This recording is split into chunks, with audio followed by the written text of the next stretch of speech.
when I'm with you. I am able to keep pushing my limits, and all the drive that I have, well, I'm going the distance with you. I didn't know what I had till I knew what was missing, and everything that I dread, well, I built a resistance with you. Catch me when I fall, and I'll keep you on the ground. You were gone, I wish you'd stay.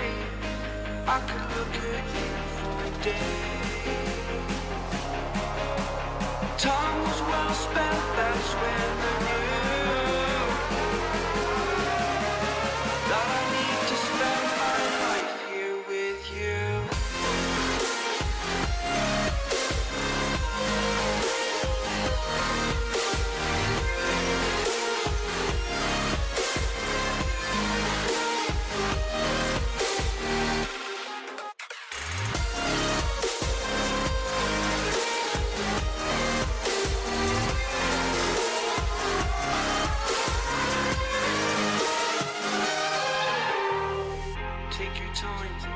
Not in the fast lane, I understand that you've been broken too many times, but I'll be waiting to mend your wounds from all you've taken.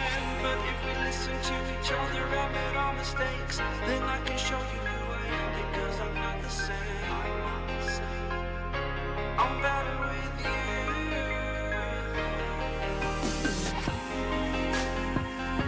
I'm better with you.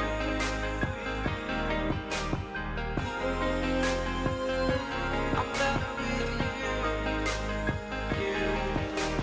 Catch me when I fall, and I'll keep you off the ground.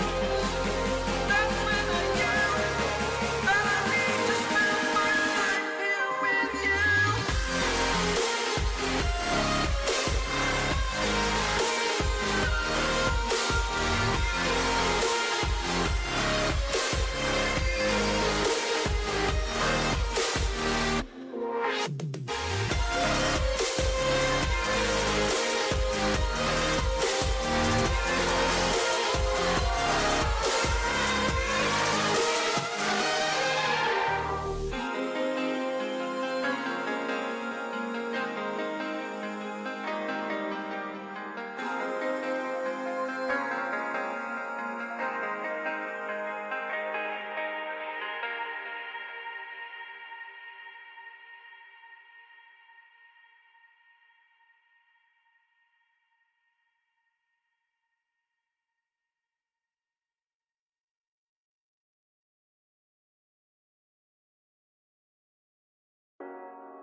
The seasons come and go like thoughts of you, like a wave returns to the sea into the blue.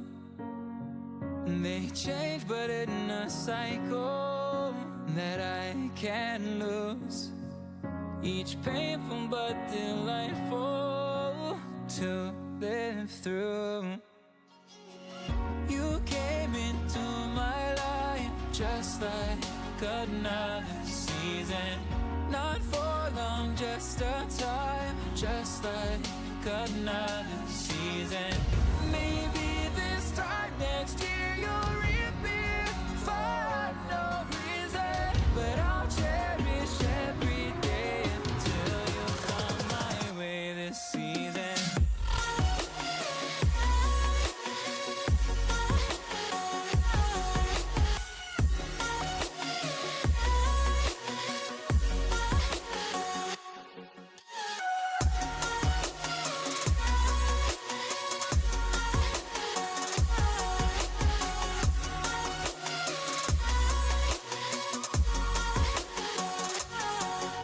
Seasons turn and change just like your mind, like the sun gives into the moon, into the night. Time continues marching along, it slowly crawls. With each new one starting, I recall you came into my life just like another season. Not for long, just a time, just like another season. Maybe this time next year you'll reappear for no reason, but I'll cherish every day until you come my way this season.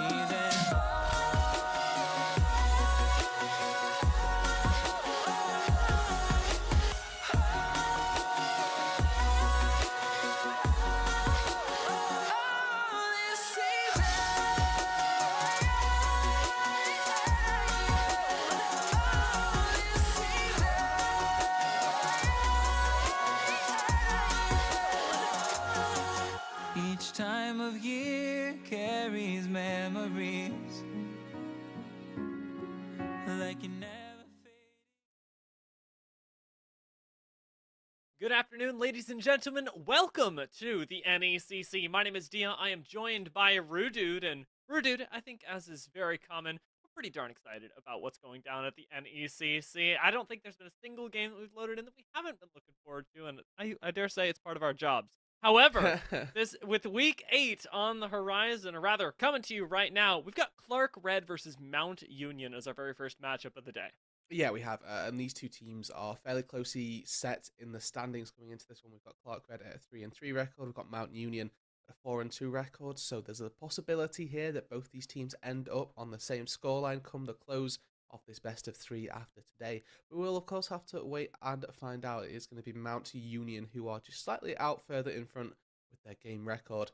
And as such, they're going to be looking to stay there. They're going to want to have that lead and extend it by another game.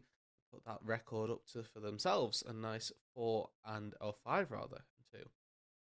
It'd be pretty exciting if they could round out their season in such a way. We will be popping into the draft pretty soon. Although, Roodood, I think it's worth noting, we talked about how we were going to talk about this during the game. I want to bring it up now. We've got some April foolery going on. There's going to be some wild stuff on the Rift, and I won't say exactly what, but I'd get ready for it. Okay, yeah. Well, everybody just make sure that you're ready. Okay, there's some shenanigans afoot, right? I've pulled a prank and it worked, I think is the best way of saying this. But either way, coming into this, I actually want to point out that Mount Union haven't played for the last couple of weeks, so they've had themselves a little bit of a grace period, I will say. They've had a couple of games that they've not had to play, but they've got the wins for regardless. And the last match that they actually played was all the way back 3 weeks ago, I believe. And they did manage to take the win 2-1. So they are coming in a slightly better run of form. But they are going to be obviously a little bit out of practice potentially, and hopefully trying to put themselves a little bit further out in front once more. Whereas on the flip side, for Clark Red, they've been in it throughout the last couple of weeks. Wins, losses, thrown about here pretty much 50-50 as you would expect with a 3-3 game record. So looking to, at the minute, off the back of one win for both of these teams, they are going to be looking to string together a second as well. Yeah, so if we could sort of draw together a picture, it would be Mount Union coming in, just having had a relaxing weekend at a sunny beach resort. Vacation. Yeah, one of the little umbrellas in the drink and everything. And then we've got Clark Red, who are coming in battered and bruised from their last match, but just going off of sheer will to keep advancing. And I'm going to enjoy seeing how these two teams play off each other after that, especially because there is something to be said for a break. It can revive the G2 vacation. Exactly. But I think as the famous G2 vacation has showed us, sometimes it ends up impacting your next couple of performances, especially if Mount Union haven't been staying warm in what we'll call their miniature offseason. Yeah. No, so let's go with that one. They've had a good time. Obviously back on the Rift now for these games. But at the end of the day, they've still got to take this game and take this win. We've only got a couple of weeks left now in the season, so all of these games really starting to stack on up and really have that impact. Can be the difference here, taking this game with some very real seeding standings implications going forward. Nevertheless, expecting both of these teams to be wanting to try their hardest, obviously, and make sure that everything is above for them and get themselves another win on the board.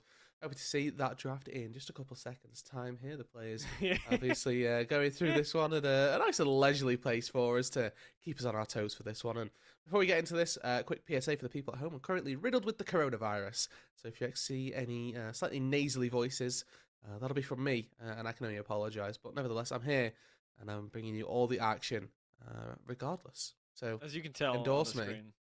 screen, we're just jumping up and down with joy. Nice. We've just been jumping, oh my lord, across the screen. I'm hyped to see that draft when it does eventually come through, although we keep being faked out on when it's actually going to happen. Roodood, I wanted to ask you, because you tend to have a lot more insight as a color caster who's actually quite smart, as to where we should be prioritizing in these drafts. I know that last time that you and I cast together, we saw a lot of jungle priority, as well as that typical AD carry priority that's sort of kept with us throughout the entire season. Blank slate, no team, random players. Mm-hmm. What are the actual power picks on this patch? Okay, now I'm gonna break the rule that we set about talking about it in game. We're gonna reveal what the bug is, and then I'm gonna tell you the power picks. Okay. In accordance with the bugs. Okay, so currently there's an April Fool's joke that isn't 100% consistent, I don't believe, but that getting kills grants you extra champion size or less champion size, aka your champion gets a lot smaller or a lot bigger. It's sort of akin to Zac when he gets health or Shogath when he gets feast stacks. In accordance with this, Teemo is going to be either incredibly broken or incredibly subdued. Okay. Based off of whether or not he gets the kills and gets bigger or gets smaller. Now, with a draft, you see all Yordles are affected by this, but only one of them's been hit the ban table. So with Clark Red not on the same wave, they have though, however, locked in a Yasuo Diana, a very strong combination. I will say though, it's not playing around this specific patch strength. You know what? I'll give it though. I do like It's seeing allowed. a good old Yasuo Diana, right? Some wombo combo in the team fights, and something that will be difficult to execute against the team fight that's happening on the other side. If you can get a nice front line in front of this Jinx and Victor, UMU are going to be looking pretty darn happy. They are. And they've got the Soraka as well. A little bit of Sriracha sauce behind them to spice up the picks and make sure that everything is going as planned. But now we've also got a really good addition to this diving composition that Clark Red have picked up. We've got Kai'Sa, who can start out the fights from 3,000 range, dealing 1k damage in every 4 seconds with her enhanced W, if we see that AP Kai'Sa build be the one of choice. However, you can still dive incredibly well with this champion, and if those CC effects do come through, the plasma stacks from a Yasuo Diana are not intangible, and they do exist, so you can be very, very scared of Kai'Sa jumping in and just going for a quick one-shot on somebody in a team fight as well. Expect to see Clark Red go for a lot more of that engage, of that dive. We've got things like Ornn still on the table, just as a blanket pick that they might want to take. It also could just be the top to bottom, and as we tend to see with the NECC drafts, we could expect to see another bot lane come out. Kai'Sa mid is something that we've seen, Yasuo top, something that does exist, so we'll have to find out. Yeah, I dare say that in a Kai'Sa meta, I would hesitate at putting her bot. Mainly because of the level disparity that occurs there, and the fact that she's not going to have that much pressure into something like Jinx. Up against Victor, how are we feeling about the potential Kai'Sa matchup? And if not, where can we look to counter Victor?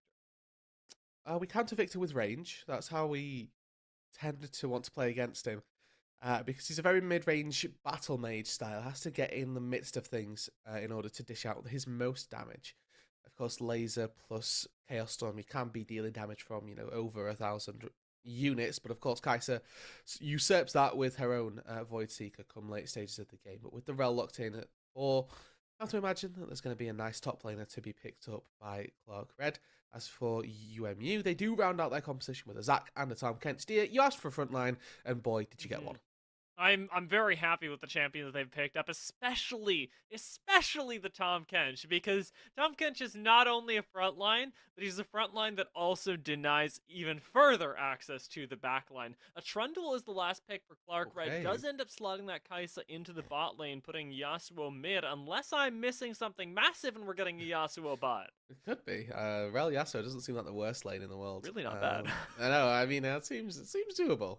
But then, I would say you're going to be missing out on the Yasuo Diana, but hey, still also just take the Diana bot lane forehead. That'd be pretty good. Nevertheless, they've rounded out all of their rosters. We've got everybody playing their traditional, typical roles outside of the Tom Kench, who is more of a support these days. And I really like this R5 counter pick, the Trundle going into the top lane. When we asked for 2 frontliners, Trundle as a generic answer is always going to do very well. You can ulti one of those targets, and the Subjugate, the ultimate from Trundle, does remove those tanky stats from the tanky champions, and also the squishy champions. There's just a lot less to be stealing in that regard. Steals a flat percentage of a armor and MR of a champion. So Tom Kent, Zac, 2 champions that are going to be looking to build up those statistics, going to be doing quite poorly into this Trundle the later the game goes. Can expect to see a distinct amount of split push efforts come through from this Trundle in the late game. We get our summoner spells revealed to us in the draft as well, and a flash ignite for Zoom in the mid lane is very exciting. I'm expecting Pizza the Cat to pay some nice attention to this Yasuo early on. I don't really think of Diana as a ganking jungler, but I do think of Victor as relatively easily killable. So if they can even just burn a flash pretty early on, we could see some nice stuff up there. I like this as well. I haven't seen this graphic before. Look at the runes. It's actually quite nice. Lethal Tempo, gonna do well. Triumph, that's Tenacity. Okay, we have attack speed from Tom Kench. Interesting. Okay, so the yellow ones for Tom Kench are the attack speed plus Triumph, and then Trundle's gone for Triumph, Tenacity, and then Coup d'Éclat. And then the green ones all do different things, and green ones are a bit weird. What? Okay, you know at the start of every game, I always say inspiration's broken. Yeah. This time it's precision. It looks like it. This is I always take precision. More attacks. Super nice. You want more Triumph. attack speed. You do want Triumph. Triumph is very good.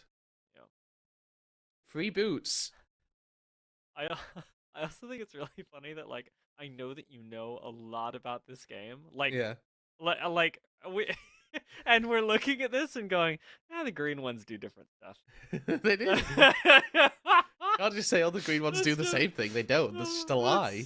Yeah. I just don't know the green ones by portrait, unfortunately. I have a question for you. Second wind, the Yasuo though. Victor's Q. Do both parts of it count as a projectile, or just the first one? The first one. Okay. You can block the Victor auto attack from his enhanced Q with a wind wall. It does not get blocked. Okay. It goes straight through, right through the counter strike. He was in alpha, straight through the wind wall. All of the above. They all apply. I'm sorry. Cries in Yasuo player. He's like, you know what? Despite that, I do imagine Yasuo's actually gonna have an okay time. Early game should be rough, but the biggest concern for Yasuo should be a ganking Zac, and even in that case, I think that we've got some nice 2v2s that can be thrown in once they hit level 6, both the Yasuo and the Diana respectively. There's basically zero counterplay, especially if Yasuo's actually been farming and has an item behind him. Diana, same thing. So wait, are you saying no counterplay? Hello? Zero, Is a caster? Not a No. They can flash. They can do that once every 5 minutes. And you know what? If they play safe the rest of the time, mwah, chef's kiss. Yeah. Nothing to be You probably concerned wanted about. Zonya's too, eh? Oh, that sounds like a good item. Yeah. Well, I would be okay with the Zonyas being built up. That's all I'll say. Are you expecting Kai'Sa to go AP here? Yes. Okay. I'm always expecting Kai'Sa's to go AP. You know, I'm a firm advocate for whatever I play well in solo queue is broken. Because I'm an absolute meta slave and will play the best champions to the ends of the earth. Kai'Sa right now fits that brief to a T. And there's not a game that I've not gone full AP, and I don't even evolve E these days. Okay. I skip Nash's Tooth, skip Berserker Boots, straight up Muramana, full AP, Luden's Sork Shoes. Just, oh, amazing. I know all of the breakpoints for Kai'Sa now. And you haven't found that that Kai'Sa feels any weaker in the bot lane. I remember I was talking about that experience thing. The thing is, Kai'Sa's always weak in the bot lane. That's the issue. Is that the thing that balances Kai'Sa out is the fact that she's 30 seconds until minions spawn. Oh my god. Oh my lord. What is that monstrosity? They're about to take a ride on the you know the little theme park rides where you get to go out on the water. Yeah. That's exactly That's it needs to get hired. Can you hide inside of that? I feel like you can. I feel like a Teemo could. Yeah. Minions have spawned. Quick, zoom, go check it. Yeah. Zoom. Again, even more Zoom, go. evidence for why we should have had a Teemo in this game. Yeah, okay, so to reaffirm for the people at home, we've had a confirmation slash... Well, it's not a confirmation, I should not use that word. We've noticed throughout the day, there's been an April Fool's patch played on today, unfortunately, April the 1st, and getting kills and/or, I'm not sure about assists, but getting kills has a chance of affecting your character model size. That's what we're going to say. So we could either get a bit bigger or smaller, dependent on your luck of the draw. Okay, so it's a 50-50. You want to hope that they get smaller, surely. I think so. I think so. Unfortunate engage in the bot lane. Demo doesn't quite land it. It means there's a lot of punish coming through from this Jinx. The Jinx Soraka lane is going to be so ridiculously happy into Kai'Sa Rel, who, like you already talked about, do not have a great time. Yeah, you're always looking for a CC pairing in the bot lane. I know I got distracted by a massive duck in the river when we started talking about Kai'Sa. But she does have a fairly weak laning phase, but when you pair it with something like the Rel, Nautilus is another great example of something you can pair this champion with. The laning phase does tend to get a little bit better, and your all-in efforts are kind of your way to success. Think of it as a tank support matchup, or in that way. So they're going to be looking for either all-ins or to not get poked out, which is unfortunately appearing to be the case. They tried to go for that all-in at level 1, didn't quite pan out. Now they're going to have to reap the repercussions of that. Convicted, Sanctus heals. They've got long range in the bot lane, and they should be looking to exploit it early on. Oh, Zoom missed the cannon minion going for the aggressive trade. What a tragedy. But honestly, for him, things are looking pretty darn good over here. Pizza the Cat feeling much the same. Almost completing that full clear. Don't let the blue buff reset. Thank you. All right. So we're fine. We're doing just fine in the jungle. Ooh, not a jungler myself. I can't see when they're calculating. It scares me every time. This is also calculated Zac play, don't worry. Yeah, I do really like it. Okay, you think the speedy kill and injure is like risking their life? Incorrect. The way that Zac passive works, you get little blobs that spawn on the floor when you use an ability that hits a champion. And it obviously all of Zac's abilities cost a certain amount of health. They cost a percentage of his health to restore demo. Heal gets burned. Level 3 just now ticked for the bot side of Clark University, but it's looking like Mount Union used their time off pretty darn well. Demo's 1 HP. No auto gonna connect. Convicted does still have that exhaust to use if Pizza the Cat goes under the tower, and as he does, watch it happen. We still got heals that are going to come in from Sanctus as well. With all of these resources expended in a 3 versus 2, Clark University are the ones that come out perhaps looking a little worse for wear. I'll agree with that. And you can also see on this top side that we've actually got Speedy Kill and Injure, who is already looking for that counter invade. Obviously, would have loved to have Pizza the Cat try and find a kill on that bot side or successfully get one. Now with these fights going on, Lethal Tempo is stacking, but remember, Zac is nearby. Roofer Feeling pretty confident despite that. Does have a wave starting to stack to their advantage. With Pizza the Cat starting to roam up topside, you can look for the kill as soon as your jungler confirms that no one's in the area. Now with an assured 2v2 starting to come through, Hooper actually gets a lot of space, and the Elastic Slingshot doesn't end up taking Speedy Killer Ninja over the wall. Greyheld surely going to come in. Hooper survives up until then. First blood goes to Pizza the Cat, and the second, well, we'll see who it ends up being given to, because you've got plenty of time for this, Zach. Pizza the Cat takes them both. I wanted to get that Zac kill. I think it was Red Buff that did the last little tick of damage over to the Zac there, but that may well have expired, so I'm not too sure. Maybe Minions got it. Either way, it's a 2-for-0 on the top side. Arc University doing a very good job getting themselves up those kills, but now Poofa could be in trouble. Jaden has got Jaden has got the tongue lash goes wide. Okay. Some little fancy feet. Okay. Hooper's escaped, but can I just appreciate that it's not only there's one massive duck, there are a lot more ducks. Oh. Have you noticed that? I had it. That next time we're in the river, there's an inordinate amount of ducks in these rivers. What does inordinate mean? More than 6. Oh, there's a quantifiable value to this word. Okay. Yeah. Just a general inordinate. Yeah. I'm not Googling it, don't worry. Unusually or disproportionately large. Ooh, More than 6. Look, there's even look at that. There's one near Pizza the Cat. Jumping in, picks it. There are more near the honey fruit. Yeah. They're everywhere. They are. Spice. Land the W, but now we've hit level 6, and as illustrated earlier, no flash, no counterplay. Zoom ends up picking up the kill. Off the back of an already fed Diana, we get Clark University starting to stack up even more advantages. Gotta say, I'm liking the look if you're a Clark University fan. Now this is where you have to be thinking as University of Mount Union. Okay, guys, the way they win this game. Oh, it's 2 front to back. I'll play. Scuffle. This might be how they win this game.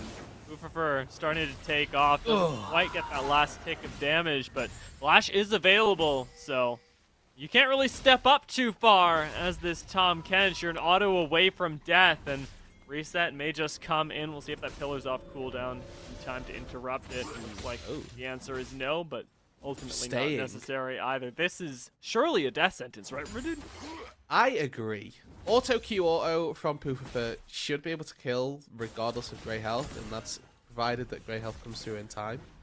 There's a very dangerous game being played with no junglers pathing up to this top side as well. You can see once again, probably going to get some action, and this is that type of situation where yes, Speedy Killer Ninja is going to get a little bit of the jump. Oh, but Pizza sees him.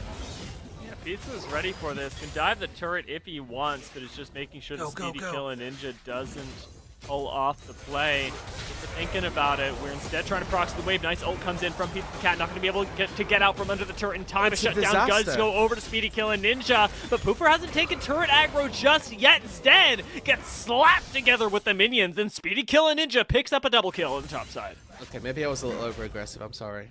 I said go, go, go, and then they all died. So I'll hold my hands up and say that was my fault.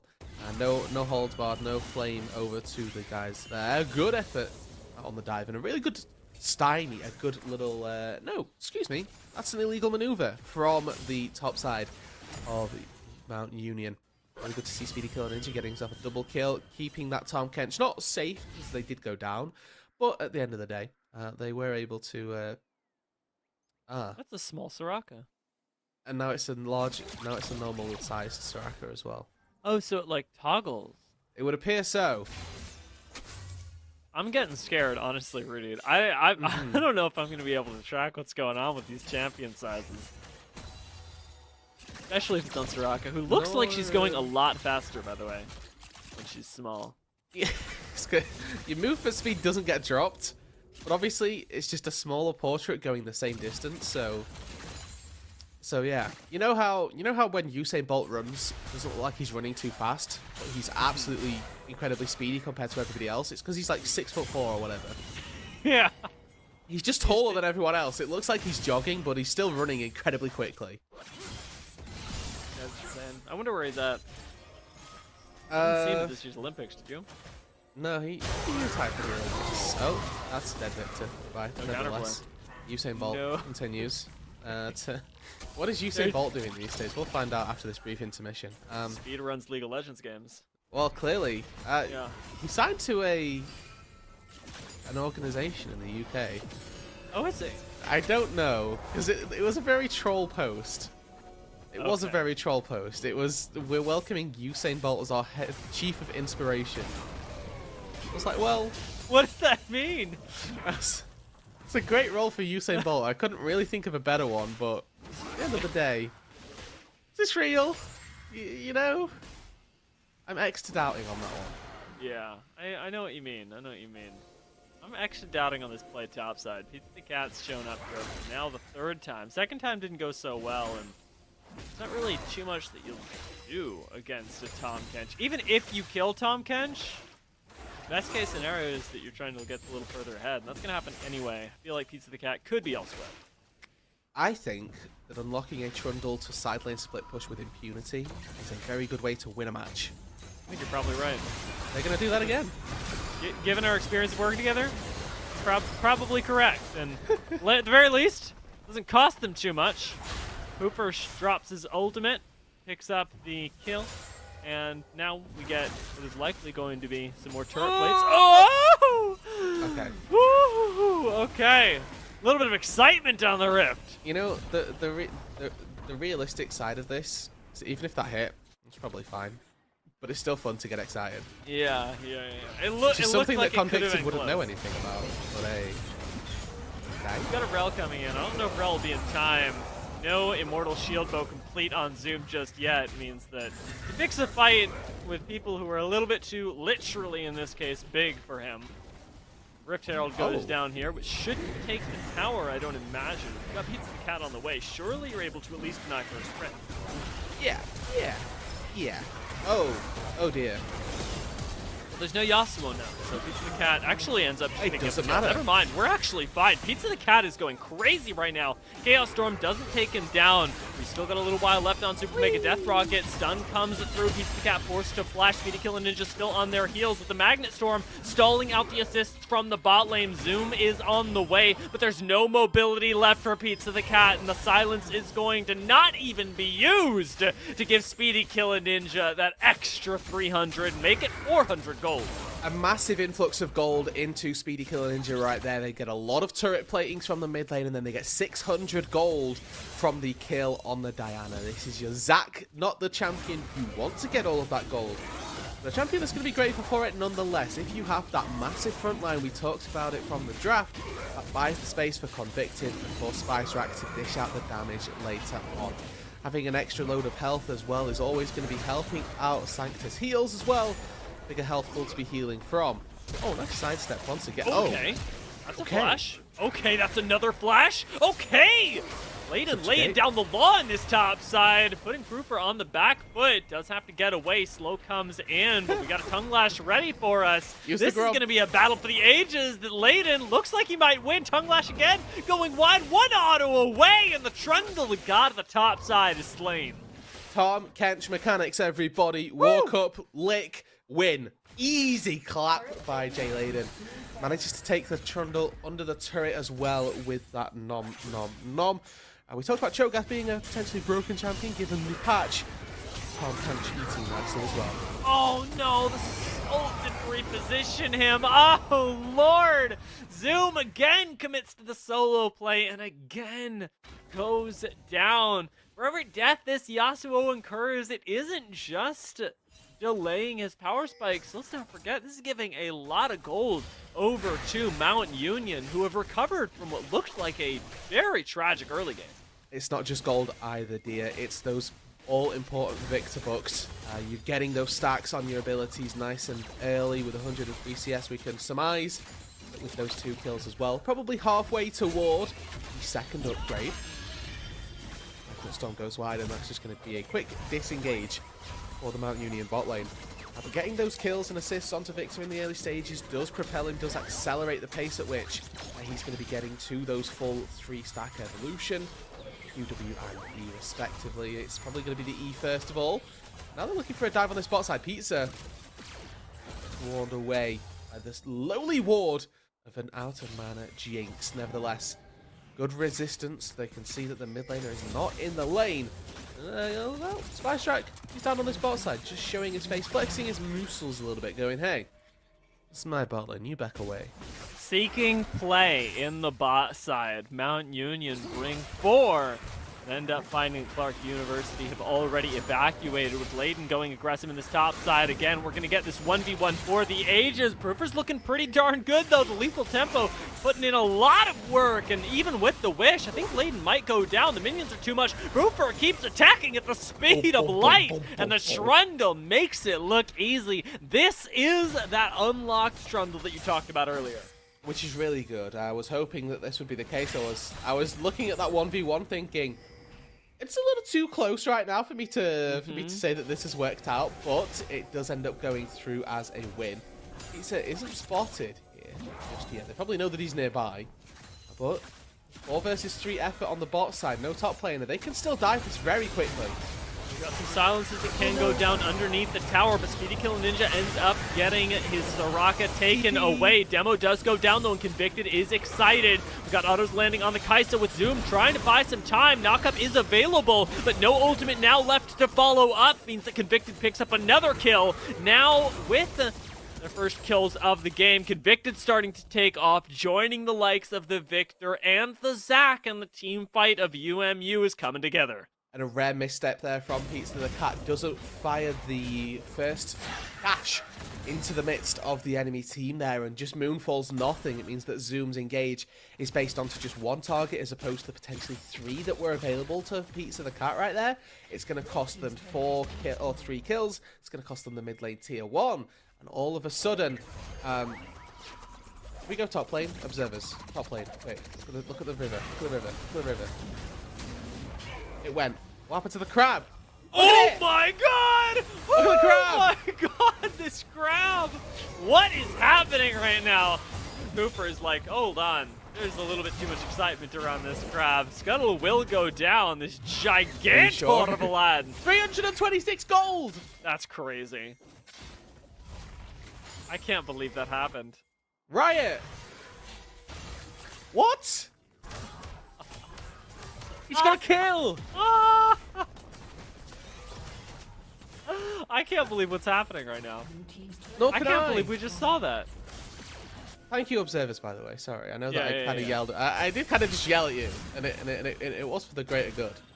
So thank you to our observing and production team behind the scenes. They are doing God's work, particularly on a patch when it's not as simple as it may seem, and they've already done a very good job at highlighting some nicheness to the patch. Look at the Rel, of course, takes honey fruit, gets incredibly small. We love that. Yeah.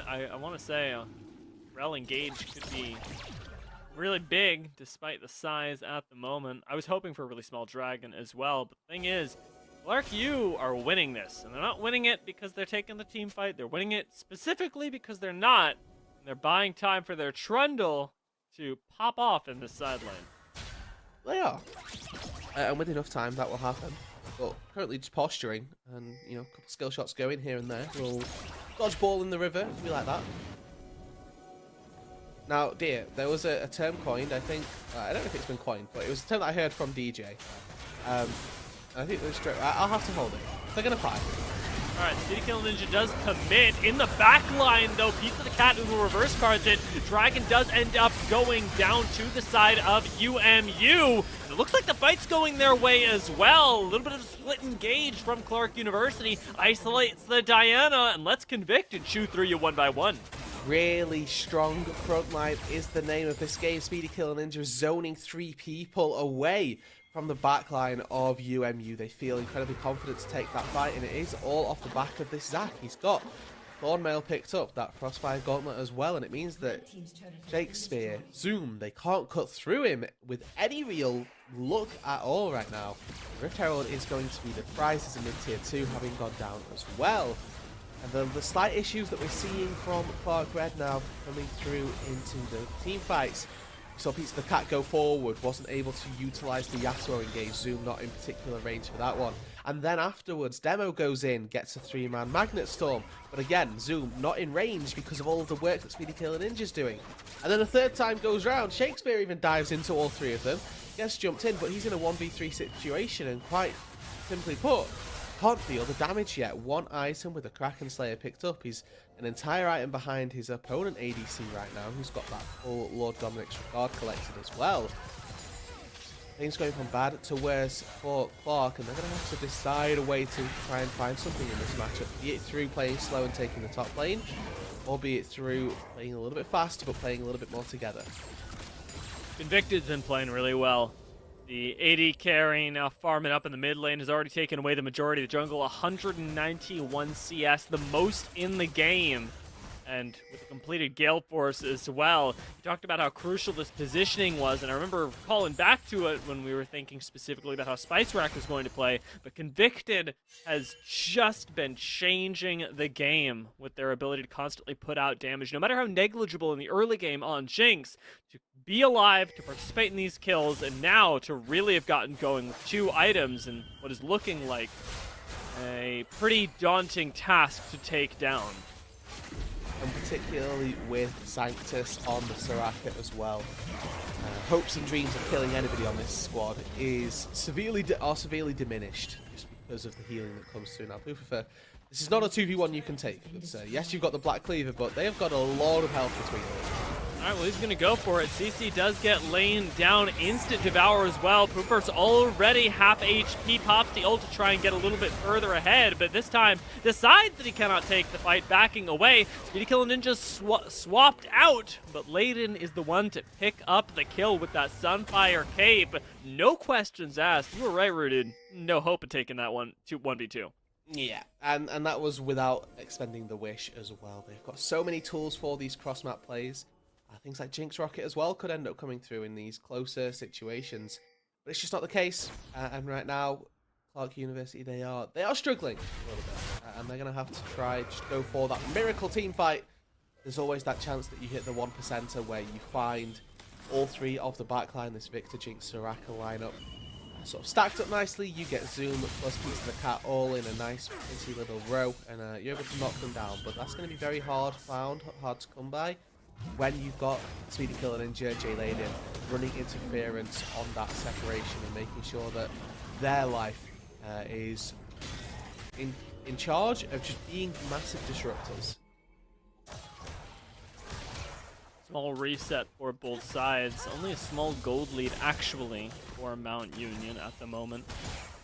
Does give Clark U the opportunity to pop up with a single team fight. A single, hopefully, I would say, stall out of a team fight, because I still want to see Poofifer take fights up and top. You got the jungle going for a reason. This 4th dragon may be the best time to do it. Ocean coming up in 45 seconds, and I like the vision game that's being played by Mount Union to set up their chance at contesting it. Scrolling around the jungle, clearing out those wards. Now, Peter could be caught. One zap is all that it takes to settle for a zap engage. It's not going to be called just yet. There we go. Speedy Killer Ninja going to be able to find the dynamic duo. Careful with that Yasuo Dying ult, but with Pizza the Cat flashing away, not so much of a threat anymore. Blown up by Convicted. The side lane doesn't even go the way of Clark University. Layden is somehow turning around this matchup, and Clark U seem to have no ways to actually take fights in any lane. I think that 90% of the fight that we just saw in the top lane was the fact that Poofifer tanked the turret for half of his health pool just to take it down. And at that point, you're taking such a disadvantaged fight. Sunfire Aegis as the mythic of choice for Jay Layden means that he can actually deal a fair whack of damage by utilising that Sunfire passive every time it procs. You're hitting like a truck. A champion with fairly high HP with that Black Cleaver as well. And they're just taking everything on the map. Speedy Killer Ninja takes the Drake, the rest of the team, they're going to take the Baron, and Mount U. It's looking very good. Yeah, I kept thinking that we would get the turnaround, especially with the gold gap as small as it was. But now that we've gotten 2 objectives taken, we're on both Soul Point and with Baron available for the next 3 minutes. Chances are the base should be broken by Mount Union. It seems like the vacation has served them well, right? They've gotten a little bit more time to dial in their macro game, and hopefully that results in an excellent Baron power play. With the objectives outside of the base, and when we say objectives, I of course mean turrets. There's no actual objective. One neutral out on the map for another 4 minutes. The demo is unfortunately being, baiting out Shakespeare. Taking out. Oh dear. Yeah, he was expended. Nicely done. Convicted. Showing up on the Jinx once again. 5-0-4 now. That's the Jinx rocket we wanted. And that's why we get excited when we see Jinx rockets flying across screens, because sometimes they hit the mark, and Convicted, he's found it. Really solid effort, gets the Kai'Sa down, and as for those objectives I was trying to allude to, it's these turrets that are outside the base. That's what we tend to tout as a good Baron push, with 2 kills on the bot lane and a trundle in the top side. I think that potentially even breaking open the base is pretty feasible. You can actually win the game right here, especially with Trundle not around. Speedy Kill and Ninja just needs to find 1 engage. The Cat definitely cannot find theirs. Still got Convicted in the backline, but Demo does disrupt it, if only for a moment. In comes the last breath. Convicted Gale forces out. It's still alive. It's still dealing damage from the backline. And it's 1v1 up against this Yasuo. Now turning around, he shows up to a team fight that is already won, that is already dismantled. Triple kill, quadra kill, maybe even a penta, but Pooperfer gonna hang out in the base, not gonna give this one over. Convicted turns that team fight, stays alive, and with picture-perfect positioning is gonna be able to secure the win for Mount Union in Game 1. Sanctus as well has to be given credit here. The Soraka doing an incredible amount of work for the team, but it is going to be a swift dub for Convicted and Mount U. Game number 1 goes off in their favor. What an absolute barn burner to start us off. Started out with a strong lead in the alternate direction, but boy oh boy did they manage to swing that one back. I'm surprised. I'm very, very surprised at the way that game went, because I expected Clark University to have a much stronger mid-game, but if I were to point to something, Rooted, it was definitely their disjointedness, and nothing demonstrated that more to me than the play around the mid lane tower. You remember that Rift Herald the Mount Union dropped? Yeah. Where they killed Yasuo alone, then Diana went alone. That felt symptomatic to me of what Clark University were going through. I think that's something that should be fairly easy to diagnose by that notion as well. So the hopes, of course, going to be that they can pick that up, go, hey, this was bad. We've got 1 game to fix it. Let's hope that we can do so, because there are obviously a best of 3 series ahead for us, and there's still a chance for them to turn around, take us to that full 3 games, and maybe make a bit of a statement, a bit of a series from this game, from these matches still. But they are going to have to do it fairly soon, because that second game is going to be right around the corner. Yeah, otherwise it's going to be Mount Union continuing their win streak, especially with all the buys that they've gotten. So we're going to take a short break, see if Mount Union can double down on their victories, or if Clark University end up coming back right after this.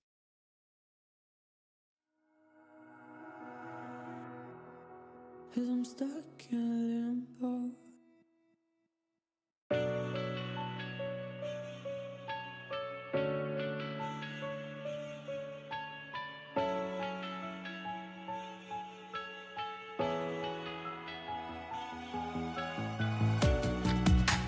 Living in the same routine, like the seasons I'm on repeat. It's a long way down. Trying not to follow suit. Don't like the color, I'll change the shade of it. I'm not afraid of it.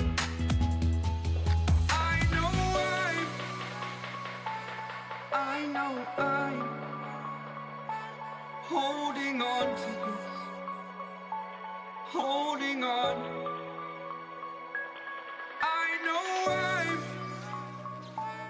I know I'm holding on to this. Holding on. Don't let me repeat it.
have changed, but so can you.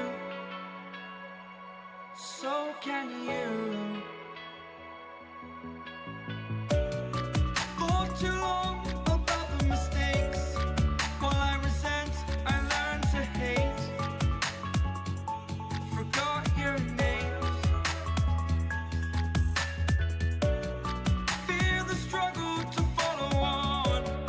Need to focus to prove you're wrong. I'm not wrong.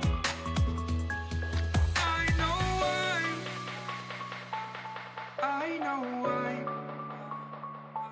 Holding on to this. Holding on. I know I'm. Oh, I know I'm. Holding on to this. Holding on. Don't let me repeat it. Don't let me repeat it. I know why. I know why. Holding on to this.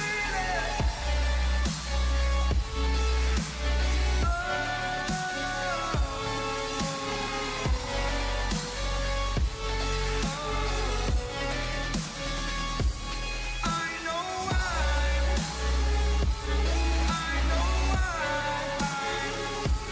Holding on. Holding on. Holding on.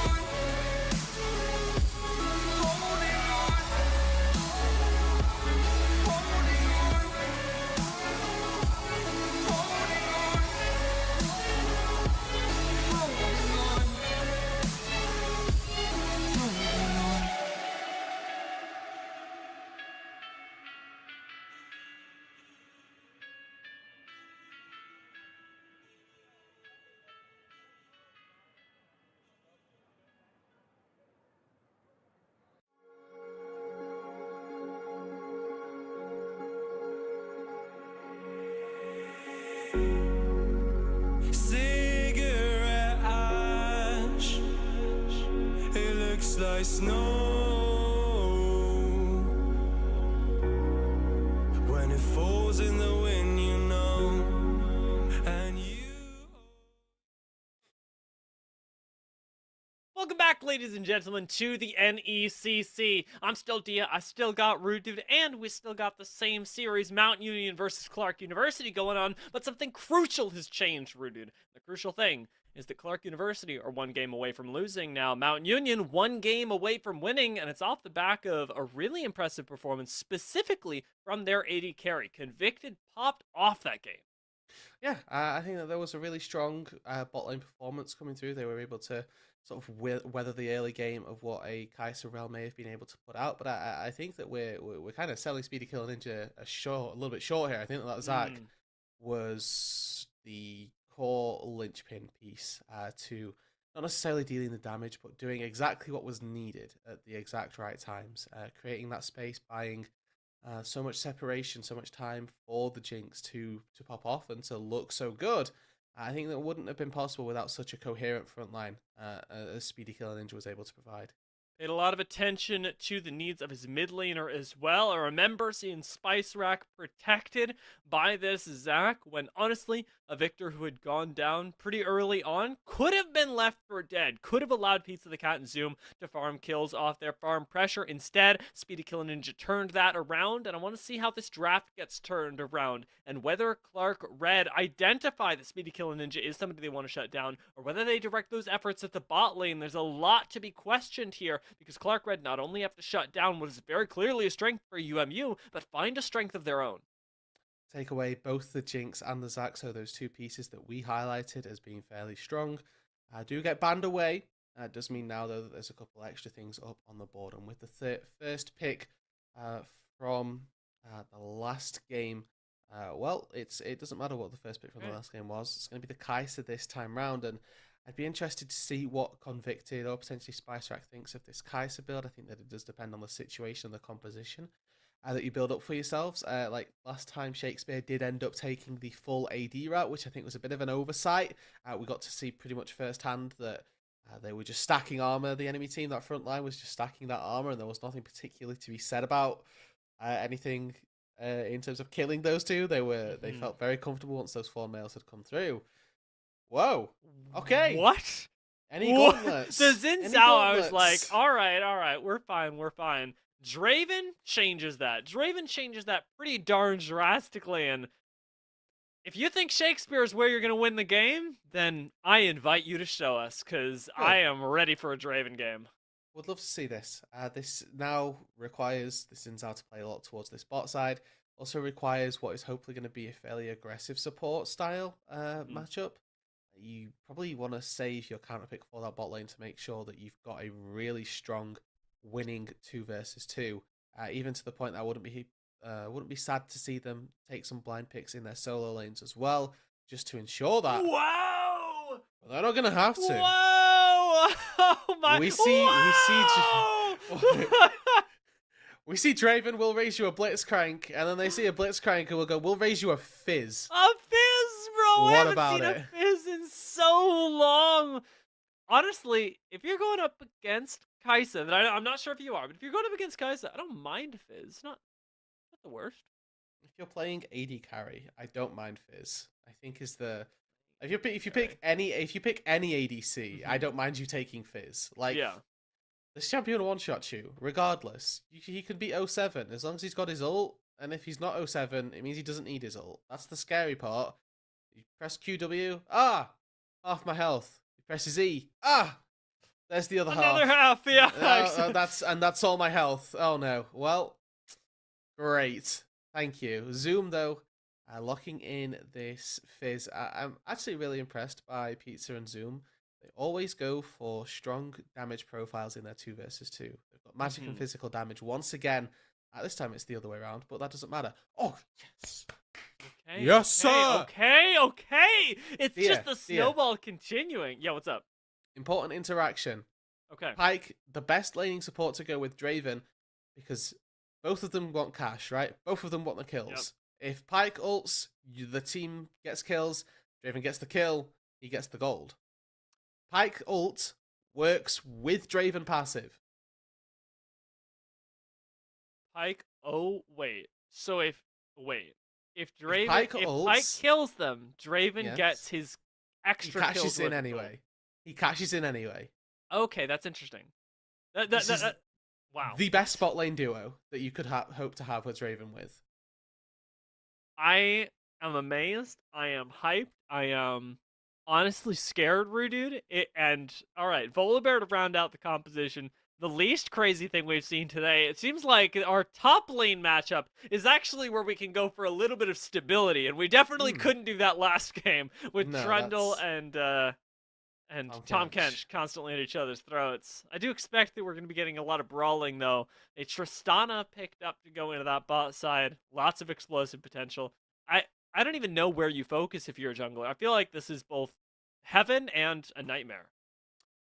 Every lane wants ganks, right? This is a very volatile game state, just regardless. So you're quite right that everywhere wants to try and find a little bit of success and get some jungle attention. Unfortunately, that's just not going to be the case. Somebody's going to have to say, you know what, guys, I'll be the bigger player. I'll be the bigger teammate. You can have jungle prio and Pizza and Speedy Kill Ninja. They both did a very good job at making their moves out on Summoner's Rift, so we'll have to see where they go for it this time once again. I expect the top lane to be the area that gets a little bit sacrificed, because otherwise we could see some incredibly fed one way or the other solo lane carries or bot side carries.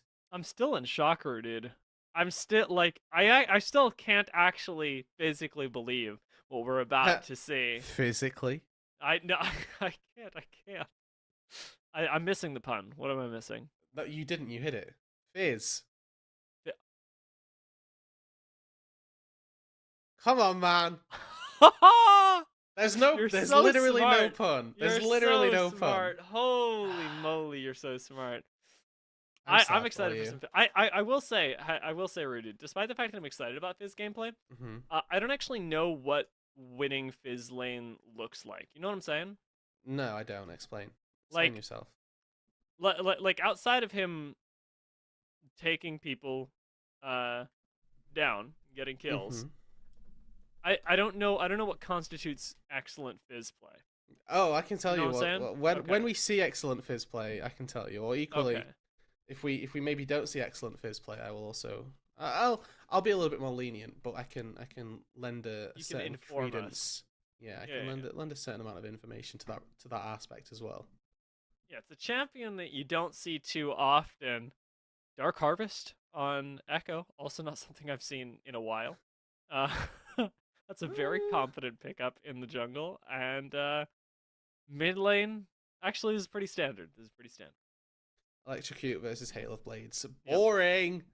It's correct. You're quite right. It is correct, and it's what these players should have gone for. So as much as I berate them for boring, at the end of the day, they picked Fizz Kai'Sa mid lane, and I can't then ask for Aftershock versus Aftershock, can I? So we'll take it all the same. Good to see once again. We've got some nice yellow going on.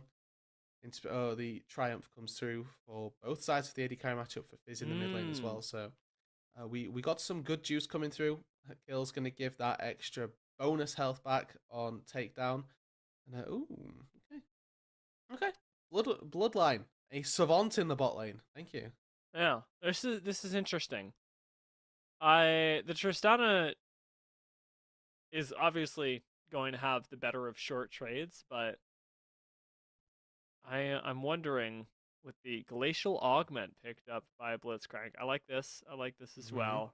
I'm wondering who's going to be the aggressor here. I feel like counterintuitively, Clark Red actually have a really pretty nice lane, given that as long as they don't get hit by Blitzhook, which is the huge caveat. Wow. Your The analytical prowess is on fire today. You know what I'm saying though? Like, what is it? If Blitzhook misses, but also Pike Q misses, Clark Red win. You know, like ability for ability. They've just got a lot more sustained damage. They've got a lot more ways to counterplay. I don't know. Are you feeling this? Well, I don't entirely. You don't entirely agree. I don't entirely agree. Okay. I don't think that I disagree either, though, and I think that that's like at the end of the day, if both supports miss hook, they're just gonna stand there and be like, "Sup, bro? Cool. We both missed. Nice." And then the AD carries are gonna go, "Well, now we can actually start auto attacking because the way that both these ADCs should be playing is."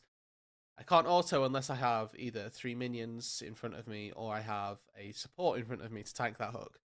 Because if they don't have that and they do get hooked, likelihood is that they're going to lose. What I want to point out though is that both of them did take exhaust, which is very, very clever because both these ADCs do very well when somebody dives on them and then they just go, haha, I've pulled out my own trap card. I can 1v1 you myself. I'm not a typical hyper carry AD carry down on that bot side.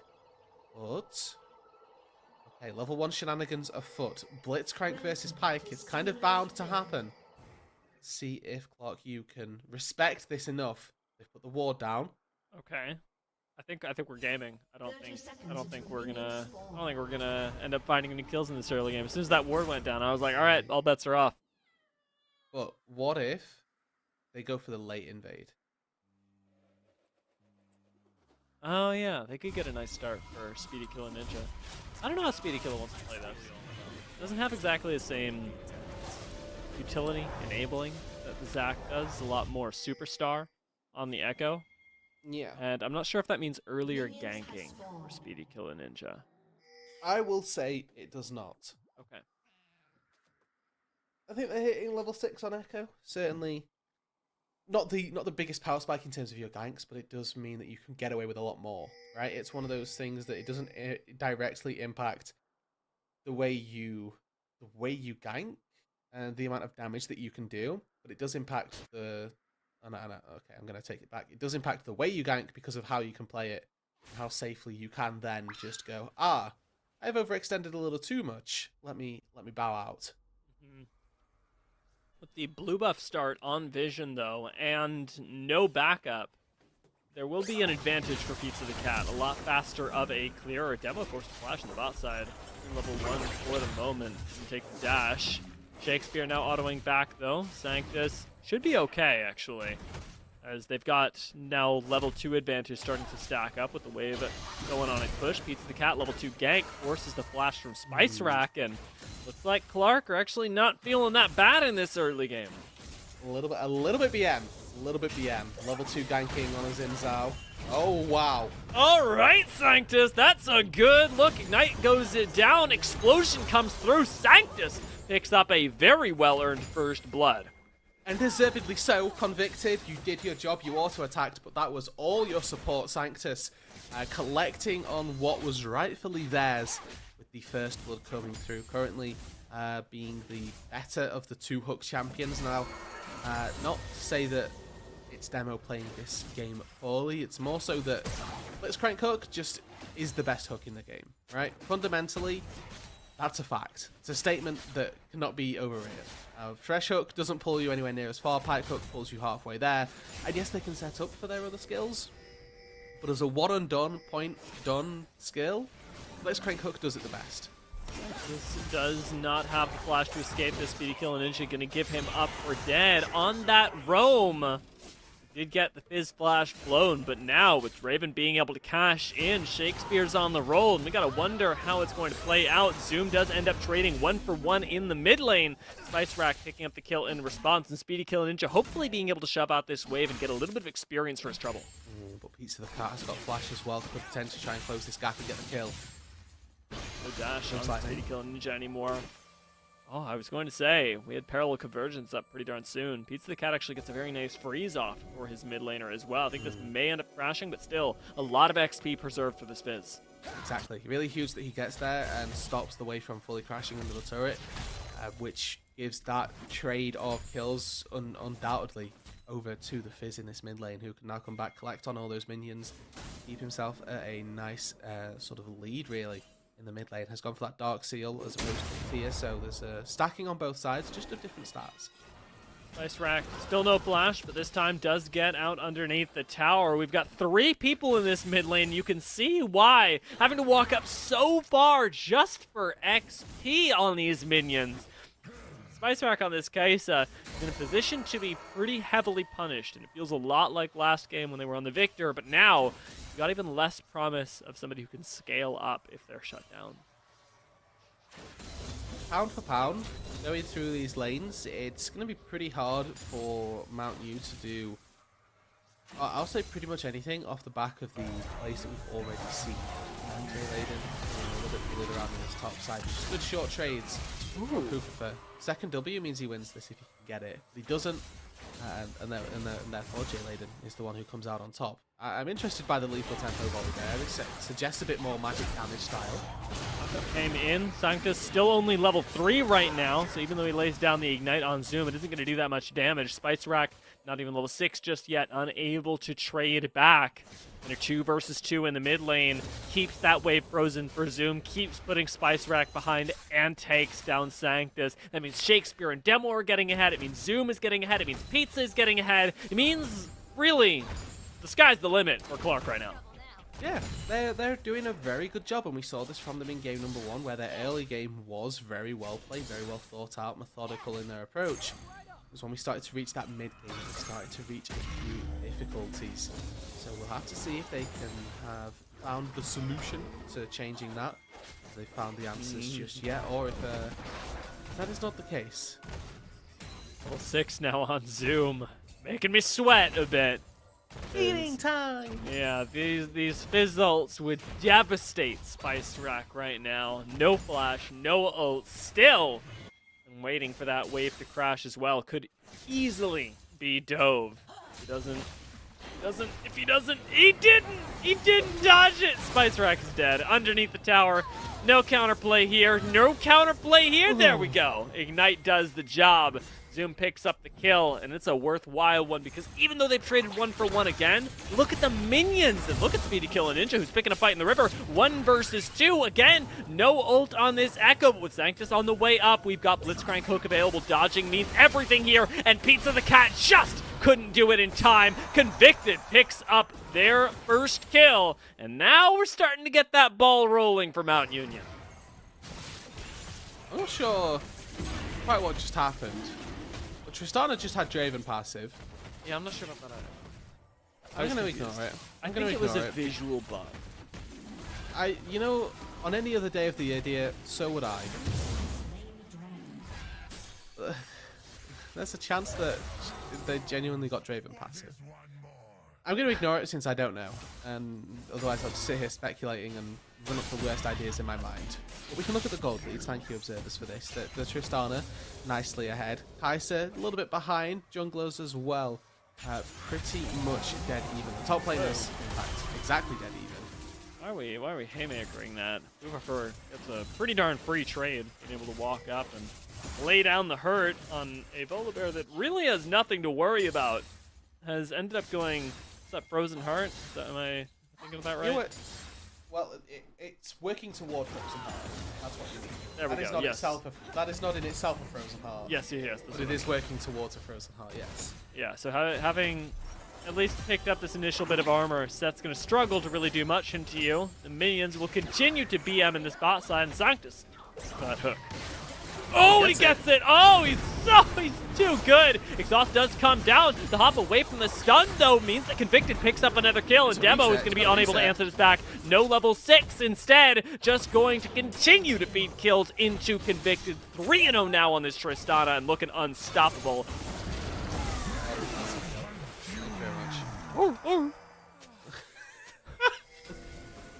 Put me to shame. That was very good. And it pains me to say it, but that was very good. I think it was the best play-by-play call I've ever had.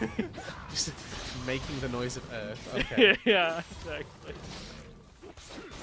Right. 2 kills. Here, take it. Sorry. Yeah, no worries. With 2 kills, I think what Roodood is meaning to say is that things are going pretty wild, and not just because Volibear is the size of an ant right now. It means that Convicted is starting to take off, and this was exactly the same thing that plagued Clark University in Game 1. Layden's still able to absorb the pressure, despite the fact that he's not able to put down any kill pressure onto Volibear. Giving you even more time. There's a big convergence up towards the top side, though. 4 people have shown up. Mount Union, they've only got 3, but they do have a lot of stall tactics underneath this tower. Parallel convergence does end up buying them time. Demo's going to back off, and in a position like this, I gotta say, I'm liking Mount Union because they committed less resources to a play that ultimately did nothing. And my only question is, where was our invite? Because we just saw 7 people out of possible 10 journey up to the top lane, and I'm getting FOMO because that would have been a really nice little interaction to find some kills with. Both of our supports have gone for mobility boots, which means, dear, without being too strict or fundamental about it, they're full build. They've done they've done what they needed to. You really took that all away. Yeah, really not too strict or fundamental. I mean, you were warned. Yeah, the disclaimer was there for this exact reason. Okay, now we get to talk about AP Kai'Sa, because this is an AP Kai'Sa build. Okay. And I get to do a little bit of braining potentially. The way you want to build this. Okay, so this tier, or not tier, the Sapphire Crystal, building into a Lost Chapter and a poke item as such, or a mythic item as such. You don't actually want to finish it straight away. You want to get the Lost Chapter, and if it is a Ludens, plus the Blasting Wand. But then before finishing it, you want to pick up an extra Amp Tome, because that gives you the W evolve for 400 gold. Fight. Sanctus lays down the initial silence. Convicted picks up the first kill, has the reset on the hop as well, gets away with the jump and the Gale Force. He is just dodging everywhere. Beats of the Cat gonna go down as well. Convicted, maybe taken down by a nice flash from Zoom, but the play will cost him his life more than likely as a double kill goes over to Speedy, kill a Ninja, and Demo is gonna fall as well. Kill not going over just yet. Somebody's got to go into the tower for that. Demo's going to get out alive, and he's the only one that lives to tell the tale. Well, and on the top side as well, Poofa did find a solo kill up against the set that Frozen Heart, putting in overtime to collect a 1-for-0 on that top lane, which could well be the saving grace that Clark you need. Because they've had a really rough time of things down in that bot side. Yes, Demo does get away, and yes, Zoom picks up a kill in response. But overall, that's a play that is largely out in favour of Mount University. They pick themselves up a few kills down in that bot lane and stifle the Draven's pushing and snowballing capabilities once again. It's Convicted this time. Really has been the star of this show for me. Going in with this Tristana, recognising outright what their capabilities are, finding push after push, play after play, and getting those kills in, out, resetting as well.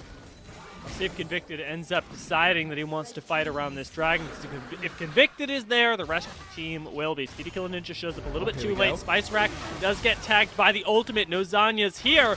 He's going to end up going down. Now leaving Speedy Killer Ninja alone in a 1 versus 3. Does have the ultimate to reposition. However, Zoom being chased down at the moment. Speedy Killer Ninja ults to try and rejoin the team. Ends up being the one to take down Zoom in a 1 versus 2. And Demo's unable to catch back up to him. Mount Union, by pushing everybody into their jungle, or rather by pulling them, continuing to collect kills, and Demo is going to be an unfortunate sacrifice for that. Yeah, Convicted now 6-1-1. This Tristana fully unlocked and loaded for this game.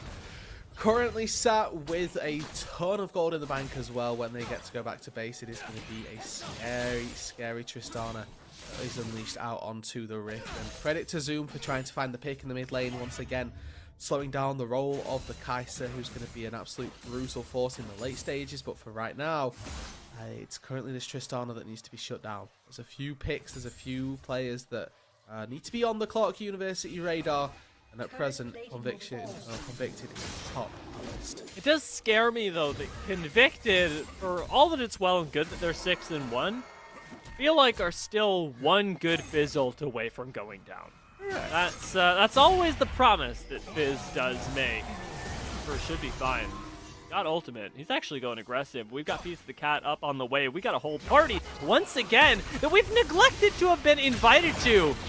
Clayton does continue the fight with Spice Rack now joining. Sanctus is going to be the first one to go down, however, and with no Convicted here, I'm genuinely uncertain who ends up winning this fight. Initial reset does go over to Demo, picks up the kill. Speedy Killer Ninja uses the ultimate to deny the reset off the second part of the ultimate, but I'm sure will go down eventually. What we've learned is that Mount Union, without Convicted, don't amount to much right now.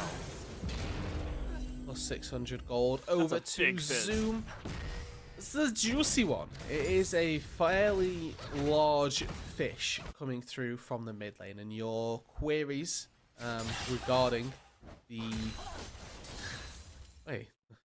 large by name, large by nature. I don't know. Yeah. What particularly fits, but hey, it adds credence and adds the likelihood if one good Fizzle hits onto Convicted, you can be 6-1, you can be 1-6. You will most likely die to the Fizz, which is always the concern. And my eyes then turn to Sanctus to say, what can you do as a Blitzcrank to peel this Fizz away from your Tristana? Do you have any tools to do that, or is it just going to be a, well, good luck, buddy, you're on your own? I think it feels a lot like that. And we'll see if they come up with any creative solutions. Right now, the creativity mostly being used instead to find picks on the bot side. Spectator client not even giving us the kill, recognizing that the real objective is going down up here.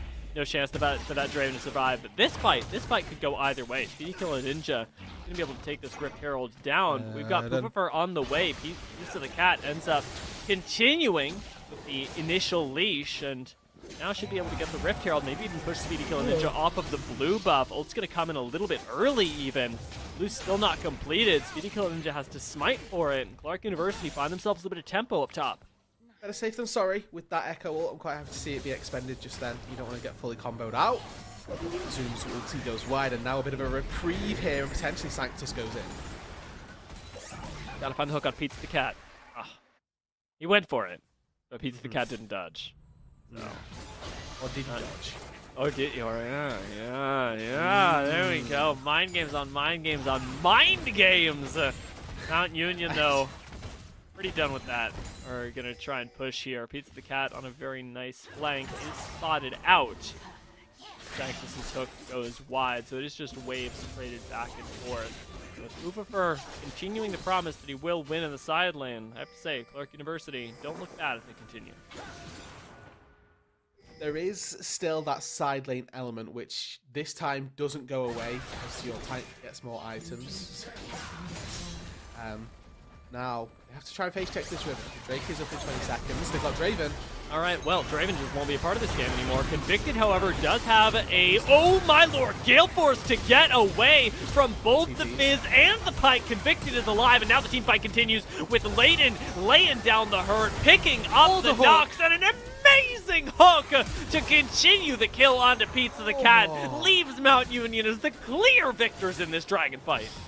What a team fight from Mount U. They forced the Stormbringer as well on the back end. It's going to be the Drake going over. Hoofer running for the hills here. Flash available, gets away. Can Sanctus still find it? Actually, is he out of mana for this? He might be. I think they just killed this guy. Spice Rack going to be able to get away. Draven ult not doing nearly enough damage to claim a kill. And we keep getting that we keep getting that cash money sound go off. Cash money. That's what is in the back pockets of Mount U right now. What is happening right now? They're all little golems. they're all little junglers. You never seen a red buff walk out of base? I have not. Oh, well. That is wild. There's some serious April Fools tomfoolery going down. Yeah, exactly. You know, I've been okay with it so far. Other than the Scuttle Crab, there's been nothing that's actually particularly game breaking. Yeah, that's Scuttle Crab's being worth 300 gold is not okay. It shouldn't be in the game. The rest of it's been fun. Yeah, I've enjoyed. I really enjoyed the large fish. Now we have a small fish. Look at the fish. So cute. He's so tiny. Oh my god, he's so cute. Oh, he made it. My Well god. done. It's just like cheering on this little baby. Go. I remember my first wall hop. Oh, wow. Okay, dear, we have Berserker Boots. Spice right. I'm going to veto him and tell him bad. You're playing AP Kaiser and you're not going for a Nash's Tooth? Don't build the Berserker Boots, just go for Sorcerer's Shoes, okay? This is my notes to you. That without Nash's Tooth, you're not hitting your attacks. Oh, it's back. Okay. I'm ignoring it. I'm ignoring the crowd through personal hatred. I want to see it die. Oh my god. Observers, no! Stop! It's bigger than set. It's so terrifying. Definitely a reasonable amount of gold going into the pockets of Speedy Killer Ninja. Sanctus looking to put a little bit more in there. Forces the flash out of Shakespeare. And uses his own to do it, I will say. So, yeah. Flash for flash. That's a trade that you'll take every day as the support. That's one of those that you do at level 1 and you're like, aha! Worth. Yeah. Oh, is there a skirmish? No, okay. Cheeky ult, couple cooldowns going awry, but no kills thus far just yet. So, for now, we've reached this mid-game point where there's a decided lead over to Mount Union, so there's no two ways about it. Now they're trying to collapse onto what is arguably one of the strongest points of the Clark U squad, but with very little response, this is just going to be a thing. Yeah, this is tough. Convicted. Ugh. I have got to say, a lot of damage. It takes confidence to Gale Force aggressively when a Volibear is ulting at you, but it ends up working out. Convicted doesn't die. Demo almost does. Hit him with the W. Hit him with the W. There we go. Nicely done. Spice Rack absolutely gapping in the mid-support match. Yeah. This nice little 1v2 that he's down on this bot side, coming away with an extra kill. Now, the attack speed had value there. Oh, there's a Baron and a kill. And here I was thinking that Fizzle was going to be the thing that we were looking out for. That is definitely a game changer, and one that changes this for the better for Mount Union, even more so than it did last game, because last game they went from like a 2,000 gold lead to a 3,000 gold lead with the Baron. Now it's just ridiculous. Now it's going to start. It's going to continue to be cyberbullying. Yes, correct. Okay, I'm judging Kaiser build again. Do we have an amp tome? We do. Perfect. Okay, we have W evolve. We're in a good position as this Kaiser right now. Now is when we play what I like to call non-interactive League of Legends. Mm-hmm. We sit back at 2,000 units, we press W. And then we press W. And then we press W again, and the enemy team is already dead. Before we do I'm going to hold the point just to watch the attack go down. Yeah. Before we do that, I wanted to know, You want to talk to me a little bit about this polar bear build? Not especially. Okay. Okay, so Volibear has very good. Oh, I said not very good AP scaling. So he'd be an AP champion if he did. It's deceptively good AP scalings for attack, and it means that you can get away with things like Riftmaker, particularly when you have second W, which gives you a lot of healing regardless, and then with Riftmaker on top of that, you get even more. Ooh! Yeah. Now imagine if they had Sork shoes. That's all I'm gonna say. Oh. Anyway. Yeah. Continue. Now, these two daggers, you may query, what are they going into? It's in the Shore's Tooth. Oh yeah, it is. Oh yeah, it is. Big time. Big time. Very excited. Unless it's a Blade of the Ruin King, in which case I'm reporting Poofa for after the game. Yeah. But it's Nash's Tooth. I hope. I feel like topside has been pretty suspiciously quiet. Lated and Poofa, while they have shown up for the team fight, have not been killing each other nearly as much as they were last game. I guess that's because mostly killing. Yeah, it's been going on across the rest of the map, right? Yeah. And it's a little bit odd since they're playing two champions now that are a little bit more adept at killing one another. But that's irrelevant because they got a kill in the bot lane. They took down who is the biggest threat of Clark. Oh, they've got an inhib with an extra kill. Could win the game. It would look like that's a very strong possibility. Here comes Blue Buff to defend the base. Yeah.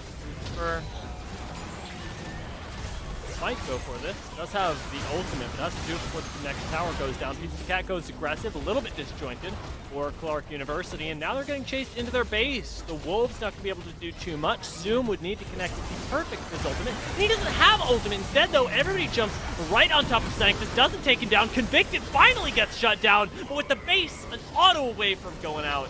Mount Union pick up their second win. Send Clark University packing on a 2-0. Nice 2-0 for them. Really well played once again.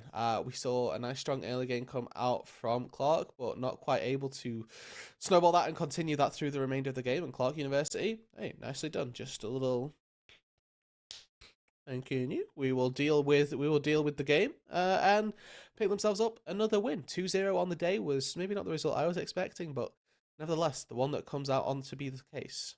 I thought we were going to go 2-1 for sure. Clark University showed that they had grit, but Mount Union clearly got their refreshment in, and what was really refreshing to see was Convicted doing insane things. The rest of this roster, also crazy, and I think they've done a really good job of being able to gel around a win condition, right? They all know exactly where their bread is buttered, especially Sanctus, who was able to... That's a saying, it's a saying. No, it's not. Not over here, it isn't. All they right, all know where their bread is buttered. Surely it's on the bread. Hello? Yeah. Well, the point being... My bad. Let me butter the crust. No. Hello? I'll explain it after. Okay. The point is, Convicted is really good at the game, and that was a pleasure to watch. Do you agree, Roodood? Do you have things to add? I did, and also we know where his peanut is spread, and we know where the jam has been rolled, and the polies. Really good food metaphors for Convicted. All right, well, what I'm really coming away from this with is that... I got one. You got another one? What is it? He doesn't have egg on his face. It's true, he doesn't. We're just getting a whole breakfast meal up here for Mount Union. It seems like the day's only getting better and better for them. So while we go make sure that they are catered to, and while they get their bread buttered, their jam... rolled and I don't know, I assume they're getting an omelet off of this. We're also going to toss into a very short break before the next series of games where the League of Legends action will continue here on the NECC. Message from a new world I'd never known.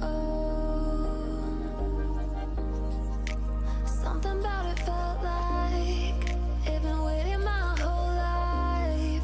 Is this home? I can hear each sound calling my name, and I feel angels around when I start to sing inside.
Where you look, where you touch, where you feel, yeah. Where you look, where you touch, where you feel, yeah. Yeah, yeah, yeah. Can we talk about me and you? Can we talk about the truth? I wanna know, I wanna know. Can we talk about me and you? Can we talk about me and you? Can we talk about the truth? I wanna know, I wanna know. Can we talk about me and you? Can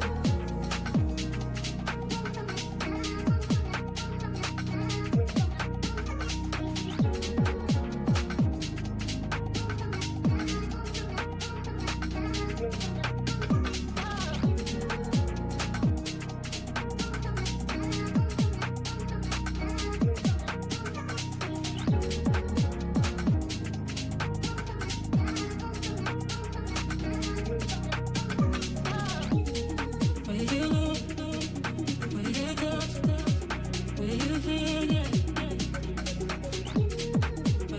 talk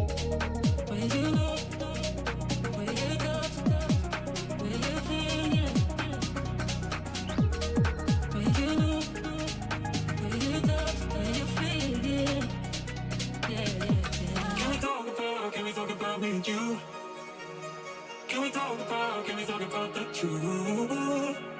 know, I wanna know.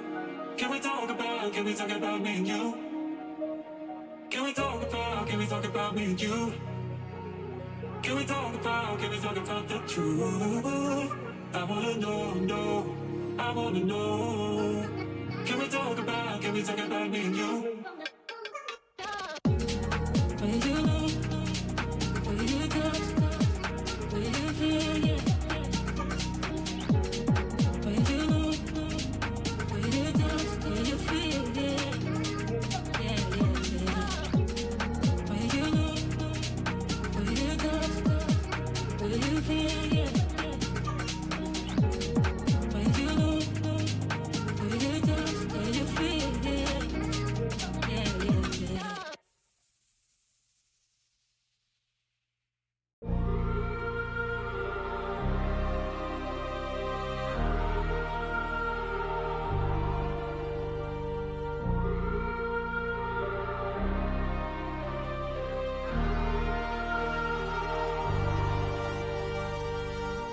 I wanna know your dark side.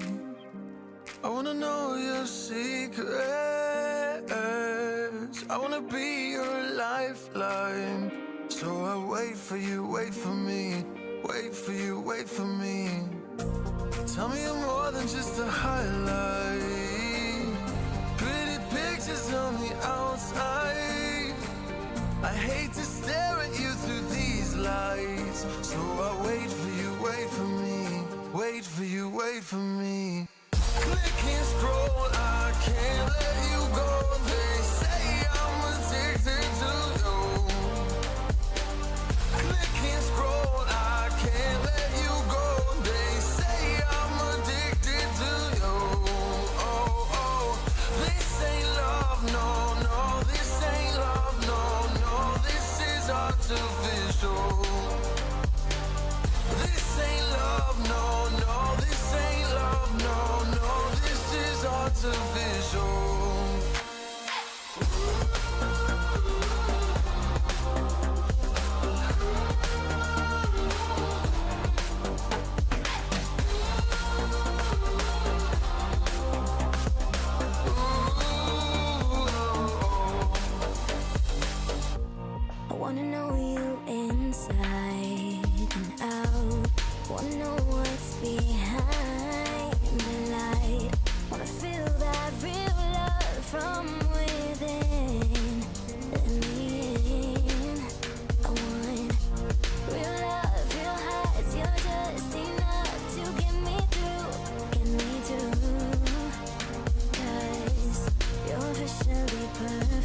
I need a scarecrow after what you did. 'Cause all of the birds know that I'm almost dead. I'm barely breathing, I'm barely awake. You left me in pieces, there's no more to break. Don't wake me up, not in this century. Don't wake me up, 'cause you're just a ghost inside my head. You're just a ghost, you're never there. You're just a memory on my lips. 'Cause you're just a ghost inside my head.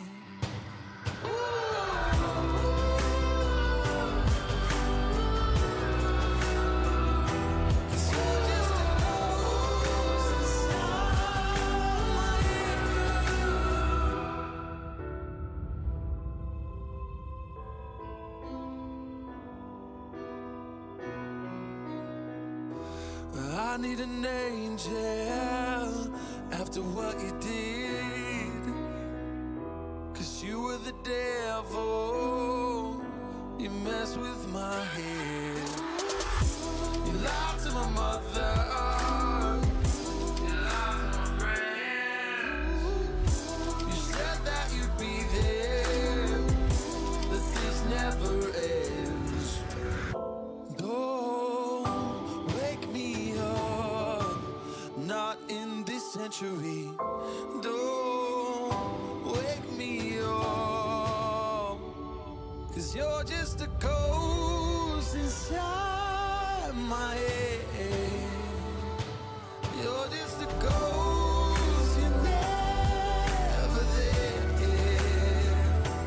You're just a memory on my lips. 'Cause you're just a ghost inside my head. You're just a ghost.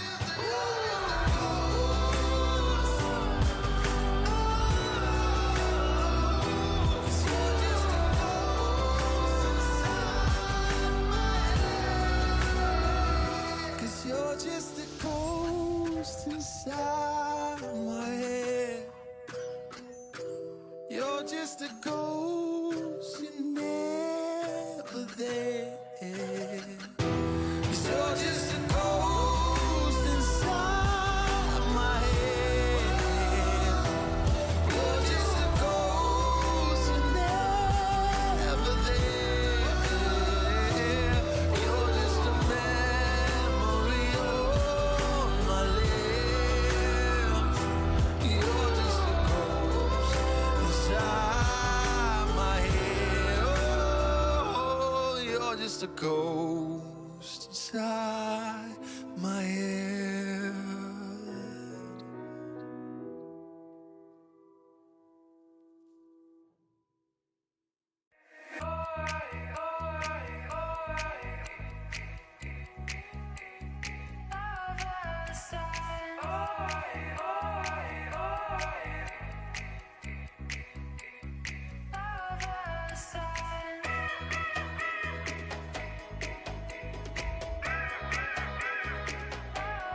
Side.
down the rabbit hole again. And as I fall, I can feel the pain.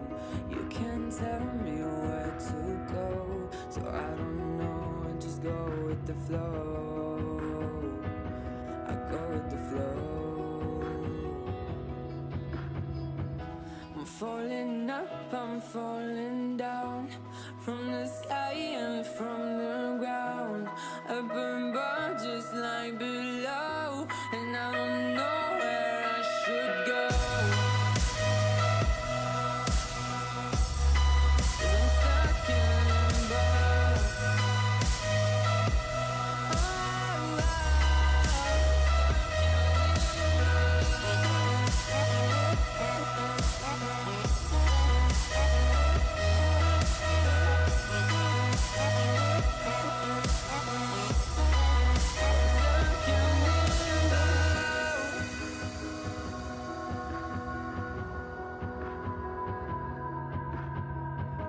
I'm out of love, but I guess I deserved it. Trying to hide, to pass you by. I'm getting down, feeling fine. I'm light as air, no one can reach me. Lost in a dream, lost in between. Let's keep on flying, let's keep on breathing. I'm falling up, I'm falling down, from the sky and from the ground. Up above just like below, and I don't know where I should go. 'Cause I'm stuck in limbo.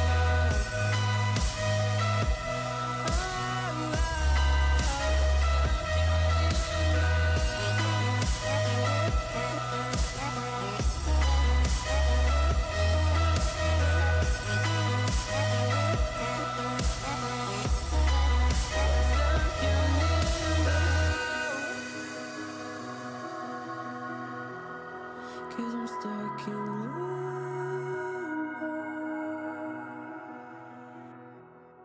Cause I'm stuck in limbo.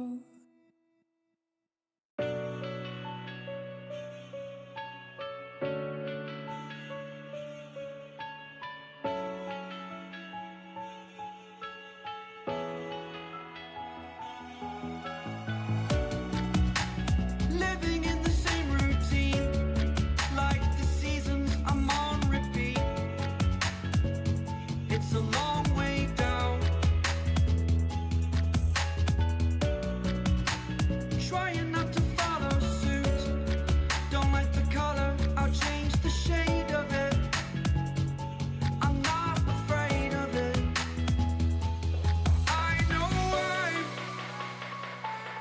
I know I'm holding on to this, holding on. I know I'm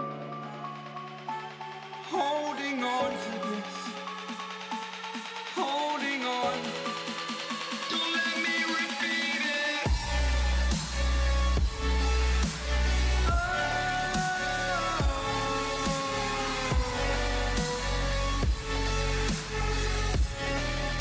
Don't let me repeat it.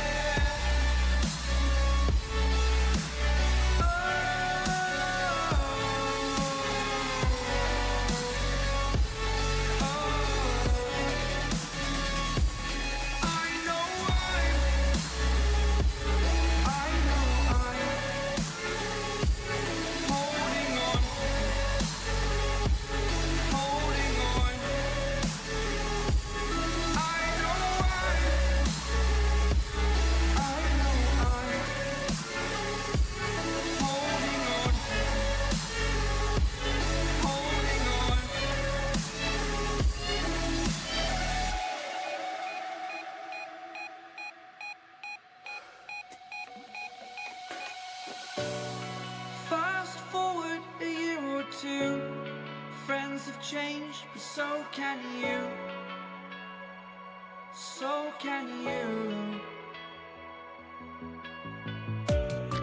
For too long about the mistakes,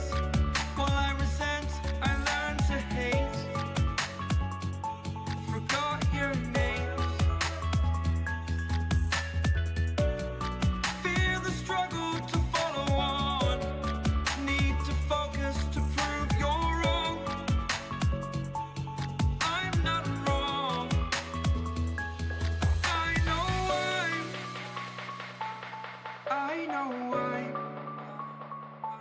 holding on to this, holding on. I know I'm, oh, I know I'm holding on to this, holding on. Don't let me repeat it.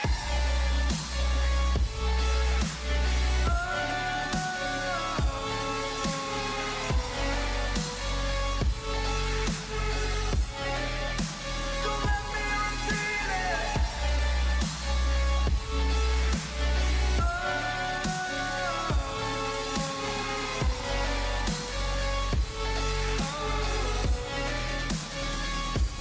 I know I'm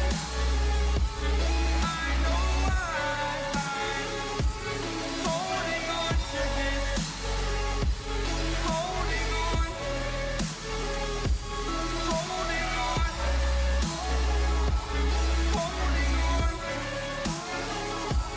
holding on, holding on.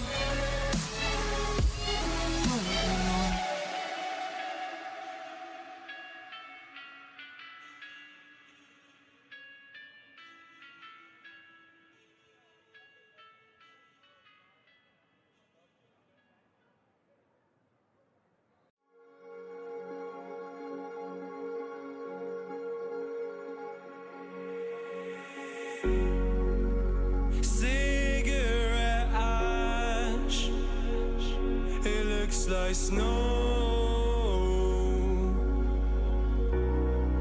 when it falls in the wind, you know. And you, oh, you say you wanna dance.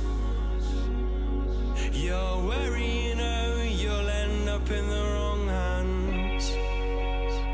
And you're having fun. Why don't you show your friends? And you're having fun. What if it never ends? I'm lacking sincerity, but you don't care at all.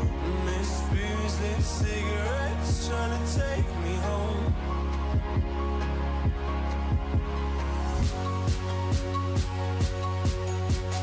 Falling in love just a million times, breaking it off, put the feeling on ice sail.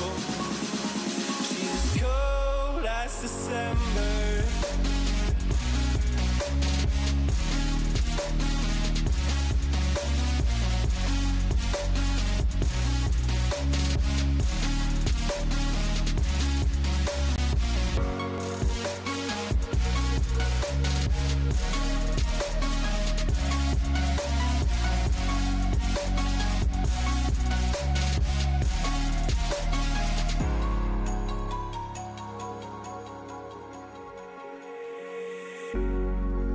I swear I've seen you before, holding your shoes in your hands, running out that door.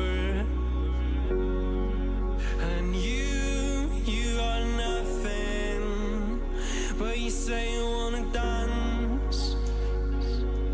And you're wary, you know, you'll end up in the wrong hands.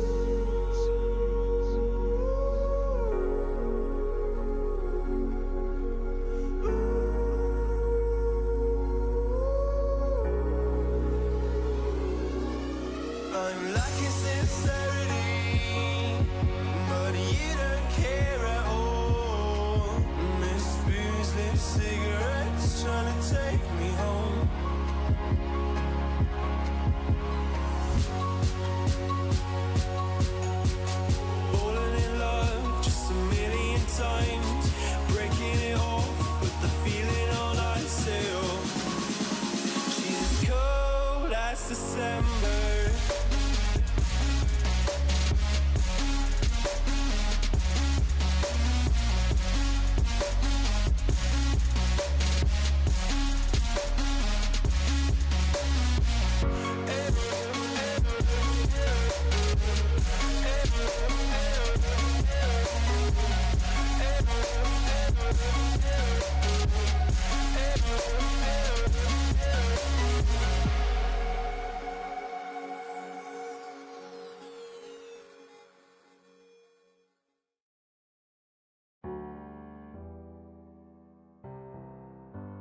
It's like I can't walk on the ceiling.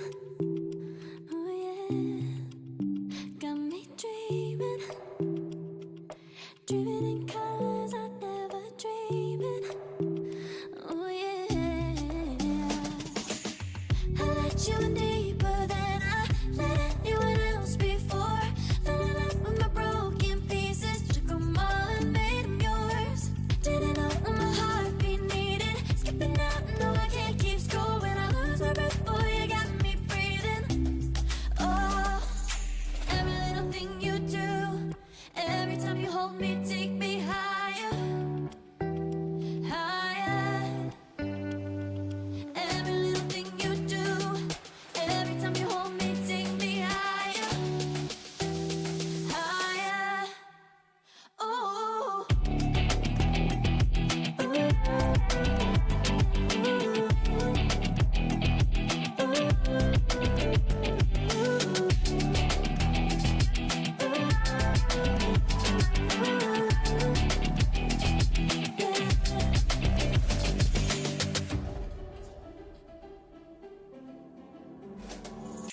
Magic. No, I'm never letting go.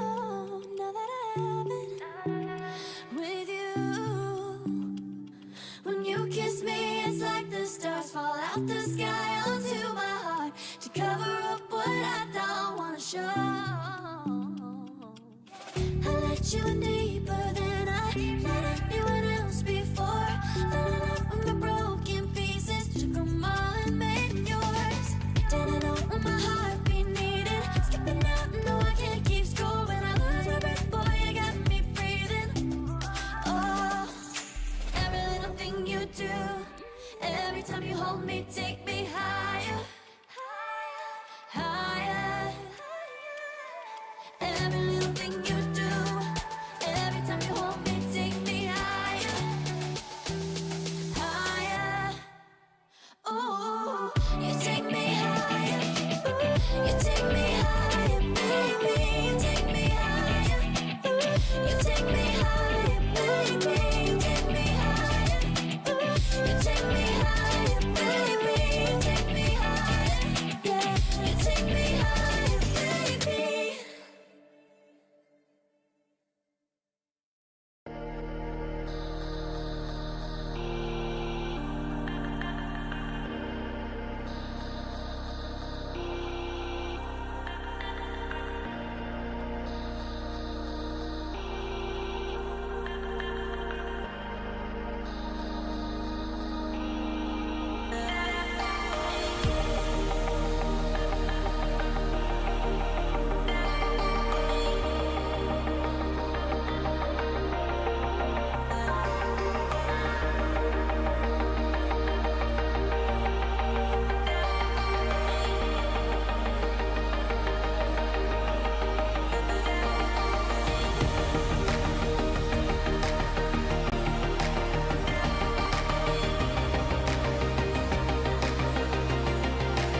I'm with you, I am able to keep pushing my limits and all the drive that I have. Well, I'm going the distance with you.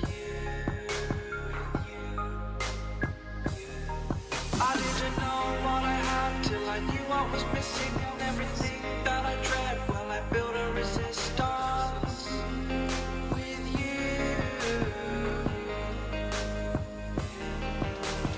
Catch me when I fall, and I'll keep you on the ground. You were gone, I wish you'd stay. I could look at you for days. Time was well spent, that's when I knew that I need to spend my life here with you.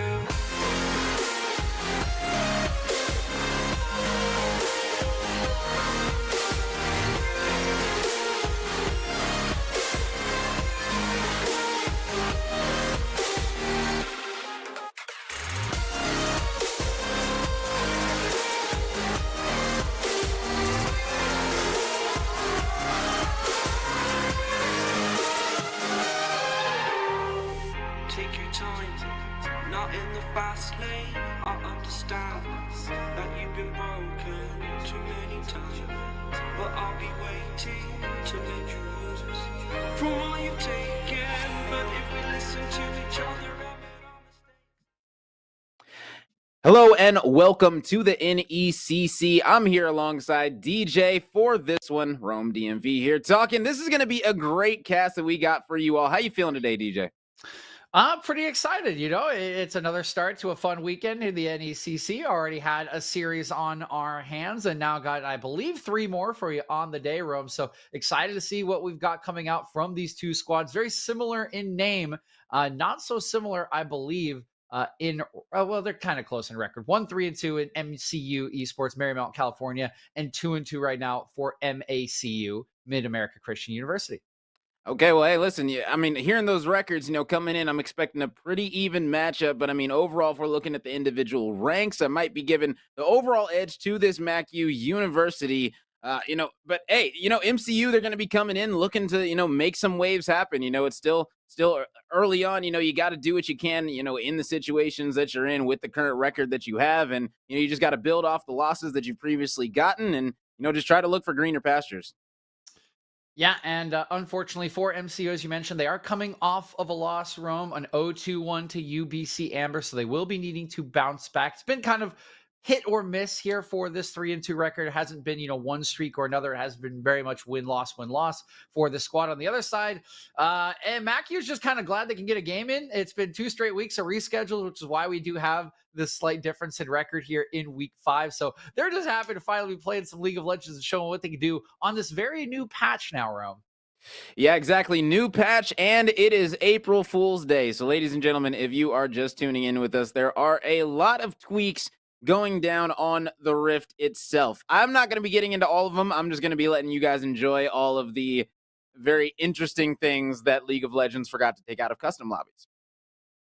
Yeah, I haven't been really watching Rome, so I still don't really believe that these are all going to happen, but I can run down the list here of effects that we're going to see. So I'll go as quick as possible. We got 8 major ones here. Champion kills will lead to an increase in champion size, and then you'll inherit their size. Honey fruits will decrease your size. Respawning or backing results in transforming into a random creature for 3 seconds or until an ability is cast, so that's just kind of for you, I guess.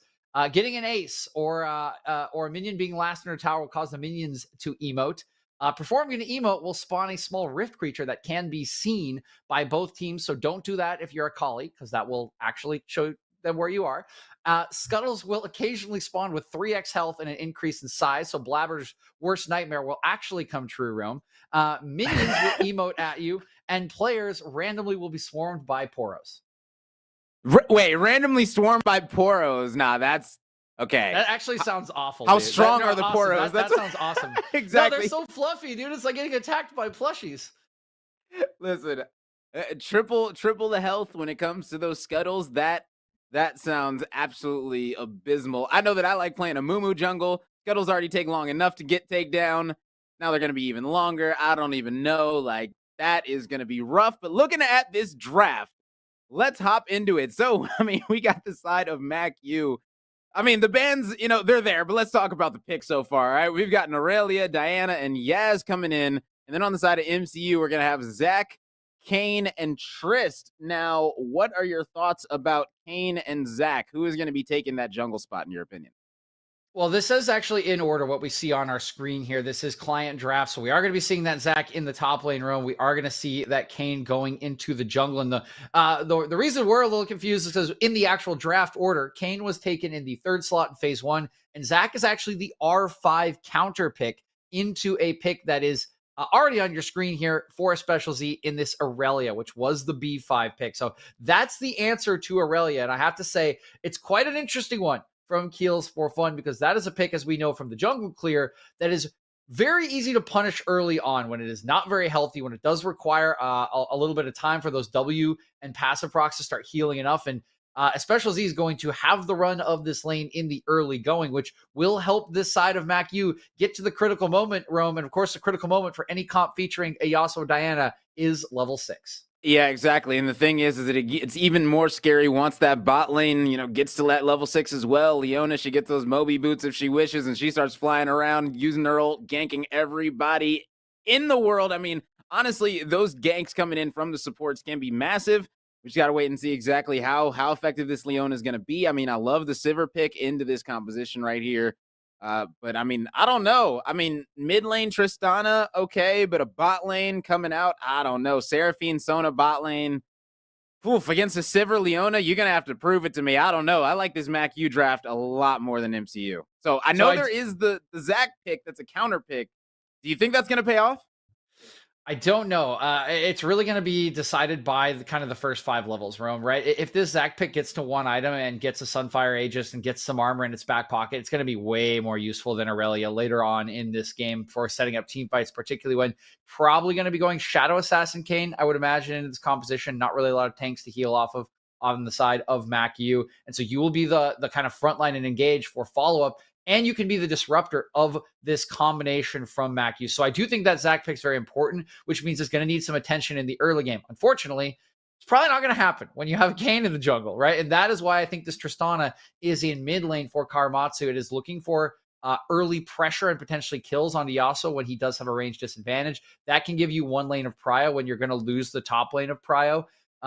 Unfortunately, I am a little sussy on the Tristana Yasuo matchup because I think it's very good in the first 3 levels. But once the wind wall is on, you actually have a really hard time as Tristana trading into this particular level 6 because you want to get up close and personal with your W, which is exactly where Yasuo wants you. Yes, the E will go through the wind wall, but your autos will not follow it. So you won't actually get the burst combo unless you follow up on that, meaning you're going to have to go into Yasuo's zone where he wants you to be. And I do think that's a little bit scary for a composition that really is going to rely, their win condition will be shutting down this Yasuo Diana combo, because otherwise, you look at these champions, how squishy they are, like you mentioned, the kind of champions they are, Sona Seraphine, you can't just force onto these champions with Yasuo Diana. That is what the combo does. And so they need to be stifled in this game for MCU to succeed. Big time. And I mean, looking at the bot lane, it's going to be a whole lot of poke coming out. I mean, this Sivir is going to be able to have a grand old time. I mean, if those Qs are landing, I mean, it's going to be very hard for this bot lane to farm on the side of MCU. But hey, listen, prove me wrong, make something happen, make some magic happen out on the Rift. That's all we can really expect. I mean, you talked about it, though, the mid lane matchup, Yaz versus Trist. I mean, this one can get out of hand quickly. I think we know that. As you stated, that Yaz, if it all depends on how confident the Yasuo is, because there's some Yaz that are level 1 and they're like, you know what, I'm all inning right now. And it's like, come on, man. It's like, are you really about that life right now? But just wait till you're level 3. Wait till you get that win. Wait till you're good to go, and then get these trades out on this Trist. And honestly, this Trist might be having a very, very long day. We just got to wait and find out. Yeah, it's going to get quite snowbally as we actually see the matchup on your screen. You do see the press the attack coming out. That's a classic for the mid lane Tristana. If you do want to kind of, again, press the attack. Usually we do see a hail of blades, but that can get interrupted by wind wall. I think as we've kind of both highlighted, Rome, it's a very snowbally matchup. If you do get ahead on the Trist, right, then even if you jump on Yas and he gets the combo off on you, you can kind of just burst him through it, right? Is kind of what happens. But again, if you are not ahead, if you're at even footing and you jump in and you get knocked up, you will die. You will just die. So it is a tricky one to play out. Again, I think it's much more important. The early laning phase is going to be critical, which is often not something we say here kind of in this kind of middle elo. A lot of players here in platinum, some in gold, couple in diamond. Usually you see a little more late game scaling, some team fighting. That's really only the case for MCU. MACU much more wants these small skirmishes. They want to use this combo in the mid jungle to absolutely annihilate people. And there are a lot of snowbally matchups, particularly on the top side of this rift. So I expect quite a bit of blood and a lot of action in the early game. And if there is no action, Rome, I think it very much favors MCU. Yeah, I mean, you're definitely going to be right about that. I mean, MCU are going to want to scale, not let this one get out of hand whatsoever. So, I mean, I'm going to be looking at the kill feed as you stated. I mean, if 10, 15 minutes roll by and there's already, 12 kills on the map, it's probably not going to be going in favor of MCU. So, I mean, as you stated, will this MACU squad be able to get out to an early lead? I like the Dark Harvest coming out on the Sivir. Personally, I feel like Dark Harvest is just absolutely, it's my favorite. Out of every single one, Dark Harvest got to be my favorite. Oh, you're one of those, huh, Rob? Okay. Listen, I'm a Teemo main. I hate to say it, but 1.25 million mastery on it. It is what it is. I love Dark Harvest. Sue me. It is what it is. So you are really one of the, you are outing yourself right now. I mean, chat, I can't see chat right now, but they have got to be absolutely up in arms, Rome. What? Listen, you are setting a big target on your back right now. Listen, we're not going to talk about the 2 million Kog'Maw mastery points that I have. Okay, that's another day. Acceptable. That's a sunken hole at this point, unfortunately, as a force of nature exists. But hey, that would have been a fun champion for at least 4 seasons. Yeah, exactly. Pretty much when he had that 5.0 attack speed, that was when I got the 2 million mastery on him. Ever since then, I haven't really used Kog'Maw. It's been quite a few years, but hey, listen, either way, this matchup right here is going to be absolutely insane. Hoping that this Sivir is going to be able to really stack a lot of those Dark Harvests up early on. You want to try to have at least one stack every 2 minutes that goes by or so. So, if you have anything less than that, I would say it probably isn't worth going Dark Harvest at the end of the day. But, if you're able to keep these enemies low in your lane, get one proc off every 2 minutes or so, you're gonna be sitting pretty for the late game because, I mean, a Sivir late game with Dark Harvest is hitting hard if she's in there with 25, 26 plus stacks on that Dark Harvest. Yeah, certainly agree. And if we do see the Dark Harvest, I think that means we can expect to see lethality Sivir. We'll see if that does occur, if they are just going to go kind of that late game insurance policy. Again, we mentioned MACU. They want to skirmish. They don't have much of a late game. So I actually do think that going lethality makes a lot more sense. Like, you're not going to get to like a 5-item like Sivir, team front to back win condition with this composition. So it makes much more sense to go lethality, pile on over the top damage for your already very easy to execute mid jungle combination. Makes a lot of sense to me. Think the Dark Harvest stacks will maybe be a little tricky with the amount of sustain in this bottom lane, but I still think it's the right rune to go when you are playing lethality regardless. And of course, however many stacks you have, that's just extra damage on top of your combination. I think it's a good combination. It's a good decision here from Adatarat. Yeah, precisely. I mean, I'm looking at this squad, and I mean, overall, things are looking great. Oh, it's Ada Tater Tot. My bad. Ada Tater Tot. Shout out to Ada Tater Tot. That is a great name. I see what we're doing here. I tried to do it quickly, and I was like, this is clearly a pun of something, and I couldn't get it fast enough. Oh, man, it's all good. Player names is one thing that I think even the players understand that, sometimes they're a little bit wonky, and we just got to, make the most of what we see. Simple as that. All we can read is what's in front of us at the end of the day. So, mistakes do happen. It's all good, man. But listen, either way, we're going to be hopping into this game right here, right now. Doesn't look like there is going to be any trickery coming out to start things off. It is going to be a pretty neutral start overall. We are going to see Walmart and the specials might be lurking a little bit for a deep ward. See, that ward does go on the Raptors. Kane does often like to start Raptors solo. His reaping.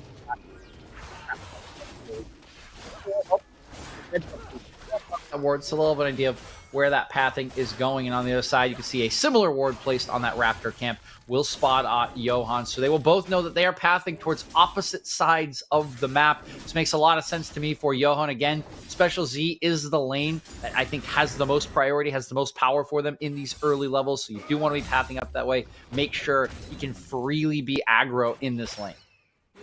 We just got to wait and see, really. I mean, the pathing is definitely going to be very interesting for sure for both of these junglers. Looks like they are going to be taking the same path. So who knows exactly what route is going to be taken? Are we going to be seeing a mid gank from this Diana onto this Trist pretty soon? We just got to wait and find out because, I mean, you stated it. I think there are going to be some early gank opportunities. And I think these junglers are both going to be very, very hungry to find them. Junglers could be looking. You see the pings coming down. Both of them do have a little bit of a conditional part of their engage, right? Of course, Diana without the Moonfall doesn't have quite as much stickiness as she does at level 6. And Kayn is, I hate to say it, but half a champion before he gets to that transform mark, Rome. So I do think that if anyone's going to look to be active, it will be Origins a little bit more. Johan going to want to shadow the top lane. Johan's, of course, wants to be active to get those scepters, get those orbs as quickly as possible. And I notice he has gone Conqueror, so he's not going that first strike technical on here. Top lane. And a Specials is going to be going in with the flash, but guess what? The passive from the Zac. You can't forget about that one. It's very easy to forget about early on. And Aurelia, Special is going to be paying the price heavily now with no summon. Yeah, and that is just absolutely massive. And I think a little bit of a miscalculation from a Special Z, Rome, because this is a teleport ignite Zac. Kind of clever from Keels for fun. Knowing he has that passive means he doesn't lose anything, right? He just loses his passiveness. He still has TP advantage, especially as he flashed ignited, didn't get anything for their summoner spells, and now is the vulnerable member in a top lane that she should be winning for Macu. Yeah, and I mean, that's the thing is I feel like that was like a simple mistake. I feel like a lot of times, you just don't account for things like that. And I mean, burn the ignite, burned everything. It's just not going to be worth it. I mean, now hard shoving, the Zac's going to be getting ahead, already ahead in levels. Zac hasn't even TP'd back to lane yet, and now you're going to be getting Origins, going to be getting this gank on his Specials, and I mean, no mana on Keels. Yeah, Keels is doing a great job keeping his Specials here, and there it is. The Specials went in at the wrong time, buddy. Keels going to be making you pay for this one with the help of Origins, and going into the turret aggro isn't going to be helping you out either. That's going to be 0-2 starting for this squad, and that is absolutely detrimental. MCU off to a great start. Yeah, that is absolutely devastating. I mean, look at the buy here from his Specials. 2 daggers as he has to haul it back to lane. No TP for him whatsoever. I mean, Yikes. Didn't even have it on the first one, right? And just gets ganked again. You can see already a CS lead for Zac. That's not something you would expect. He is 600-ish gold up. And we talked about, right, there's going to be a break point at which the armor that the Zac builds up is just going to be way too much with the CC he provides for a Special. Well, that's very much accelerated now, Rome. Oh my goodness. Already has the Sunfire cape along with another cloth armor, and now you got the Yaz level 5 chunking the Tristan mid. Uh-oh, this is a bad situation. Tristan's, oh my goodness, going for the flash. What a play by Walmart. Almost tried to make it happen, but did force the flash out of the Trist. Either way, I mean, Trist did have her exhaust. So I don't know if she just decided not to use it or tried to save it for a later date, but I mean, I definitely think that could have been a situation where Trist maybe would have been able to win that with that exhaust. Yeah, could have been. I'm not exactly sure what the calculus was, but clearly Karamatsu Girl not quite feeling like she could take that trade. Had to jump out. Did survive, of course, and was flash for flash, so it's not the worst thing to lose. You're already 10 CS up when you do come back to lane, but this is pretty fine for Walmart, right? You do drop your summoner spells, but again, this was a range versus melee matchup. You are pretty close in CS, all things considered, although this extra wave will be lost at the end of things. And you've now made it to level 6, so the weakest part of your game is now gone. You now have a gap closer onto this Tristana, and Karamatsu Girl going to have to respect your engage a whole heck of a lot more for the rest of the game.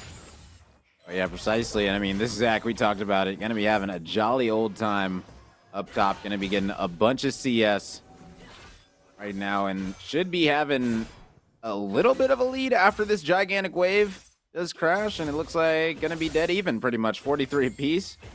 Just about, and yeah, right now, overall, drag is going to be up. I don't think anyone's going to be taking that anytime soon. Yeah, if it was going to be anyone right now, it would be MacU, as they just saw MCU on a base timer for their bottom lane roam, but Doesn't look like that's going to be the focus of Johan. And I can't blame him. He's level 5. He's a little bit behind Origins in terms of CS. He needs to get to that level 6 mark. We highlighted this in draft, how important it is for MacU. As soon as that button ticks over, all of a sudden this composition has so much more power in its back pocket. And then they can start to look for something like a Dragon, like a Rift Herald that's coming up in 45 seconds. Yeah, and I mean, right now, if I'm this Zach, honestly, I might as well just be looking to fight. I mean, if I see 2 daggers on the side of this Aurelia, and I already got a Sunfire cape and a cloth, I mean, hey, listen, I'm going to be testing this Aurelia out, seeing exactly what she's made of, but... You seem to be predicting something. Yeah, maybe as this Kane and Origins is going to be coming up. I mean, a Specials is 6, though. Might be able to get out. No, doesn't look like that's going to be the case. It's going to be an easy wipe. You don't have the Rift yet, but, I mean, this is still going to be good damage on this top tower. Going to get at least a couple of plates. Ooh, and now this Yaz thinking about going in. I mean, okay, that's a situation. Like, I feel like if Yaz went in there, they connect with the Diana as well, that's a kill. I'm not going to lie. I feel like they would have got that one. Possibly, except for maybe one thing, Rome, and this is actually a little bit ironic.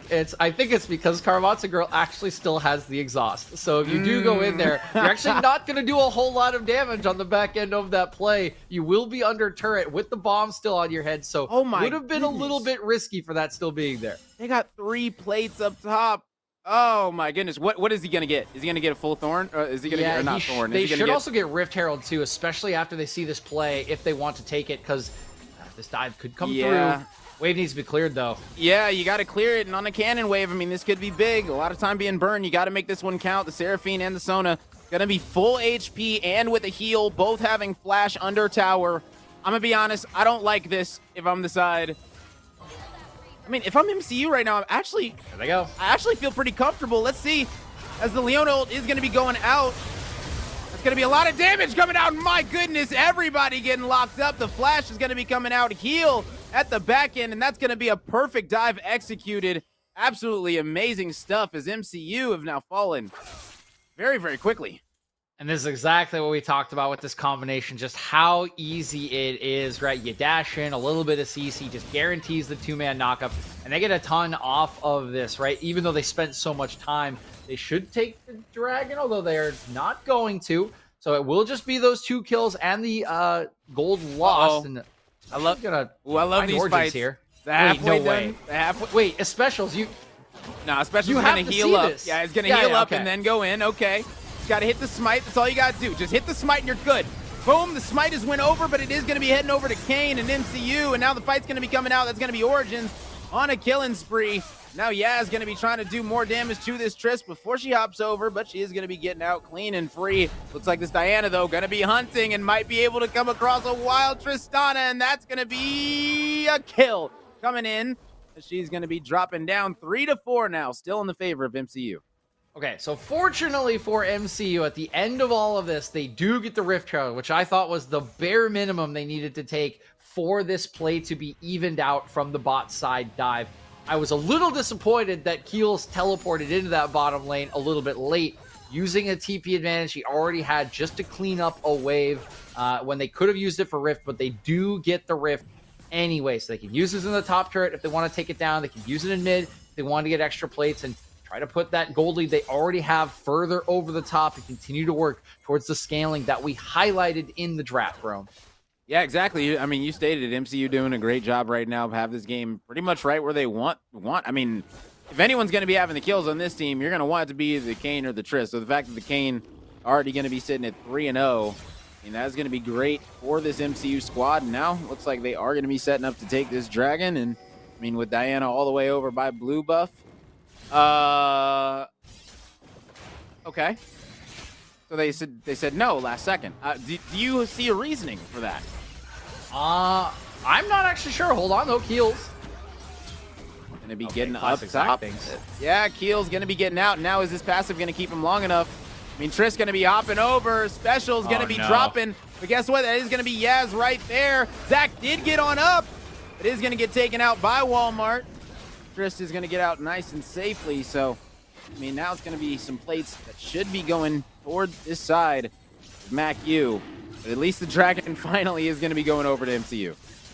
Yeah, we'll go over and I gotta say, I am a little worried right now for Macu. I hope they have to know that this Kayn is on the Drake, because if they don't, he's coming straight bot lane, and it looks like they are gonna back off a little bit and try to get themselves to a safe place.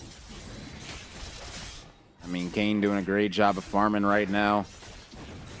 Bunch of CS for 25. Ooh, and a great Rift Herald position going to be coming out, as I don't think this is going to be enough to take the turret, but still going to be enough to get a whole lot of damage on it. And yeah, not going to be enough, but there's going to be some great gold. It is going to be going over to Karamatsu and this Tristana. That is gold needed. As you can see, there was actually a pretty good gold deficit for Walmart at the moment, just thanks to those 2 kills he got in the bottom lane dive. Karamatsu needs a waiver, so you can see here about 600 or so, but we look across the rest of the map, right? And the big thing of note is, okay, ultimate's coming down. And that is going to be a big Leona ult going to be coming out. Oh, you're dead. It's going to be flashing out, but yeah, that ignite is going to be enough. And oh, Pony Boy. Yeah, definitely going to be falling. His Origin's going to get out. Should be able to. Nope. And that is going to be a big shutdown going to the Leona. So, I mean, hey, if you're going to give a shutdown to anyone, that's the perfect person to give it to. Yep, absolutely is. So it's a bit of a sad. You can see Johan wanted that one, so he used the rocket belt to try to pick it up. Unfortunately, does not quite get it. And we were just mentioning the gold differences as well. And Johan, he's going in. Oh, yeah, big time. And it's going to be Pingo having to use that flash to get out. And, I mean, honestly, I'm really surprised that this bot lane in this Sona and this Seraphine are farming this well. I mean, 25 CS lead. I did not see that coming. First tower is going to be heading over toward this MCU roster. I mean, they're looking good right at that 14-minute mark. And overall, the squad not looking that bad. No, things looking very good for MCU at the moment. They're about 1.5K gold up. Again, I think their scaling is very much in their favor. They did actually go red Kayn here for Origins. A little surprising to me. I think most of these members are pretty frail in the face of Assassin Kayn. But either way, having the transformation at this point, 14 minutes in, going to be feeling very, very good. He's already got an Eclipse to his name as well. So he is at a pretty powerful point. And we mentioned, of course, the scaling of this bottom lane that we highlighted kind of in draft and even in game has done very well for themselves, and they are a big scaling point because of the aura, because of the healing and shielding that will come out. It's very, very hard to deal with, and there aren't that many members on this side of Macu that really deal with it that well. They really kind of only have Ada Tater Tot here to build something like a Serpent's Fang to help cut that shield.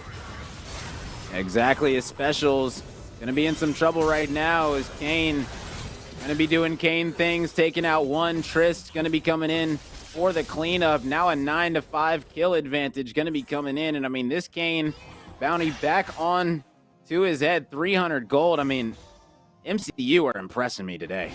Yeah, and I think we really start to see it now, right? Even with the only the Eclipse, not even a Gorge Rinker, already doing that much healing, that much damage for Origins. He's 6-1-1. This looks like a runaway Kayn game to me, particularly with all the utility that will come out of your bot lane later on in this one roam. So a lot of work to be done by Macu. They're going to need to find a couple of big picks around objectives, but unfortunately for them, they don't even have a dragon to their name, so they can't work towards scaling. They can't really work towards, like Rift Herald really, and oh boy, Ada Tater Tot, I think is gone.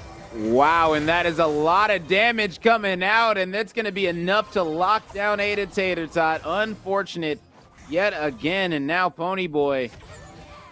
I mean, I don't know, this Leona might not be long for this world, as it is going to be Kayn coming in, looking for the cleanup yet again, and now Origins having a ball really anywhere on the map.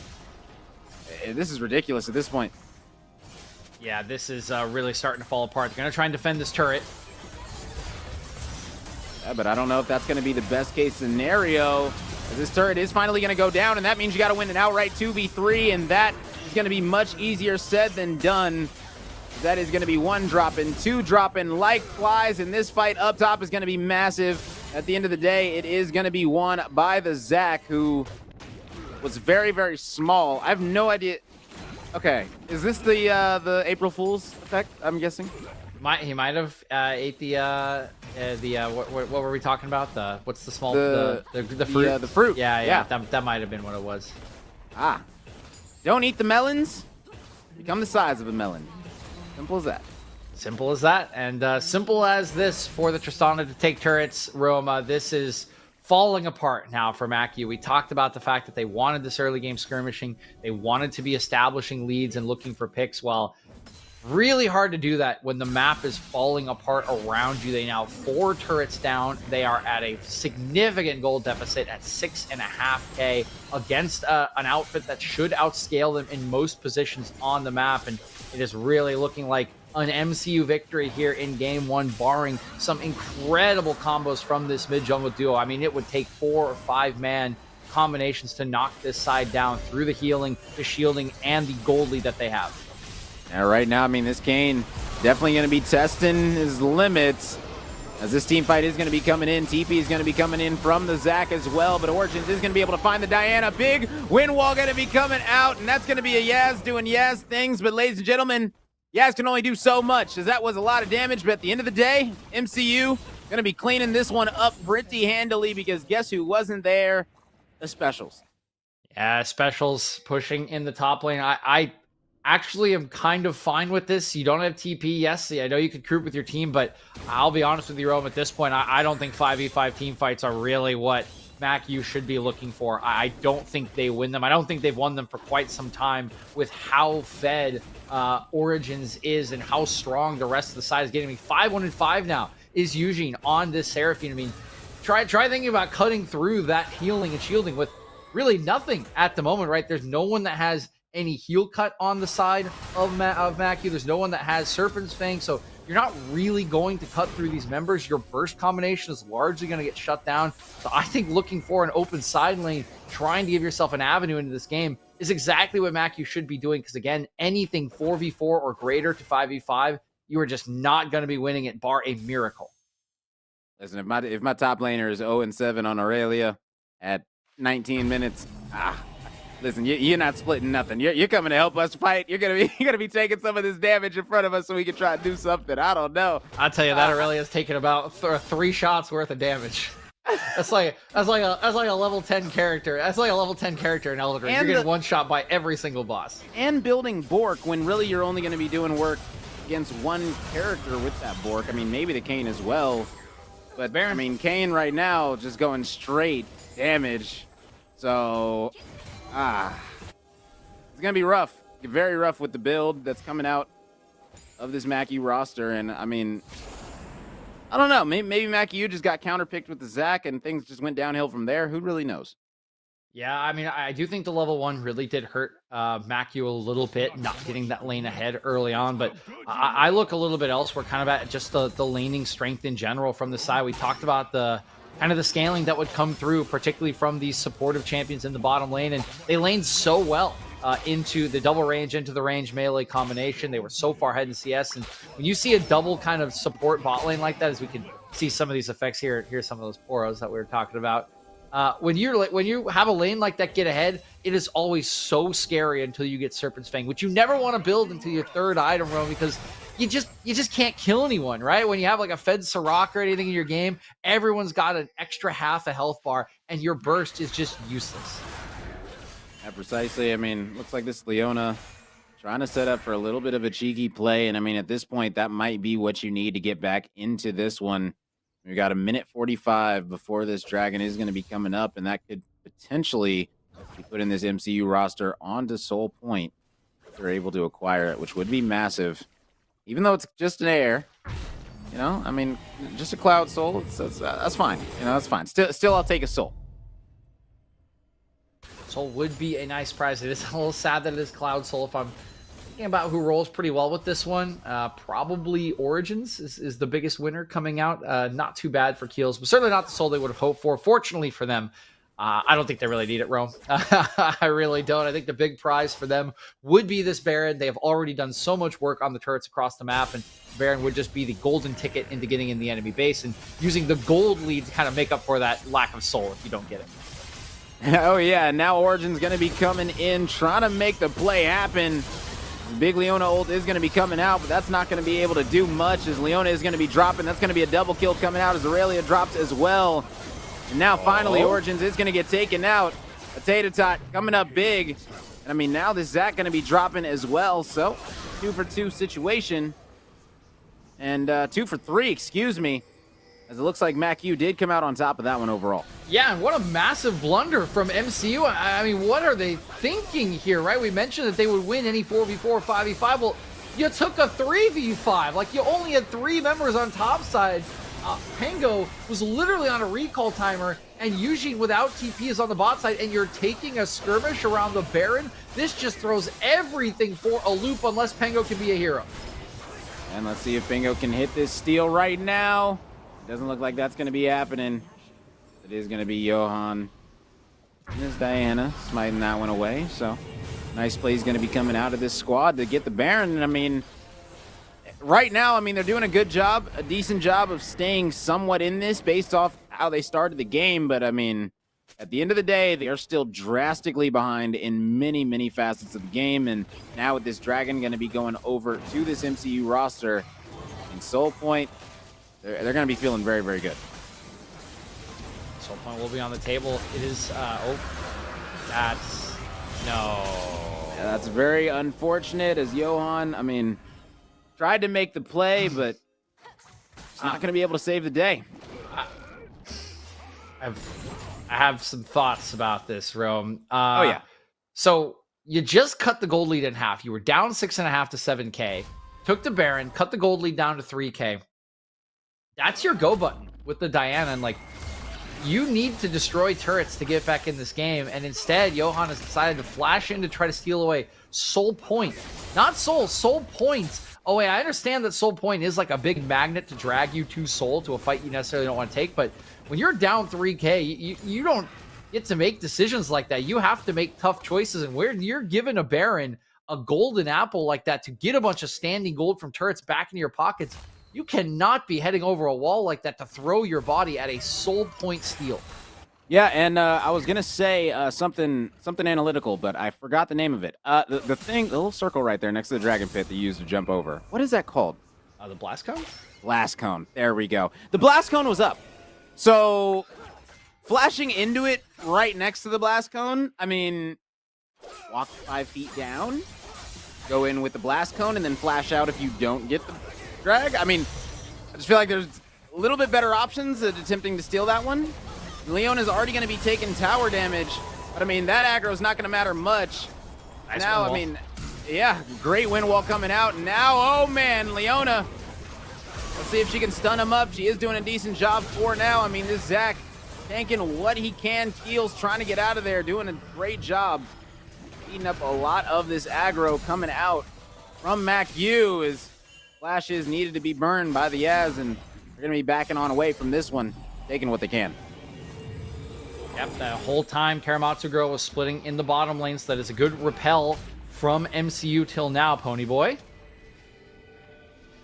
Ponyboy going to get caught out. That's going to be the question, and yes, his Origin's going to be hunting him down. Keel's going to be looking for more, but guess what? Keel's, everyone's already gone away. Unless they try to make a play for Walmart down here, but it looks like that's not going to be the case for now.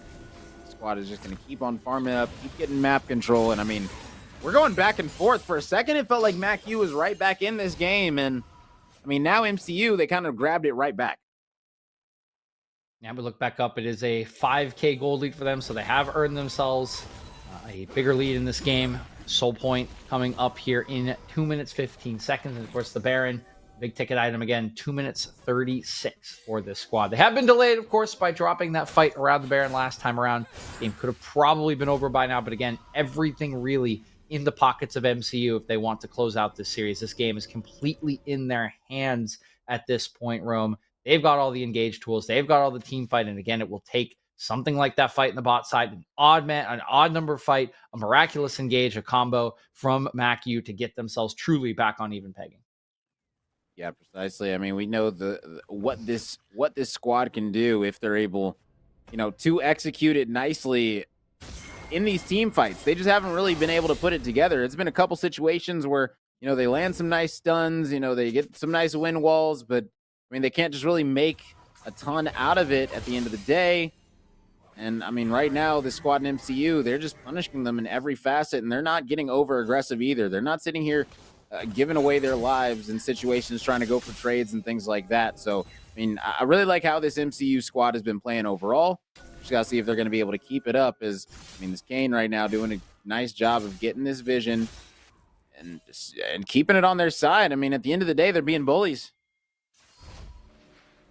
Yep, they are doing the right things at the moment, Rome. This time around, I think they don't want to make the same mistake they made last time. They are trying to clear away vision, give themselves a nice line of shallow wards into the enemy jungle. Run head on into 3 members here, Pango. He's okay. And I mean, right now, just waiting 35 seconds until this dragon is going to be coming up. This is going to be soul, so... I mean, realistically, it's not the most important soul, but at the end of the day, it's still a soul. So if they do lose this, it's going to be extremely hard to win the game from there.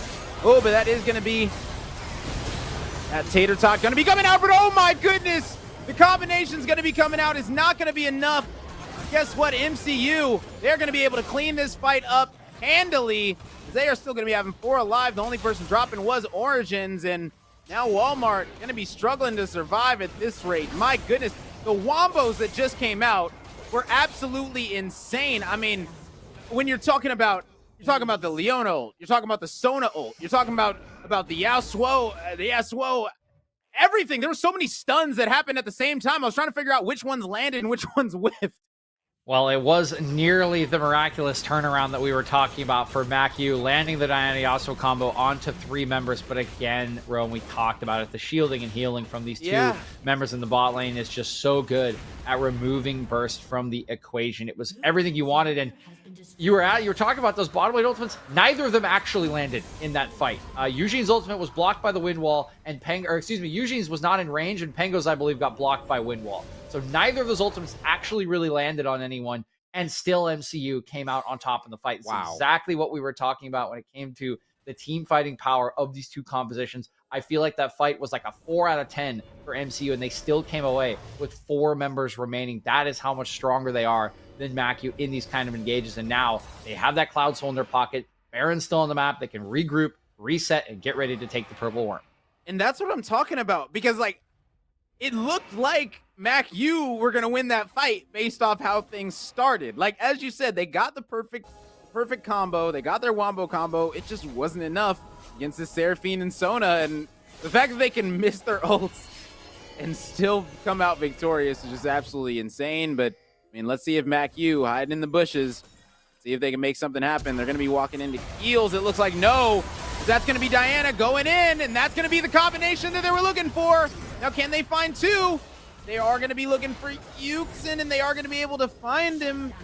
Question is, what else can they do off of that? As that is a big shutdown coming out. Kane, you might want to run for your life. That's a big Leona ultimate going to be coming out, and now Kane going to be in a world of hurt. Going to need to get out of here, but no, the stun going to be coming out. Leona, too much, as those stuns, you're not going to be able to run away from him whatsoever. Oh, no. Keels is going to be trying to head to the base and take out these towers. And I mean, hey, rightfully so. You got the middle, you got the supers heading in. You already got the inhib. Why not make them back? And they are finally going to be backing, but a lot of tower damage has been coming out, and that stun's not going to be doing anything. And Leona just flashed for that stun as well. Yeah, Baron going down here still for MacU. They could get a second one in their back pocket. The question is, can they get away? And I mean, Zach going to be coming in with the cleanup, trying to at least.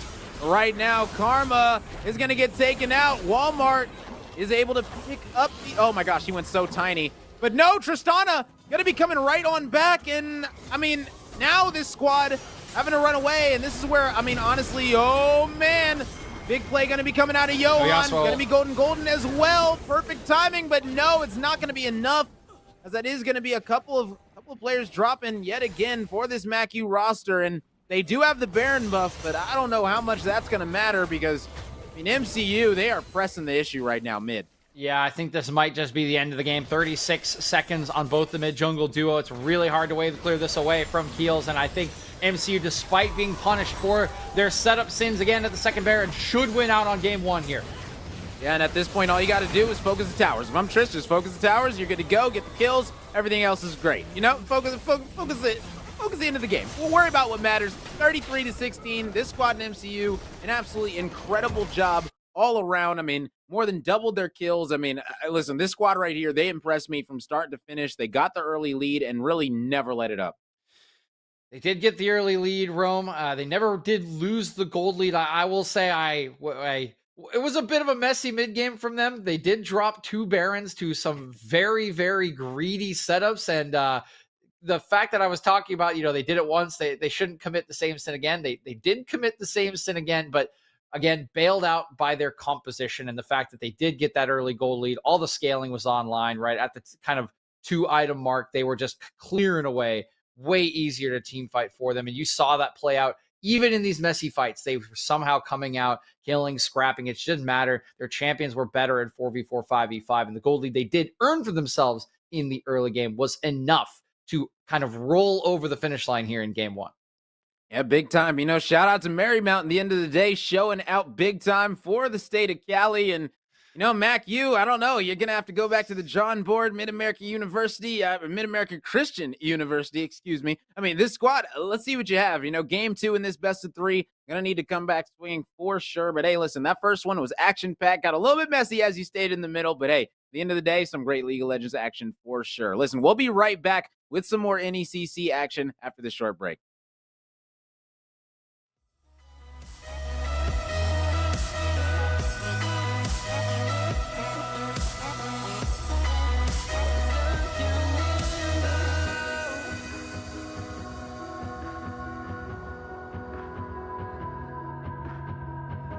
I'm out of love, but I guess I deserved it. Trying to hide, to pass you by. I'm getting down, feeling fine.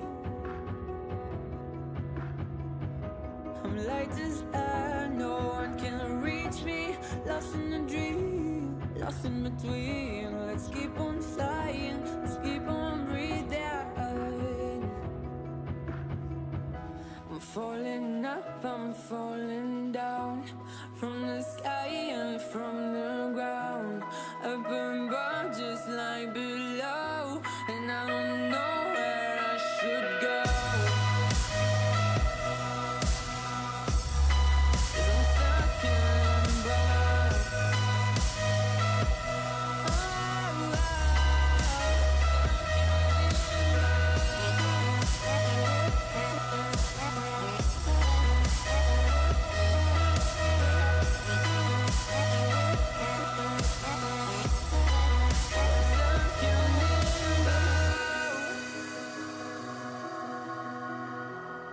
Cause I'm stuck in limbo. Cause I'm stuck in limbo.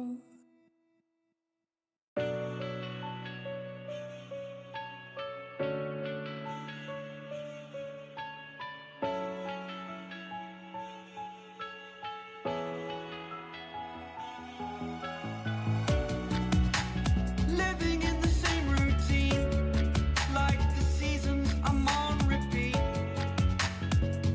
It's a long way down. Trying not to follow suit. Don't like the color, I'll change the shade of it. I'm not afraid of it.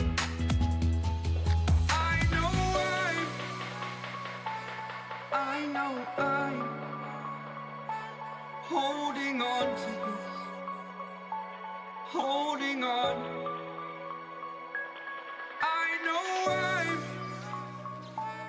I know I'm holding on to this. Holding on. Don't let me repeat it.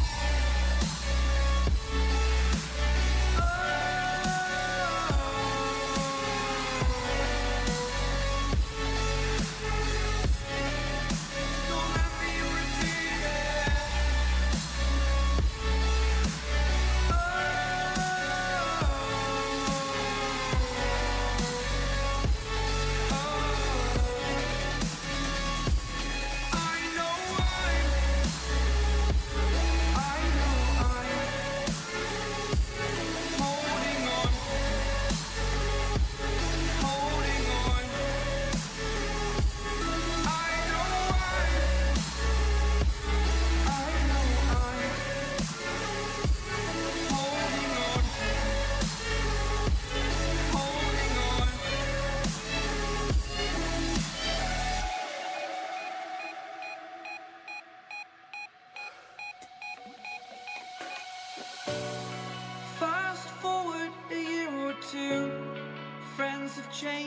So can you.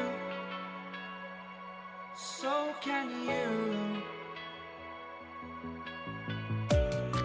For too long about the mistakes, while I resent, I learned to hate. Forgot your names. Fear the struggle to follow on. Need to focus to prove you're wrong. I'm not wrong.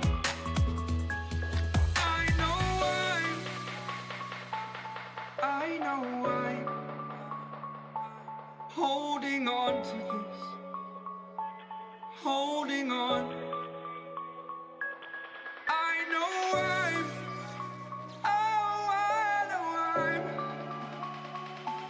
holding on to this. Holding on. Don't let me repeat it.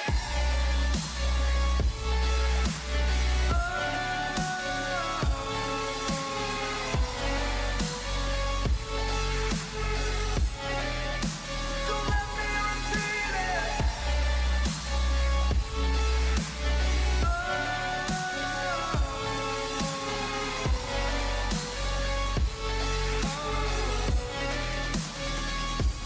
I know I'm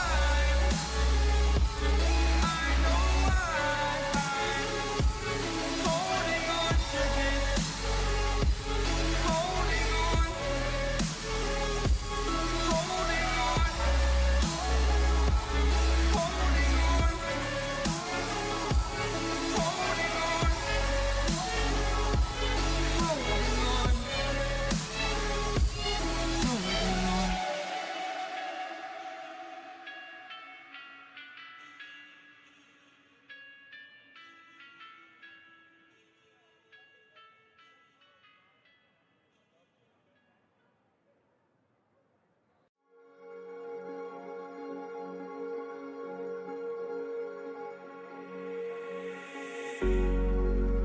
Cigarette ash, it looks like snow when it falls in the wind, you know. And you, oh you say you wanna dance. You're wary, you know, you'll end up in the wrong hands. And you're having fun. Why don't you show your friends? And you're having fun. What if it never ends?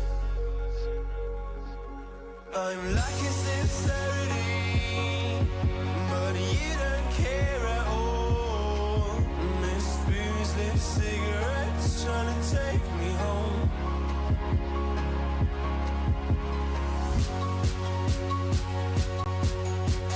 Falling in love just a million times, breaking it off, put the feeling on ice still. She's cold as December.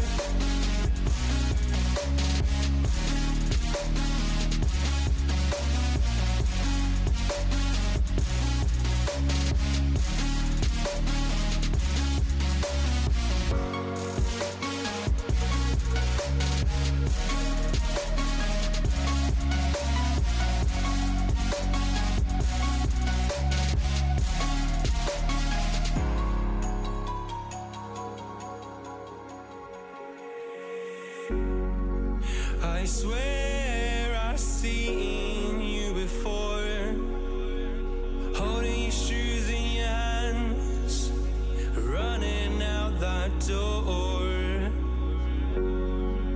And you are nothing, but you say you wanna dance.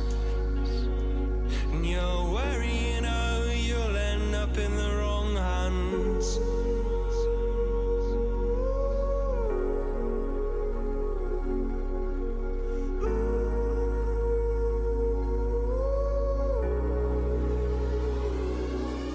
I'm lacking sincerity, but you don't care at all. This booze, this cigarette's trying to take me home.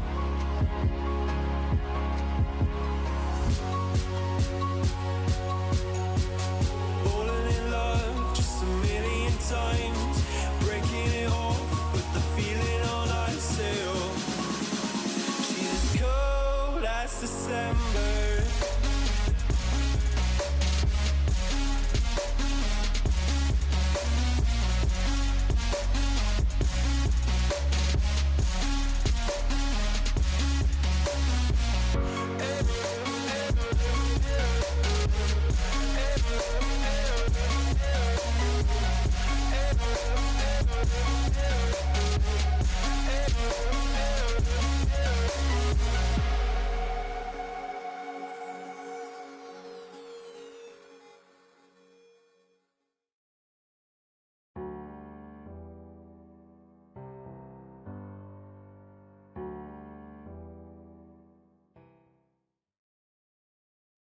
Hello and welcome back to the NECC Week 8 of League of Legends. I'm Rome DMV, joined alongside DJ. And hey, listen, that map 1, it was very, very interesting. So coming into map 2, I'm honestly expecting absolutely no different.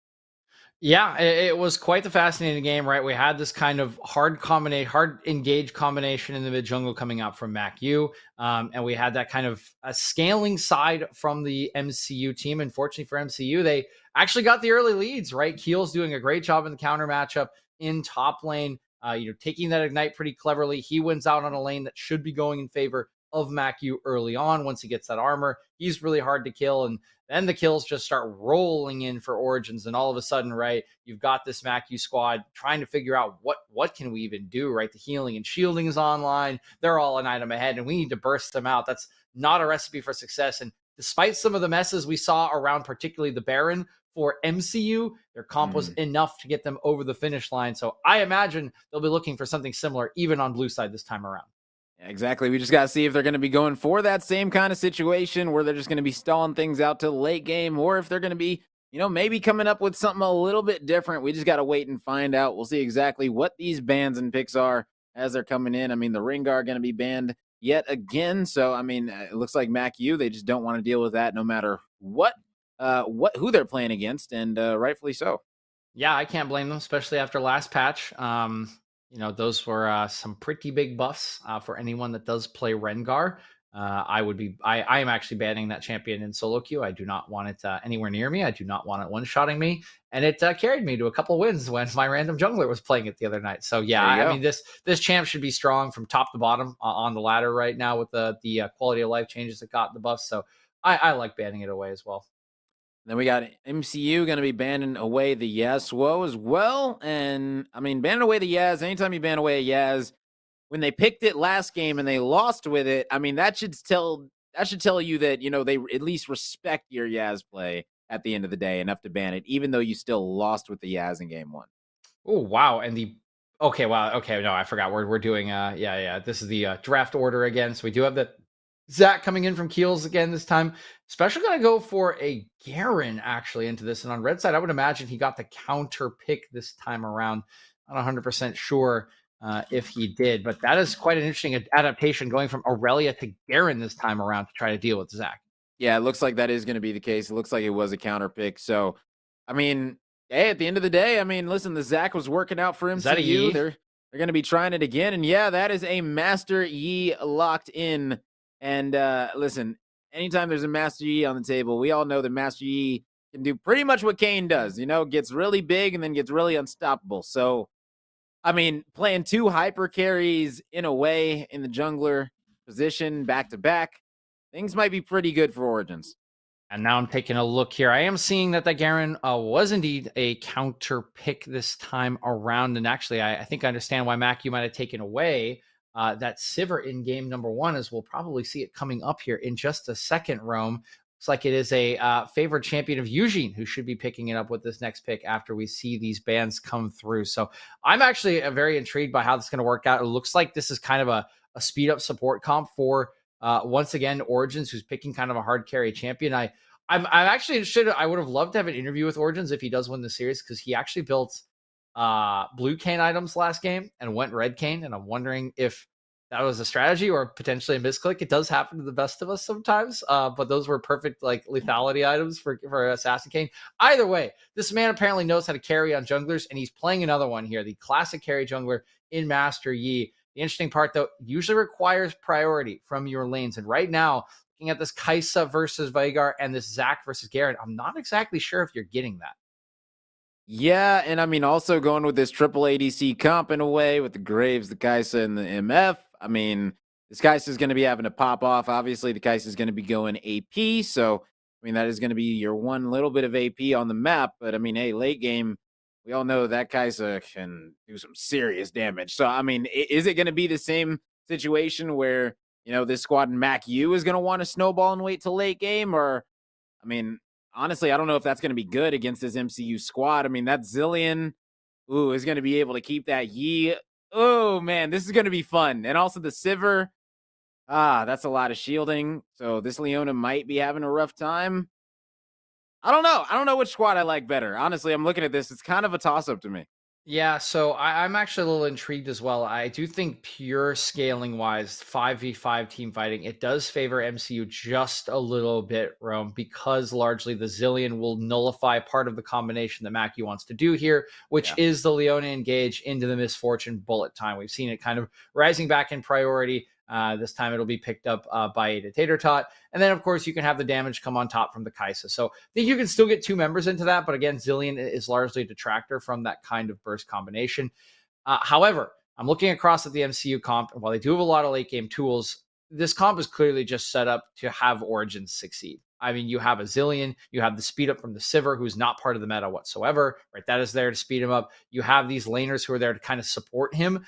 And so if he does die in a fight, this could just go terribly for the side of MCU, particularly if he falls behind in the early game to any kind of roams, any invades. You know, this Graves should win a duel with him in the early stages, even though Graves is kind of a farming jungler as well. So that's my concern for them, is that this comp is largely built around one member. If that member goes down, I don't know how well they actually survive the rest of the team fight. It would really have to be a heavy carry effort from the Veigar, from the mid laner here to try to save that situation if Origins did go down. Yeah, and Zac, I don't know. Is that going to be the right? Is it going to be the right? I don't know. Conquer on Zac. I've never seen that before. It's the classic rune you take for top lane Zac.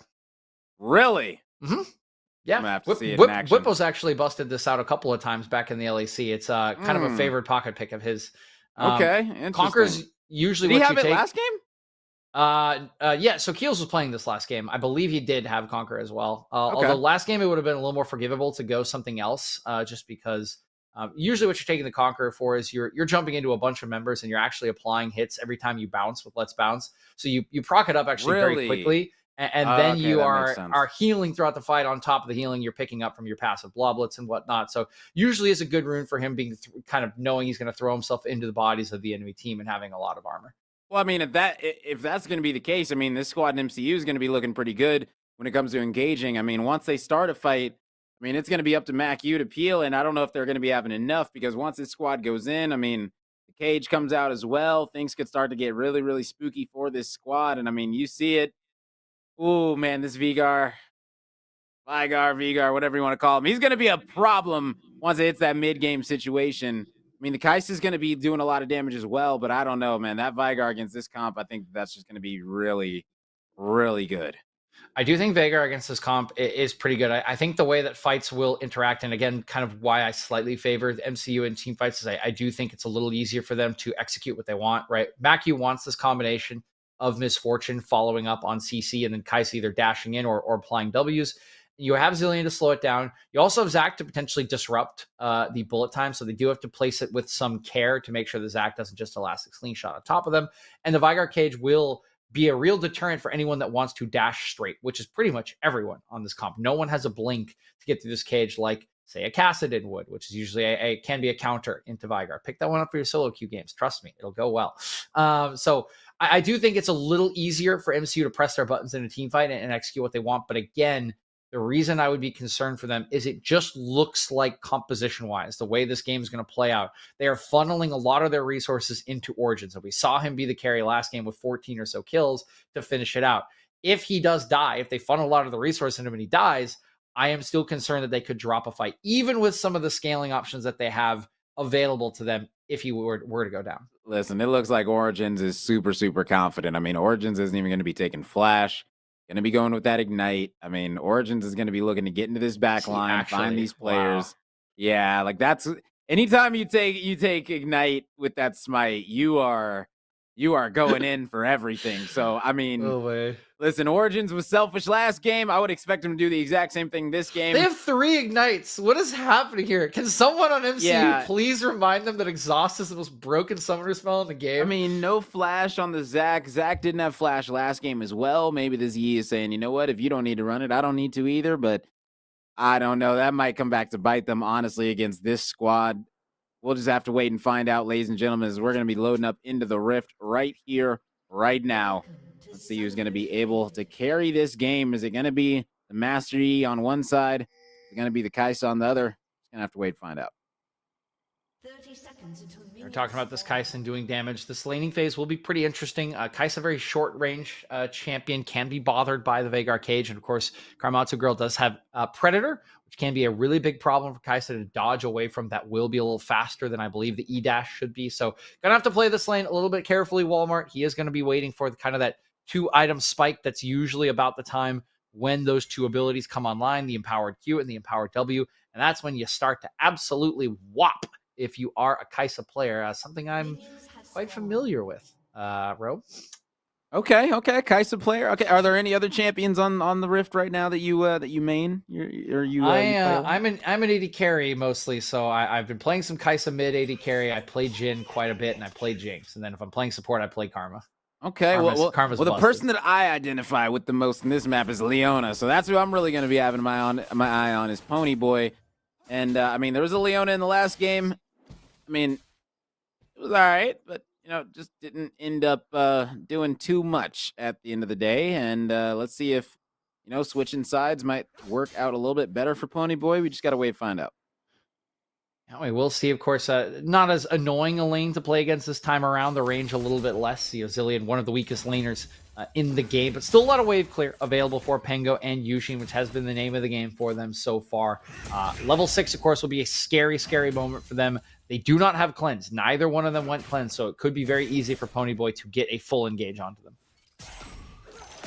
Definitely might be, and I mean, right now, it's going to be some nice damage going to be coming out for this MCU squad. Onto this MF, and I mean, look at that. The MF already getting chunked down. This is the thing, I mean, it's so rough. When you start tier on Misfortune, I mean, you're really planning on being there for a while, and the way that she's getting chunked out right now, this is exactly what you want to see the Zilean and the Sivir doing. You want to see them, really press the issue and not let her feel comfortable whatsoever. They're doing a great job of that. Yeah, it is double range into melee range, so they did have that advantage at level 1. Of course, they do have to respect engage from Ponyboy. Any threat from Ponyboy, one of them could easily die pre-level 6. I know the shield will be there for Eugene, but you still do kind of get closer to them when that shield is procced by the Zenith Blade. So still an option here. So, oh boy, Origins. Yeah, and Origins is going to be paying the price as that exhaust comes out. And yeah, this is the problem. No flash. They can pick you off and trying to turn the fight. That's not going to be the case. Is Johan? Oh, what? Keels? Oh, and Keels with no flash as well. That's a feat. That's not even coming into avenge your teammate. That's just a feat. And Walmart going to be feeling oh so good after that one. I mean, anytime you start a dagger and you're able to pick up an early kill like that, you're going to be feeling great. And at the bottom, it doesn't show the kills, but I would assume Walmart got that one, and I'm not sure if Walmart got the second. Oh, boy. Special Z got the second. Wow. Walmart didn't get either one. I thought Walmart last hit that one, but okay, Johan and Special is going to be taking those kills. Flash is going to be coming out, and Tater Tot is going to try to get out. Ponyboy trying to do what he can is going to need to flash out. And that's going to be 3 sums down for this MACU roster as MCU doing a great job early on in this bot lane, earning those sums. Yeah, Pango flashed in, but could not connect on the double bomb, meaning no stun came through. The tankiness of Ponyboy early on keeps him alive, and it's just Origin suffering on this play. He's not clearing camps. He's still got 2 available. He's going to have to get back to them now. It's just free time for Johan, who's already made a critical play to slow down again. My fear was, right, the focus of this composition for MCU. He's already got the beating of Origin so far. Yeah, I mean, pretty much. I mean, when I'm looking at this squad right now, I mean, MCU, just a rough start right now. And they're punishing the the players that don't have Flash. Anytime you don't have Flash, I mean, you got to be wary of those situations like that. You got to be able to keep an eye on mid laners. And, I mean, that was just a situation at the end of the day where MCU just has to be more aware of when roams like that can happen. And, I mean, now Johan just going to be trying to take as many jungle camps as he possibly can, as the gank is going to be coming out onto Ponyboy. And, oh, man, Origin went in for that one. That's going to end up paying off. Origin's going to be picking up a big kill, and, I mean, that was exactly what the Z needed. Yep, that was absolutely massive, and there's the Ignite that we know and love. And Ada, you need to leave. That's low health and mana to be staying. But yeah, that was really important for Origins. He needed something to go in his favor after getting set behind in the clear. You can see he's sacrificing camps for this to try and make this play. So he definitely needed the gold, and it will be an important kill for him to get back on his feet. Yeah, and I mean, Tater Tot right now, down on 12 CS, not looking too great when it comes to the gold department overall. And I mean, right now, looks like this is going to be the Graves deciding to back on away. Great vision of this blue side of this MCU roster. So, I mean, right now, MacU, they're playing an overall solid game. They just got to keep this one up. Probably going to be going for the drag now that they have vision of this blue side. So once I confirm Yee's going to be over there, which they will be doing in about 10 seconds, this drag should be all in MacU's favor. Ping out onto it. You can see Johan's running out. They've got the base timers. They should be able to pick this one up if they do want. I think it's totally fine for MCU to give this one up. Again, what you really need is Origins getting level 6, getting back on his feet. He's kind of the focus of this draft, and he and Karamatsu Girl are not feeling good in this game. And Macu will be feeling a lot better about their position. They should be the ones picking up this first Drake without too much contest. So a very nice start, a much better start for them in Game 2 than we had in Game 1. Rome. Oh, yeah, precisely. And, I mean, right now this squad, they're on the fast track to success for sure. They're going to be able to get this scaling going, and it looks like we are going to be getting a Cloud Soul or an Infernal Soul. So, I mean, hey, either way, I mean, one way or another, I mean, honestly, an Infernal would be huge for MacU, let's be honest. MCU on the other, I mean, shoot, an Infernal would be incredible for both sides. Let's be real. I mean, at the end of the day, looking at these comps, so... Oof, man, if it's a Cloud Soul, oh my goodness, the specials, what a solo gonna be coming out. That is a big play right there. That was absolutely huge. Yep, the fadeaway Ignite there. Solo Bolo goes over for a specials. He's looking a lot better in Game 2 on this Garen than he did on the Aurelia. Already 2-0 with a healthy CS advantage, and Heel's going to take some time here. He has to expend the TP to get back to the state he was in Game 1. Should give a nice little angle for MacU as this game progresses. Garen can be a big split push threat, particularly when you haven't taken TP. That's usually what you want to end up trying to be. Try to be that solo lane threat. So far, going a lot better towards those ends for specials. Doing a great job right here, right now. I mean, anytime you're 2-0 on that Garen, as you stated, you could really start to punish in these side lanes. And you see the Kaisa trying to line these shots up. Not going to be able to, though. And, I mean, props to Karamatsu, because let me just go ahead and say this. Anytime that you go from a character like Tristana to a character like Vigar, I mean, that's a lot of patience you're going to have to all of a sudden have. Tristana's the, I'm going to go get him right now kind of champion. Go into a Vigar where you got to wait, be patient, wait for your time. I mean, it's a completely different mindset. Yeah, it's a very, very different mindset. So far, though, not too bad. Karamatsu Girl farming very, very nicely. Keels, though, trying to bait. And, I mean, doing a nice job of baiting, but end of the day, not going to be able to get the kill. We're able to get the flash, though, and now Karamatsu going to need to get out, but that's going to be extremely difficult as Johan going to be ulting away. And, I mean, now this squad, 4-1, advantage in the kills department for this MACU roster. They're also taking the Rift. They've got the drag lead. Things are looking great right now for this MACU squad.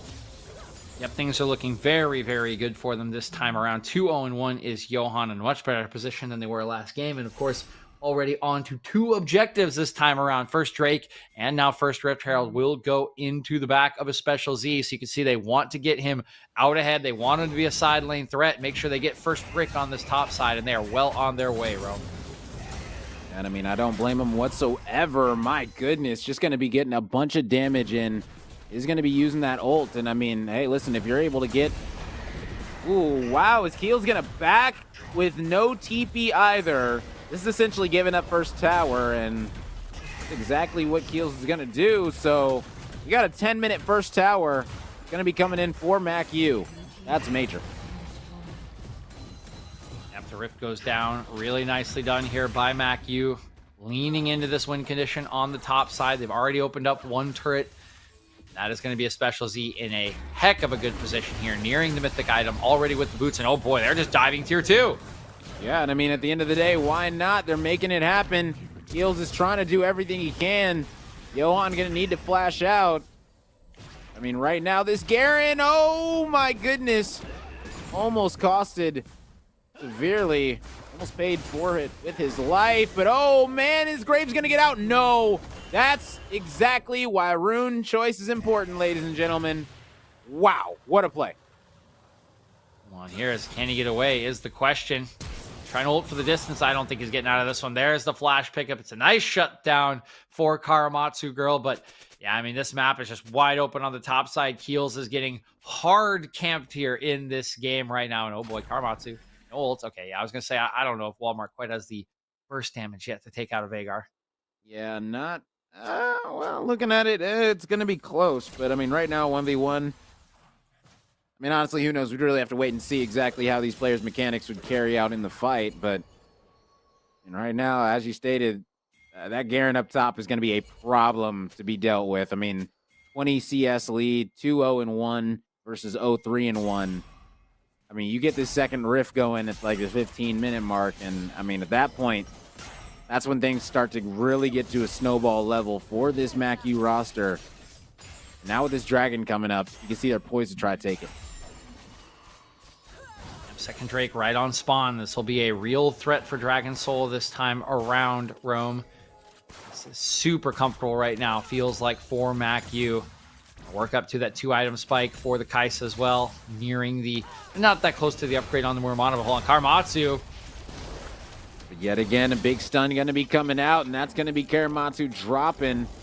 That is going to be a beautiful play coming out as that Leona ult is going to be landing. Able to chain together some nice damage. Now they're going to be looking to take this dragon. MACU going to be pulling it out. That's the thing, that bullet time is ready on this Misfortune. They're lined up pretty well. Going to be Keels going in. I mean, we talked about this. Keels going to be going in the front line. Sivert is going to be coming out as well. That's going to be the bullet time. Is going to get stopped, though. Guess what? That's going to be Yi going in, picking up 2. And ladies and gentlemen, this is a Yi on a mission. Oh, no. This is the last thing that you want to see if you're MACU. You were playing it perfect, and all of a sudden, a Yi doing Yi things, looking to chase down Walmart as well, but going to just turn and say, you know what? I'll take this dragon. Oh, boy. Here comes the Yi online to stop the dragon stacking condition, to get 3 kills. He is just all of a sudden 5-1-1 with a special not there for the execute. Again, talked about it, right? How easy it was to just press kind of the R button on Pengo and set up, and now Walmart might have gone a little too far. He's level 10, though. This feels like a bridge too far. Yeah, okay. Yeah, I was going to say Origins, might be trying to bite off a little bit more than he can chew, but hey, at the end of the day, this squad were able to get the drag. They got their jungler ahead massively, and the thing is that the person that you're looking to have carry for you, which is the Garen, they're now getting countered by this Yi with that Bork. So, I mean, this Yi is going to be a big factor on the map in these team fights.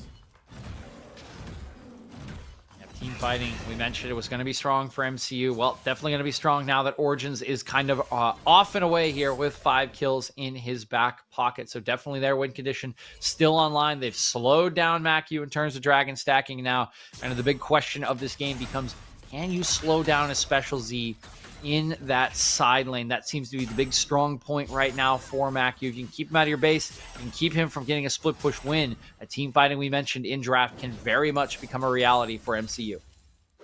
Yeah, big time. And the thing that I'm looking at right now is this Sivir is currently 1-0-5. So, I mean, just playing passively, playing safe, just waiting for, you know, the big moment this Sivir can really shine. I mean, we already saw it in one team fight coming out that Yi was able to pick up a few kills pretty nicely. You can see Pony, it's like stable. Looks like getting ready to go in potentially. That's some nice damage going to be coming out, but not pulling the trigger yet is going to be this MacU roster. Going to go ahead and back on up. I mean, right now, a lot of respect being shown in this bot lane. Respect indeed. And looks like the base will just come out of Johan. Gold lead still 1.8k in favor of MacU. Trying to hold on to that lead, but Origins, he's still hovering around. Yeah, and I mean, that's the thing is Origins, are they going to be able to sniff it out? That's going to be the big question. And I think that they realize that something's going on. They're not going to be getting that close. Now Pony is going to be able to take out that ward. They do have the pink in the river, so, I mean, that is going to be good for this squad for now. But Origin's going to say, you know what? Let me go ahead and back on away. Not worry about that whatsoever, as yet again, it does look like this Rift, is going to be going over to the Garen. So, I mean, that is rough because now this Garen is going to be able to get even more of this map control. My guess is that they're going to be dropping it mid. Run, Karamatsu, run. Nice find. Definitely should be good to go, as now it is going to be a specials that's going to need to get out. Finally able to walk away. Going to be heading back up toward the top lane, and things starting to reset. I mean, both squads can kind of take a breath as it's 8-7. 8-7 here. Gold lead still in favor of MacU Rome. And again, we were just waiting for this game to break over. The big question still exists with specialty on the side. Like Johan trying to go deep here. He is going to be getting Pingo very, very, very low. Pingo's going to be walking away with his life. Now heals. Currently by his lonesome. Underneath this tower.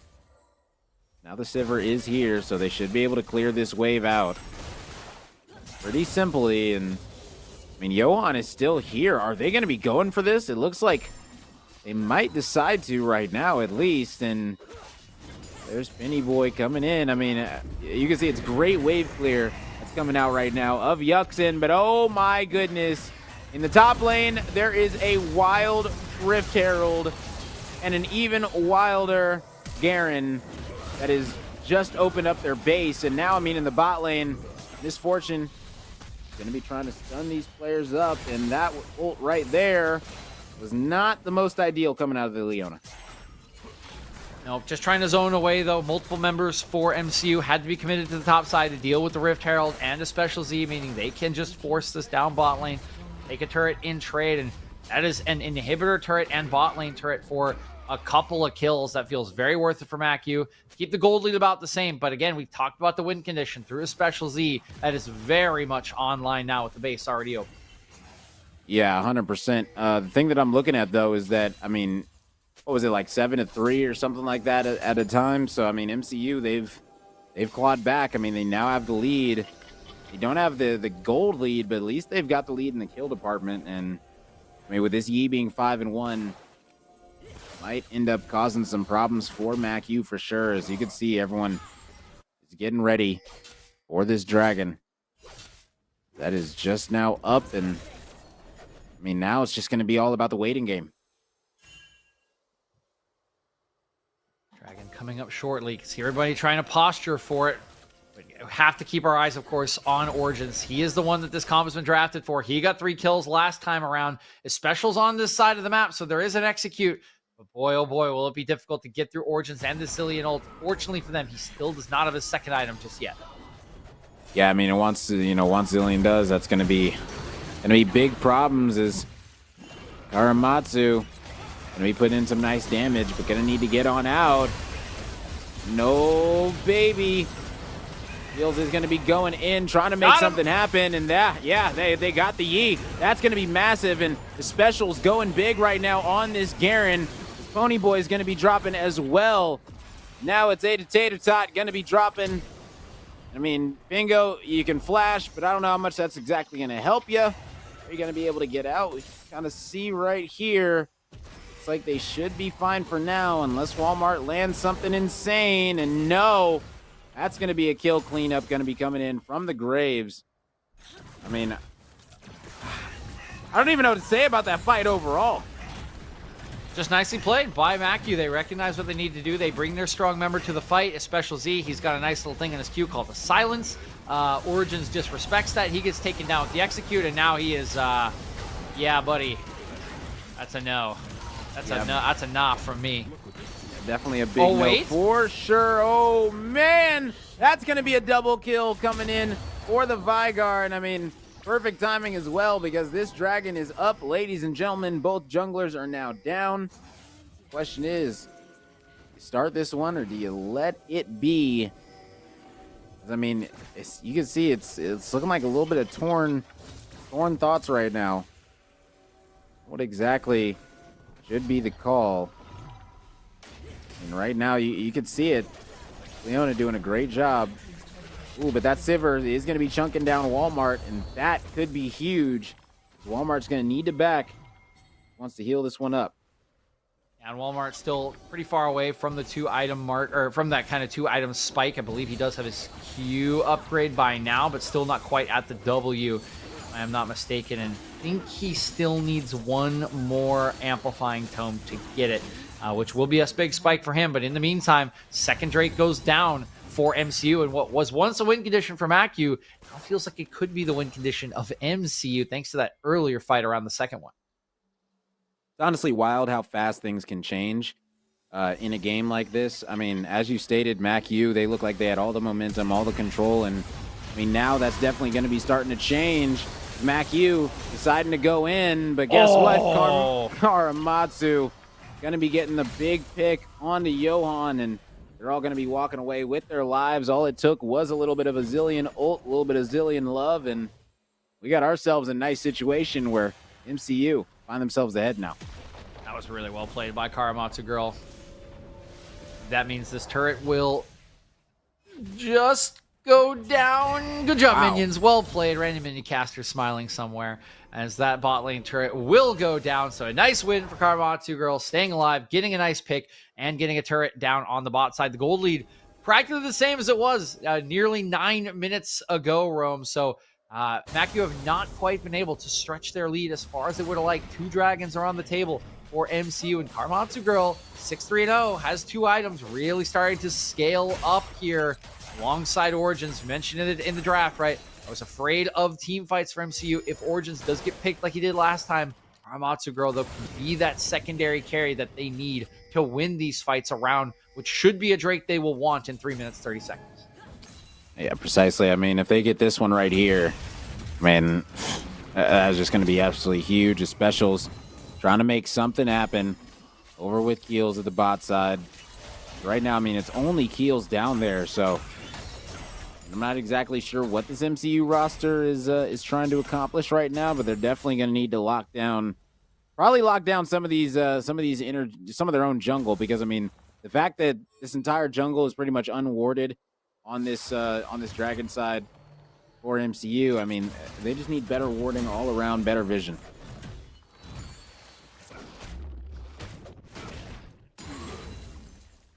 Speaking of that vision you wanted, you can see all those 3 wards around the Drake. 42 now on that one. Should have enough time to clear it away. MCU, that'll be the big prize for them. This Baron, it's 23 in. They could definitely take it.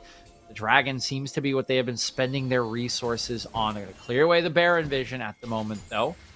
They shouldn't walk down. Probably in a minute or so if they refresh their wards. Try to work on that Dragon vision. Because, again, I don't think they want to scrap just yet. If they could wait for Zonia's to be completed on Karamatsu Girl, that would be such a big spike for them going into the next fight.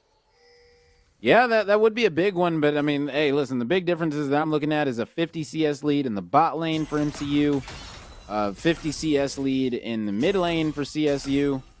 But I mean, when you look at the top lane, a 60 CS lead going to be coming in for specials in MACU. So really, I mean, this game is still very much a toss-up map. Oh boy, Walmart is dead. Yeah. Yeah, and he exhausted? He wasted his exhaust on the E as well. So I mean, that's definitely not going to be a great situation because you wanted that exhaust for later in the big team fight. But I mean, now, man, this is very interesting because his Yi can carry by his lonesome, literally, and I mean, with the team around him, it's going to be very, very difficult to take him out. Yeah, it could certainly be the case. 6 kills once again on Origins, and instead of going for Baron, they're just going to press the advantage on the turrets. They got plenty of siege protection here. Kamatsu stunned up, has time, cage down.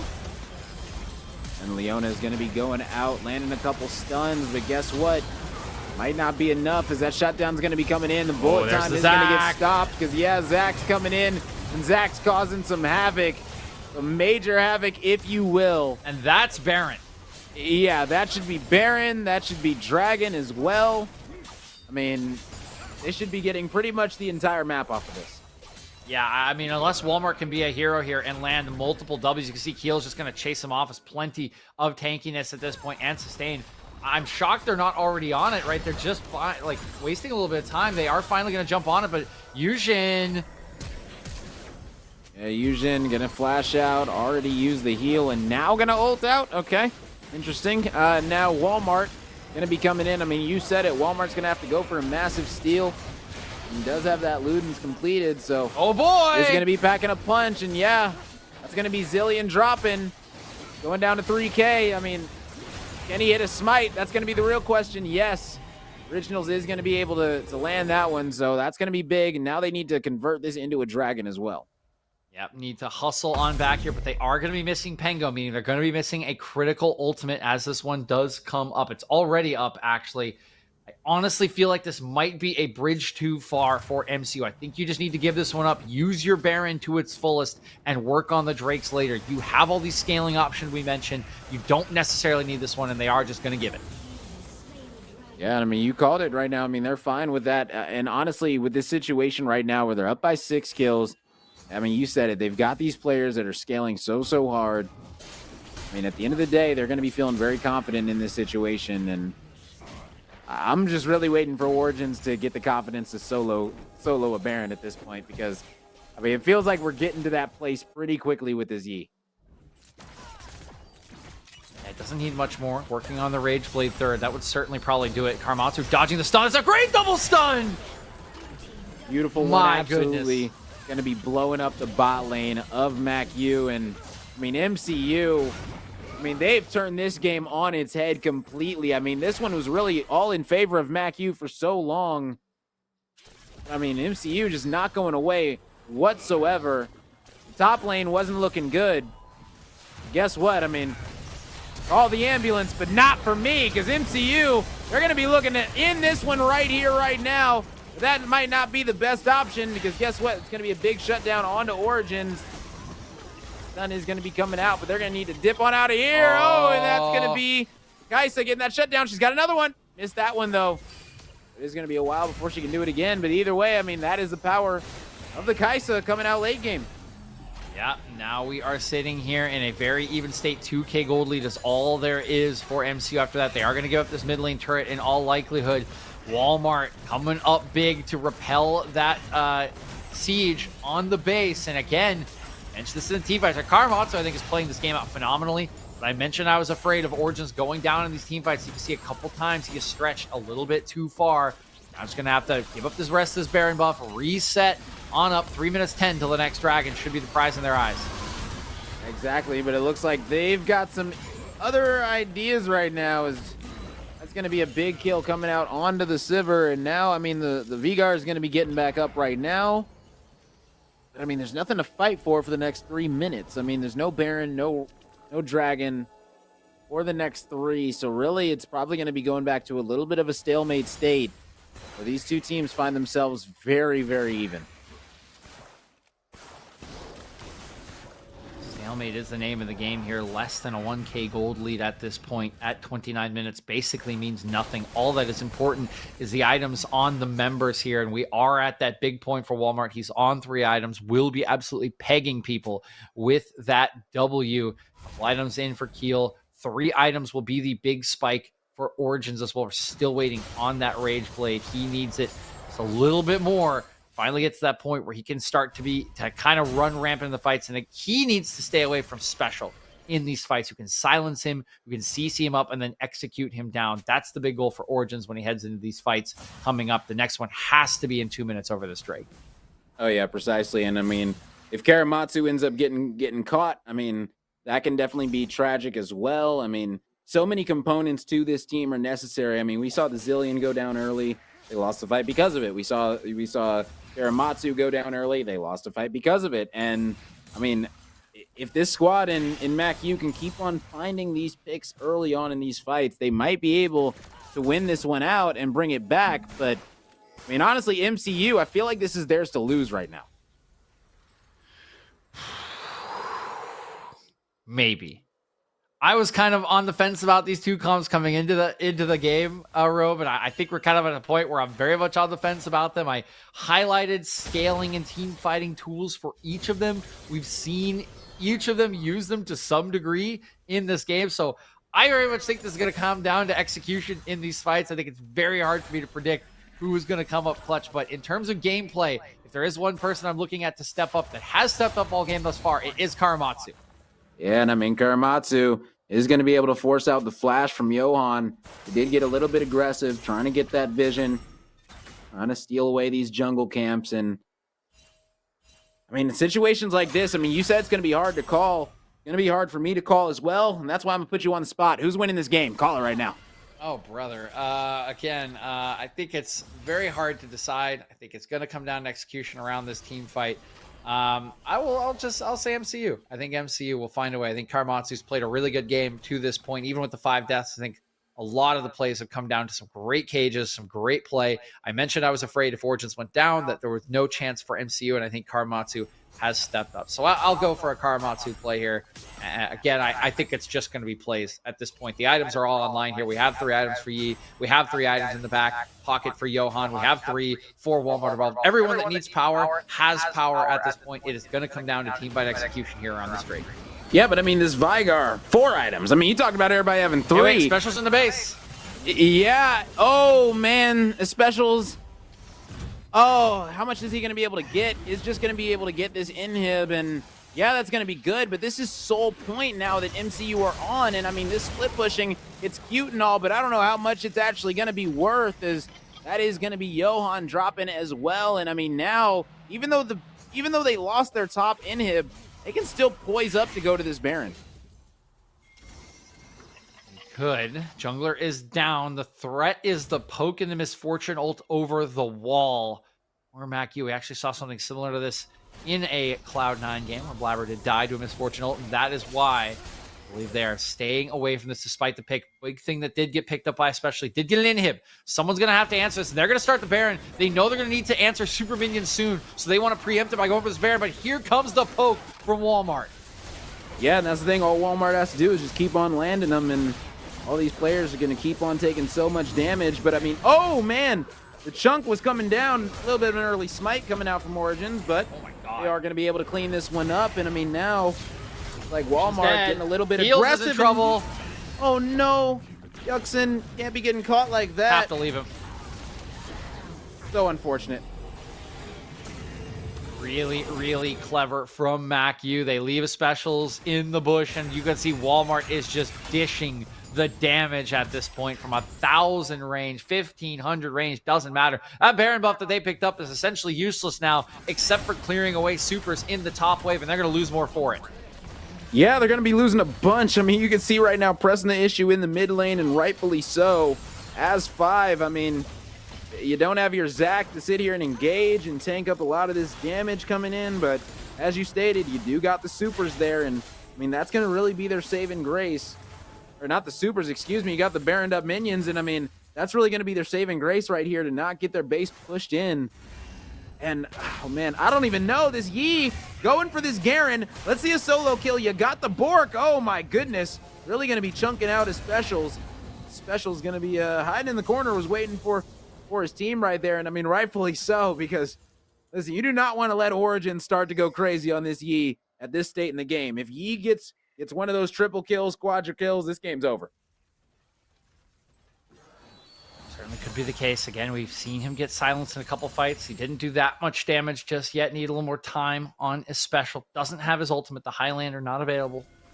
I need to wait for that for sure. Next dragon in 2 minutes, 20 seconds. That would be Hextech Soul, and that would definitely put this one over the top for me in the kind of prediction department here. It is the highest win rate Soul at the moment. It's so strong. Oh my god, so much damage comes through from Karamatsu. And I mean, right now they're going into the base, going to be able to get this mid inhib. And I mean, now MCU, they've tied up the situation where they lost one inhib, they gained one. All right. So now it's an even game in that aspect. But if you look at the rest of the map, MCU are ahead in almost every aspect. So I don't know. This is just not looking that great for MacU. I don't know if the split pushing is all that, it's going to be all that effective. It is doing some work right now. You can see, I mean, right now MC would love to not base, but they have to. They got supers streaming into their base. They have a bot wave pushing. They need to fix these wave states, or right, if they lose a fight, it's just TPs into the base and the game is over for them at this point. So they do have to respect this, meaning they are going to have to walk through wards for this Drake. We have a minute 15, and you can see MacU already trying to set up some traps. They don't really have any wards or vision, just one on the Raptor camp. Now they're setting it up, and they're going to have to use Keels as the body, walk in here slowly because they know a trap could be waiting. Yeah, and that's the thing. Oh, man, Pingo taking a lot of damage. Ooh, that was close. Pingo having some nice trigger control, if you will, to not hit that ultimate. I mean, it was close. Decided not to use it, and that is going to be big. It's going to pay off massive dividends because now, I mean, that Zillion ult's still going to be there for this next massive team fight, which, I mean, should be coming up for this dragon. I don't see how they don't. I mean, they do have to send members. I don't know if we get it, though, right? Especially, you can see he's already here in top lane. He doesn't have TP. I don't think he's interested at all in the Drake. He just wants to push this lane. He wants to try to end the game. They're going to hope for a steal or to stop the bases. This is going to be a backdoor attempt from a special on this wave. I don't think this is worth it. You got Hullbreaker, but you're giving up Hextech Soul. Karamatsu. Oh, Karamatsu is able to get one, and now someone needs to go back for MCU right now. Yep, they can afford to send somebody back, and that's exactly what they're going to be doing. You can see it channeling in right now is going to be Karamatsu. Yi just took out the jungler and Johan, and now this is going to be Soul. This is going to be a base secured. Oh, he got her. He got her with Ignite. Yeah, he got her with Ignite, but now, I mean, are you going to be able to get this drag? It looks like yes, you are. Yes, the only person absolutely. Gonna be specials left, and they've got the Soul. They lost their inhib for it, but that's a win coming in for MCU.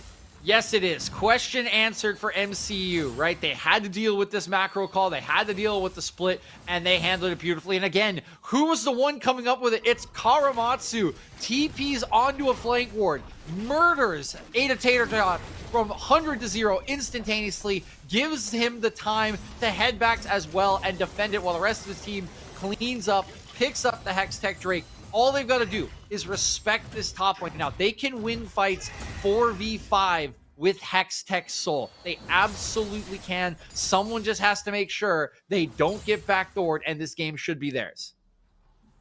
Pretty much. I mean, and now with this Baron up in 50 seconds, they just need to poise for it. They just need to push out, one more wave of supers. And, I mean, I don't see how this Baron is taken by Johan. Johan is going to have the steal of his life in order to secure this game, because, I mean, once this Baron comes through, I mean, that inhib down at the top lane isn't going to matter whatsoever for this MCU squad. They're just going to walk it down mid. You're trying to do the same, just trying to get their waves in a decent spot. All three waves on the Rift right now, kind of stuck at halfway. Still supers in top side for MacU. Big thing coming up now very, very shortly is the Baron. 12 seconds. Origin's got to head over here. Don't think he's been spotted just yet. Boy, oh boy, MacU looks like they want to start it right away. They will respect multiple areas in the multiple members in the area for MCU. It's good enough if you are blue side. Precisely, all 5 members are going to be very, very close knit together for this MACU roster. I mean, right now, one Kaiseki, I mean, Walmart can do so much damage just by hitting the right target. And I mean, this is going to come down to one gigantic fight. And I love games like this because, I mean, even though Specials wants to split, I think Specials realizes that if you want to win this game, it's going to come down to a team fight. Now that they've got this Soul, though, I mean, I don't know. Hextech Soul is not anything to play with. Hextech Soul is scary. So are the Kaisa Void Seekers. Chunking out Yushin. He's in a good spot right now for MACU, and they're headed towards the Baron. There's a lot of members in the base. Karamatsu, one of them, does not have TP either. Yushin has to run out. They're setting a trap. Let's see what they can get done.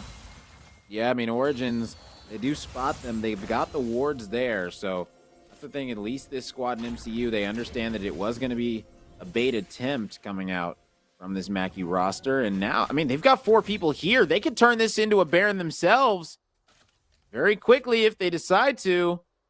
Right now, they're not going to. It doesn't look like that's going to be the case. And this squad in MACU trying to keep them zoned out. And I mean, it seems like both of these squads right now are playing very, very coy. We are just in such a delicate state in this game. 40 minutes in, right? Any big team fight win just means the end of the game. Special still trying to create this pressure on a sideline. Baron is on the map. Elder is up in 2 minutes and 30 seconds. Everything on the line here, and particularly for MACU, who would sail out of this series in 0-2 fashion if they do go down. I mean, that's the last thing that this MACU roster is going to be looking for. I mean, in their eyes, they should have no reason to lose this one. But what is the flash for? Yeah, the Tater Tot going to be very, very squishy, going down quicker than a Tater Tot goes down. And yeah, this is going to be a Baron coming out, and it is going to take a miracle coming in from this squad of MACU. They're going to be coming in. Wait, but guess what? That's going to be the turn. I mean, Yaz resurrecting. Doing a great job. Oh, man. Master Yi going to be going in and going to be doing so much damage. My goodness. I mean, you said it, the split. That's it. As well. It's not going to matter whatsoever. And that should be the game. That might be a triple kill coming out. Johan is going to be need to kill Johan now. Yeah, they've got to take out Johan. They are going to be able to. That's going to be the ace. And Yi said, forget the Baron. I'm taking this one down mid. And what are the timers right now? I mean, 1 second remaining. That is I don't know. She's got a bullet time up. She might be able to stall this. One shot. They don't have.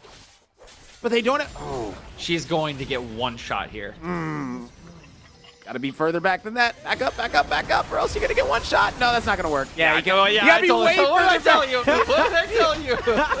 I was giving her hope, man. I was giving her hope. You got to be further back than that, Miss Fortune. You know Yi's just going to go in there and delete you again. Unfortunate. Oh, man.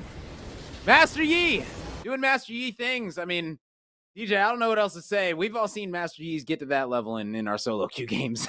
It wasn't as clean as I think they would have liked. Definitely a nail-biting game here at 43 minutes, Rome. But yes, the Master Yi did do Master Yi things, and I got to give some credit again to Karamatsu Girl. I was worried about the solo carry in that game. I was worried they were setting up for one carry, and it was Origins or bust.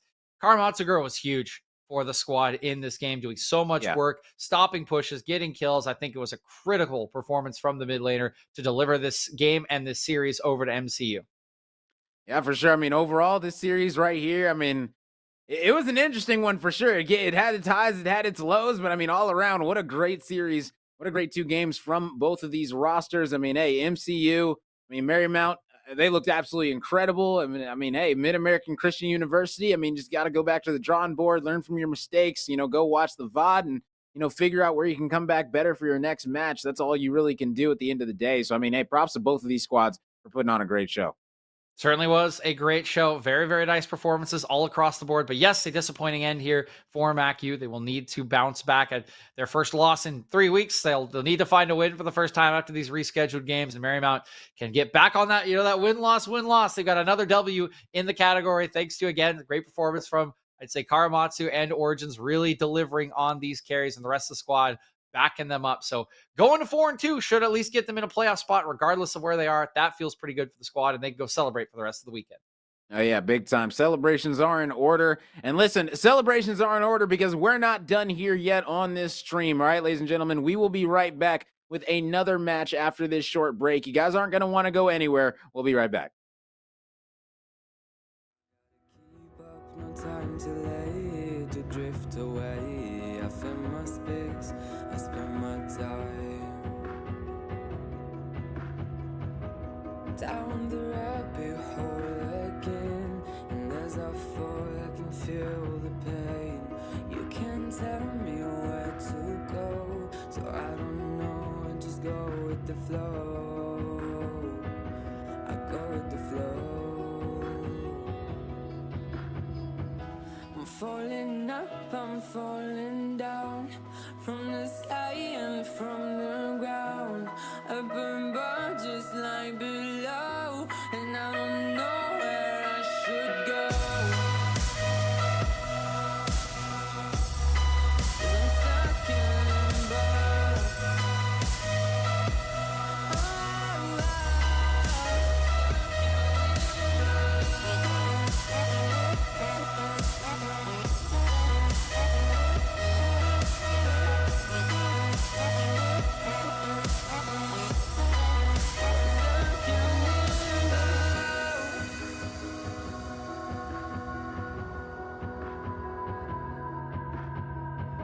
I'm out of love, but I guess I deserved it. Trying to hide, to pass you by. I'm getting down, feeling fine.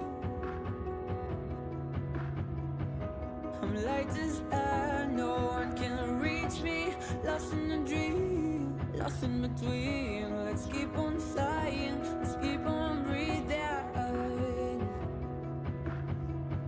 I'm falling up, I'm falling down, from the sky and from the ground.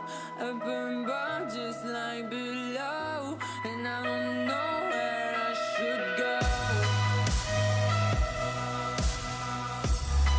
'Cause I'm stuck in limbo.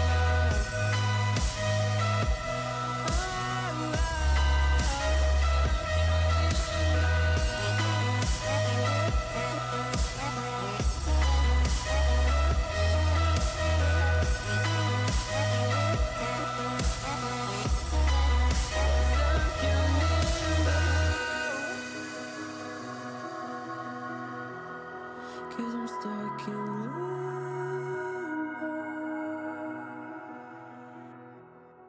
Cause I'm stuck in limbo.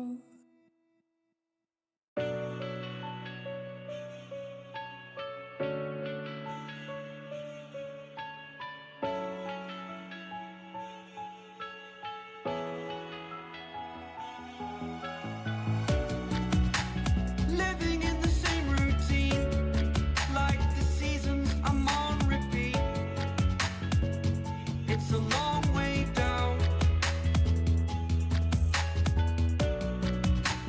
Trying not to follow suit. Don't like the color, I'll change the shade of it. I'm not afraid of it.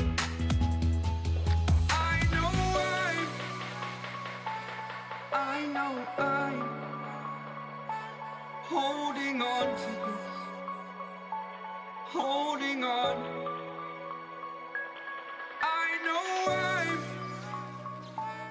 I know I'm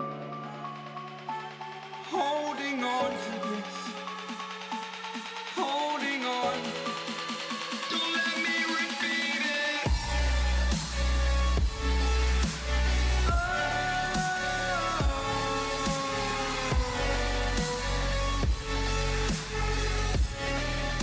Don't let me repeat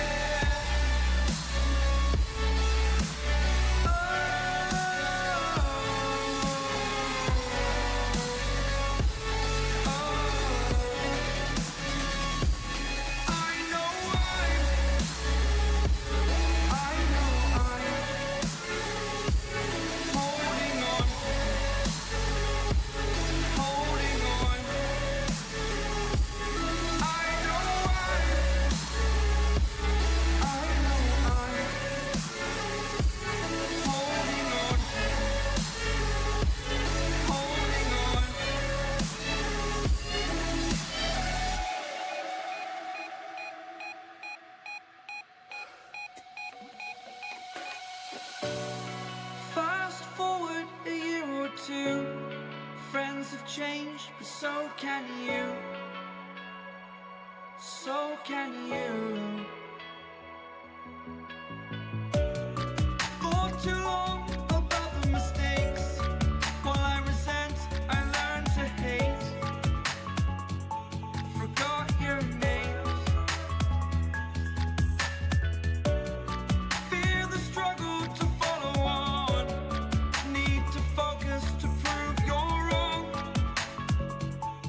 I'm not wrong.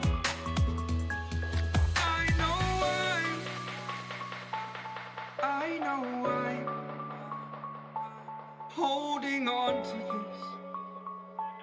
Holding on. I know I'm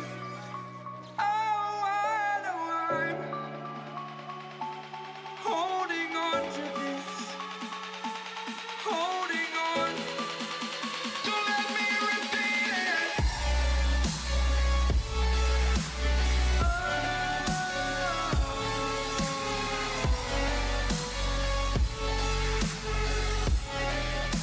Don't let me repeat it.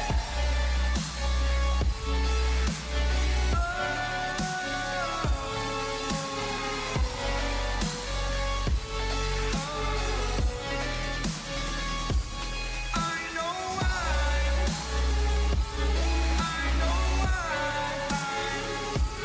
holding on to this. Holding on. Holding on. Holding on. Holding on.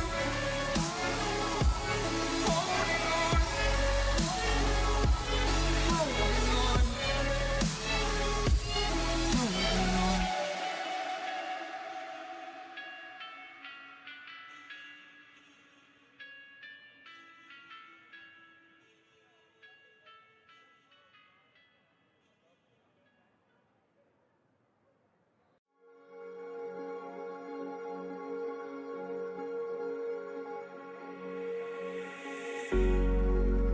Cigarette ash, it looks like snow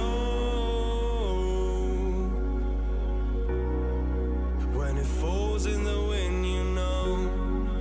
And you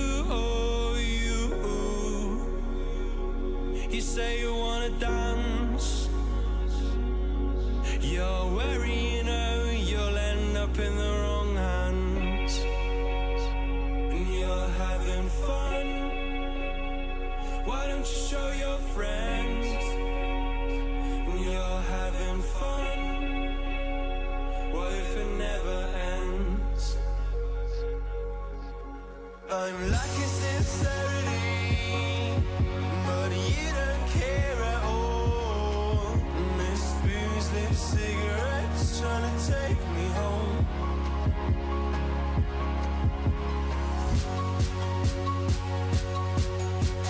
Falling in love just a million times, breaking it off with the feeling on I sail. She's as cold as December.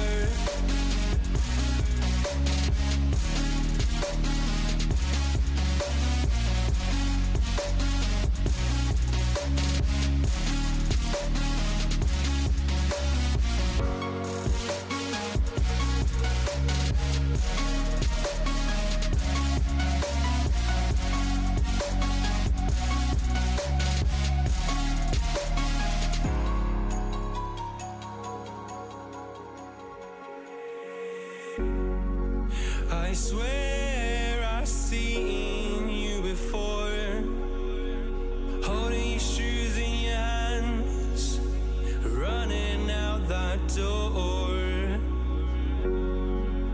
And you are nothing, but you say you wanna dance. And you're wary, you know, you'll end up in the wrong hands.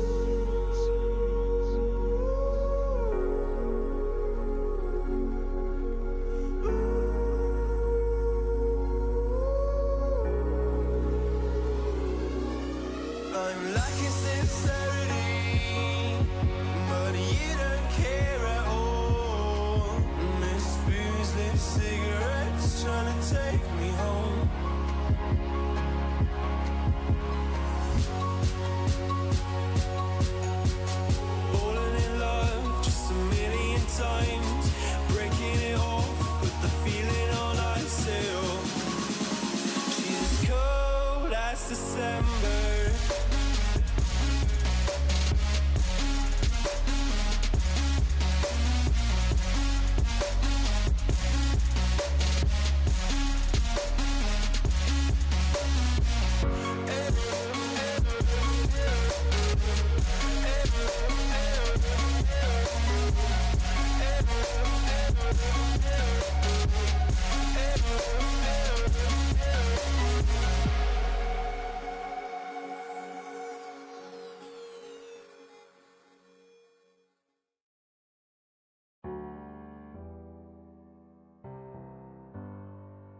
feelings. It's like I can't walk on the ceiling. Oh yeah, got me dreaming, dreaming in colors I never dreamed. Oh yeah, I let you in deeper than I let anyone else before. Fell in love with my broken pieces, took 'em all and made 'em yours.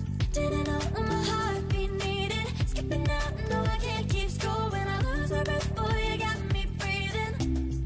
Oh, every little thing you do, every time you hold me, take me higher, higher. Every little thing you do, every time you hold me, take me higher, higher.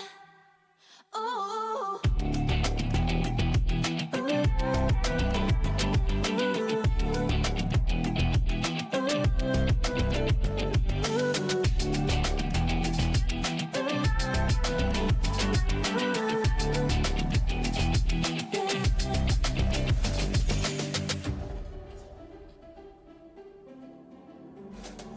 magic.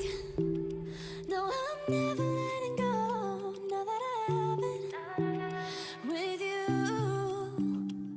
When you kiss me, it's like the stars fall out the sky onto my heart to cover up what I don't wanna show. I let you in deeper than I let anyone else before. Fell in love with my broken pieces, took 'em all and made 'em yours. Didn't know what my heartbeat needed, skipping out, no I can't keep score. When I lose my breath, boy, you got me breathing. Oh, every little thing you do, every time you hold me, take me higher, higher. Every little thing you do, every time you hold me, take me higher, higher. Oh, you take me higher, you take me higher, baby, you take me higher, you take me higher, baby, you take me higher, you take me higher, baby, you take me higher, yeah, you take me higher, baby.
Welcome back into the NECC. Fish and RMC getting ready to go here in the Challengers Yellow Division. RMC, we've got two teams on opposite sides of things this year. We've got Ottawa Gray. They're 5-1. They're defending champs in Challengers Yellow from the winner's semester. And then we've got the Queens Boo-Hoos, which is a fantastic name named after the mascot of Queensland University, Boo-Hoo the Bear, who are sitting on the opposite side. They're 1-5. They have to win tonight, keep their playoff hopes alive. Not even to get into the playoffs. They're dead last. If they win, they can at least know they have a chance. These teams, opposite direction so far this season, RMC. Yeah, and just to add on to that, Fish, here, for Queens Boo-Hoos here, even if they win tonight, they are not in control of their own fate. They need to win tonight and next week as well and pray that the right teams lose in order to still qualify. On the other hand, though, University of Ottawa Gray, They're currently sitting at second, but it's worth noting that they are the current reigning champions of Challengers Yellow, won the fall split back in 2021 here. So they are an incredibly strong team. So the Boohoos tonight need to show up big, Fish. I mean, honestly, a fantastic name. You and I were talking about it. The Boohoos. We're like, wait, everyone else for Queensland, they have normal names, and then you have the Boohoos. What? But again, it's Boohoo the Bear is the Queensland's mascot, which is phenomenal. Maybe they'll pick Volibear. Of course, if you have been watching, we do have good news. RMC, all of the April Fool stuff should be disabled, so we don't have to see any giant rubber duckies, any minions pointing out stealth champions. It was fun. But when you're in a more competitive setting, the last thing you want to see is a minion running you down while you're in stealth or in a bush and making sure you get emoted right in your face. Yeah, and it's even worse too. Some of them were anything that gave you away in terms of positioning in the bush was already bad enough, but those big scuttles which were worth extra gold, that was nuts, man. I mean, yes, we joke about in NA we fight over scuttles for no reason. We already do that when scuttles don't give us a reason. If you give us a reason, teams were just full 5 manning that thing. And while it was really fun to watch, like you said, in a competitive environment, not exactly ideal to be trying to play games, which is why NECC allowed reschedules if we didn't want to play in it. We'll have to see. I mean, the last game we saw didn't have any of these April Fool shenanigans going on here, Fish. So I'm hopeful that ours won't either, that these teams will have a chance to play their games out properly. As we get ready to hop into the draft, we do get to see the Ottawa Gray lineup here. Some very talented players. RMC again, 5-1, the defending champions from last winter, fall, whatever semester, quarter system you run on. This is a very, very strong team. Queens Boohoos, I mean, again, when you go 1-5, it's obviously not your semester, but when this is your elimination game, basically, this is not the team you wanted to play against. No, but you got to play every team in your division anyway, so this was bound to happen. It's notable for you, Ottawa Gray, as well, that O'Kyler, their usual starting jungler and one of the biggest carries for the team, will not be starting their first game. Instead, You Are Light is coming in instead, and she hasn't played a single game here this season in the NECC, so curious to see what she brings to the table. And for Queens Boohoos here, their roster feels like it's ever changing as well. So Cam coming in, has played with them before here, but I believe is not their usual starter. So again, possible changes for these rosters. I wonder if the teams have had enough time to scout things out. Apparently drop is done as well here, Fish. We're kind of just right into it, and interesting drafts coming through. A lot of non-meta champions, things like Vi from Arcane, Lilia, Yone coming in as well here. And anytime I see this sort of non-meta picks, Fish, it tells me that these are comfort picks and these guys should be really, really good at them. I want to see some spicy action from these champions. Yeah, I hope the Jinx Vi from Arcane, of course, maybe have a little bit of a synergy of a buff there. But I think the one thing that was very interesting that you and I were talking about is that Jinx versus Zeri matchup. Interesting to see that Ottawa Gray, they did first pick that Jinx, prioritized it for whatever reason. So I would assume Xiaoyang maybe prefers that a little bit more, but that'll probably be the matchup you want to keep your eyes on in this game. If that Zeri starts to get ahead, that's where everything I think will point is Ottawa Gray, you had first pick. Why did you pick the Jinx? I have to assume it has to be a comfort. Yeah, I mean, generally right now, Zeri's considered the better AD carry. I think Zeri has a higher skill ceiling, but a lower skill floor. So a little bit harder to pilot, but if you can pilot her properly, she actually outranges the Jinx, scales better than the Jinx, has a lot more self-autonomy there, whereas the Jinx, a little bit easier, especially when you've got that nice beefy front line, and with that Nautilus, with that Ornn here, I can see why Xiao M might have chosen the Jinx here, and you just kind of need to stand at the back, pew with your rockets, blow people up. Also, worth noting, you Ottawa Gray right now, it shows a 1-0 scoreline. That is a mistake. We have not played a single game yet, so that should be 0-0. This is game 1 to come through. And for Boohoos, just touching that matchup as well, right? The Zeri, like we say, has more agency here, and when you've got the likes of a Yone, a Lilia, and even with the Mundo here, they're probably not healing for you. So going to have to be able to self-peel for themselves here for Tony Psycho.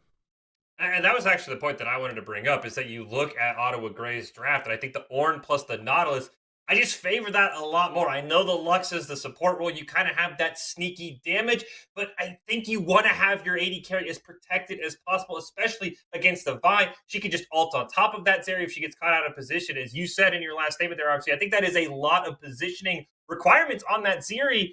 I don't think the Lux brings that much to the table with the final spark. I don't think you're going to get fed enough to where you're just one-shotting people. Yeah, and on top of that, I'm looking at who is your Lux really going to be even trying to one-shot, right? You've got two squishies you came in, Jinx or Ari. And you should be able to hit that Ari. If you're hitting that Ari, she's Spirit Rush strong. The Jinx is pretty much the only real target you're going for here. And like you said, I don't think you've got enough burst to necessarily reach that Jinx. It needs to be sort of follow-up damage to maybe the Yone diving in or the Lilia somehow reaching that backline. And I'm not seeing very high chances of that with that Nautilus, with that Ornn to peel here in that setting. So I think compositionally, I agree. I like you Ottawa Grey's composition. But like we said, Queen's Boohoo's, when you're picking things like the Yone, like the Lilia here, you're picking them for comfort. And they are strong team fighters as well here. Yone can scoop people up with that Fate Unsealed or Fate Sealed, pardon me. And Lilia as well. 5-man sleep. It's not something we're seeing too much in the current meta, but she does scale incredibly well. So if you can survive the early game against Vi here and scale up, you've got pretty much all scaling champs on your side here. Even the Lux can be very nasty in the late game in terms of raw damage compared to that Nautilus.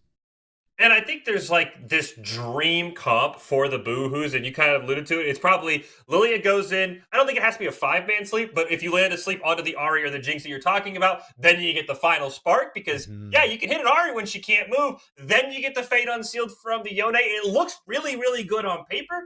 Can you execute it against a team as skilled as Ottawa Grey? That's going to be the question, but there is kind of this wombo combo. We go in, we burst everyone down, and if you kill the Ari, you kill the Jinx, that fight looks a lot easier, but I would assume it's going to be impossible for that Lilia to go in unless you get a Swirl Seed that just kind of sneaks it way back onto somebody. It's a lot harder said than done, but man, it feels really good on paper, RMC, to kind of draw that up. It does, and I think a lot of it will be coming down to their laning as well, Fish, because you of Ottawa Grey doesn't necessarily win through their team fighting a lot. They often smash their games with just raw power in their lanes, especially here. I mean, in the top side, Mr. Frosty is a rock. He's not the big carry of the team, and that's why they put him on something like the Ornn here, a metaphorical almost rock. Not quite the Malphite, but close enough. And you skill up, you give the masterwork items to various members of your teams. Now, the big question mark for me is UR Light, of course, because normally the starting jungler for them is Kyler 1, and Kyler is usually the big engine of the team. Crazy ganks everywhere. One of their most consistent players, win or lose as well, and often gets Fantasy and CLM off to a good start in this game. And if UR Light can do the same thing, oftentimes Fantasy and CLM, they just kind of pop off completely in the lanes, and then when they actually get to team fights, they're half an item to a full item ahead of their opponents, and then the team fights aren't fair. So the Boohoos here have to kind of figure that out. Can they match up to them? I'm not sure, Fish. I haven't had a chance to watch the Boohoos too much for their gameplay, and when I'm looking at their scoreboards here, I'm seeing roster swaps, position swaps. I'm not sure who's going where half the time. So they've got the right champions potentially to do it. I mean, Yone is very strong in lane once he gets a couple items in the 1v1 Zeri Lux. I think if you can dodge those hooks, have a lot of poke pressure on the likes of a Jinx. Nautilus here, and Mundo is a lane bully. You pick him to match or to win your lane early. So it does feel like Boohoos should have the advantages in most of their lanes. Yeah, I think, as you mentioned, that was kind of the other thing I was thinking about. What can the Lilia do early? Again, the Vi, as you put it out, not a meta pick, probably means with UR Light, not the typical jungler. This is more of a comfort pick.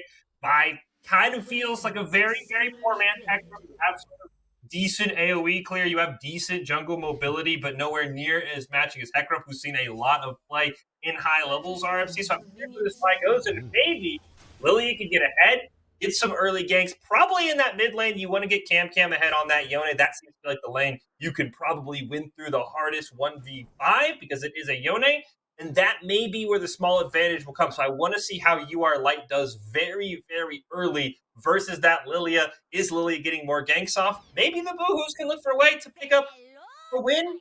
And then you never know. Once you're up 1-0 in a best of 3 RMC, you feel a lot better about yourself if you're trying to fight back. True, there's a huge mental benefit to that as well, where you know you've got that safety, that one game buffer, and oftentimes the way you win as well is going to decide your mental for the NECC game. If you can absolutely smash them, you're going to feel very confident. But okay, there we go. There was a bit of a spectator bug for a second. I was looking at the items wondering, wait, did some people not buy items, but it's a spec bug.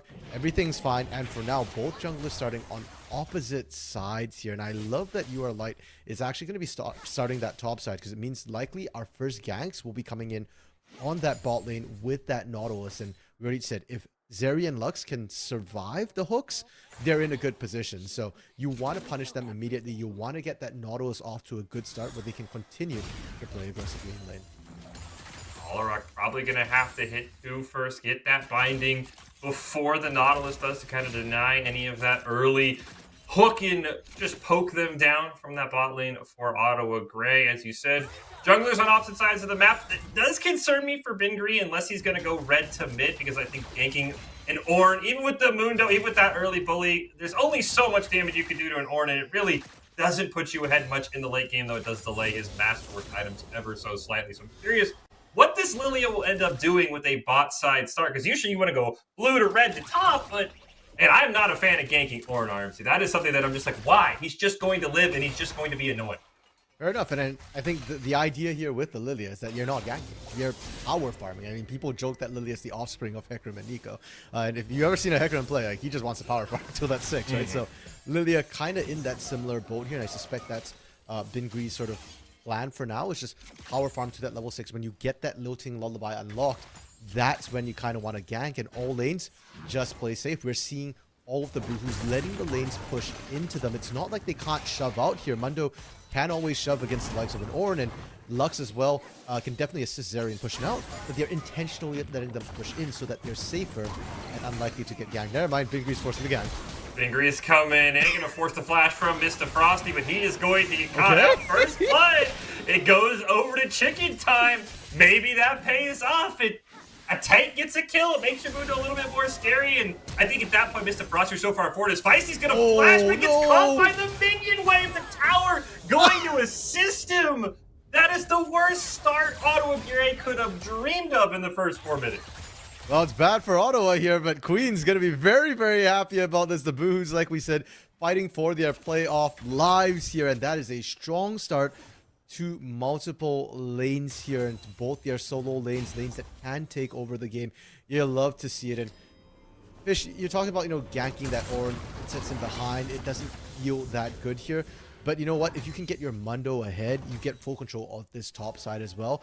That's not bad. And even better, if you get both the Yone and Mundo ahead for Boohoos here, you secure and lock down that Herald. There should be theoretically no way that you Ottawa can get that when both your solo lanes are winning.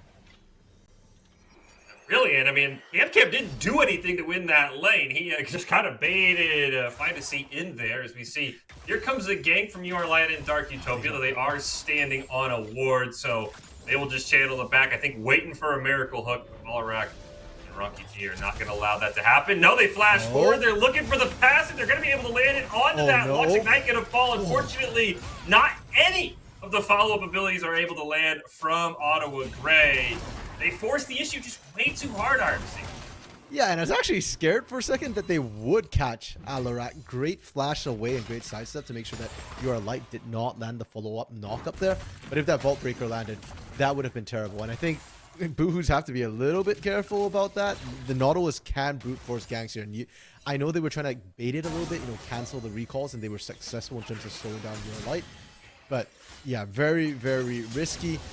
Did bait out both the flash and the ignite from Dark Utopia though, so worth for now. And I want to see Bingri try and capitalize on that, maximize that flash resist battle. Unfortunately, Alarak is going to go down. We do see a Fate sealed onto the Ahri, onto the tower, but luckily, Fantasy is able to survive. Not quite sure what happened. Alarak did have that flash burn, so I'm guessing that trade ends up working out, right, RMC? They blew flash for flash. Nautilus probably landed a hook. That's an easy kill for a Jinx any day of the week. Yeah, and considering the positioning we've seen from Alarak there, Alarak likes to play with danger when the flash is up. He's fine, but the moment the flash goes down, you can't afford to do that anymore. And this bot side is the one lane where we're really seeing you Ottawa Gray pop off here. And it's the most terrifying lane to me, because we already said Jinx is a hyper carry here with ease of execution, and your tanks will naturally get tanky as we go along. Tank items generally cheaper as well in terms of stat efficiency here, so Mr. Frosty and Dark Utopia don't need that much gold to come online.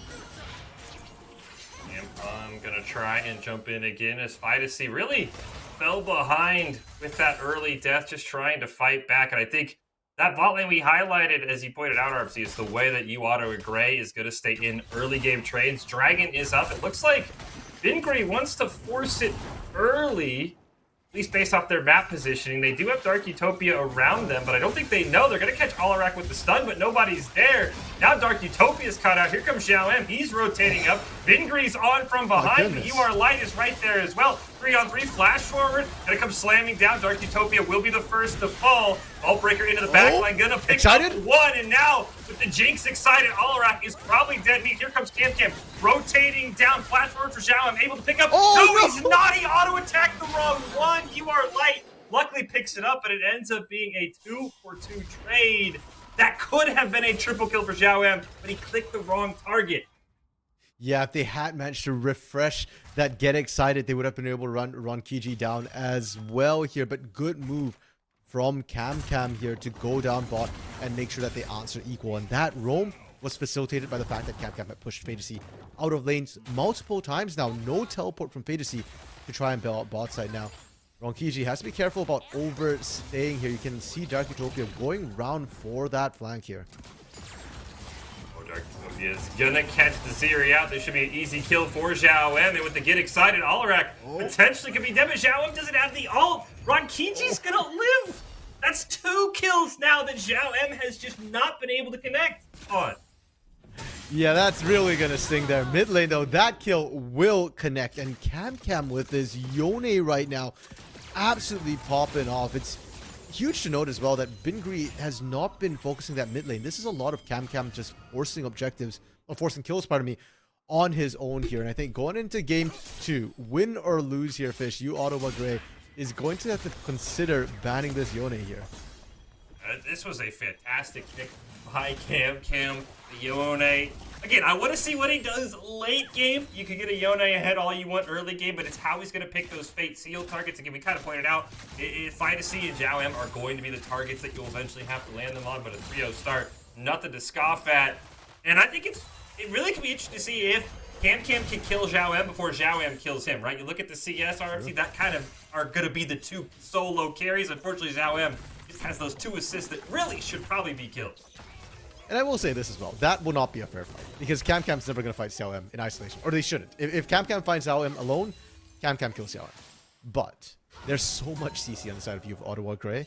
And for Cam, you're diving in alone. You don't have a good dive buddy with you there. Mundo will want to join you, but he's not going to be able to keep up with that Fate Sealed. And Bingray, likewise, isn't going to want to prance in directly. The Lydia is often follow-up engage after that Lilting Lullaby lands here. Whereas Xiao M is going to have the whole team healing for him there. You know, the Dark Utopia should be with him. There's a lot of CC just with that Nautilus here. So I don't know if we'll get to see that one-on-one. I certainly hope we don't. And it's really down to Cam to try and overwhelm, blitz his way through that front line as well to try and kill that Jinx. Bingray is on the Rift Herald there. Should be able to pick up the first major objective, though. UR Light is right there. Cam thinking about it, but he'll just hand it over. The Smite really not going to make that a fair contest, and luckily the Yone doesn't bite off more than they can chew. But I'd love to see this Rift Herald that gets picked up by Bingray go mid with it. Just put your Yone even further ahead with those extra plates. Get a kill onto Ahri. I'm curious where you go with this Rift Herald. I love tracking the first Rift Herald. Can it get plates, and where do you put it RMC? Because that tells me a lot about how your jungler feels about the rest of your team. Yeah, and I fully agree with you there. I think mid is the ideal place. It's the first start that you want to break. It's just very rare that you get an opportunity to. But with the pressure Cam is putting down, even if you don't kill Fantasy, and you really should if you land a single Lilting Lullaby, if you can force them out of lane with no TP, you drop Herald, and don't forget, Yone is a physical damage champion, so very, very good at taking these sort of turrets here. Final Spark misses. Jep Charge going to come out onto Alarak. UR Light hanging out in a bush. Bingray is about to find out very soon that there is a buy in that bush, but UR Light didn't see him. They Ballbreakered away. Meanwhile, off screen, we do have a win for Mundo. Zhao going to throw out Super Mega Death Rocket. Will land. Exhaust will come out. Great halt there from UR Light, but Zhao is the first one to go down. Lilting Lullaby will land. Dark Utopia able to pick up the kill before he's traded out, but I don't think UR Light saw Bingray in that bush with them. It was a little bit late when they tried to turn that. I mean, did manage to dodge out the scroll seed there, so I assumed that they saw it, but the call was kill Ronkiji, kill Alarak there, and they didn't. They couldn't. Ronkiji survives with slivers of health again, Fish. How tilted must you be playing into this bot lane right now if you're CLM or Dark Utopia here? And after watching that engage, the question in my head right now is just, where has this Boohoo's team been all split long? No way a team plays like this and is bottom of the standings. Especially with the solo kill we didn't even see with its chicken time pick up that one. I agree with you. This feels like, and as you pointed out, Queensland Boohoos, they've been roster swapping, they've been role swapping. Maybe they just finally figured out that this is the comp, and I'll say, at least they figured it out now. They have a chance to keep their playoff hopes alive. They didn't figure it out next week when they're potentially 1-6, and it's like, man, it's been nice to know 3 weeks ago, but this team looked incredibly strong as Cam gonna throw out some damage onto Fantasy. He will just walk away as Yone's do. As Bingri back up in the top lane. He's gonna jump onto Mr. Frosty, and this should be a dead orb. Chilling Smite is going to land. Mundo will throw briefcases at him, let him know he does not get the weekend off. You've got to come into the office, young man. Bingri picks up the kill. And that should be a Rift Herald top lane and free first tower as Fantasy potentially goes down as well. The Everfrost, all that barely keeps him alive is Fate Sealed, not quite able to finish him off. I honestly don't think they even needed Herald to take that top side here. So I feel like if you're dropping Herald to take it, I want to see a second turret being taken mid side though. UR Light actually came in to help out Fantasy, and in a 2v1 situation, Cam still managed to turn around, get the kill there. And I believe the bounty that Cam had goes over to Fantasy. Yes, the bounty went over to the Ari, which is at least good news for Faye to see they get on the board. UR Light's going to flash forward. Ballbreaker onto Ronkichi. Alarak going to throw out the final spark. One kill goes down. You are excited. Cease and desist under the turret. Ronkichi's not getting away this time. Finally, if you're CLM and Dark Utopia right now, you were sweating for the fact that you could not kill Ronkiji. Finally, they kill the Zeri here. That's a big mental boost to this team. And as much as we're praising Boohoos here, Fish, I don't know that the Boohoos are necessarily guaranteed a win here in this game one. Yes, they are 2,500 gold up, but you Ottawa Grey, they are near the top of the table for a reason. They are defending champs for a reason here, and their composition will scale. They just need to buy time. They've lost topside turret, outer turret. They took a big beating on the topside inner turret, but look at mid and bot. They've only lost one plate apiece there, and considering how many kills have gone over, that's a really strong defense that they're mounting here in the early game. And even at 0-3 or one of those sort of ticking time bomb champions, let those masterwork items come online, his impact on the game will be more than Mundo can dream of having, unless Mundo can get another solo turn and get maybe even super minions at some point because of how powerful those masterwork items are. So I agree with you completely. I think you've got to have them really, if you're Queensland, probably picking at the inhibitors once those masterwork items come online. Is Cam looking for a kill here, not able to fight. And I will say, you are like kind of the player we talked about, haven't seen them. Their jungle debut early on, I don't think they played awful, had a couple of just missed calls. That was some phenomenal play. They get a kill mid even though they didn't get traded out, and then they go 2 for 0 in the bot lane. I think she's starting to figure out this Vi really well, and that's scary for Queensland because their lead is not that large right now. No, and it did come at the sacrifice of Mr. Frosty, though. So if you're playing so much to the bot side has to step up. Can they steal this here? No. There was an attempt. You had the Vault Breaker, you had the Blast Clone, even without Flash, maybe you think about it, but it will be a Cloud Soul for our game here. But with the teams tied at 1 dragon aside, we're not even dreaming of Elder Dragon at this point. I'm curious to see if we maybe get a second Rift Herald burn RMC, if the teams have that in mind to maybe try and really heck down. You see how low that top tier 2 is for Queensland with its chicken time just shoving in. You get that second Rift Herald, now you're looking at a 18, 19 minute inhibitor potentially. Is Fantasy, unfortunately, does land a charm, but he does not know Bingri is there, but the Swirl Seed misses. He has to flash for the Lilting Lullaby. The Spirit Rush puts him so far behind. Fate Sealed, and he'll jump back.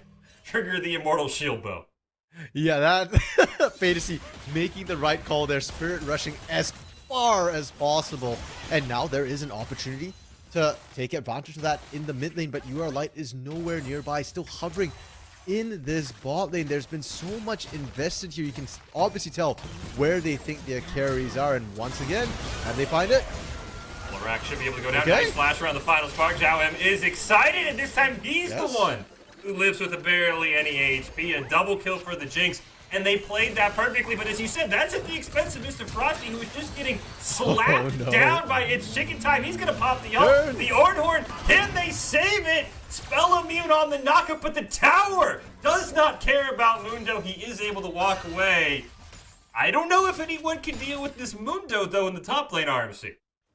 Yeah, not until some healing cut comes through, I think. I mean, Chicken Time tanked, what was that, 3-4 turret shots, and Fantasy was coming in, could not finish him off right now.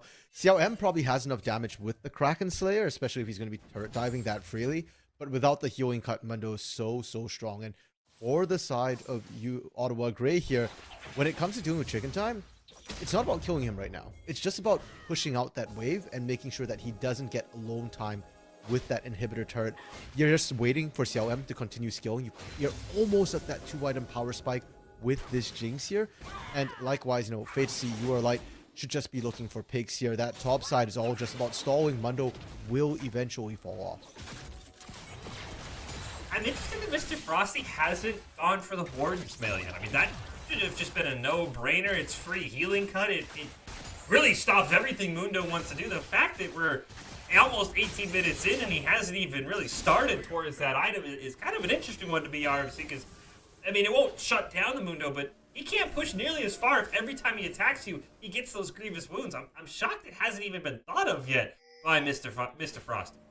I mean, Mr. Frosty doesn't even have his Mythic completed yet, right? He normally Orns want to go Mythic into Thimblewinter here, and the problem with Bramble Vest is that, sure, it cuts the regen somewhat here, but realistically, has Mr. Frosty even gotten Chicken Time low so far? No. If the answer is no there, then Mundo just kind of walks away and the passive regen is going to be more than enough to overcome the benefits of that Bramble Vest. And the raw armor of Bramble Vest is not stat efficient. So I understand why it hasn't come through yet.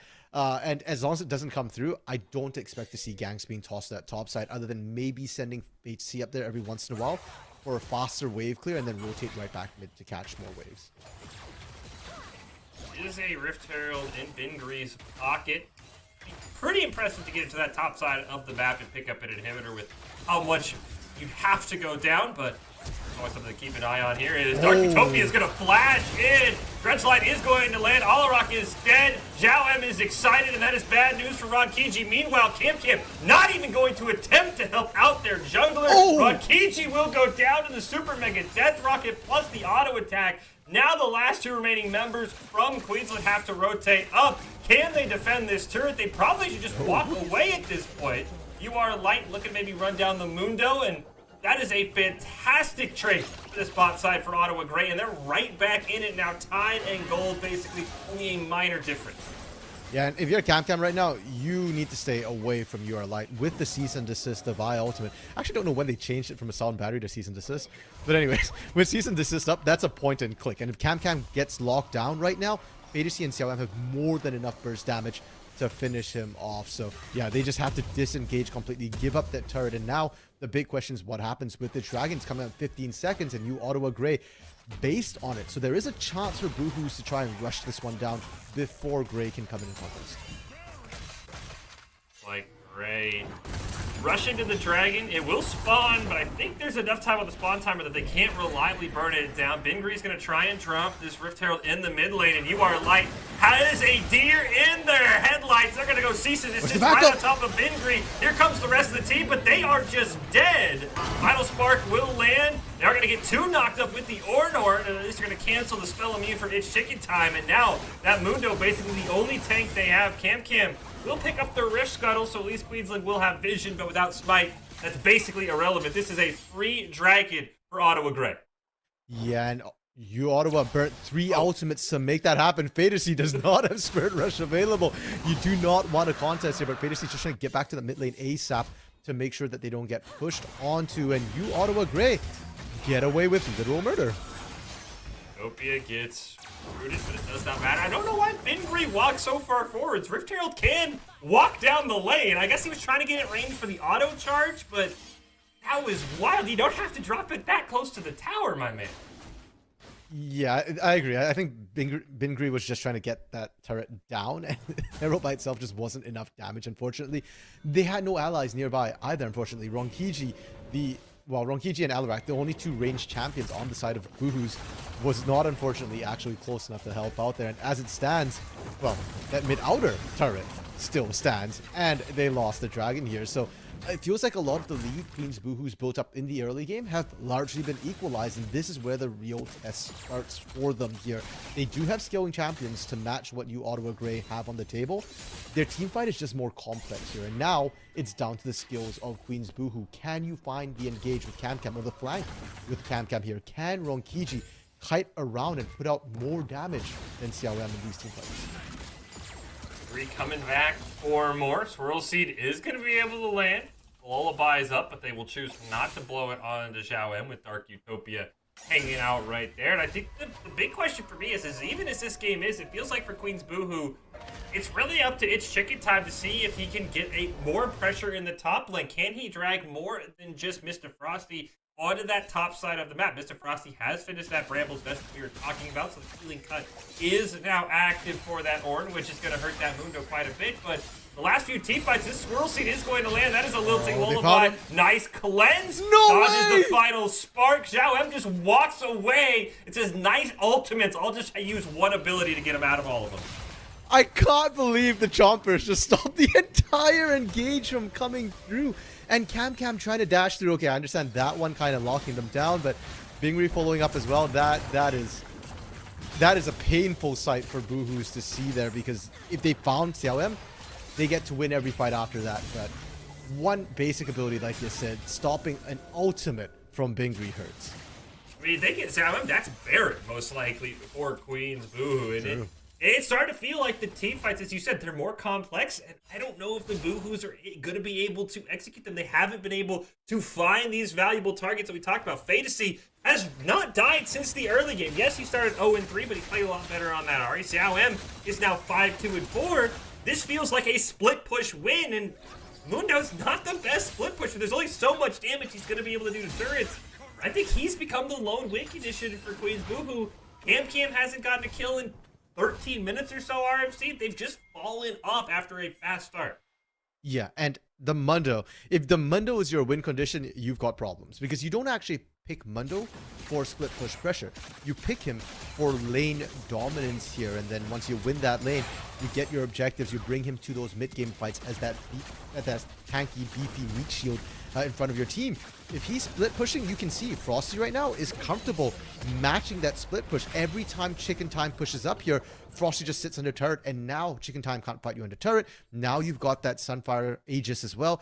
You can match push with that aura, and if Chicken Time's perma push like that, he is gankable. Bramble Vest has come through, so there is that healing cut, and while you are light and Fantasy maybe can't quite finish it, CLM certainly can. Star's going to land. Super Mega Death Rocket is going to hit Alarak as well. Xiao M now on a killing spree, 6-2-4 on the Jinx. That is an easy kill. And they talked about Alarak has played aggressive all game. RMC usually has to flash to save him, but this is why the Nautilus, I think, is just better. There's so much more CC for a caught-out member than Lux, who just lands one Light's Binding and then says, okay, team, please, someone come help me. Yeah, exactly. I mean, it's a high risk, high reward, and right now, high risk isn't panning out. It did in the early game, but it's not panning out in the late game. And the problem is, that the later the game goes, the higher the risk as well as the reward. And if the next time Alarak gets caught out like that, I could potentially see the Baron call coming down. The Jinx is online. 3 items completed. Lord Dominic's rapid fire cannon as well. That's more than enough to blitz down this Baron here. And without that Lux as well, Boohoos are going to struggle to really have that safety to engage from afar. You've got one Lilting Lullaby, and if that doesn't hit the prime targets, if Frosty just face tanks it, if Dark Utopia just face tanks it here, suddenly you don't have a way to walk in without coming under fire the entire way.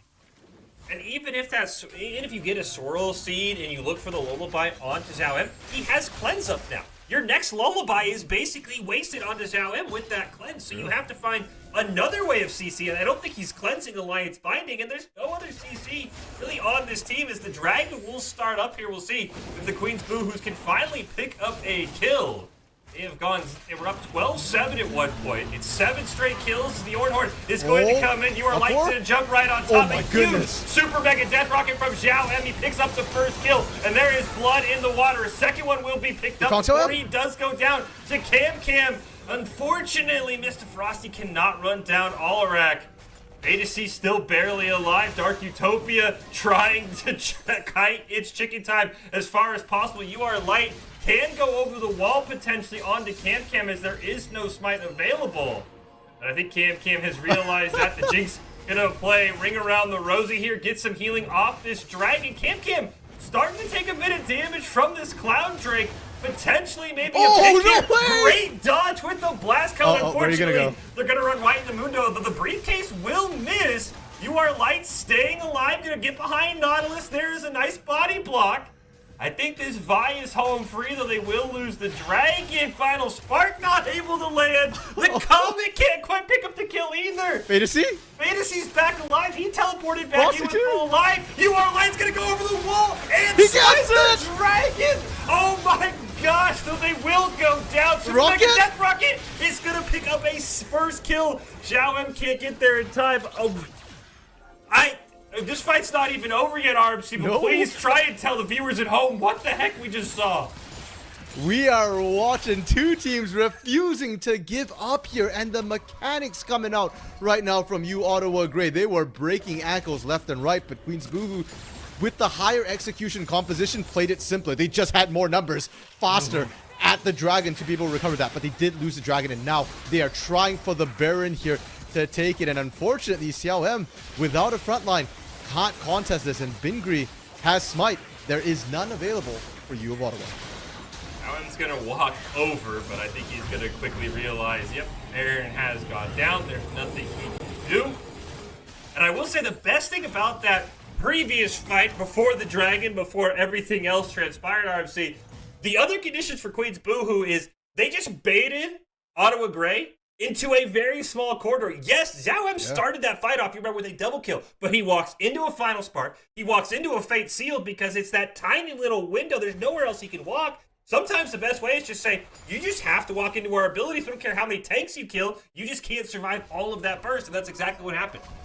100%. And the sick part about Fate Seal is that there's no way to stop it. All the CC in the world can't stop it once it actually goes off there. And that's what happened. You can't cleanse away from it either, because it is a knock-up coming through. So really well played from Queen's Boohoos, and that's that skill ceiling we're talking about here. You have so many tools to try and counterplay. Now the question though is, can you do it again? Look at the Baron push here. It's not actually that effective. The wave clear from Xiao at this point is really, really strong. What is effective is that Mundo, which they can't quite match. And while Mr. Frosty could do it before the Baron buff, with Baron buff up right now, those super minions, or these Baroned up minions, pardon me, are difficult. Actually, Chicken Time doesn't have the Baron buff. Oh, he did not get it. That is huge. That is a huge loss for Queen's Boohoo. It's going to make that pushing just a, I mean, he's still just running down Mr. Frosty, who does finally have those Masterwork items online and can start handing out some helpful upgrades to his team. And I want to say, you were talking about the Fate Unsealed. Now, correct me if I'm wrong, RMC, I believe Final Spark, as long as the cast starts, is also uninterruptible, if I'm not mistaken, right?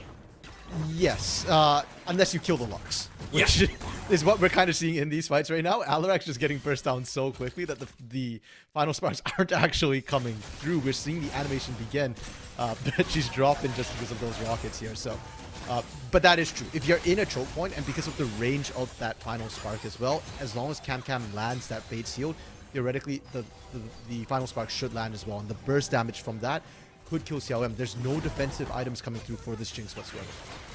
Finally, the rest of the team will rotate down bot side to help its chicken time with those Baron buff minions. The Ornhorn is going to call Mr. Frosty. Going to get a double knockout and force a stopwatch. Final Spark is going to hit Zhao M. Has to flash away from the Lux ability as well, Loosen Singularity. But he will pick up another kill, and they kind of tried the same thing, and they nearly got it, but they didn't have the Fate Seal. And that's why Zhao M is alive right now.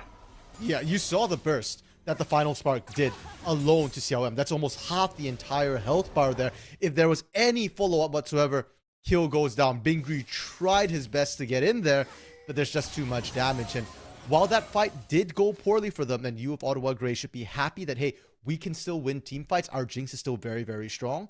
It is troubling that Cam, the big assassin, the big diver, wasn't present. And more importantly, Queen's Boohoos did still manage to secure both inner turrets in bot and mid.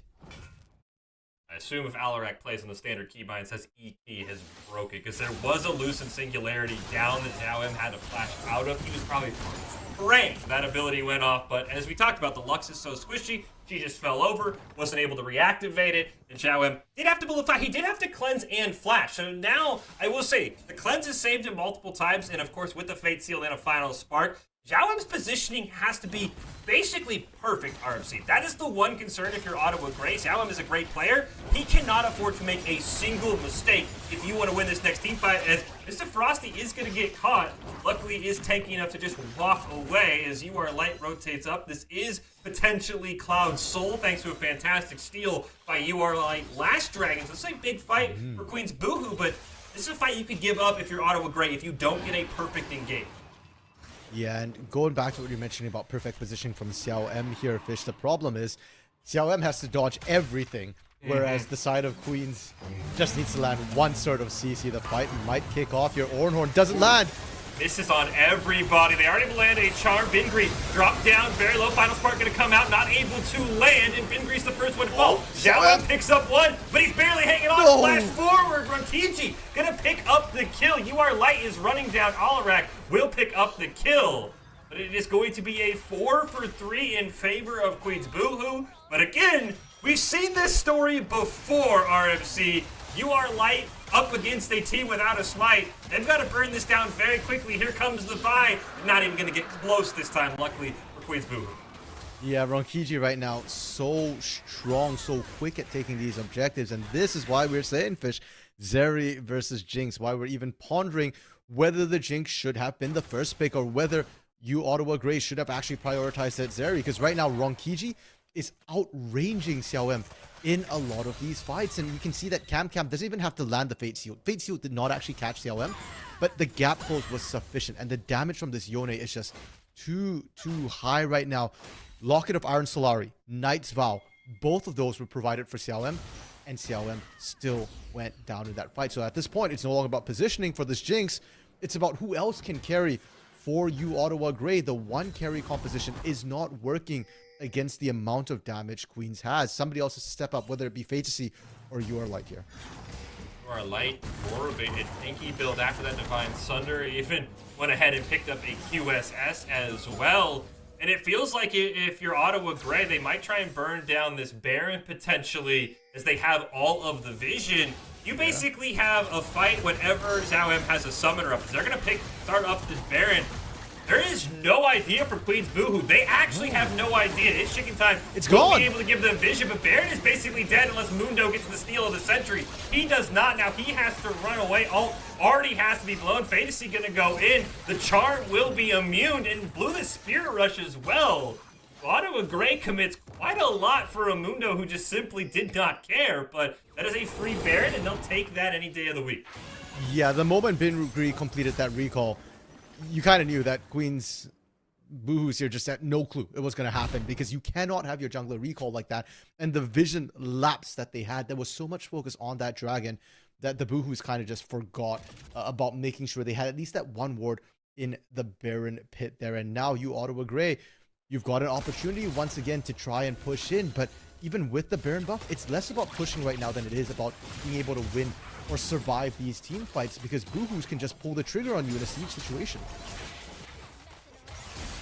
Engage here. You look at that top side of the map, Mr. Frosty. I don't even know if he's done a point of damage to that tier 1 top tower. That's how dominant its chicken time has been. And finally, I mean, you talked about what Or's going to do with just mythic item into Thimble Winter. That Thimble Winter just got completed at 35 minutes, RC. Mr. Frosty has not had a great game. Final Spark is going to go up. They will force a stopwatch out from UR Light, but that Final Spark cooldown is so low. That's a good trade if you're Queen's Boohoo. Final Spark's going to be up in 20 seconds. Now that stopwatch has to be upgraded if you want another way, probably into a Guardian's Angel for it to be usable again. Yeah, and honestly, I'm not sure Guardian's Angel has more utility right now than a good stopwatch or a Zhonya's for this next big fight, especially the way UR Light has been playing, where you're aggressively going to the back line, you're trying to lock down important targets and cause chaos here. Alarak, oh, they're just repeating that every time the cooldown's there. Oh, Alarak. Oh, he does dodge the Super Mega Death Rocket, but yeah, literally the exact same thing, RMC. The only difference was there's no stopwatch this time, and the stopwatch is permanently broken. Alarak can walk back in 10 seconds and do it all over again. And I'm starting to wonder, you talked about, yes, with the Fate Seals going out, Yone is immune to CC. But if you're UR Light, do you hold Cease and Desist until after the Fate Seal goes off to try and give Zhao M some more space? Because I feel like even though you want to CC Ronkichi, it's Cam who's doing all the damage to your Jink. Agreed. And that's the rough problem for you of Ottawa Grey right now, is that if you don't use Cease and Desist on Ronkichi, you can't catch Ronkichi in any of these fights. Fantasy has not been able to find backline access in a lot of these choke points. The Ahri needs the flank, and unfortunately, that hasn't been the case. Fantasy has been trying to rush in that front door through all that damage, and more often than not, he's not coming out the other end alive here. So it's a tough choice, and I would say for now, though, focus down Cam, because if Xiao M is alive, at least you have a chance of being able to fight that Zeri. But the moment Xiao M is down right now, if you don't have a backup carry, there's no one else to do damage, and then Cam survives, and Ronkichi isn't the issue at all. Cam's the one ripping your entire team apart. So maybe don't even wait for the Fate Seal. Just go right in to Cam right away. You have more than enough damage to burst down this Yone right now. Frosty is going to have to burn the teleport just to get away from the Mundo and actually join the fight that's going on at the Dragon Pit. Chicken Time will come in as well. Great lights biting into Final Spark, though. Mr. Frosty will be able to take that damage, but he does not have a way back in anymore, RMC. He got caught out. This top lane has gone disastrous to the side of Ottawa Grey. But keep your eye on Fantasy. He is going to get revealed trying to clear out that minion wave. 4 members of Queen's Boohoo are going to run him down. Ornn, as the dragon spawns, is going to channel the back. This, to me, says Ottawa Grey might be considering conceding. He will cancel it, conceding the dragon, of course, not the game. But I think you just give it to him again. You have a dragon to play with. Zhao M barely dodges the final spark. You just have to walk away. Ornn is going to come in. Has to be huge. Only lands onto Alarak. Zhao M is just getting burned down by the Mundo. He Finally survived, but had to flash to stay alive. On the back line, Cease and Desist. Plus the Super Mega Death Rocket, but doesn't quite land. Ronkichi over the wall. Alarak is the next target, and they are dead. A huge pickup there for Ottawa Grey. They do lose the dragon, however, but they might be able to clean up. Cam forced to walk away. Fate Seal gonna whip as well. And that is just a dead Yone. Zhao M can keep pushing, life stealing off the minions. I have no idea how Ottawa Grey came alive. Zhao M was out 10 HP, and they somehow won that fight. As insane as it sounds right here, Fish, I think Chicken Time actually just saved you, Ottawa Grey, there, because Xiao M was zoned out so far. Nobody else on the side of Queen's Boohoo could follow up, and that meant no Cam to threaten Xiao M. Xiao M gets the free fire, still has that GA as well, and then continues pushing on to this base. Inhibitor goes down, and while the Boohoos did pick up the Cloud Drake here, it's only a Cloud Drake. It's not even so, and even with Soul, I think really only Ronkichi and Bingri are truly benefiting from that Cloud Soul. Ottawa Grey probably very happy it's a Cloud Dragon. I think universally considered one of the weaker dragons. Because as you said, there's not really a lot of benefit for either team. I mean, I guess you were Light would probably like it. Maybe Mr. Frosty, but that's about it. It's not a very impactful dragon. But Baron's up in 30 seconds. I am concerned. As you said, I agree with you. I think Chicken Time probably kind of won that fight for Queen's Boohoo. But to me, it's very concerning that your lone solo carry basically nearly died 1v2, even maybe 1v3. It's Chicken Time. This Mundo, I mean, as classically said, can go where he pleases. I don't know if anyone can do a dang thing to stop him. Hey, but if Chicken Time is that far out here, the important part is that Xiao M won that trade, right? And if you get any sort of lifesteal into this build, which unfortunately we should note it is live patch 12.6, so most of the lifesteal items and runes all got nerfed across the board. But if there was any lifesteal in, Xiao M could easily rejoin the fight. Even with that GA right now, it's allowing Xiao M to play a little bit more aggressively. And as I look at that GA here, Cam has one of his own here, so things are kind of spicy. Chicken Time. Chicken Time's gonna get caught out. Final Spark is just going to annihilate. Way to to see who will get caught out by the fate sealed. Cam does go back. Free firing. GA is in green. The first one to fall for Queen's Boo, who is a freaking Death Rocket. Picks up a second one. Zhao M is excited, and that feels like it is game. Jinx from Arcane says it is show over. Looking for the Penta. Ronkiji goes down. It's a Penta for Zhao M, and it's game 1 to Ottawa Grey. University of Ottawa Grey here, second place team. We said it before, they refused to die, and Xiao M at the critical moment here stepped up clutch. GA not popped full health here. They're just waiting for minions. 30 seconds, they can just end it. Dark Utopia stepping up, gonna be willing to attack this one. Utopia taking a lot of damage, will survive. Here comes the minion wave that UR Light was able to kite up. There's 10 seconds on Bingri and Alarak. It's not going to matter. Zhao M is going to take down the Nexus.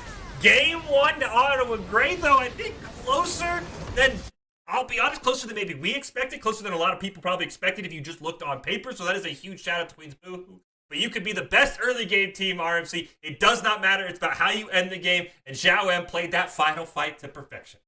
I mean, props to Queen's Boohoos. This wasn't just an early game team. The Boohoos look like the complete package. Even in the late game there, massive props to Cam, to Ronkiji as well. The way they're kiting the fights, pushing in the fights, chicken time with that Mundo. Those early leads didn't fall off on that Mundo. He was an absolute menace and monster. But one name, Fish, one name above all really stole the show, and that was Xiao M here. Pentakill at the end. And to be fair, it's not like Xiao M 1v5. The entire team was in there to peel and create that space for that Jinx here. But what was the final score there? 17 and I can't remember what. All I remember is 17 kills on that Jinx at the end. The pentakill to end the game here. And it's scary to me, Fish, because even if you take away the Jinx, there are picks like the Zeri, like the Aphelios, potentially even things like the Ezreal or Lucian that Xiao M could always default back to here. Even the Vayne that we saw banned there. There's just so many things that Xiao M can carry on.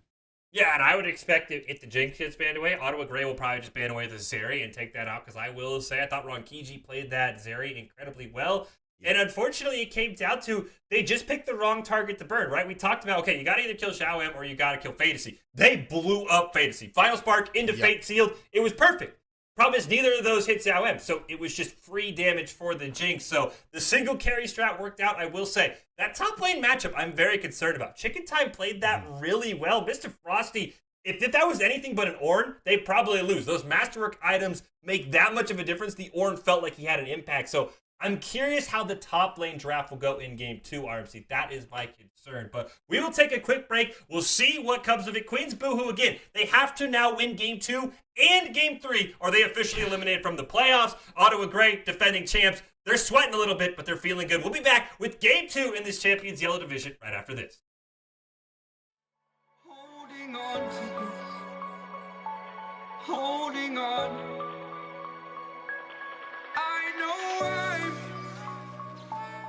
I know I'm holding on to this, holding on. Don't let me repeat it.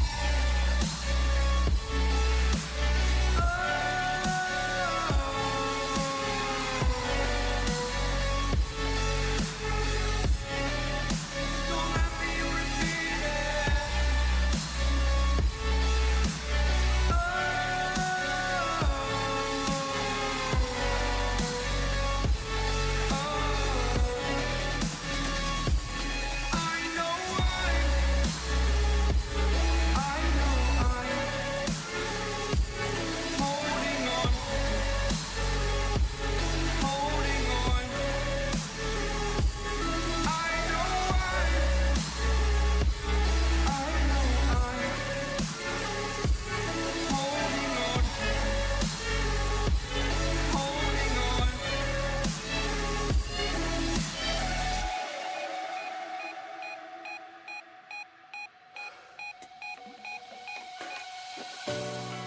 Fast forward a year or two, friends have changed, but so can you.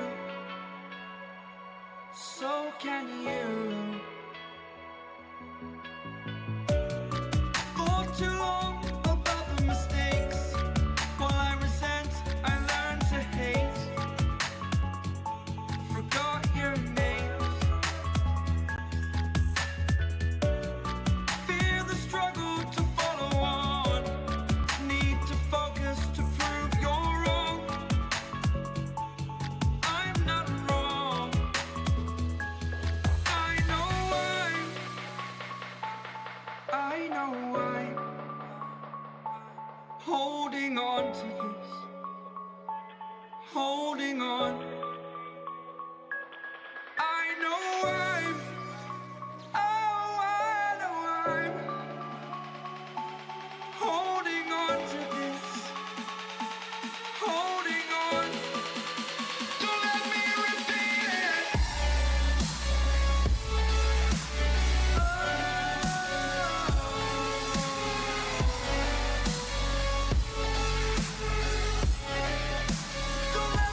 snow.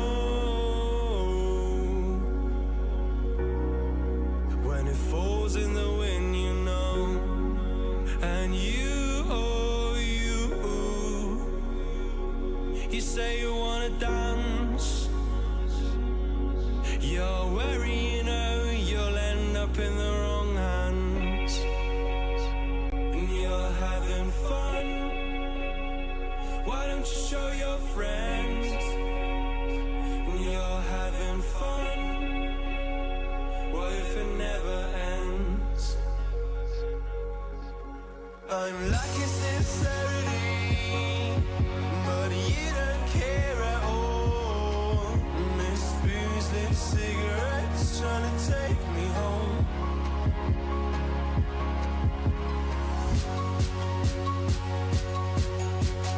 Falling in love just a million times, breaking it off, put the feeling on ice.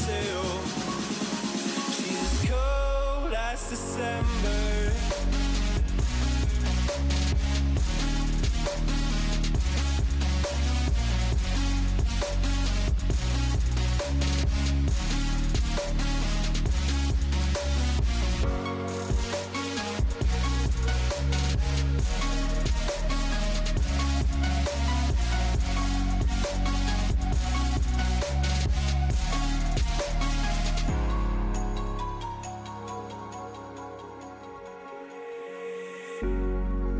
I swear I've seen you before, holding your shoes in your hands, running out that door. And you got nothing, but you say you wanna dance. And you're worried, you know, you'll end up in the wrong hands.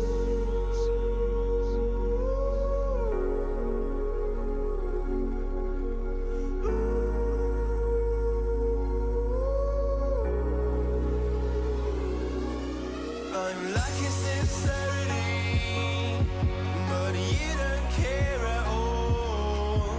Miss booze, lit cigarettes, trying to take me home.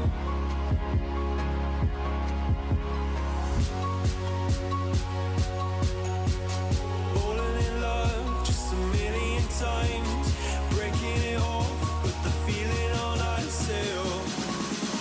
She's as cold as December.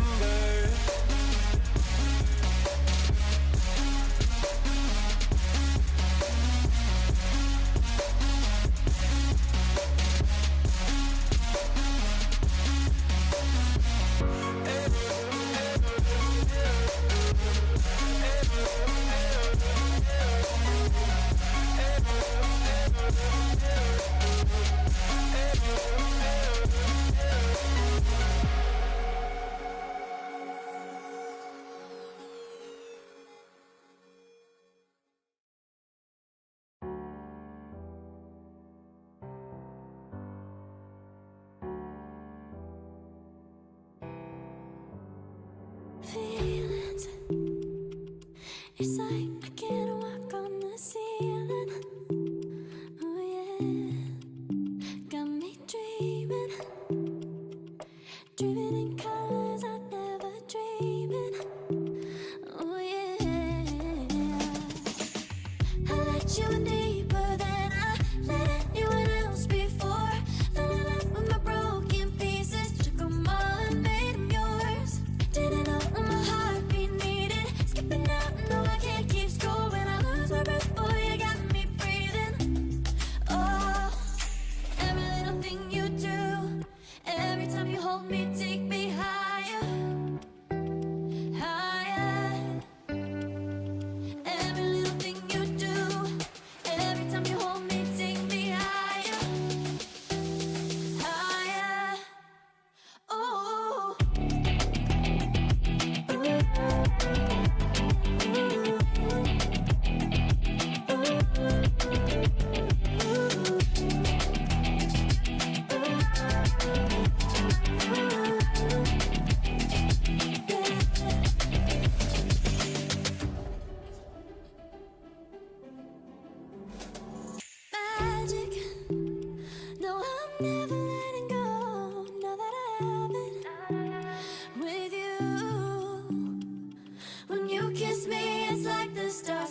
off the sky onto my heart to cover up what I don't wanna show. I let you in deeper than I let anyone else before. Fell in love with my broken pieces, took them all and made yours. Didn't know what my heart be needed. Skipping out, no, I can't keep score. When I lose my breath, boy, you got me breathing. Oh, every little thing you do, every time you hold me, take me higher, higher. Every little thing you do, every time you hold me, take me higher, higher.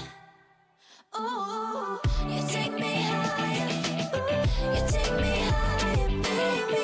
You take me higher, you take me higher, baby. You take me higher, you take me higher, baby. You take me higher, yeah. You take me higher, baby.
Welcome back into the NECC here. Challengers Yellow Game and RMC alongside Fish. There's a lot of stakes on the line. Ottawa Grey taking on Queens Boohoo, and you, Ottawa Grey, won game one, which is whatever for them in a sense. RMC, they're 5-1. They're second in the division. They're not playing for much more besides seeding. Why I say it's whatever is because you look at Queens Boohoo, 1-5. If they lose, they are out. Playoffs are done. Next week, you're just playing for fun. This is a huge game with huge implications if you're a Queens Boohoo fan.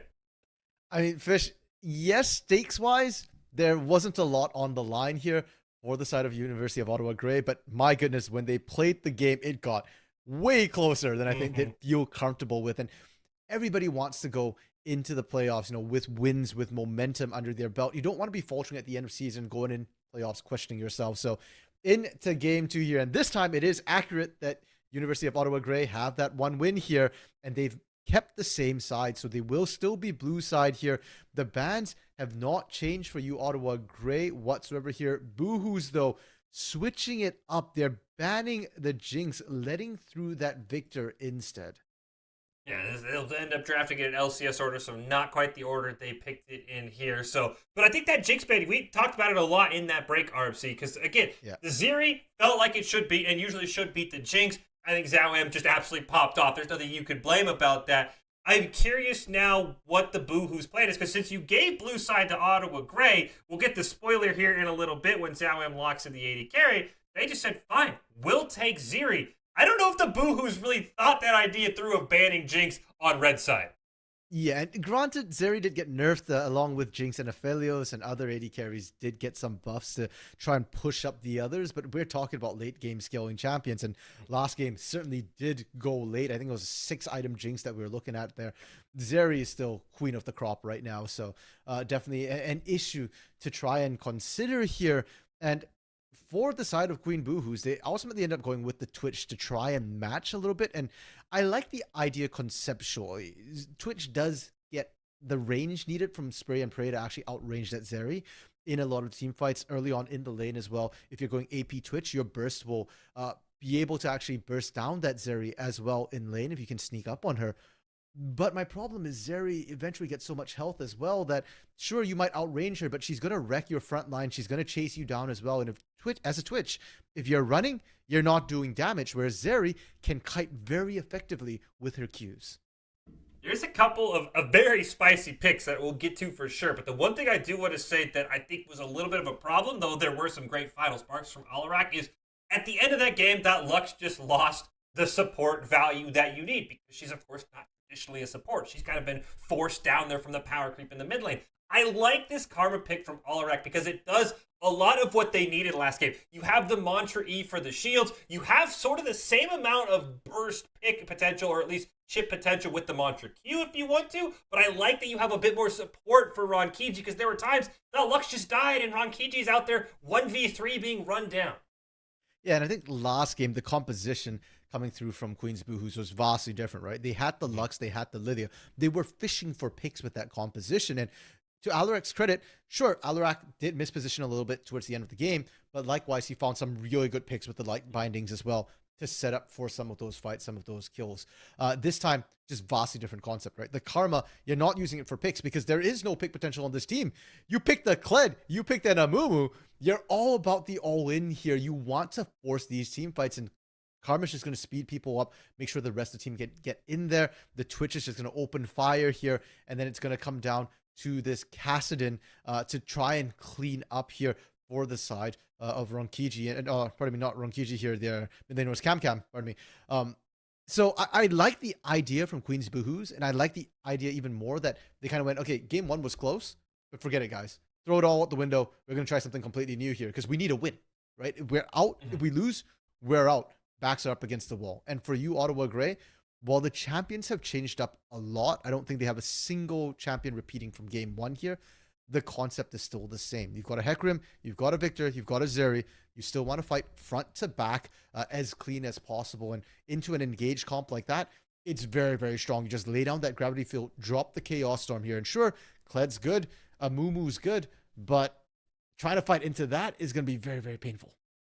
It does feel like, well, I think the big one for maybe Queen's Boohoos throwing the paper out the window was the fact that they didn't pick up the Yone that wasn't banned that you and I were kind of rooting for. I do think the one thing they took from game one is they believe It's Chicken Time can win that top lane matchup. And I like the Kled split pushing potentially a lot more than the Mundo. Kled is a lot scarier of a split pusher. And if he gets as far ahead, because remember, Mr. Frosty did not have a good game at all. I think he even had, 0-6 by the end of that game. Of course, on an Ornn, you're not expected to get kills, but he really wasn't a threat. I do like the fact that they got a bit more aggressive in the top lane. Kled opens up an alternate win condition. At the 28-ish minute mark, I remember you and I were talking to RFC, we're like, or at least I was like, hey, Mundo split pushing is your only win condition, and then you immediately shot it down with, if Mundo's your win condition, you're in a world of hurt. Kled at least feels more capable of split pushing, so I do like they kind of kept something similar from game one, because that was the only lane they really dominated in after the while, because I think there was a couple of cheesy kills in the mid lane where Feasty got caught on a minion wave, kind of put him behind.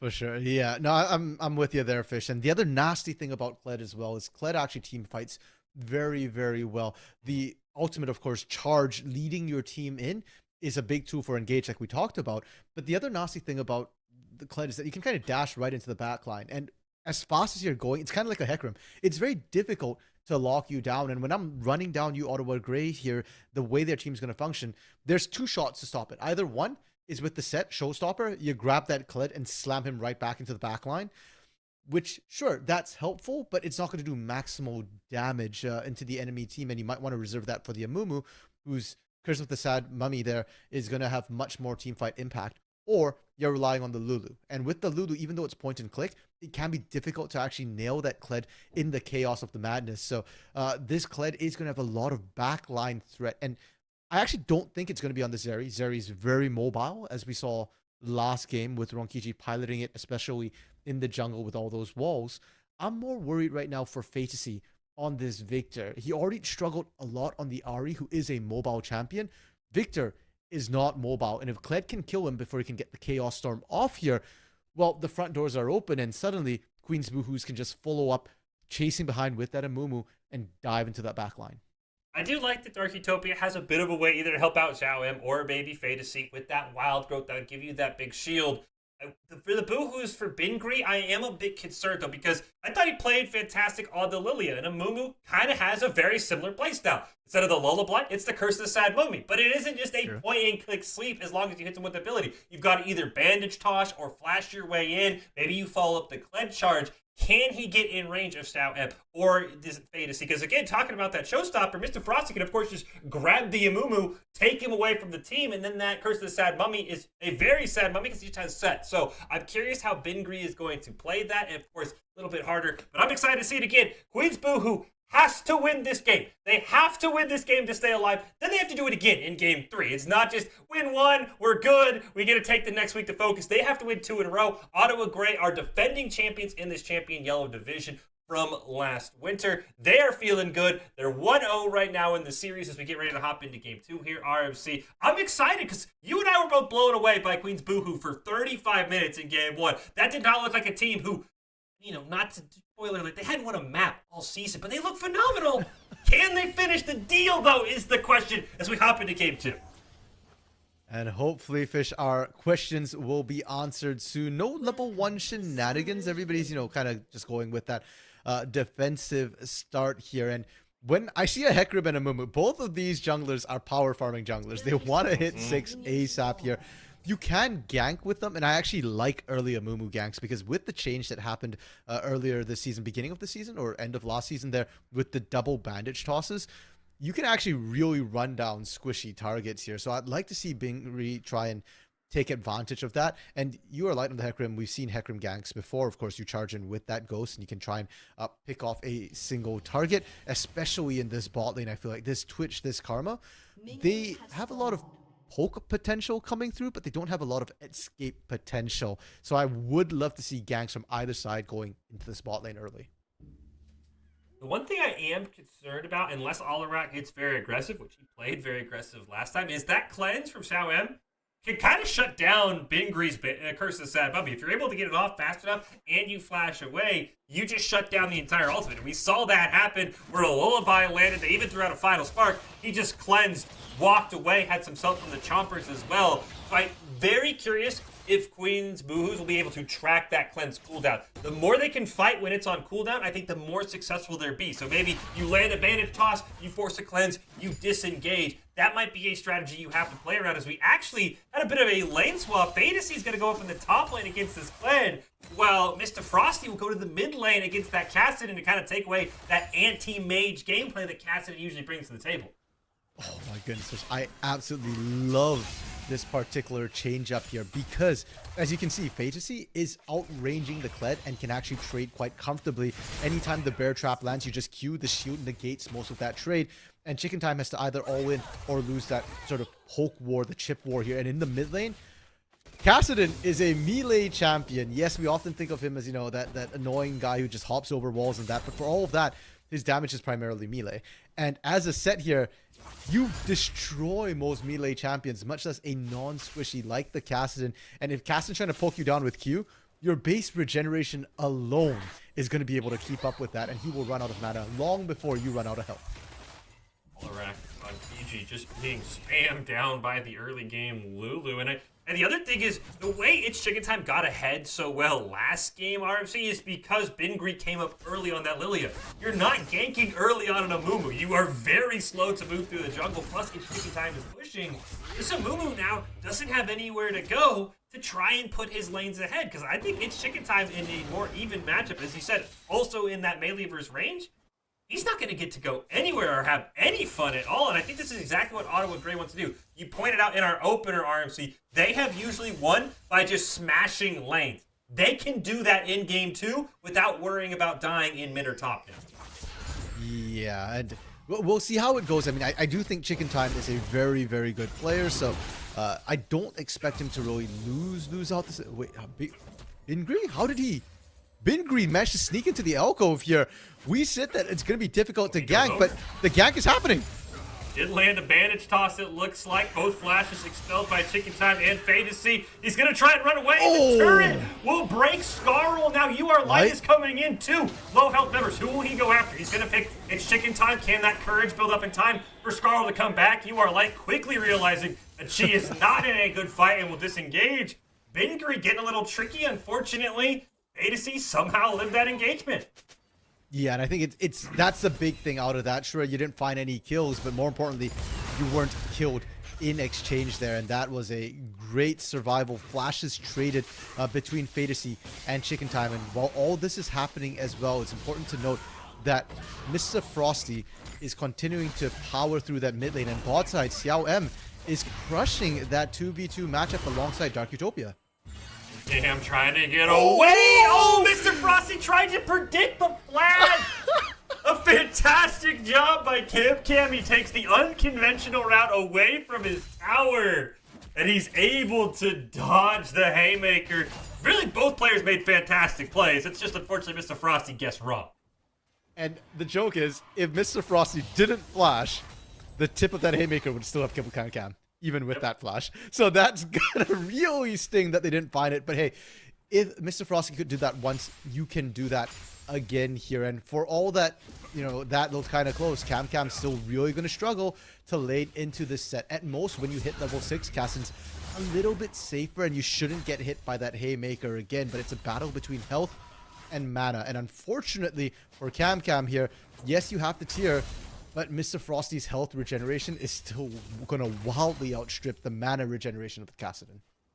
Frosty's going to get it back. He'll get a free teleport as well. Once the Rift Walk comes online, he'll have a little bit more escapability to get away from haymakers if he is low health. But yeah, that mana versus no mana argument usually always favors the health champion, though Bingri is rotating down. Bottom side of your map, going to go down, look for a gank. Bandage toss is going to land onto Xiao En, but they will simply pop that cleanse, and they will get out of it. And there's that cleanse on cooldown. Now, Bingri, you have to come back in the next 180 seconds to make that gank worth it. Speaking of re-ganks, though, topside, your Light's looking up here, but no level 6 yet means it's a little bit risky and difficult. Fantasy does have 6, does have the Chaos Storm, and I think they were trying to take advantage of that level mismatch a little bit. Doesn't quite come through, unfortunately. Plus, with the Scarl, outside of the Showstopper, it's so hard to dive on top of it. Everyone's seen multiple teams, even your own team, sometimes throw 3-4 kills away because, he doesn't have much health. Oh, that's right, he just bounced off Scarl, and then there's that second of invulnerability. Speaking of mid lane, though, Cam just blows up Mr. Frosty. I guess that level 6 was all he needed, RMC. Yeah, and I think Frosty, too, just hadn't backed for a while, so didn't have the items to quite match that. Disrespecting a little bit there because of that CS lead, because he had been winning so hard before that, and that is risky to give away. You never want to give free kills to a Kassadin. After all, there's a reason why we jokingly refer to him as Kassa Win. That level 16 power spike when he gets that 3rd level of that Rift Walk. And to me, I'm not even looking at level 16 either. I'm looking more at items for that Kassadin. Once you hit that 2-3 item power spike, Kassadin is going to absolutely rip through your squishies here. Yeah, we thought Fate Sealed was an easy way to get onto Xiao. How about a Rift Walk on a 2-second cooldown? That Zeri is going to have nowhere to go. I will say a lot slower game. I mean, we see Dragons up, Rift Heralds up. No teams even really look that direction, as we're going to get backs from the bot lane for Ottawa Grey, which I think is a great thing for really probably the fight of Bingri and Mumu a bit slower than that Hecarim. Usually Hecarim, with that power farming, can maybe get a bit of an advantage, as now might get a challenge around that blue buff. Ends up UR Light will just back, and maybe now we'll hop onto that dragon. The Alarak will rotate down and spoil any fun we were going to have RMC around objectives early on here. Yeah, and I was hoping your light was actually just going to push that level 6 advantage because, like you mentioned, Hecarim does farm quicker, but now Mumu has level 6 as well. It's a lot dicier. Double Curse of the Sad Mummy's going to come through, going to try and get away. That is a dead set there as Mr. Frosty will go down. We see the power of the level 6 of Mumu. Alarak getting very aggressive. That's exactly how they drew it up. I don't think they wanted to kill the two tankiest targets, but Curse of Sad Mummy into the spray and pray. Absolutely perfect play for Queen's Boohoo there. That's going to get him the first dragon. Unless UR Light doesn't have the flash, but they have something in mind here. Come on, pull the dragon out. Pull the dragon out. Never mind, they're going to stay in. They're going to get re-engaged here. Bandit Toss will go out. UR Light devastating charge will land on the Bingri. Alarak dropping low. Polymorph and Exhaust on Rankiji. They will go down, but here comes Kassadin. Going to jump right onto Zhao M over the wall, but Ripwalk, here I am. No way. For UR Light. And somehow Ottawa Grey is staying in this. Bingri should go down here potentially. Blue buff. Cam's still alive, though. This is not a free dragon by any means. Dragon. It's an April Fool's joke. The dragon pit has relocated to the center of the river now. Apparently there, the Inferno Dragon doesn't want to go home. It's just sitting, chilling out there. I hope that's a spectator bug. If not, it might actually screw up the way dragons leash and the sort of angles you can come in on. But Fish, let's talk a little bit about what that last fight means. Oh, never mind, no time. Well, here's the Chaos Storm. Will the tower be enough? Yes, it will. That's a 1-for-1 trade, RMC. They knew you were trying to talk. That's why they decided to fight here. Is this dragon, he's finally gone back home. Okay, I think it was just a spec bug, and it probably was just sitting in the pit. We just couldn't see it as spectators. Now, Fish, okay, bunch of kills happened. What was that? 3 kills total, I think, on that bot side fight there. And it's actually pretty good news for you, Ottawa Grey, that they did manage to trade back here, because for a second, okay. Well, thank you, producer. Dragon's still sitting in the middle of nowhere there, apparently. Okay, so the important thing to note was the way that first fight started out. The fact that you had Set in the mid lane instead of Victor. So you didn't actually have that big team fight ultimate to try and match the Amumu Twitch there. Instead, you've got this Set who's great at single target, great at tanking, but not so important in these team fights. Rankiji is about to step over a ping. So Rankiji, if they find him, is just dead to showstopper. They are, I think, going to find him. Yeah, UR Light will find him. Spray and Paint is going to be popped. The Hecarim will use the ult for the fear. Rankiji is just dead. Now I'm trying to get in range for a kill. Cannot find it. So they do find the Twitch at the end. And potentially should be a dragon as Amumu's on the top side of the map.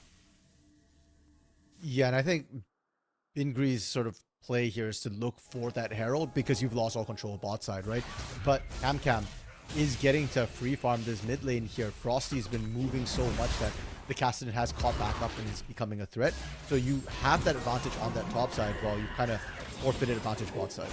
There is the charge. Dragon did go back home finally. I think it was a spectator bug as you called RMC. So they'll trade Dragon for Fantasy's life up in the top side of the map. I think Fantasy doesn't feel that way, but probably an even trade. And a great call by Bingri. As he pointed out, RMC, he knew bot side of the map was gone. He simply makes the only play he really could, which is to get a kill on the top side. Yeah, and kill is good. Herald is better. I would love to see them start this up. I mean, Cam has priority in that mid lane. 2-level lead, by the way, over Mr. Frosty now. Okay, now it's back to 1. But a level and a half advantage. That's an interesting interaction. But level and a half lead. Cam should be comfortable. And topside, Chicken Time is crushing that topside matchup right now. Is now caught up in terms of CS.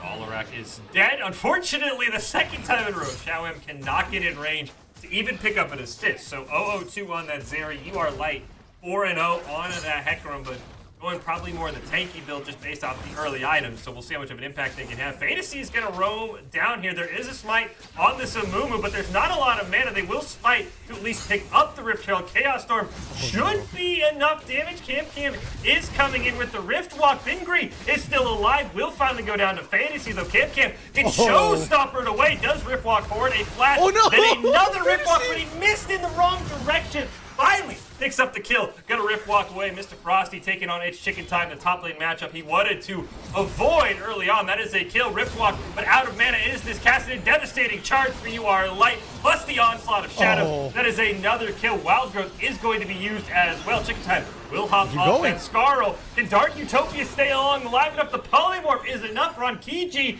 you don't have stealth. I don't think you're going to be able to hide from this very angry hordes. They are not scared of rats like elephants are, but unfortunately, they are scared of towers. Oh, Alvarez. Outside though. Oh, he died! Minions! Oh no! Oh, that was so clutch there. And I want to point out that was a 1v1 in the bot lane between an AD carry and a support there. And unfortunately for CLM, without the mythic there, Alarak wins the 1v1 as a support here. And Fish, honestly, this game is kind of nuts. It's less about macro. It's just a bunch of skirmishes, a bunch of duels just popping up all around the map. And honestly, I don't think that favors you Ottawa Grey too much here. They have a team fighting composition and all the golds being funneled towards your light. That's fine. That's okay. But ideally, you need it on CLM. You need it on Fantasy. Whereas when I'm looking at where Boohoo's gold is funneled right now, it's on Cam. It's on Chicken Time. It's on your solo lanes, which are becoming a huge problem for you Ottawa Grey. Frosty and Cam gonna battle out again. Bingri is there with the Heralds. Mr. Frosty has to be careful. He does have the showstopper, and quickly he's gonna realize he's not alone in this lane. Bingri will show up and at least force him back. I will say the one good thing for most of Ottawa Grey is, despite the fact that their lanes aren't getting kills, as you pointed out, RBC, those lanes are winning in CS, right? Zhao M has a huge lead over Rankiji on the bottom side of the map. Despite being in different lanes, Fantasy and Cam are basically dead even. It's about a 4 minion CS lead once they clear their wave for this Cassidon. And there's a huge lead for Mr. Frosty over It's Chicken Time. So despite the fact they're not getting kills, they are picking up the CS. Speaking of kills, Fantasy in a 1v2, you're not surviving that. The tower will take Scarl as a sacrifice, but I think It's Chicken Time is okay with that, and Rift Herald should be first tower, but RMC, no plates off this Rift Herald. He got dropped a minute too late. Yeah, I mean, with the way the early game has gone here, Fish, I think everybody forgot about what plates are and largely what objectives were as well. One dragon at 15 minutes here, and that got taken 4 minutes ago, so it's been a very, very slow first drink to come through in this particular game. But now they're finally focusing turrets. We're going to see the first 2 turrets of the game potentially fall here. No, never mind. CLM can't actually get this bot side turret, and You Are Light, they can turn this if Rankiji and Alarak step out of turret range here. He will go stealth. Dark Utopia has to be careful. He is at about half health. Is Cam very low. You Are Light maybe looking for a play in this mid lane, but Bingri is there as well, so both junglers might potentially run into each other as You Are Light quickly realizes they are on top of a ward. No Curse of the Sad Mummy for Bingri, so this Amumu not as useful, and I think Cam recognizing that is just going to go for the simple back here, and it looks like everyone will reset as our Cloud Drake spawns, but that does mean we won't have to deal with a Cloud Soul for the second game in a row in this series. True, and I do wonder if the teams will actually fight over this particular dragon here. If they do, I almost feel like it's one of those situations where it's like, okay guys, we just want to stat check each other. We haven't seen a full 5v5 just yet, and both teams have really strong team fights. Most of the ultimates are up and available. They're just waiting for that Curse of the Sad Mummy for the side of Queen's Boohoo's here. And I wonder if you of Ottawa tracked that timer, because if they did, now's the time to fight. If they didn't, then they're going to give time for that Curse of the Sad Mummy to come back up, and then we really get to see a proper 5v5 stat check. Depending how long this fight goes, the teleports for Ottawa Grey aren't all up, so they're forced to be in this dragon pit in the river. Both teleports are up for the Queen's Boohoo, though Chicken Time and Cam are here. Dragon Looks like it's going to get started. Bear Trap going to land on the UR line. He'll get pulled back in. Onslaught of Shadows and Devastating Charge going to go. Huge damage, but Curse of Sand Lummy lands onto Xiao M. It's Chicken Time is there, and unfortunately UR Light is the first one to go down. Zeri trying to cut over the wall. Scarl will go down. Camp looking for revenge, though. Now he's going to pick the wrong target, however. He does end up getting traded 1 for 1. Fantasy alive and at full health, but does not have the Chaos Storm. It has everything else. Alarak gonna put up the shield, gonna be able to walk away. Fantasy just walked into his own death, bit off way more than he can chew. It's a triple kill for Ronkiji and an ace for the Queen's Boohoos. Really good stealth from Ronkiji there. They just did not recognize that Twitch was going for that backline, and Queen's Boohoos, they find a critical win in that stat check here. And Fish, my big questions were how effective is UR Light gonna be without that Mythic, because she went that Manamune first here. Her power spike is delayed, and for Queen's Boohoos, Ronkiji's power spike was delayed as well. This is not AP Twitch, this is AD Twitch, and the Kraken Slayer was not actually completed. So when you compare that to the Trinity Force here, there was a really big question of, okay, who's got the better spike? But in this particular case, Boohoos just mechanically outplayed. It wasn't about the items, it was about how they played that fight, played it well. The Dragon honestly isn't that important. It's more knowing that, hey, for the next 5-10 minutes, for the next objective here, we have a lead, and if we just group up, we should win equal numbers fights.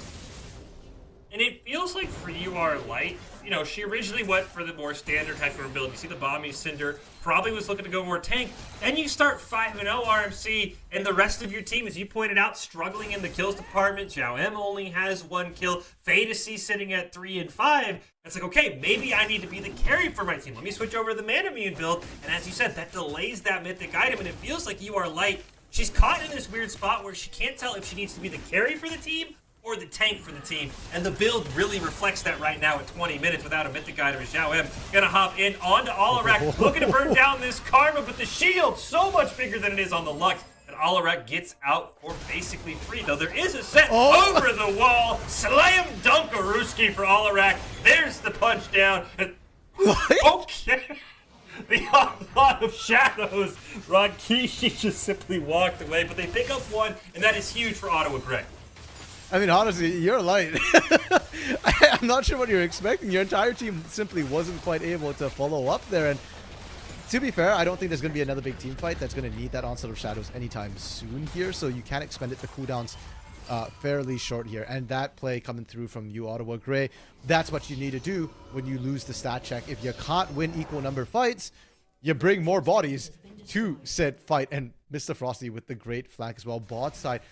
Mr. Frosty instantly, after making that amazing play mid, TP'd bot side to make sure Cam can't take that turret right now. And for all that, he's 1-4-2, and he is like 1,000 gold behind Cam right now. The matchup for the set versus Cassidy is still set favored right now. He's still doing fine in the trades, at least the 1v1s. 2v2s, different beast. Vantage Toss number 1 is going to miss. Vantage Toss number 2 is going to miss. Haymaker's going to come out. Curse the Sad Mummy will be popped, and there's nothing Mr. Frost can do. I don't know if he realized he started his back not in a brush, which is kind of weird. I don't know if that was an ego check or just a simple mistake, and that's ended up what getting him caught. Is Xiao M, speaking of brushes, has no idea it's chicken time is there, and I think this is a fight this Kled can win. Is UR Light trying to solo Baron at 20 minutes? No, he's called over the rest of the team, or she's called over the rest of the team here, and I think Xiao M kind of was the big distraction.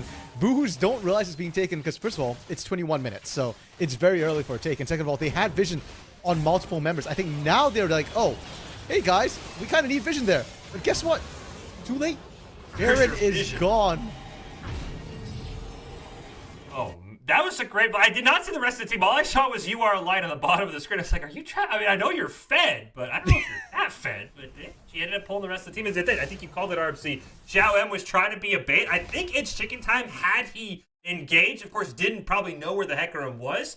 Maybe could have won that 1v1 because Hecarim was at about 30% trying to take that Baron, because I think Fantasy and Dark Utopia were still roaming over. But that is a huge Baron take, because this game was starting to get away, I think, a little bit from Ottawa Gray, because you don't have Xiao M. I think at this point in the game, last in game 1, he was 7-4, 7-3. He's 1-2-4 this time. You really don't have anyone else besides UR Light right now.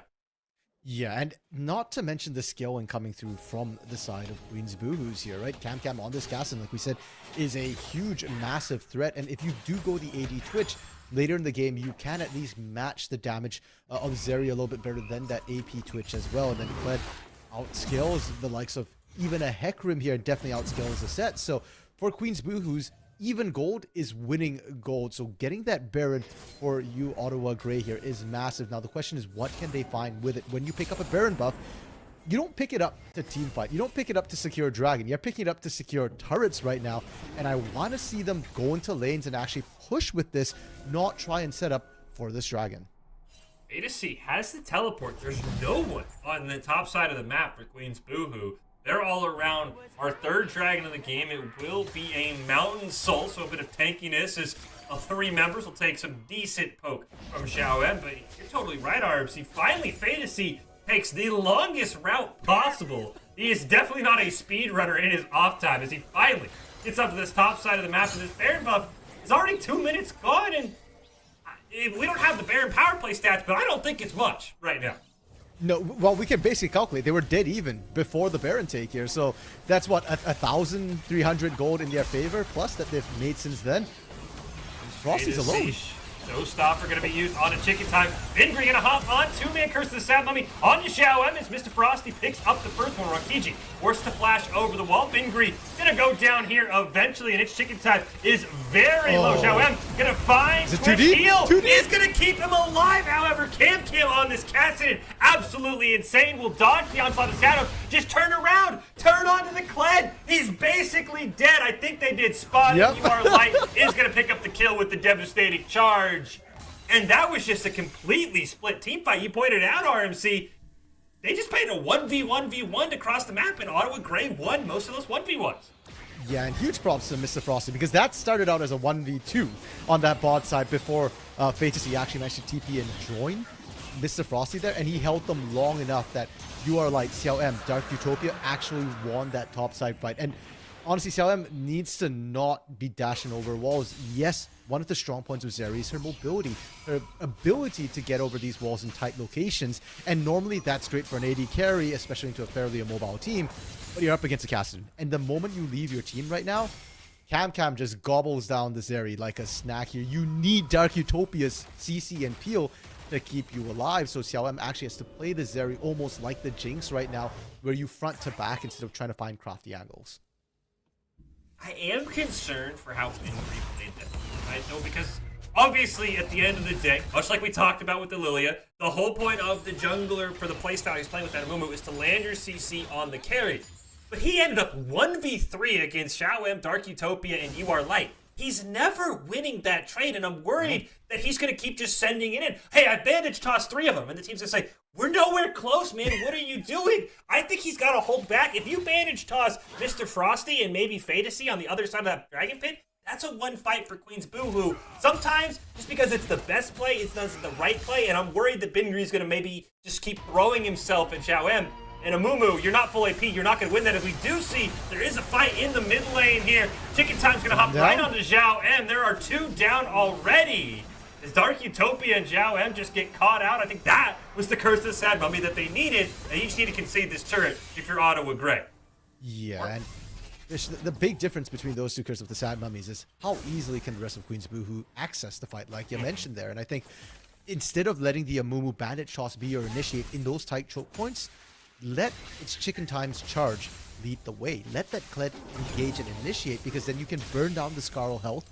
By the time Vingri gets there, Curse of the Sad Mummy, you restack Scarl immediately pretty much for Chicken Time, and you get another additional health bar, not to mention the rest of the team can actually follow up that way. I think that is the way Queen's Boohoo should be looking to play out these fights. And as for you, Ottawa Grey here, you gotta be careful on getting picked out, man. Like Xiao M getting picked out immediately, and Fate C not even having the time to lay down a gravity field or the Chaos Storm is very, very telling. You need to play this front to back, and that means you have to have your tanks in front of you ready to go. That means Dark Utopia, Xiao M, Fantasy need to take a back seat right now to Frosty and You Are Light. And will have the cleanse up for the next fight. Again, had it in that first fight they won.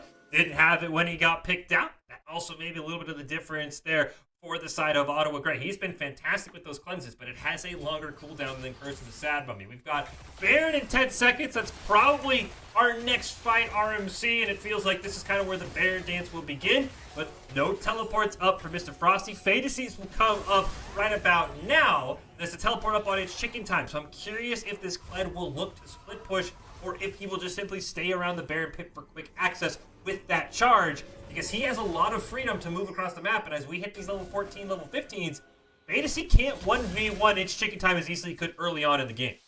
Yeah. And because of that here, Fish, I think the answer to your question is it's probably better for Chicken Time to play away from the objective here. I'd like to see him go down to that bot side instead of Ronkichi, because if Ronkichi shows down bot, you have Ottawa Grey are just going to pull the trigger. They know that Ronkichi can't actually get to the rest of the team quick enough here. So it really is about that teleport timing. It really is about who can cross the map and who can make these plays. Cam going in a little bit. He's going to go in on UR Light, looking for a bandage toss, but some great body blocking by UR Light, not allowing that Amumu to get into the back line. So Mr. Frosty going to be forced to flash over the wall. That is a big trade. That is the only summoner still down, as Ronkichi's going to get his flash here in just a matter of moments. Mr. Frosty's not going to have those cheeky flash showstopper plays available. It looks like potentially Queen's Boohoo's going to opt for a reset here as their health bar's hurting a little bit more. But in the end, everyone will just simply see us some minions and they'll reset. You of Ottawa Grey need to be playing aggressively right now. Spray and Pray was just used by Ronkichi in that last fight there. And when that is down, Zeri outranges everyone on this battlefield here. Maybe Karma Q is the only thing that can actually reach you in these fights. But with so many bodies in front of you, it's not working. Instead, they kind of pull off the gas a little bit. They're waiting for the dragon to spawn, and 30 seconds time, Spray and Pray is going to be back up, Fish, and Queens also got the reset, so they'll be coming back full health, full mana. This isn't season 1, RMC. You do have, everyone has dragon timers now. It's not like, you forgot to hit the dragon button on your phone, because yeah, you're right. It felt like they were running over like dragon's up. No, 30 seconds still. Dragon's finally up. Cam did back, does have the teleport though, but maybe you can burn dragon down while that teleport is channeling. There's not a lot of great ward options for Cam. It's basically the minion wave down in bot lane is about the only place he can get to. It isn't Cassidy though. He is fairly quick. He's going to channel that teleport. The ward did get down. Dragon 2,000 health, dropping lower and lower. Dark Utopia goes down, and this time Fingry steals the dragon. A second member will go down. Mr. Frosty will pick up the lone kill for Ottawa Grey, but that was a disaster at the Dragon's Pit for Ottawa Grey, and now Queen's Boohoo can potentially look for the Baron as its chicken time is going to run down URLite. Onslaught of Shadows is going to come through, but the Scarlet health is simply too much to handle. It's an ace for Queen's Boohoo. And Fish, this might be the straw that breaks the camel's back. Castlewind is level 16 and online, and we saw it in that fight. He just ran down CLM, and Bingri this time, you just can't fight a Mumu in a choke point like that near the pit. He got a beautiful 4-man Curse of the Sad Mummy, and suddenly Queen's Boohoo's, they're fully online. They get the dragon. Okay, that one's not that important, but they get Baron, and their team fighting looks so scary. Ronkichi was barely touched in that last fight. And I'm curious, it is later in the game, so it's a bit easier to do stuff with Baron, but remember, when Ottawa Grey picked up Baron, they did nothing with it, RMC. I don't even think they got a tower. They didn't even maybe get any damage on the tower. Queen's Boohoo has a lot more options to get something with this Baron power play. And as you said, this could be the straw that breaks the camel's back. Cam can easily solo pitch, and there's probably no one in the game who could 1v1 him. I think It's Chicken Time can go to the other lane, and you'd be hard-pressed to find someone who could 1v1 that Kled as well. Yeah, in fact, we actually haven't seen Chicken Time really go for that split push, and I really want to see it, because I agree with you. I'm looking at the items right now. He's a full item ahead of Mr. Frosty here, and Fantasy, yeah, he's pretty okay. He's about even with Fantasy, but Fantasy, you've got a lot of damage. You don't have the sustained damage it takes to kill a Kled through Scarl, potentially through 2 Scarls if you can't burst him down quick enough either. So technically, no one should match Chicken Time, and with Baron buff as well, your push is going to be so efficient. If you send 2 people over to try and kill Kled, you just yell charge as you run back to your base, and the rest of your team just pushes down in the 42. One mid turret will fall here. That's the only about saving grace for Ottawa Grey, as the mid lane had remained unsieged for most of the game. They really can't do anything to even stop this lone Baron buff cannon minion from slowly whittling it down. No one can reach it. One more shot, it will go down. You still have a minute 20 on Baron, and there's nothing Ottawa Grey can do here except walk backwards and watch their towers fall to shambles. Yeah, they're trying here, but you're right. They just don't have the range right now, and it feels like your only other option is to just force an engage here. It might not actually be the worst option if they could get a flank, but it requires either Mr. Frosty or your Light to somehow get around them. And look at this vision that Queen's Boohoos have put up here. I love seeing it here. They're making sure that their sides have been warded, so it's almost impossible for Ottawa Grey here to find that flank with these members. They're not mobile enough to get there. The one thing I will say is it took all the way until now for Chicken Time to roam up to the top side of the map. That was a 5-man mid-shove with Baron. And with 30 seconds left on the buff, all you got was a tier 1 tower. It felt like Queen's Boohoo was very scared of that engage you talked about, RMC, because I mean, that's not really that impressive. And a 30-minute Baron to get a tier 1 mid-turret? I feel like you could have gotten so much more across the map, but instead they just simply shoved in one lane. It's Chicken Time has finally walked up there, but Baron is going to fade here very soon. Both these teams have really done nothing with Baron. It's gone. Yep. I fully agree with you. I'm a little bit baffled by the fact that we didn't see more turrets go down and for Chicken Time to not have pressured a little bit more. Now, this should have been happening 30, 60 seconds ago, right? Diving Mr. Frosty. Frosty probably just dead here. Yes, he is. You are Light looking to save this one. Can jump onto Cam. But with that rank 3 Rip Rock, it's on a 2-second cooldown. You'll be hard pressed to fight him. But the onslaught of Slados does land, and this is disaster potentially. Chicken Time trying to stay alive. Meanwhile, mid lane Ron Kiji has gone down, but Courage brings back a Scarl. Shaolin trying to kite as best he can. He cannot. Bingri will go down, however. So it is a 3-for-3 across the map. Yes, that favor Queen Boohoo because they get to keep pushing, but that was wild. Yeah, not only do they get to keep pushing here, but they get to go for Dragon. UR Light will respawn well before Bingri here, and Fatesi's damage is pretty nuts. I'd like to highlight too, CLM just went 1v2 against its Chicken Time, and that's before the Ravenous Hydra or the Titanic Hydra is actually even completed here. You're just running the Tiamat. Once that item actually completes, I think CLM could actually match Chicken Time in a split push. As insane as that sounds here, that's probably the fact of the game. Especially, and I mean, again, game 1 was about 42, 43 minutes. We're a while away from Soul. Depending on who picks up this next dragon, they will be on Soul Point. You put a Mountain Soul on Xiaoem, he gets that extra shield.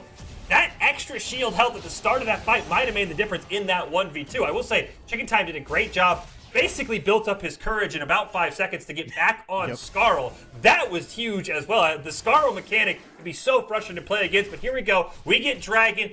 Almost everything is up, but there's no flash and there's no cleanse on Xiaoem. A Curse of the Sad Mummy from Bingri is game over for Ottawa Grey and probably means game 3. This engage has to be perfect, RFC. Yeah, and it really shouldn't be this high stakes for a third Dragon for either team. This is only Soul Point here, but the teams really want to fight this. They're both feeling confident. Dragon down to half health. Cam's playing a dangerous game in that brush. Dragon now dropping low. It's going to be picked up by Bingri. Here comes the engage though. Cam going to blast code over the wall. Hecarim already down. Fantasy basically low at 1 HP. Forced to stopwatch. Cam's going to get a rip walk off. He'll pick it up. A fantastic vantage toss onto Xiaoem. Will stun him. It will be a triple kill and an ace. And that should be enough for Queen's Boohoo to break into the base. I don't think they can win off at RMC, but they can do a ton of damage. Why are you not pushing, Queen's Boohoos? You just won a massive team fight. Where is the push? They're waiting for Baron. Oh no, Fish. Getting Baron is nice, but we already saw that the last Baron push, they got one outer turret, and that was it. And my fear right now for Queen's Boohoos is, yes, Cam is incredibly cracked right now. But if Cam ever dies in any of these fights, we're getting to the point of the game, we're hitting the 40-minute mark, where one big team fight should potentially end the game. And when I say should end the game, what I mean is you get your kills, you push into your base, you do not get sidetracked by these major and usual objectives. Yeah, for as far ahead as Queen's Boohoo is, unfortunately, the mid lane is open for Ottawa Grey, as he pointed out. If they win a team fight and the right members are alive, meaning basically either Zhao M or Fantasy, they can push and potentially win the game or even do enough damage to get super minions and put themselves in a winnable position. You were right. If that Baron wasn't up, Queen's Boohoo's probably in a better spot than they are now, because not only did they pick up Baron, they're just farming with the Baron. They haven't even looked at a tower yet, and there's already 30 seconds burned off this Baron. We need to ban Baron, to remove it for this game, because neither team has done anything with it. I was just actually thinking, just this morning I was casting a game where Baron literally cost the team that went after it the game, every single game in that series here. This one's not quite as bad, but it really does feel like the Baron is a little bit of a bait here, and you'd be better off just trying to hard push without it. That said, if every Baron is equal to one turret, they should at least get this mid-side turret. Chicken Time taking a lot of damage here. Remember, this is a 5v4. Mr. Frosty is using the Queen's Boohoo's just tunnel vision with Baron. There are 5 members mid with Baron. They haven't even started backing yet. Mr. Frosty's gonna pick up a tier 2 for free. Finally, the teleport gets, or the back gets channeled by Chicken Time. They lost more turrets with Baron than they gained. They're getting baited so hard right now, and you can't just ignore Mr. Frosty. Yeah, he doesn't have a hull breaker, but you don't need a hull breaker to take turrets. It just makes it faster here. And who did they send? They sent Chicken Time. Okay, that's fine. As long as Cam's with the team, though, you can see that University of Ottawa Grey is very, very scared to engage. And rightfully so here. But with 1 minute left, Fish, look at the minion wave state, right? You don't have that wave to push in. You can only push mid. And without Chicken Time, they aren't willing to pull the trigger even when Ottawa Grey does not have a turret behind them. It's like a weird April's Fool thing, RFC, that when you have Baron, you have to play ARAM. Because that's what Queen's Boohoos have done. They haven't left the mid lane with Ben. They're going to try it again. Okay, charge coming in here. There's a turret in the way, though. The charge is going to go out. A great gravity field is going to turn the entire they're under team. turret. Teleport coming Not down. like this. They walk into the Chaos Storm. 2 kills picked up for Fantasy. Fingry is going to be the next one to go down. Chicken Time waddling away. Cam does manage to pick up 1 kill before going down as he gets slam dunked. But that is huge for the side of Ottawa Grey. I don't know if they can win, but they're not sidetracked. They are jamming it down the mid lane, RFC. And Chicken Time can't run into Xiao Am and Fantasy here. There's too much damage. Fish, could it be the revival? Like we said, at 40 minutes, any team fight could be the critical team fight. And we said as long as Xiao Am or Fantasy are alive, they can push. Well, guess what? Both of them are alive right here. Chicken Time will lose the Baron buff as well, so his minions will not be as strong. There's 10 seconds on Alarak, 13 on Ron Kiji as the mid inhibitor goes down, but Ottawa Grey will simply play it safe. They will disengage. They are prepping for the 40-second Mountain Dragon that is spawning, which means everyone will still be alive. Oh, you get this pick here. Oh, can you get this pick here, Mr. Frosty? What? Oh, the bear trap whipped. Where was Mr. Frosty going? Did he tunnel vision the Rift Scuttle? No, I think the call was to just let Fantasy and Xiao M back here. They need to spend that gold that they picked up in that last fight. Black Cleaver completed, another Hearthbound Axe being picked up by Xiao M here, and Fantasy with that Void Staff completed with that Shadow Flame. That's probably a little bit overkill on the magic penetration there, but hey, you won the last fight under your turret. You can try and do it again. That Chaos Storm does so much damage here. Oh, Showstopper's gonna bring Chicken Time right into the side of Ottawa Grey. He's low health. Onslaught of Shadows will go through, but the Dragon does go over to Queen's Boohoos, but will it matter? Watch Cam. Ronkiji goes down. The damage is just being cleaned all around. Can Cam get the pentakill? Yes, he can! And the Queen's Boohoos stay alive!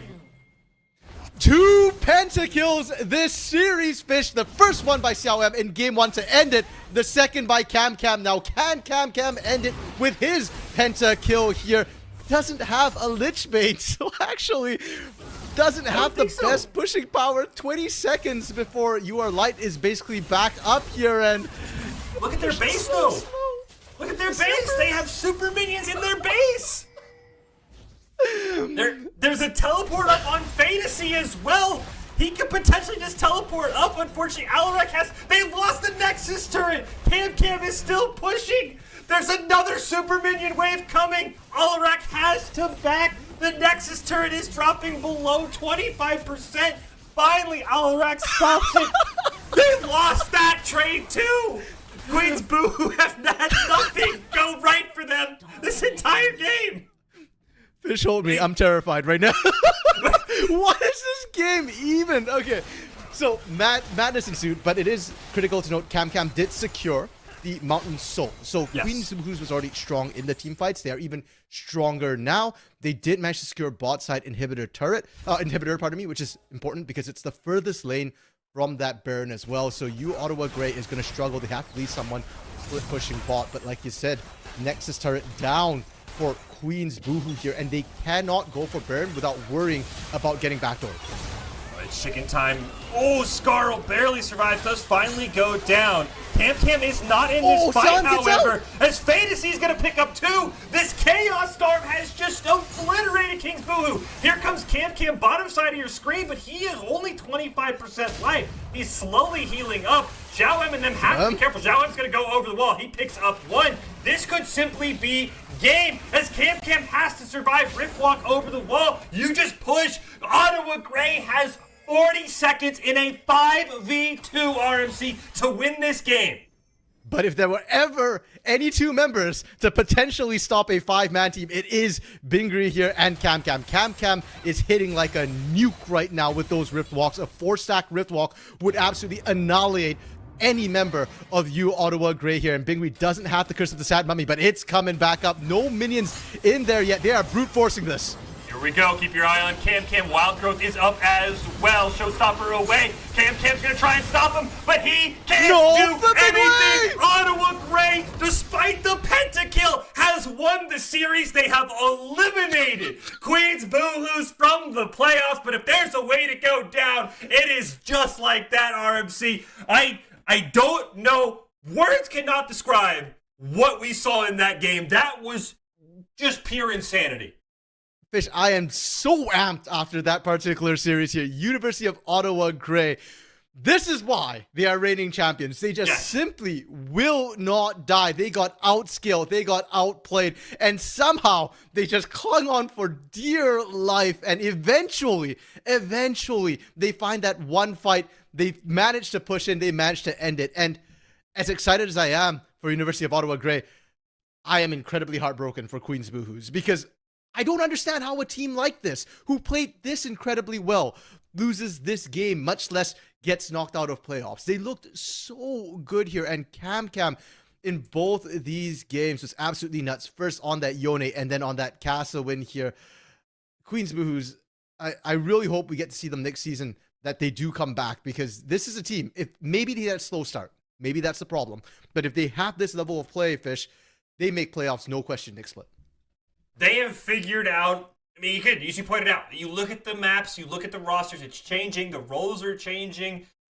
They've figured things out. I think you're totally correct. Next season, I hope they're back. They do need to work on closing games out, though, and the map awareness is the one thing. With Baron, they had 2 Barons that should have won them the game, but they just 5-man jammed mid. It honestly felt like a bad April Fool's joke. Where it's like, yeah, you can't leave mid with Baron buff, by the way, haha. Because, I mean, again, the April Fool's joke stuff from Riot today has been hit or miss, especially in a competitive environment. But yeah, this team has figured it out. But as you said, huge credit to Ottawa Grey. And I will say, Xiao M was great. Fantasy was phenomenal. Those Chaos Storms were perfect. Everything Cam did, he had the flashy plays. Fantasy had the better plays. Multiple Chaos Storms that saved the game, and then a double kill to win the game. Yeah, and I want to highlight specifically You Are Light as well, because this is the first game we've seen her play, right? And we said before, Kyler won.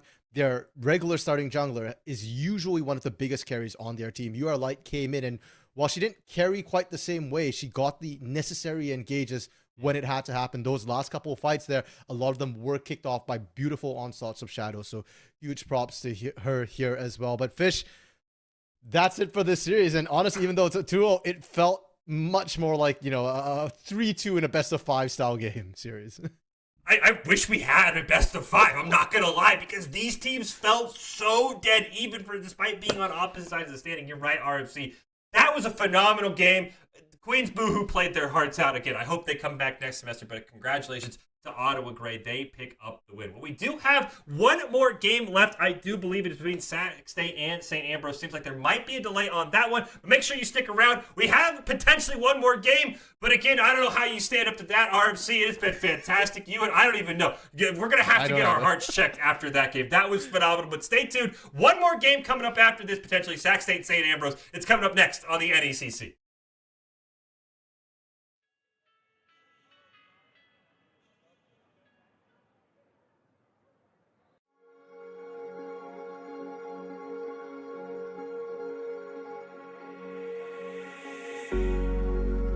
Cigarette ash, it looks like snow when it falls in the wind, you know. And you, oh you say you wanna dance. You're worried, you know, you'll end up in the wrong hands. And you're having fun.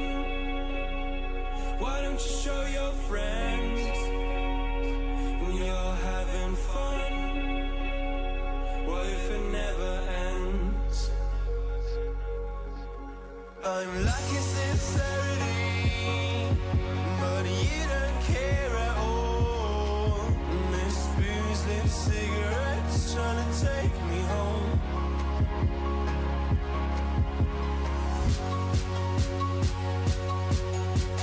Falling in love just a million times, breaking it off with the feeling on ice still. She's as cold as December.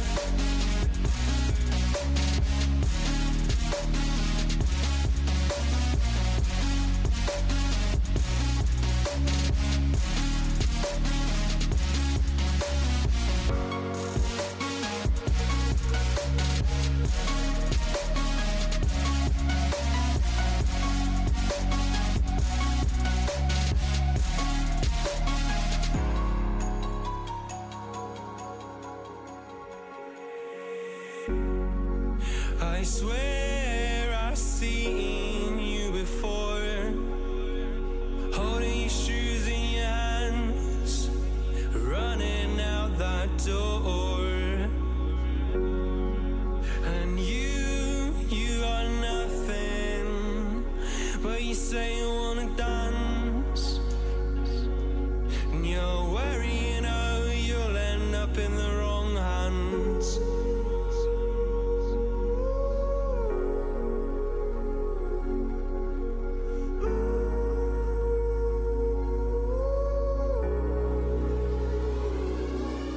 I'm lacking sincerity, but you don't care at all. And this booze, this cigarette's trying to take me home.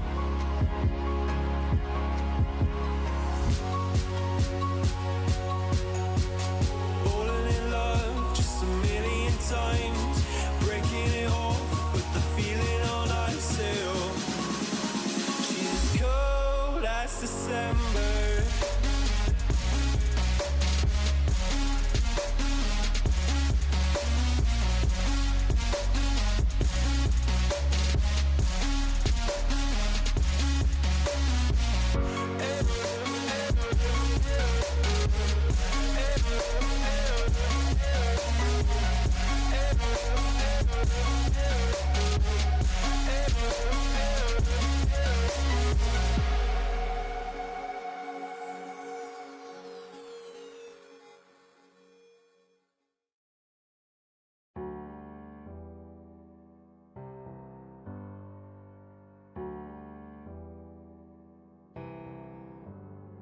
Feelings, it's like I can't walk on the ceiling. Oh yeah, got me dreaming, dreaming in colors I never dreamed. Oh yeah, I let you in deeper than I let anyone else before. Fell in love with my broken pieces, took 'em all and made 'em yours. Didn't know what my heartbeat needed, skipping out, no I can't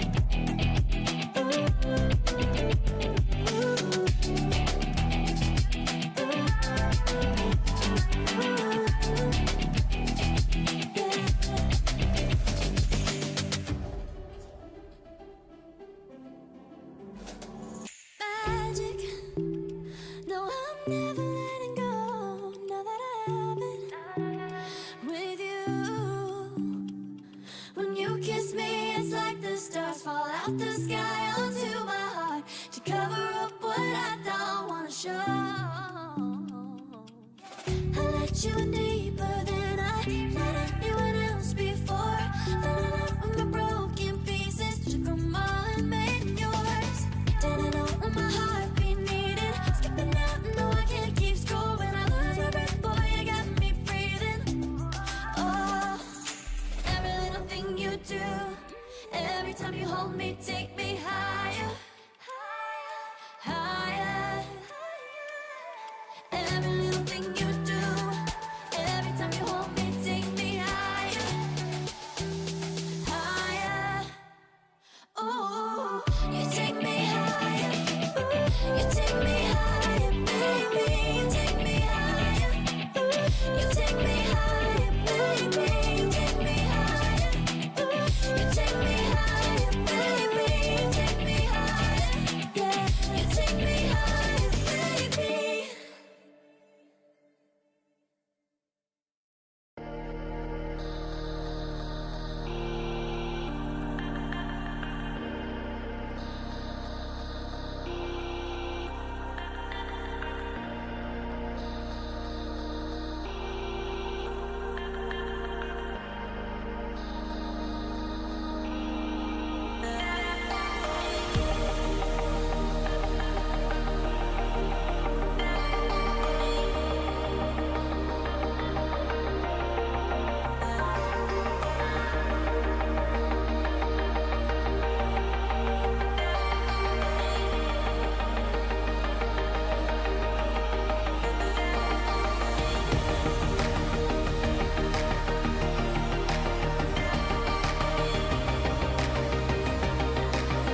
when I'm with you, I am able to keep pushing my limits, and all the drive that I have, well, I'm going the distance with you. I didn't know what I had till I knew what was missing, and everything that I dread, well, I built a resistance with you. Catch me when I fall, and I'll keep you on the ground. You were gone, I wish you'd stay. I could look at you for days. Time was well spent, that's when I knew that I need to spend my life here with you.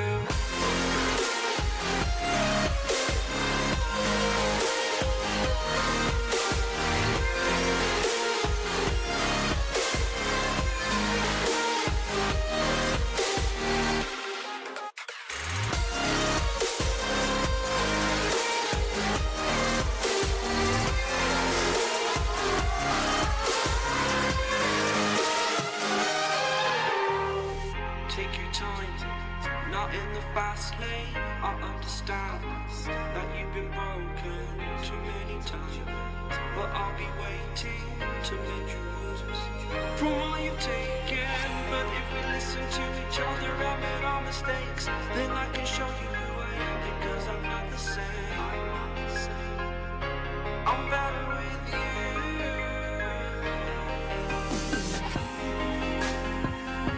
I'm better with you.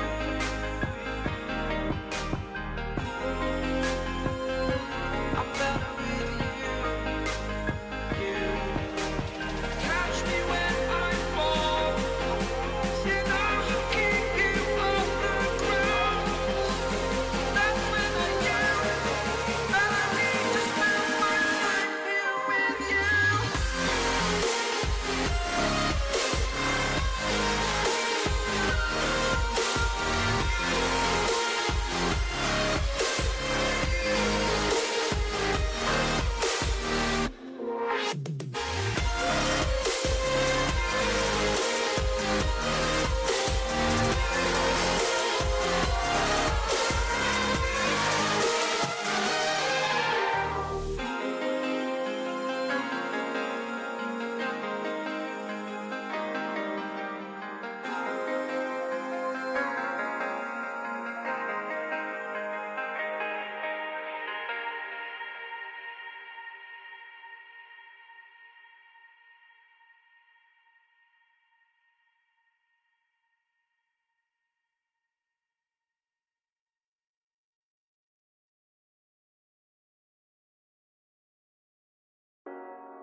The seasons come and go like thoughts of you. Like a wave returns to the sea, into the blue. They change, but in a cycle that I can't lose. Each painful but delightful to live through. You came into my life just like another season. Not for long, just a time, just like another season. Maybe this time next year you'll reappear for no reason, but I'll cherish every day until you come my way this season.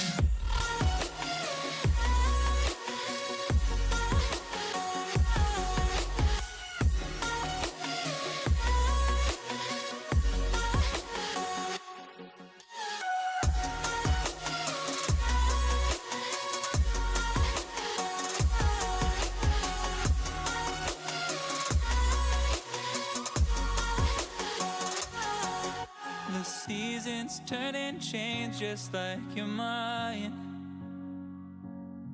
Like the sun gives into the moon, into the night. Time continues marching along, it slowly crawls. With each new one starting, I recall you came into my life just like another season. Not for long, just a time, just like another season. Maybe this time next year you'll reappear for no reason, but I'll cherish every day until you come my way this season.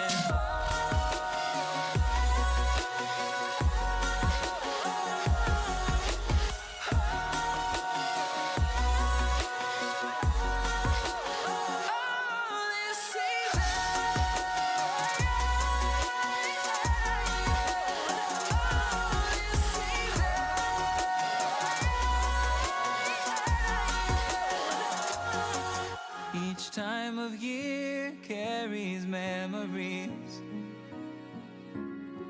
like a never fading whisper in the breeze. Oh, we will keep on changing all over again. Yeah, we will keep on changing. Just like another season, don't want another day without you by my side. Oh, this season.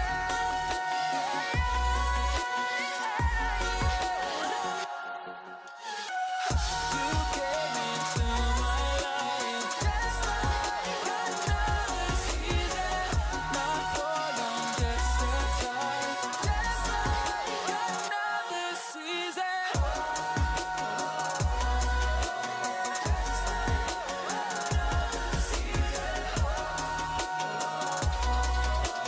Just like another season.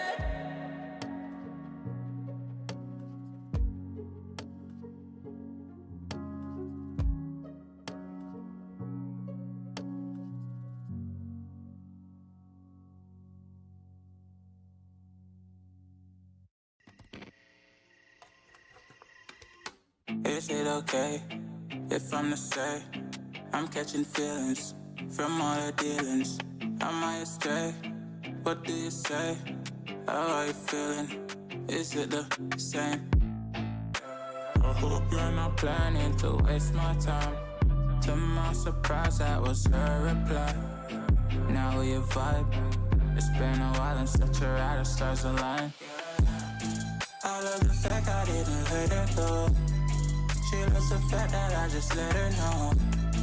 Now we're together, it's a different mode. We getting crazy in a different role. I love the fact I didn't let her go. She loves the fact that I just let her know. Now we're together, it's a different mode. We getting crazy in a different role.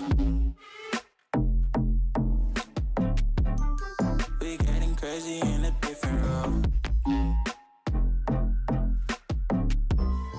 She loves the fact that I just let her know. We getting crazy in a different role.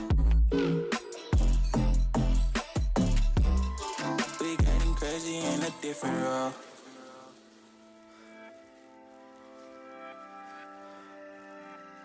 She my do or die, my bona fide.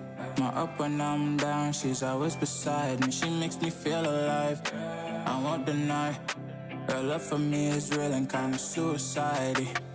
She's not the same, she's such a rare type. She's far from plain, at least in my eyes. She said if I cross her, I'll be in the grave or under a type, but yeah, that's still my babe. I love the fact I didn't let her go. She loves the fact that I just let her know. Now we're together, it's a different mode. We getting crazy in a different role. I love the fact I didn't let her go. She loves the fact that I just let her know. Now we're together, it's a different mode. We getting crazy in a different role. We getting crazy in a different role. She loves the fact that I just let her know.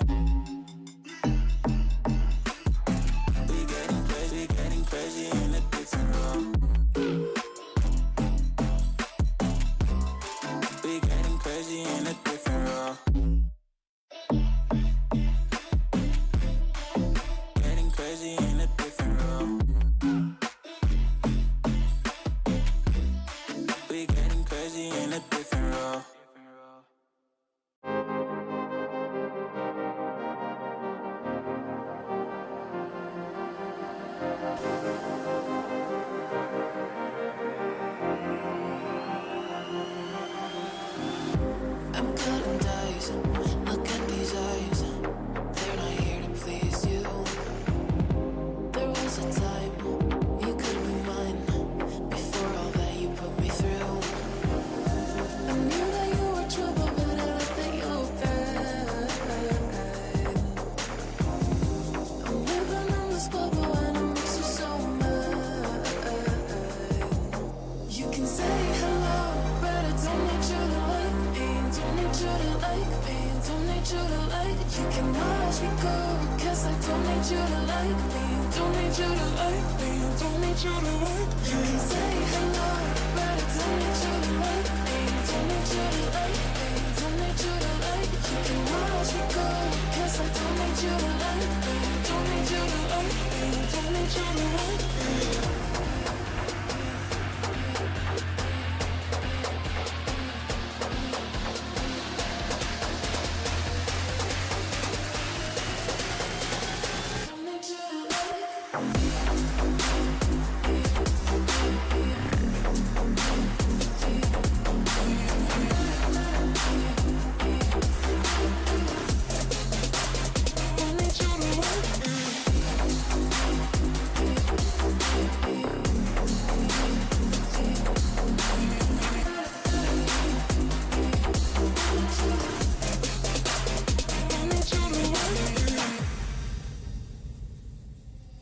You can say hello, but I don't need you to like me. Don't need you to like me. Don't need you to like. You can watch me go, 'cause I don't need you to like me. Don't need you to like me. Don't need you to like. You can say hello, but I don't need you to like me. Don't need you to like me. Don't need you to like. You can watch me go, 'cause I don't need you to like me. Don't need you to like me. Don't need you to like me.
When you dream, do you see beautiful rays of light shimmering, guiding you through the night? I know it feels like the night's getting longer and light is harder to find. I promise I'll always be there. I'll remind you when you close your eyes. If they send for me tomorrow, even if I leave right now, you'll find comfort there in knowing whenever in doubt, you can find me when the lights turn out. When the lights turn out.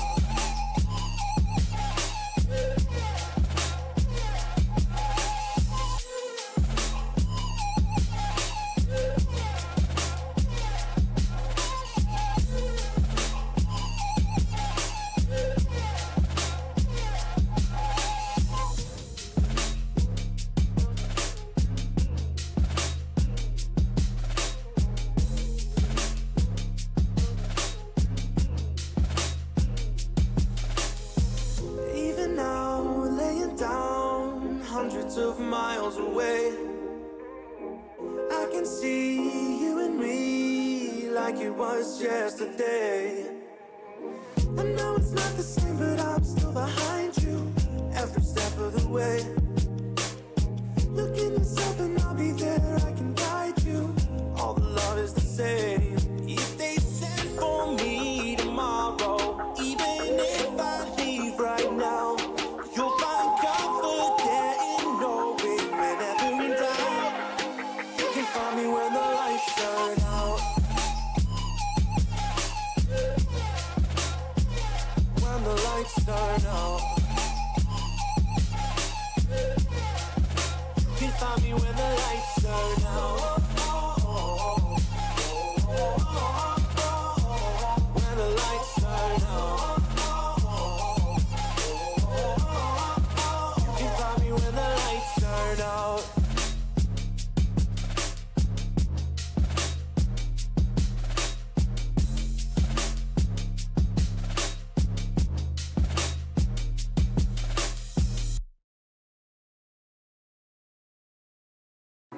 I need a second to take a breath, to keep me guessing with what you said.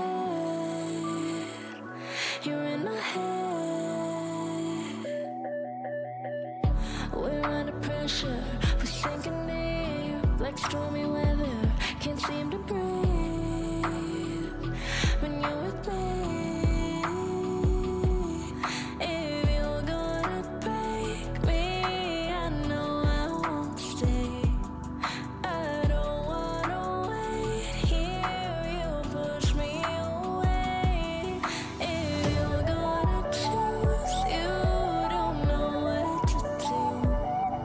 I don't wanna lose you, but don't wanna lose me too.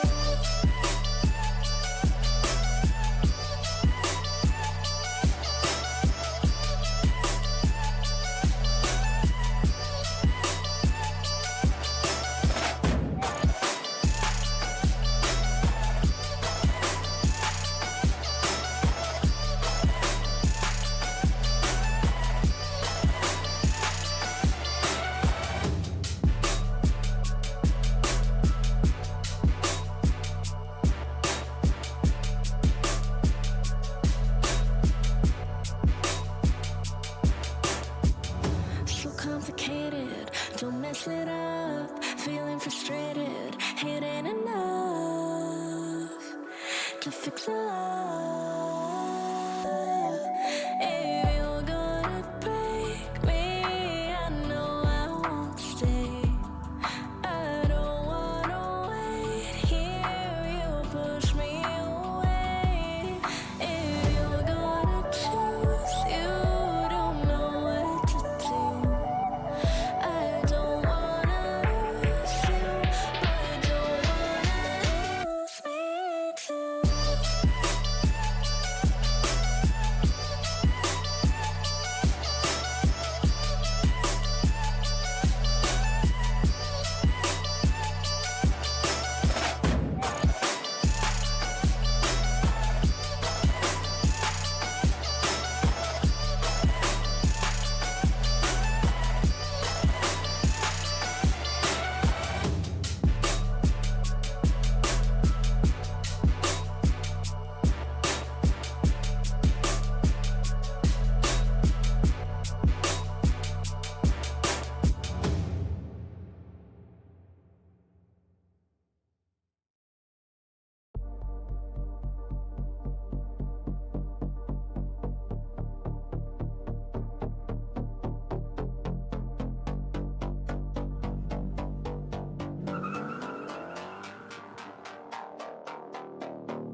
message from a new world I'd never known. Something about it felt like it'd been waiting my whole life. Is this home? I can hear each sound calling my name, and I feel angels around when I start to sing, and suddenly it feels like heaven's not so far away. Tell me, can you hear the symphony? Panic, panic,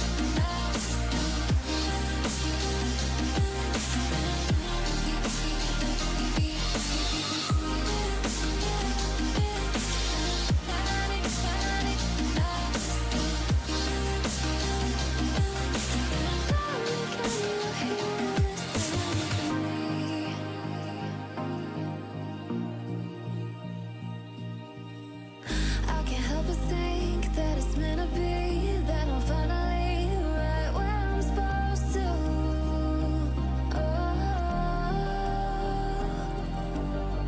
If I let you into the secret, would you listen? I can hear each sound calling my name, and I feel angels around when I start to sing, and suddenly it feels like heaven's not so far away. Tell me, can you hear the symphony? Panic, panic,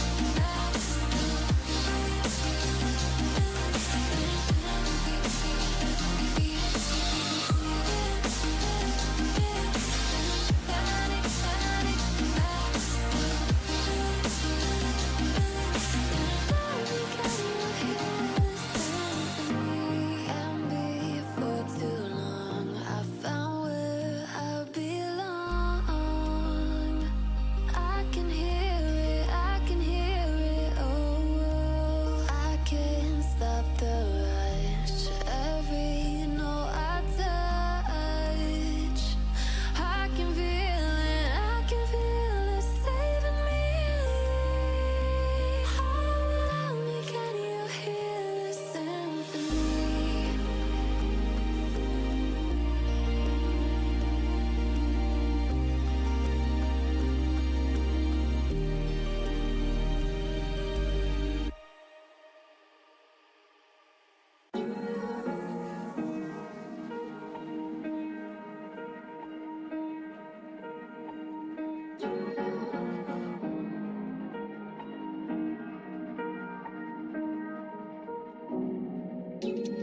Where you look, where you touch, where you feel, yeah. Where you look, where you touch, where you feel, yeah. Yeah, yeah, yeah. Can we talk about me and you? Can we talk about the truth? I wanna know, I wanna know. Can we talk about me and you? Can we talk about me and you? Can we talk about the truth? I wanna know, I wanna know. Can we talk about me and you?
and you? Can we talk about the truth? I wanna know, I wanna know. Can we talk about me and you? Can we talk about me and you? Can we talk about the truth? I wanna know, I wanna know. Can we talk about me and you? Will you know? Will you touch? Will you feel? Yeah.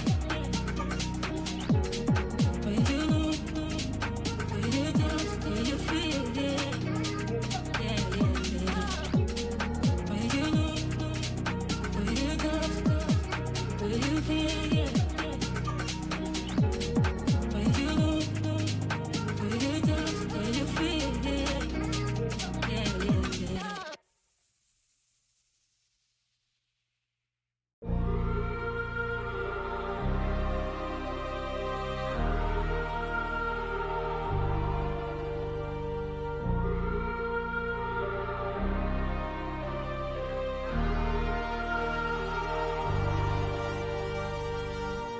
I wanna know your dark side.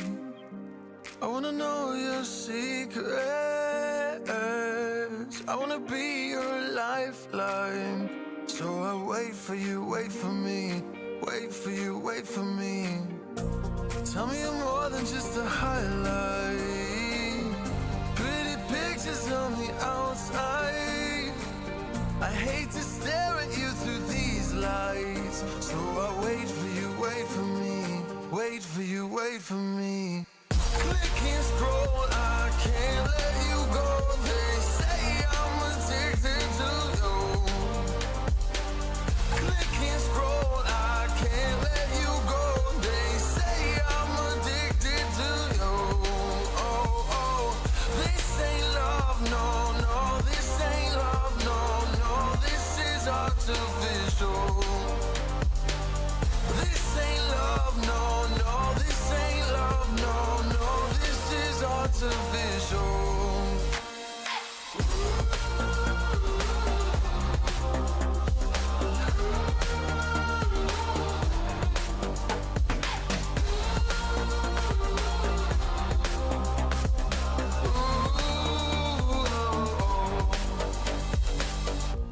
I wanna know you inside and out. Wanna know what's behind the light. Wanna feel that real love from within. Let me in. I want real love, real highs. You're just enough to get me through. Get me through. 'Cause you're officially perfect for me. So wait for you, wait for you. Up all night thinking, passing the time, anxiously waiting. You're mine.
need a scarecrow after what you did. 'Cause all of the birds know that I'm almost dead. I'm barely breathing, I'm barely awake. You left me in pieces, there's no more to break. Don't wake me up, not in this century. Don't wake me up, 'cause you're just a ghost inside my head. You're just a ghost, you're never there. You're just a memory on my lips. 'Cause you're just a ghost inside my head.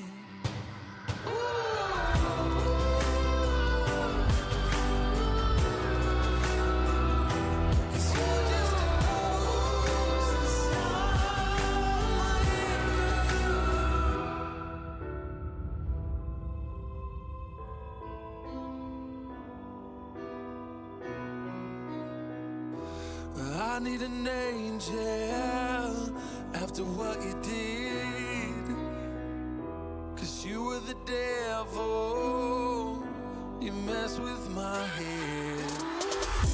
You lied to my mother, you lied to my friends. You said that you'd be there, but this never ends. Don't wake me up, not in this century. Don't wake me up, 'cause you're just a ghost inside my head. You're just a ghost, you're never there. You're just a memory on my lips. 'Cause you're just a ghost inside my head. You're just a ghost.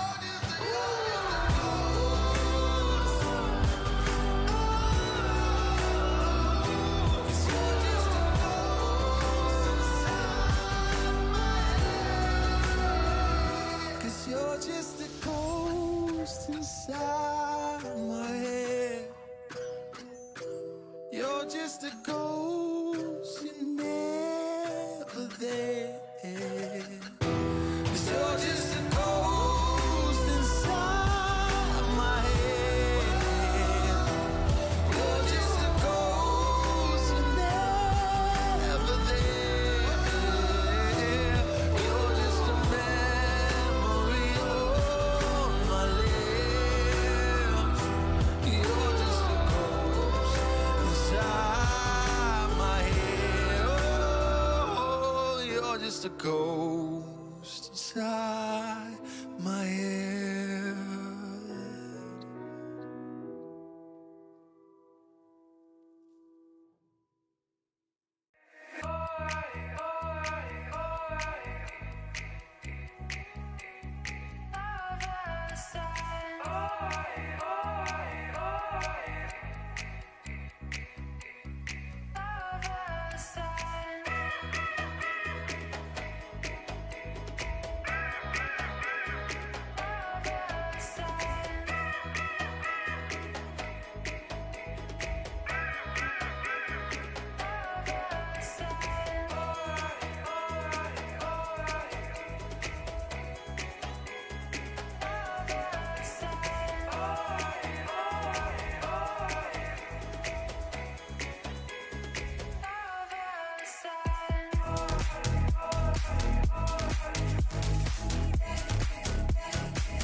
One touch from you, and I was hooked. And like an addict, I can't get enough. Can't be away, take me away. You're on the hunt, I'll be your prey. I'll be your prey. I'm a prisoner, I won't break free. Gotta get a handle on me, discipline me. Nobody else but you, baby. Give me your love, baby. Lock me up, chain me. I'm a prisoner, I won't break free. Just lock me in your chains. Just lock me in your chains.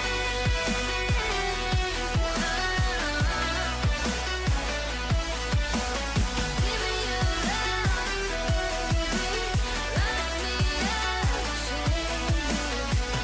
I'm a prisoner, I won't break free.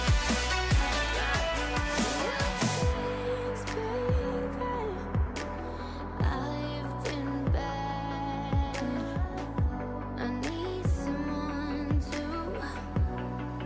give me demands. So take me away, have your way.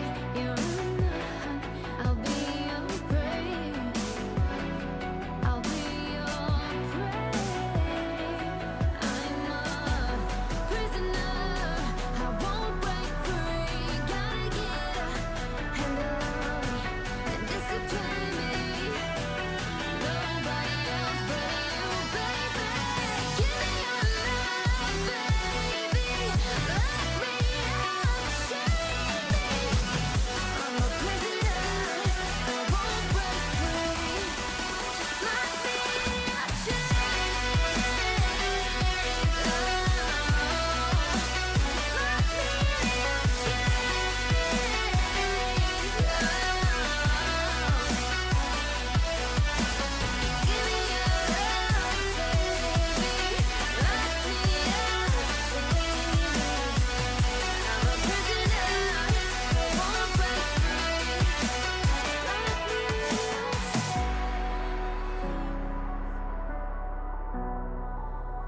Lock me in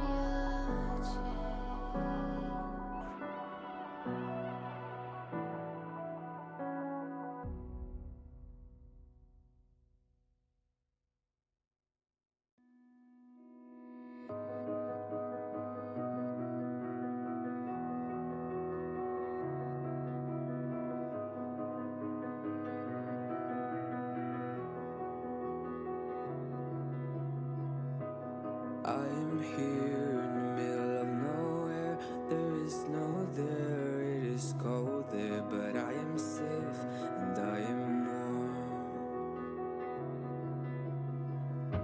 Although it's hard, I know I gotta keep up. No space. I spend my time down the rabbit hole again, and as I fall, I can feel the pain. You can't tell me where to go, so I don't know. I just go with the flow. I go with the flow. I'm falling up, I'm falling down, from the sky and from the ground. Up above, just like below, and I don't know where I should go. 'Cause I'm stuck in limbo.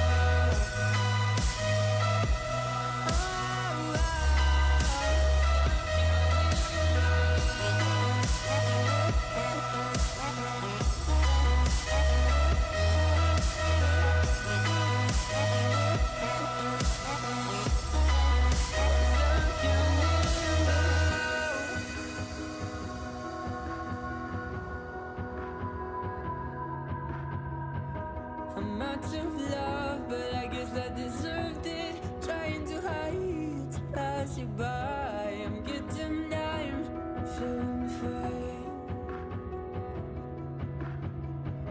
I'm light as air, no one can reach me. Lost in a dream, lost in between. Let's keep on flying, let's keep on breathing. I'm falling up, I'm falling down, from the sky and from the ground. Up above, just like below, and I don't know where I should go. 'Cause I'm stuck in limbo.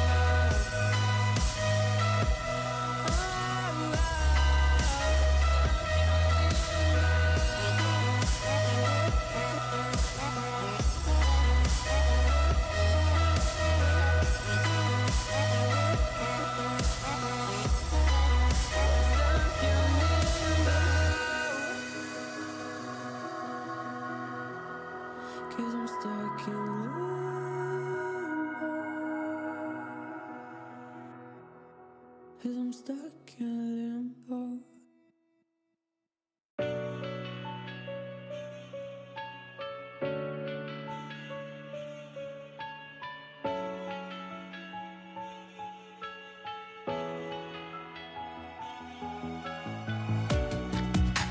Living in the same routine, like the seasons I'm on repeat. It's a long way down. Trying not to follow suit. Don't like the color, I'll change the shade of it. I'm not afraid of it.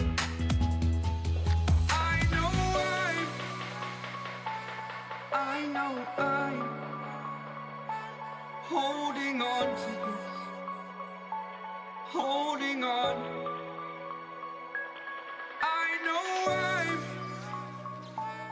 I know I'm holding on to this, holding on. Don't let me repeat it.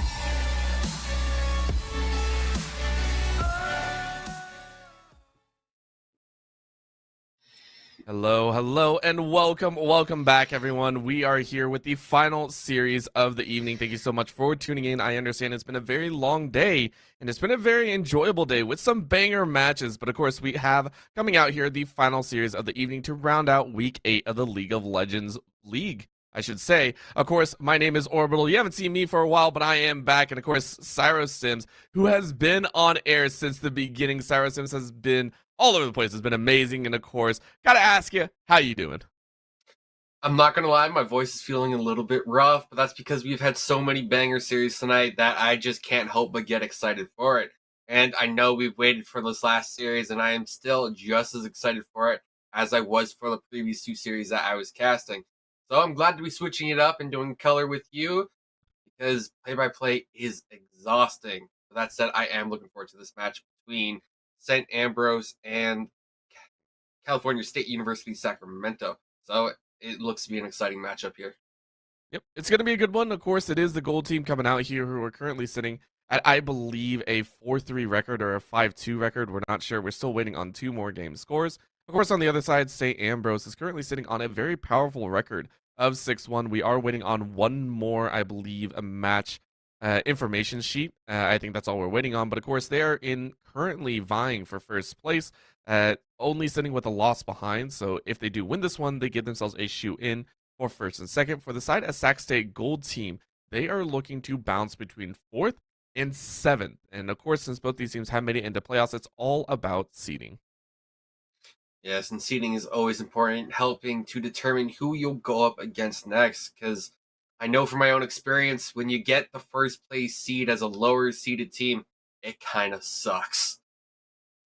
Really, really hurts, and no one wants to deal with that here today. So, of course, we are getting underway, and again, we did have some technical errors moving up forward, waiting for a couple of the players to get in, so that is what we have been waiting on. And, of course, now, hopefully getting underway, the teams are ready and prepped, and you can go ahead and see it at the bottom of your screen. We'll go ahead and have that ready for you. St. Ambrose on the blue side will be rounding things out, and on the red, it will be Sac State Gold. You can already see some bands coming out here. It is going to be that Anivia and the Vigar. So 2 mid lane bans thrown straight at NorCal's way. Yes, and on the other side, we do see the Viego and the Ari bans as well. Both of those are fairly relevant in the meta, Ari more so because of her recent buffs. And then to round out the bans, we do see the Malphite for St. Ambrose and the Irelia for Sac State.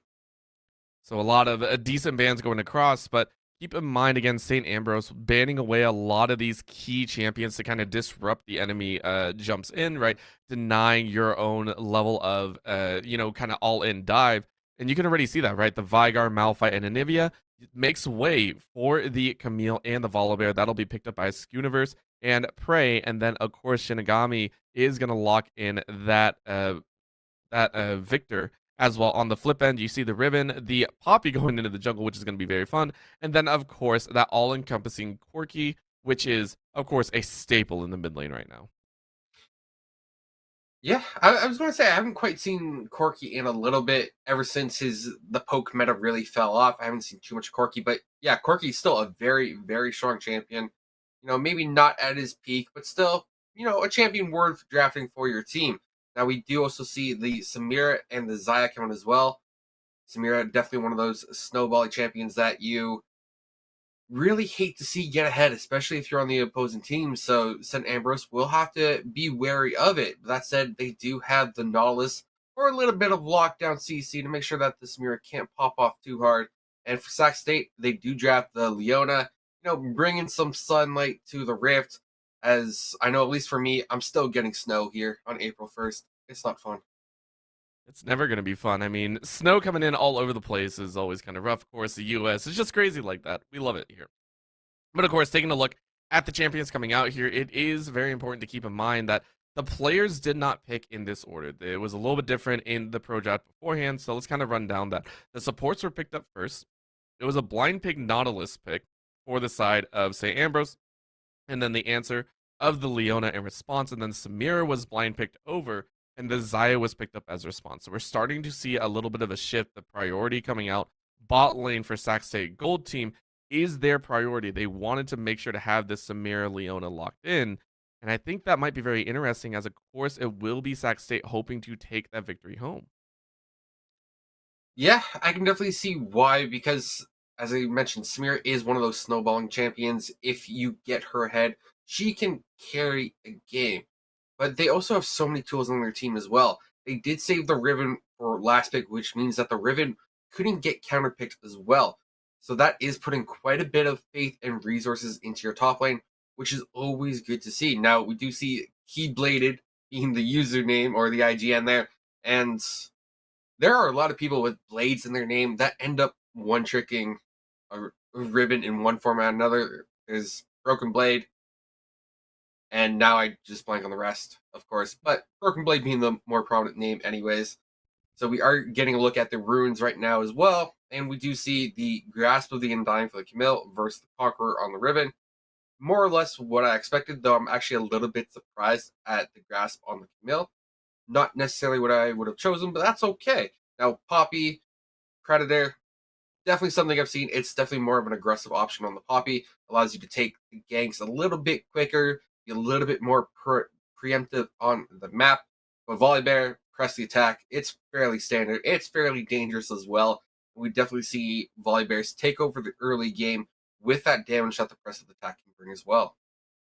It's very, very scary to face off against, and that'll be really interesting to watch who can get control. Here in the mid lane, we do see that summon area. Of course, victors do like to take that. I am surprised it isn't the first strike, but against a Corki, you are almost never going to get that procced off, so you want to make sure to get as much damage down as you can, potential shielding as well. First strike off of Corki, I'm very interested to see how this lane matchup goes, because again, both of these mid laners are primarily scalers. You're going to wait till the mid to late game, you're going to hope to hit that mid to late game in good standing, and then pump out the damage there. Very, very hopeful for both these champions. It's just going to be who gets there first and who is able to lay it all out on the line. Of course, it's going to be on the side of St. Ambrose, though. The Xayah, surprisingly enough, we do see the summon area pick, and that is because we have started seeing Xayahs actually trend towards the lethality build. So a little bit different there, of course, for that Samira. It is going to be the Conqueror build coming out here. Very, very on hit, very, very direct. Yeah, and one thing I want to take a look at, and something I need to deep dive more into myself, is that the Samira has the new rune as well. That's in the red tree. I forget what it's called, but either way, it replaces the Ravenous Hunter with the new gold generation rune as well. So I do want to keep track of that to see how it pays off for the Samira as well. But looking at the supports, we do see the Aftershock Nautilus and the Glacial Augment for the Leona. Now, if Leo can successfully proc the Glacial Augment, that does wondrous things for a team fight. And I'm actually surprised that the Nautilus didn't opt for it too, because it's a little bit safer, I feel, for the Nautilus to proc it with the Judge line, because there's still that little bit of buffer between him and his opponent when he goes in with it. Whereas the Leona, when she goes in with the Zenith Blade, she's fully committed to it and doesn't have those extra stats that would normally be there from the Aftershock. And you can see that's where they kind of differ in the mentality setup, right? Aftershock coming in here is very much a defensive rune choice. You're saying, hey, we're not going to get those engages very often. We're going to have to stay back. Sometimes you'll see the Guardian run, but they have just opted for that in their own stance. On the Leona side, though, that is a very aggressive rune. Remember, Glacial Augment really doesn't give you anything unless you're the one aggressing. It slows down the opponent as well as cuts down the damage that the opponents will do to any of your allies. So that is very, very important that you are the one aggressing. You take advantage of that difference and you try and play off of it. So be very, very important to see how that works. Of course, with the rundown of the champions, I do got to ask you, Cyro, is there a specific lane matchup that you are very interested in watching? Is there a specific lane that you want to watch, whether it be top, mid, bot lane, or even jungle? To be fair, I'm kind of leaning towards the mid lane matchup right now, just because I'm convinced that the arcane buff is real and that the players who tend to favor the arcane champions tend to do well overall, as those champions are naturally strong in the meta right now. And Victor being one of those arcane champions, I'm expecting a solid performance at a Shinigami there as well. So for me, late game is definitely going to be the Victor, but early game, I'm going to say it's got to be the junglers. How can they impact the map? How can they unlock their teammates? And where is the objective focus going to be for either of these teams? Feels like it's going to be a toss-up either way. And again, with the early aggression that's coming out, I will be very, very interested to watch that path play out. With a Predator Poppy, you can always see those level 2 ganks. Same with the Volibear, though. Level 3 or so you want to try and fight. But with the Poppy, it could be very, very damaging. If the two meet in the jungle, that'll be really, really fun to watch. And who gets the initial burst of damage? That's what we're kind of keeping track of here. On the top side, though, a very defensive Camille build and a very aggressive Riven build. That's another spot that we want to kind of keep eyes on, because if that's left on an island, both have the ability to start steamrolling over their opponents. Eyes to you, Cyro. Which lane matchup do you kind of favor in this situation? Conqueror or the Grass and the Undying? In terms of sustain and longevity, I kind of favor the Camille early, just because she'll be able to keep herself healthier. But once those extended trades start happening and the dives start coming through, then I almost want to favor the Riven. However, there's a summoner discrepancy there where the Camille also has the Ignite. And because of that, that could negate most of the healing coming out from Conqueror.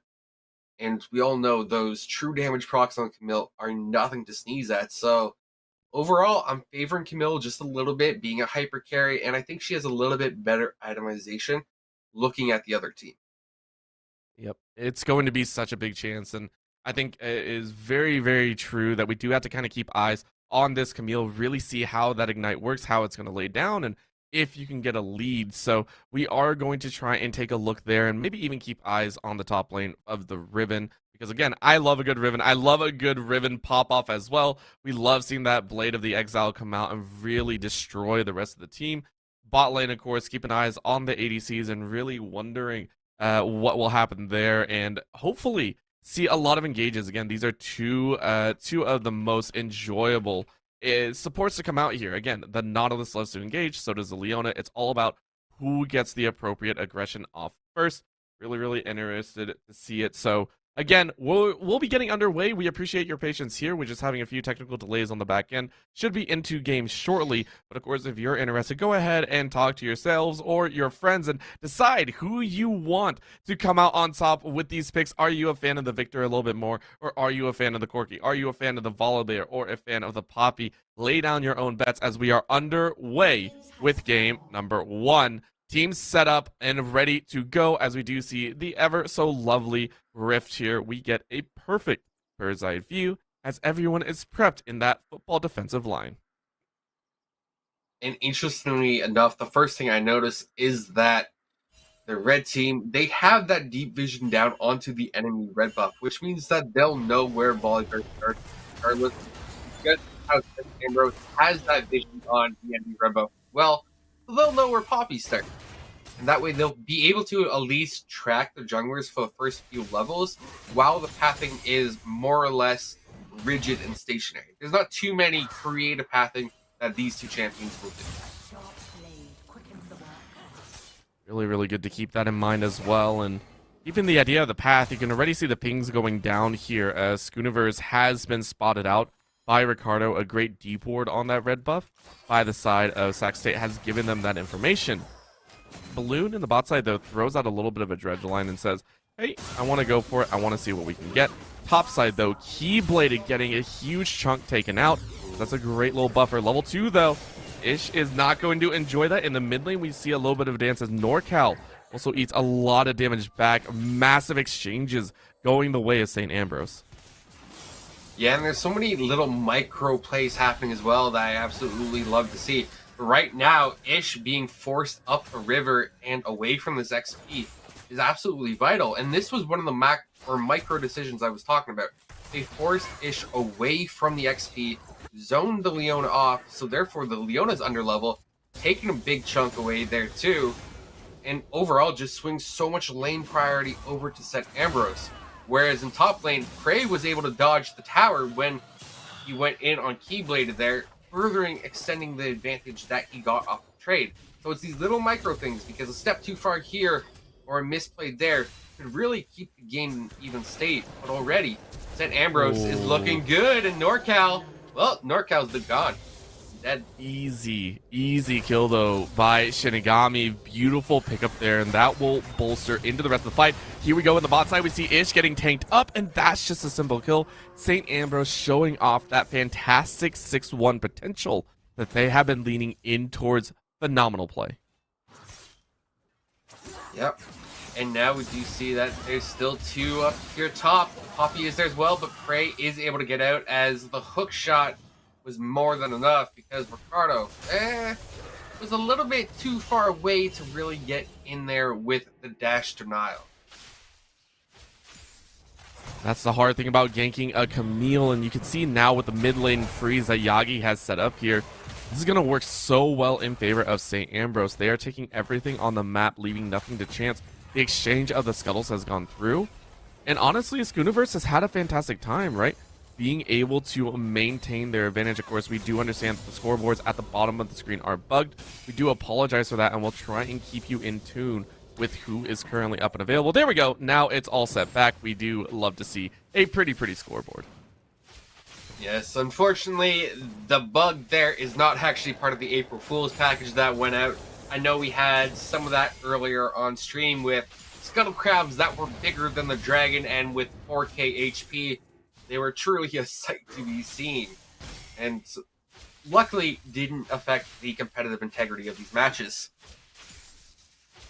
But overall, it's looking fairly good for the side of St. Ambrose. They have a 2-kill lead early as well, and with the Samira having Treasure Hunter, she wants to get those bounty stacks going early, because every kill you get is an additional 70 gold to claim a bounty stack.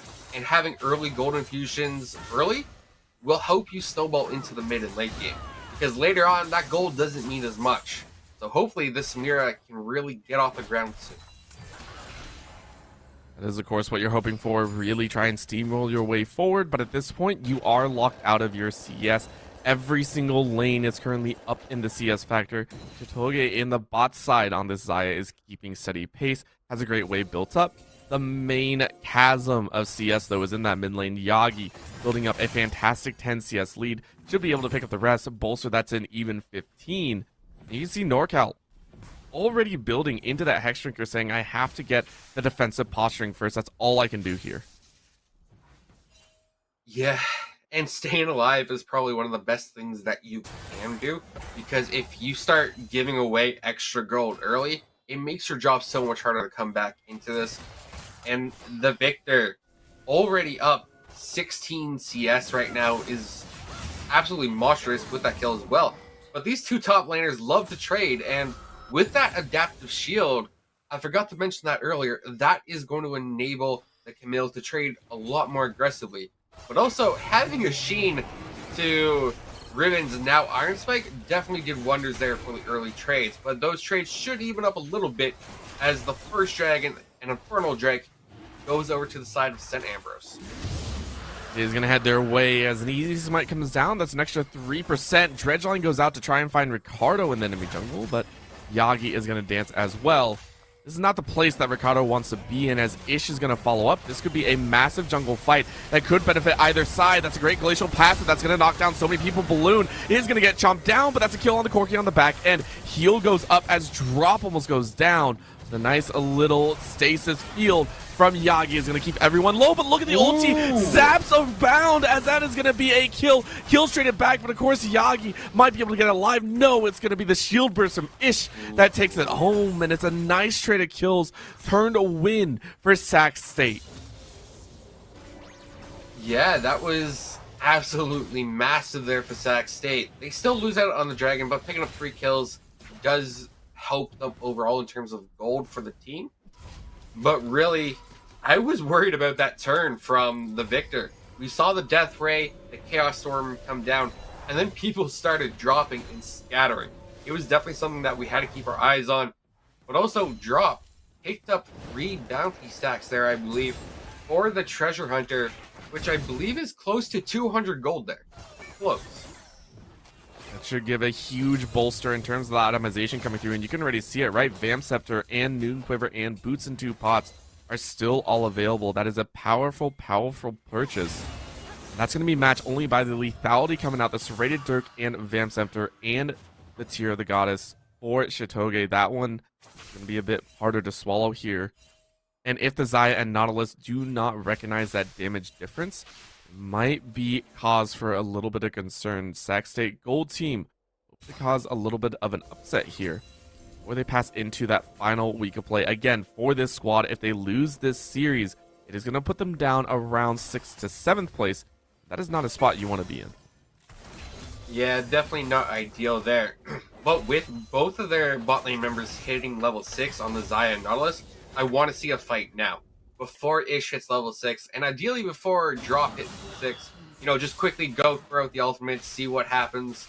But they decide to play it a little bit more cautiously there, and this means that Sac State should be able to come back with the levels and keep it even for the large part of it. But there is a growing CS lead for Chitoge on the Xayah right now.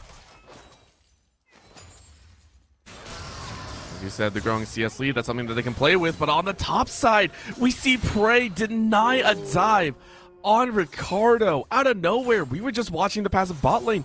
It's the dangerous top side, the dynamics being played out with these two top laners that we should be keeping eyes on. What a play. Yeah, it also seems like Keybladed didn't fully commit to that either, holding on to the Rivet ultimate there as well. Perhaps that may have made the difference, but I don't think it would. Prey's up 2 levels now, up nearly 30 CS, and we have a dive coming through with the Volibear ultimate, and that is going to be the easy 2-kill pickup for St. Ambrose. And they are looking strong. Never stopping, constant aggression everywhere. You know, that jungle fight that they had, even though they lost 3-1, it's not going to stop them, and they have continued to stride forward here.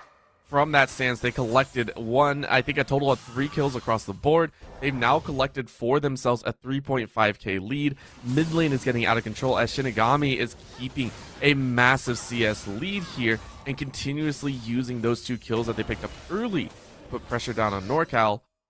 St. Ambrose playing all the early cards right as now Keyblade face checks into the wall and Prey gets a good chunk of damage down. Yeah, I think Prey is just trying to set up an advantageous back, or maybe even a dive here. Shinigami rotates up, and I think they'll be able to execute this dive pretty cleanly. They cut off the wave here, the wave's in, and this should be a clean dive. The TP comes through, and that's it. Ribbon's dead. NorCal with the late TP there, but has package, goes in on Prey regardless, and this is going to be a team fight here. Prey goes down, and Shinigami, I think, is going to go down here as he gets locked down by... Oh no, the turn, and NorCal. Oh, he committed for that. I give him props for that, but he paid the price as he flashed over the wall into the Scouty versus Volibear, who locked him down and just ate him for dinner. Something you can't be doing. You know that the opponent is already roaming up, and you allow yourself to get caught out. However, that was a great pinch with the package. Really, really well played. On NorCal's side, you do pick up the Camille. However, now Shinigami Yagi is now a powerhouse to work with. 3-1 and 2. Has a bounty on top of their heads. Currently is soaking up a massive CS lead as well. Almost 20 CS between the two mid laners. And because of that fight, we do see an opportunity for Ricardo to pick up that Cloud Drake. But Balloon Pants and Shitoge are going to try and run interference here. This could be very, very dangerous if they're not careful clearing out all the wards. Balloon Pants wants to go in, and it looks like the Dragon's going to drop very quickly. Balloon Pants quickly gets out of dodge. And it seems that the Dragon exchange has gone well, as it will be the Ocean Soul to roar to life. Yes, all that sustain, all that power, and Volibear with the failed jump over the wall still gets the flash out of Ricardo there. That Poppy, a little bit more vulnerable now, but I think at the end of the day, the Poppy will be okay. We'll be able to buy time clearing the jungle until he has Splash back up. Now, we are getting a look at the gold values here. And unsurprisingly, it's on Xayah, it's on the Victor, and it's on the Mill, but also on the Volibear. It's about a team gap, I would say, at this point, as the gold lead has extended to 4K at 13 minutes. And this game is starting to run away from them, as Drop is just a single shot away from dropping himself. That was a beautiful fight once again. That was without Shitoge's ultimate as well, so that was just raw damage that this bot lane was putting out. What a powerful play that they have made. And on this bot side, they have allowed themselves a few simple plates. Now on the top side as well, a solo kill for Prey. The entirety of St. Ambrose is starting to run wild on Sac State Gold team. Yeah, starting to run wild, but they still have to do their due diligence and put the work in. Now they've already packed the bottom tier tower, so I'm expecting both the Xayah and the Nautilus to rotate into mid lane. Put the Victor in a side lane where he's already plenty strong and can survive. But really, what it's looking like is that St. Ambrose could just run down mid by themselves right now and get a really, really quick victory. They could definitely try, of course. With 14 minutes on the clock, we see the gold being exchanged up. Items have been purchased. That is all 5 members of St. Ambrose charging out of the base with their mythics completed. That is such a dangerous sight to see. Only Keybladed and Drop have been able to pick up their mythics due to the kills and assists that they have gotten over the course of the game. And that's so scary. Of course, for NorCal, you do have that Maw Malmortius completed. Then you're going to go for that Manamune. It's a standard build. You won't get your mythic until level 3. but it still hurts, right? Not having your mythic completed and realizing that Yagi has been able to keep pace fairly well. Yeah, keeping pace is always a pretty beneficial thing to do. It means, you know, you stay abreast, you stay even, you keep pace, you stay on top of things as well. But staying even, keeping pace won't win you the game. And what we're seeing is that there are more players on the side of St. Ambrose getting individual leads. Sure, there's plenty of team play going into this as well. But when you look at the individual lanes, they all have leads regardless of who you look at first. And this Victor he's looking to start clapping people. The Death Ray is doing so much damage, popping the Life Shield bow on drop like it's nothing. And I think he can almost insta-clear a wave. He'll need 2 Death Rays to do it, but really, they have pace everywhere this game. Oh, is this a keeping death push? themselves up. This might be a death push. It might be that possibility. However, what we're looking at is the top side as Prey once again is hoping for that battle. The bot lane, though, this could be a single chance, but no, it is still going to be top. Prey gets a body block, but Ricardo is running the wrong way. NorCal getting chased down. This is a very dangerous scenario to be in. Now that's going to be a solo kill. Topside, we're going to see a fight. Tower is disabled, and St. Ambrose look for 2 more. Keybladed is able to flash away from the final tick of the feathers. That is a very clean 2 kills that was just taken by St. Ambrose, and they will be rewarded with 2 kills, a top lane tower, and free reign of the 3rd dragon. Yeah, they have now broken all the outer turrets on the map, so they have map reign. They have the ability to go where they want. They have unlocked the map. As you said, they have free reign over the 3rd dragon. It is the Ocean Soul, as we brought up earlier, and being far ahead and then having the additional sustain on top of it just makes it that much harder for Sac State to get back into this as well. Now, we do see the vision set up here as well, and a lot of it is geared towards that top red side. But now that gold and vision needs to be shifted towards the dragon. But NorCal has the package and needs to get a great flank here, but he uses it on the Xayah, and he clapped her. Such a powerful kill there, and that's one that you really do like to have right before Dragon comes up. And that's going to be a hookshot miss, and that might be the opportunity. Sac State Gold immediately pounce on this opportunity. They're able to take one back. Prey is going to fall, but not before a kill turns back around, and it's going to be Yagi that tries to play it strong. But look, the Stasis is going to do so much work. They are finally able to kill, and it looks like it's going to be a wash. Sac State Gold team find the opportunity of a lifetime and steal away an ace. Yeah, they stole that ace out from under St. Ambrose there. And I feel like in almost next to no universes, bar this one, that shouldn't happen. Yes, NorCal got a great pick, which enabled the rest of the ace to come through. But NorCal was nearly insta-gibbed by Scooniverse. And I really think that St. Ambrose misplayed that. They tried to go too quickly with it. They weren't set up. A little bit split call as well. But overall, at the end of the day, they still have a 4.5k lead, though they are now down a dragon. So the sole win condition isn't much of a win condition right now because it's still 15 minutes off, give or take. It will still be a while before St. Ambrose could even think of that as a win con. That is very, very true. But of course, this Herald is definitely a win con that we can play with. You can definitely see St. Ambrose looking for that one, and I love the fact that Sac State realized that that ace was a gimme, right? That should not have occurred, but it did. So you have to realize that and still play relatively safe whenever Balloon is currently in the vicinity. And it's appreciative, right? You got the gold, you got an appropriate amount back, and that is much more than we can say from earlier stances. So very, very impressive that they have that much self-control. Basically say, okay, we don't want to throw away the amount of gold that we just got. We still have a very fresh possibility here as Prey is going to realize that NorCal can still output a fantastic amount of damage. Again, 2 items deep. Really good poke being laid down. Yes, a lot of poke. And what I'm a little bit concerned about was Keyblade getting hooked. And that Chaos Storm does chunk out a lot of damage with the Rift Tower being dropped. I don't think they'll be able to get this inhibitor tower, but they do get a fairly large chunk of it out of the way. And I believe that will stop it from regenning past the 1/3 mark as well. So they can easily clean up this tower on another push.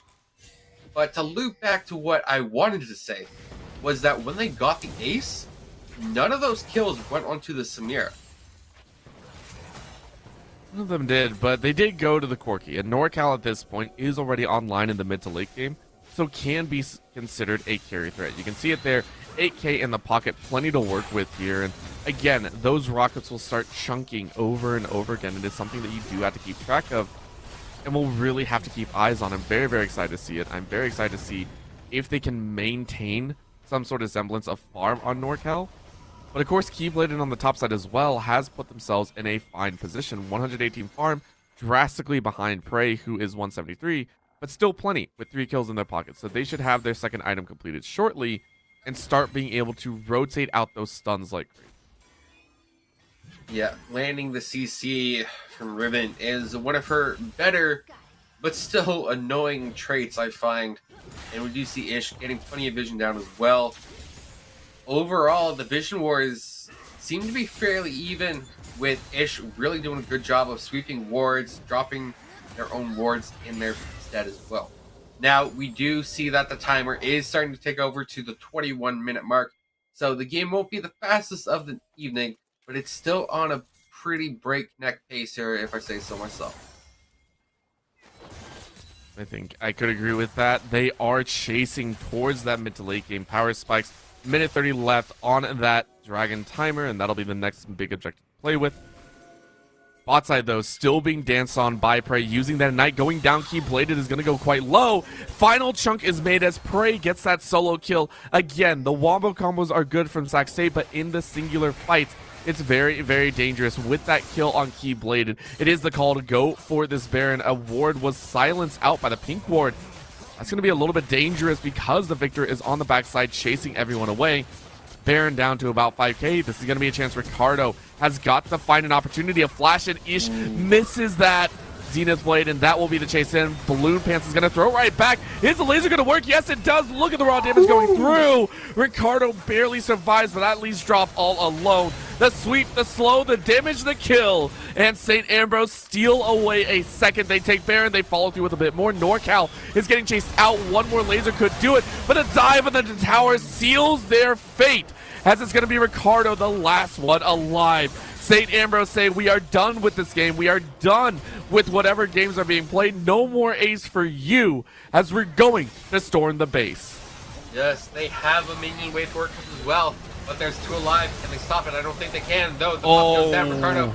Ish is now the only one alive, and Ish, well, Ish made a wish, and it wasn't quite enough there, but now drop.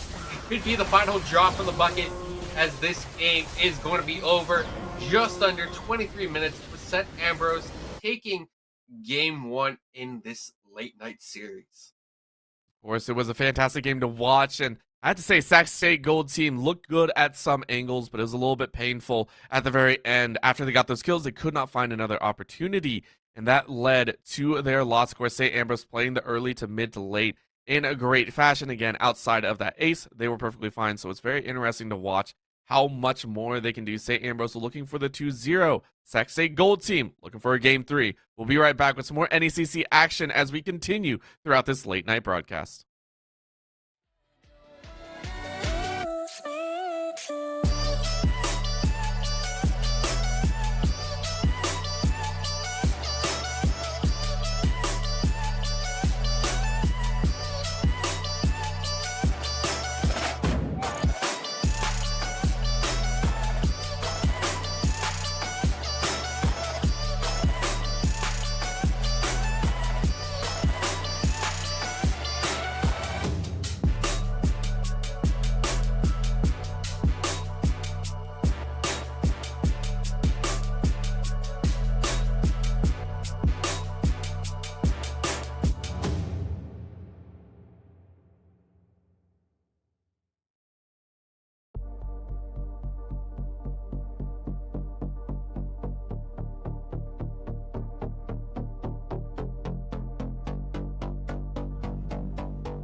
message from a new world I'd never known. Something about it felt like it'd been waiting my whole life. Is this home? I can hear each sound calling my name, and I feel angels around when I start to sing, and suddenly it feels like heaven's not so far away. Tell me, can you hear the symphony? Panic, panic,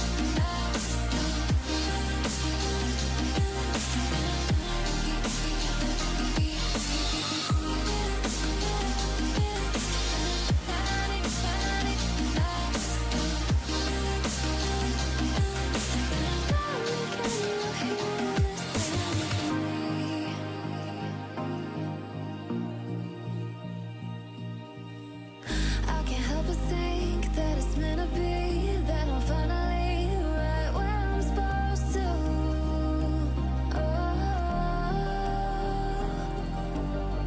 If I let you into the secret, would you listen? I can hear each sound calling my name, and I feel angels around when I start to sing, and suddenly it feels like heaven's not so far away. Tell me, can you hear the symphony? Panic,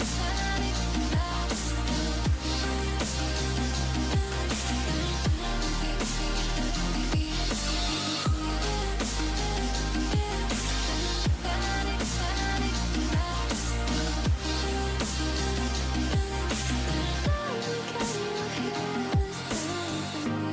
and before too long I found where I belong. I can hear it, I can hear it, oh, I can't stop the rush. Every note I touch, I can feel it saving me.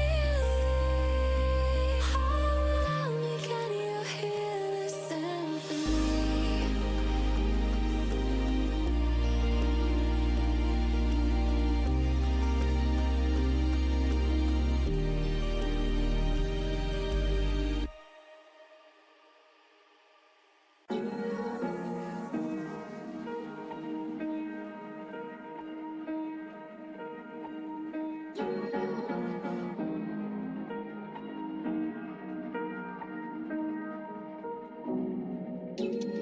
Where you look, where you touch, where you feel, yeah.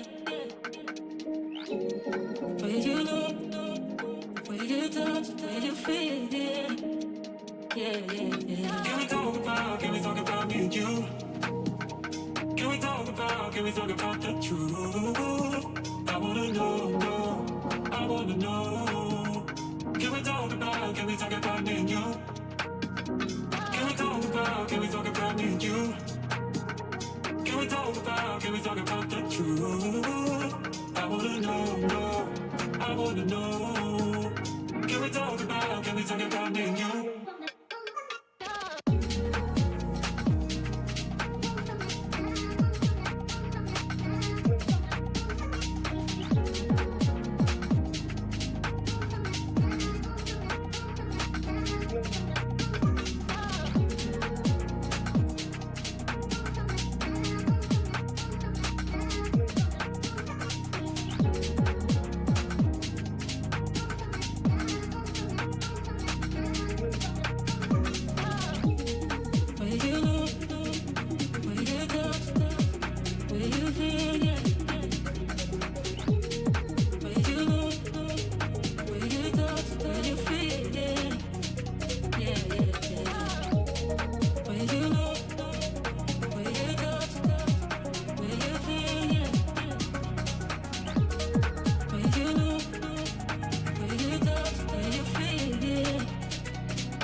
we talk about the truth?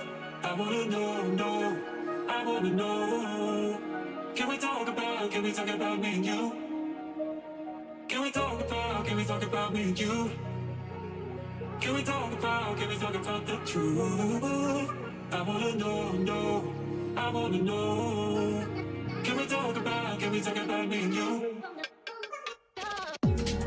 Will you know? Will you touch? Will you feel? Yeah. Will you know? Will you touch? Will you feel? Yeah. Yeah, yeah, yeah. Will you know? Will you touch? Will you feel? Yeah.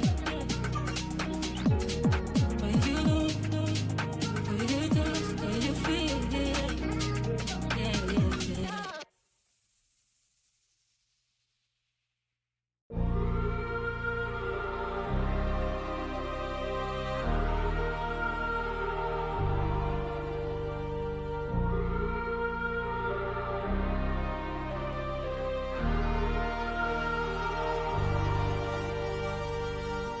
I wanna know your dark side. I wanna know your secrets. I wanna be your lifeline. So I wait for you, wait for me. Wait for you, wait for me. Tell me you're more than just a highlight. Pretty pictures on the outside. I hate to stare at you through these lights. So I wait for you, wait for me. Wait for you, wait for me. Click and scroll, I can't let you go. They say I'm addicted to you. Click and scroll, I can't let you go. They say I'm addicted to you. Oh, oh, this ain't love, no, no. This ain't love, no, no. This is artificial. This ain't love, no, no. This ain't love, no, no. This is artificial.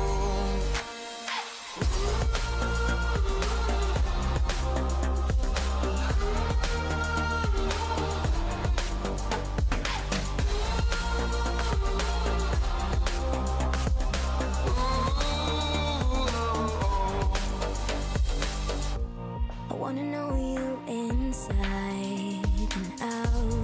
Wanna know what's behind the light. Wanna feel that real love from within. Let me in. I want real love, real hearts. You're just enough to get me through, get me through. 'Cause you're officially perfect for me. So wait for you, wait for you.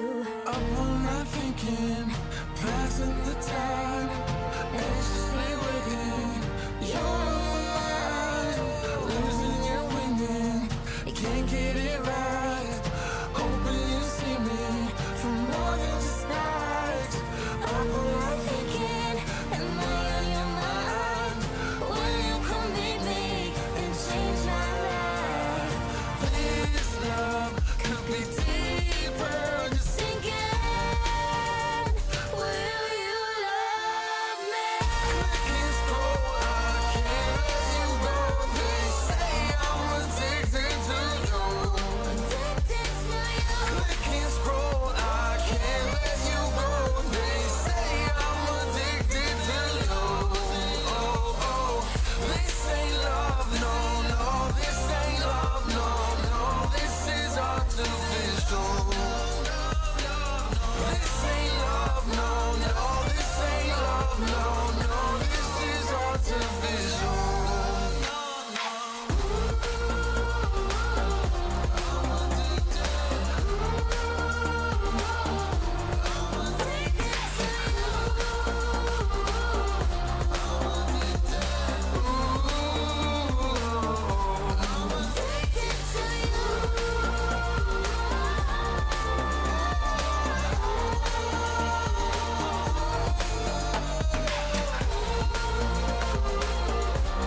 need a scarecrow after what you did. 'Cause all of the birds know that I'm almost dead. I'm barely breathing, I'm barely awake. You left me in pieces, there's no more to break. Don't wake me up, not in this century. Don't wake me up, 'cause you're just a ghost inside my head. You're just a ghost, you're never there. You're just a memory on my lips. 'Cause you're just a ghost inside my head.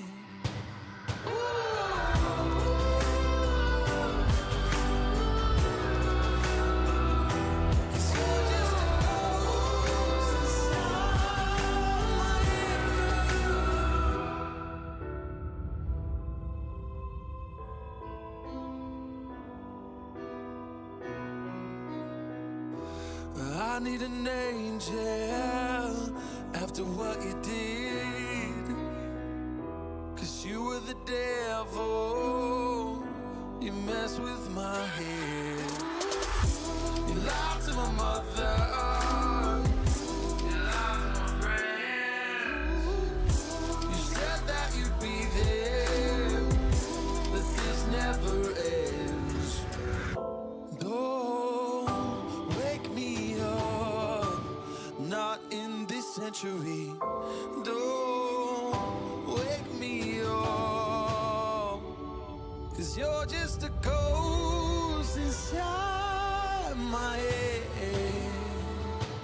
You're just a ghost, you're never there.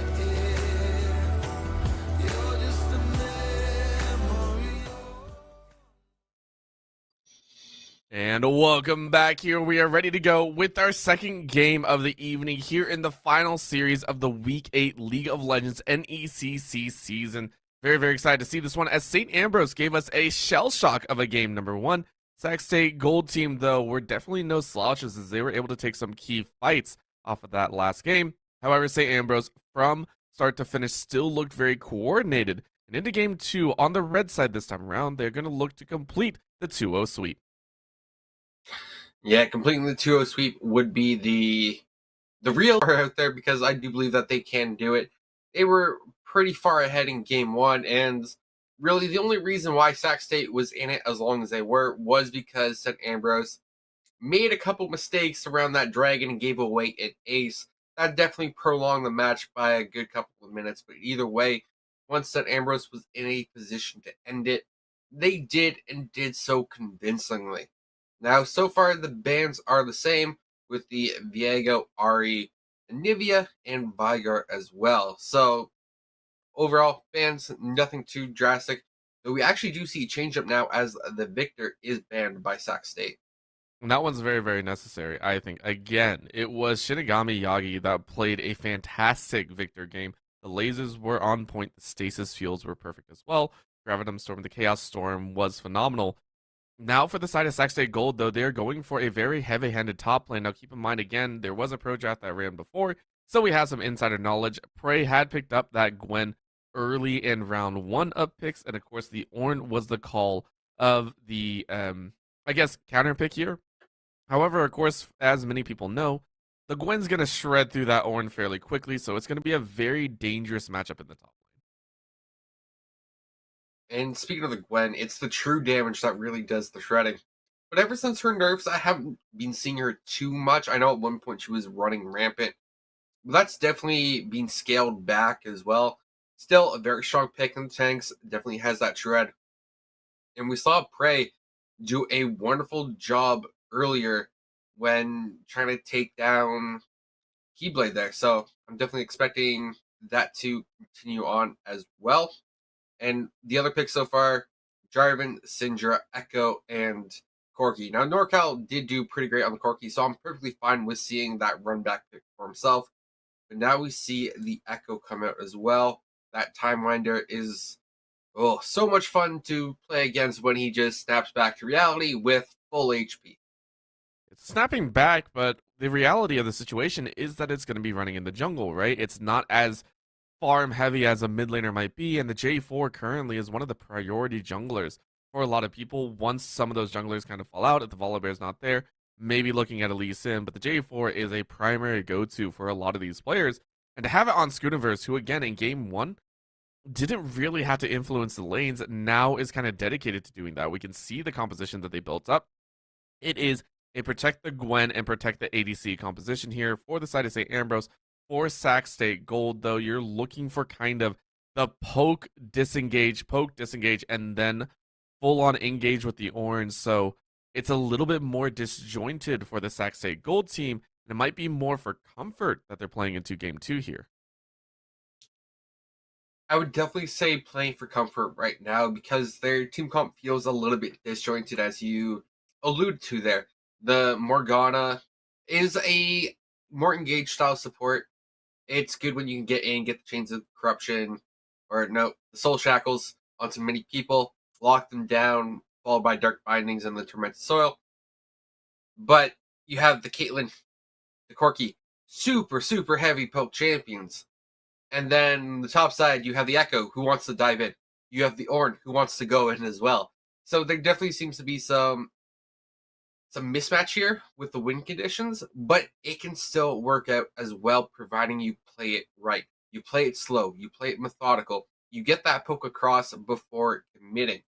But it does mean that there's more that you have to be aware of, more to keep track of. It means your win conditions are a little bit more finicky. Where on the side of St. Ambrose, their win conditions pretty straightforward. Protect the Jinx. Hopefully the Sinja can take care of herself and get enough AP damage across, bursting a target. But otherwise, the J4 dives in, the Nautilus dives in, and, Bob's your uncle. Jinx is fed. That's the scary part. And of course, now taking a look at these top lane runes, we can see the Ornn running the grass and then dying. Not sure if that's really going to bring too much impact, as the Gwen is going to really enjoy those close range fights. Going to have to keep track of those Conqueror stacks as well. So the Gwen should have a little bit of a decent time. But if the Ornn can slip away, can fight that top side, we could definitely see that Demolisher really come into play, really start knocking down those towers. In the jungle here, you also see the same thing. Dark Harvest coming out for the side of the Echo. I haven't seen that too much. That is assuming that you can break through kind of this beefy front line that this squad has set up on the St. Ambrose side. So I am definitely curious how this Echo is going to play, as this is an all-in or nothing kind of jungle playstyle. I can get behind that all or nothing because he did take the Treasure Hunter as well, looking for those early kills, has the Dark Harvest as well for that scaling, but it also makes him vulnerable. Normally, you might see something to help with ultimate cooldown or extra mobility. Nope, none of that here. Just straight up, get the kill, benefit from it, look for the next. Now onto the mid laners, we do see the first strike coming for the Corki. NorCal running the same runes, I'm assuming. So fairly standard as well. Now it is going to be Ari for the Syndra. Now ADCs both running Lethal Tempo and largely running the exact same set of runes, just a few change ups here and there, like Cut Down and Alacrity. And then one is Absolute Focus and Nimbus Cloak, I want to say, for that one. Yes, those are going to be a combination of the two. Again, as you said, though, Absolute Focus is going to be very important because, again, that one only procs if you are currently at 80% or above an HP level, so we'll have to keep track of how the Caitlyn fares there. Of course, on the bot side, though, the Morgana is going to be running that Glacial Augment. That is very, very standard with that binding. You're going to really enjoy that one. But again, the Aftershock for the Nautilus, and we saw how well that worked in game number 1. Could see it work in game number 2. However, you do have to dodge those Dark Bindings, and you do have to worry about the Black Shield. The Morgana is a great answer to this engage composition that St. Ambrose has built up. Yeah, being able to Black Shield a Nautilus hook is very, very crucial. So being able to save that for the right time could absolutely change how the fight could go. But there are a lot of engaged tools coming out of the side of St. Ambrose, and you only have one black shield at the end of the day. As I know the flag and drag into the Cataclysm, you can't really black shield a Cataclysm if you get locked down inside of it. You're kind of there for the duration, unless you feel like flashing over. And the Morgana is particularly vulnerable to the Cataclysm because she doesn't have any gap closers, dashes, escapes. Where Caitlyn, if she can get close enough to the wall, can 90 caliber net over it. Corki can Valkyrie. Echo has the Z phase drive dash thingy-mabobber as well. Orin, he just breaks the Cataclysm. So it's Ricardo on the Morgana who's a little bit vulnerable to it. But also Scatter the Weak coming out from Sinja can definitely set up a pick as well. Because that Super Mega Death Rocket does still pack a punch, even though it was nerfed a few patches ago. It's still going to do the same amount of damage whether you are 10% or 20%. It's always going to clip you in the wings there. So we'll really have to keep track and see if Sac State Gold Team are able to make a comeback again. For them, this is playing for quite a bit of placement value. Again, if they're able to win this series, they do put themselves at a 5-3 positioning. I do believe is a score difference for them, and that'll be very important moving into week number 9. That sets you up in the upper echelon bracket. That gives you a chance at 3rd and 4th. Really, really want to keep eyes on that. If you lose this one here, though, you do fall down to about 6th or 7th. That one's not fun to play with. For the side of St. Ambrose, you're pretty much a hard lock-in for that top spot. Potentially looking for that first place chase, but we'll definitely have to keep eyes on that. And taking a look again, it was for this series itself, the mid laners that brought the most impact for both the squads. The Corki firing away with the rockets, and Yagi, of course, bringing the damage with the lasers. Now the Corki's still in play, but Syndra, as you said, looking at the lane matchup, is this going to be an even fight, do you feel? Or do you feel now, without the Victor, the Corki might have a better time? I'm a little bit mixed. I think Shinigami will have a little bit of an easier lane phase because he can cast and get his farm and CS numbers going while being able to dodge most of Corki's poke because he doesn't have to stand still to cast and whatnot. So from that aspect, I think Shinigami will have an easier time. But also doesn't have as much zone control as the Victor has. So there is a trade-off there, and I think NorCal will find more opportunities. But with that said, we are into Game 2 now between Sac State and St. Ambrose. And it seems both teams have similar ideas when it comes to running down a lane and looking for a cheeky invade. I like it. I like it. Both teams saying, hey, we got to make something happen. And both teams on completely opposite sides of the map. Completely opposite sides of the map. No one's the wiser. And you can see the Orin horns being called out here. I love the fact that those are, that is the emote of choice.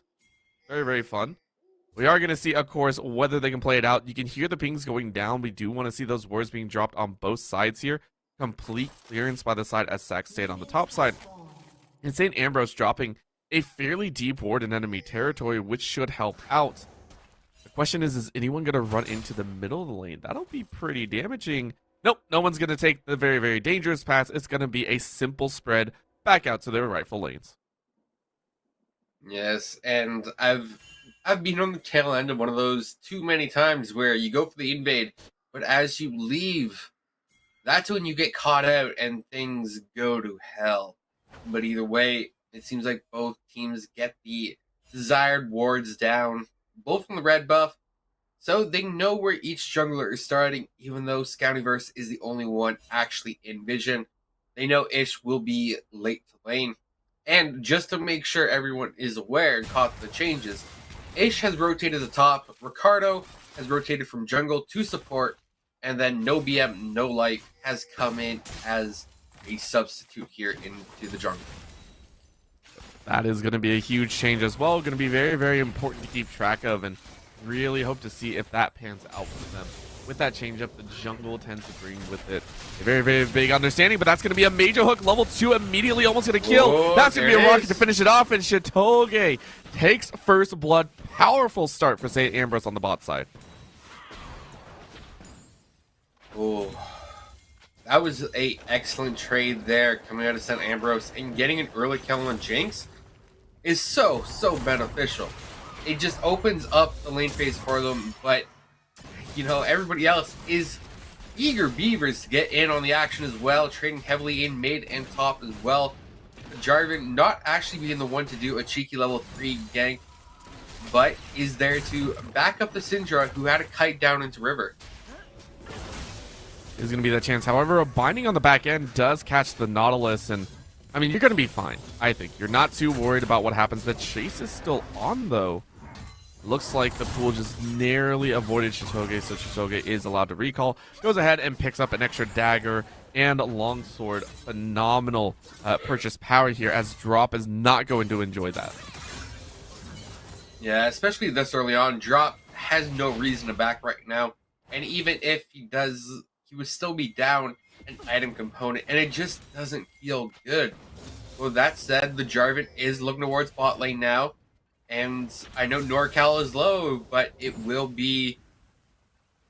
Oh, NorCal. He can't dodge the balls right now, but still doing fine in CS. Scooniverse, I'm pretty sure, managed to get the tri-bush without being seen. Though, with the respect that Ricardo and Drop are giving the Jinx and Nautilus now, it's wise just to go do the scuttle, keep the jungle tempo going, and getting gold. And we missed the solo killer mid. NorCal, can't dodge the dark spheres forever, apparently. No, you cannot, and that is going to be the kill. But on the bot side, we see another collapse of damage. This time, it's on Drop, as it was Scooniverse got the drop on that bot lane.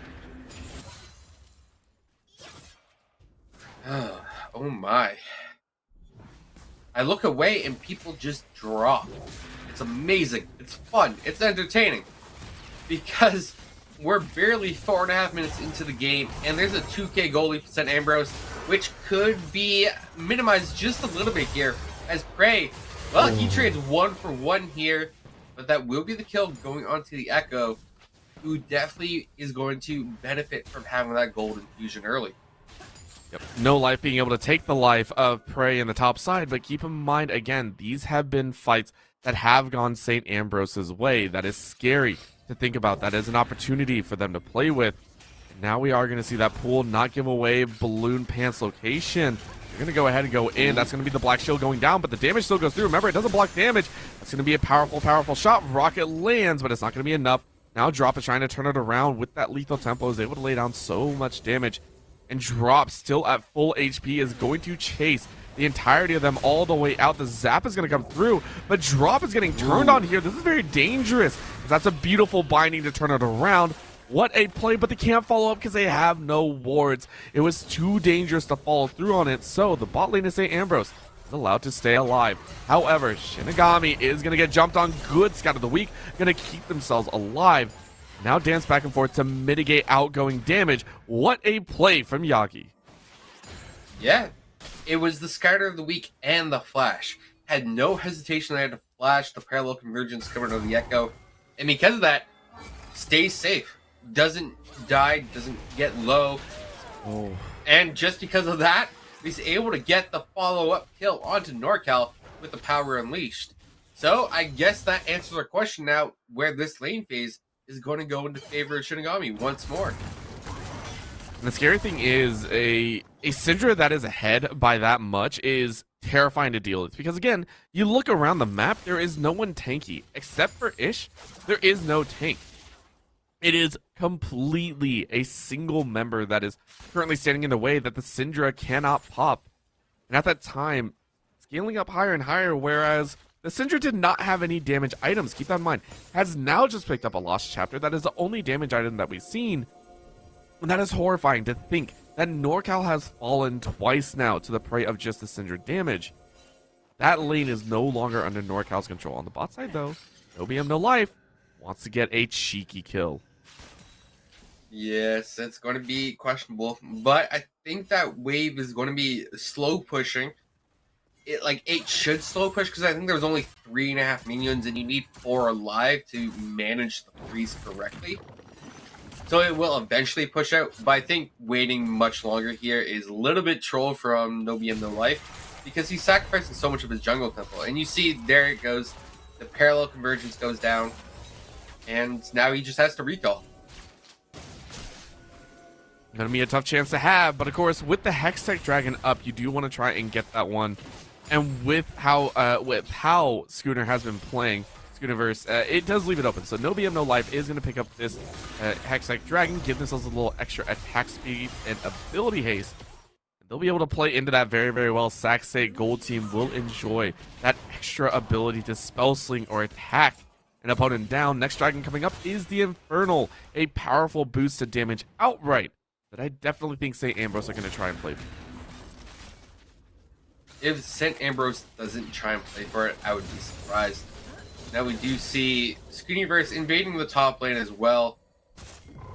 You know, steal a few camps here and there, punish the Echo for getting Dragon. Now Echo is just going to be able to clear his bot side. So I'm kind of surprised he didn't try for a greedy play onto the St. Ambrose buff as well. But now Shinigami's looking for another kill on NorCal. Power Unleash comes through, Scatter the Weak is there as well, but the Hex Drinker is there. And now no BM, no life is there. And Syndra, the Syndra is going to stay alive just for a little bit. And does manage to, walk out because of Balloon Pants with the amazing Dredge Line CC combination there. That's support of the year right there. And then Scatter the Weak to finish it off. Why not? No Cal dropping for a third time without that Hex Drink protection. And topside Ish is going to fall as well. So that is going to be a total of 3 kills handed over to St. Ambrose. We can see Chitoge on the bot side going to be sweeping that up. And that gives a handed lead here to St. Ambrose. You can see the gold lead expanding even further. 4.5k. It was spread between the entirety of the team. That lends itself again to their power, to their early game prowess. 1900 currently on Prey, who wants to recall 1300 on Chitoge. They are going to be looking to finish up their mythics very quickly. There it is. That is going to be a very, very quick Rift Maker being completed by Prey at only 9 minutes 45 seconds. That is crazy. That is actually insane. Like, that's hard to quantify how insane that is. Up 50 CS in the lane matchup as well. Has 2 kills. I don't even think that's many tower plates. That's 1 tower plate of gold to do as well. And Prey could probably 1v2 here, maybe 1v3, but that would still be a little bit ambitious of a call. But Rick Herald should go over here. Ooh.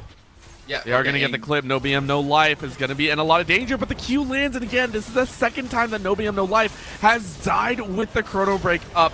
NorCal, without a single chance, is going to fall in the Cataclysm. Bot lane. We saw a trade of the supports and the ADCs. Drop fell to Chitoge, and Balloon Pants fell to Ricardo. But this is still so in control. 5.5k right now for the side of St. Ambrose. And I believe once you start hitting that 500 gold deficit per minute, that's when the game is just completely out of your control. There's not much they can do. They're fighting for scraps at this point and still not getting anything. So as you saw, we do have a pause coming out in terms of the game. If we find out why that is, we will let you know. But until then, we get to talk about the game state and how St. Ambrose has just been manhandling this game is definitely one way to put it. There's so many ways to put it. They're ravaging it, stomping it, ruffle stomping, stampeding, avalanche. There are plenty of ways to put it, but at the same time, Sac State Gold Team, they are fighting back to the best of their ability. Even though we know that St. Ambrose are rolling that early game, it is because of the fact that Sac State Gold Team did draft a little bit of a mid to late game scaling composition. That's what they were hoping for. Again, they're hoping for early gambles to pay off with the Echo and with the Caitlyn. You're hoping to get started early.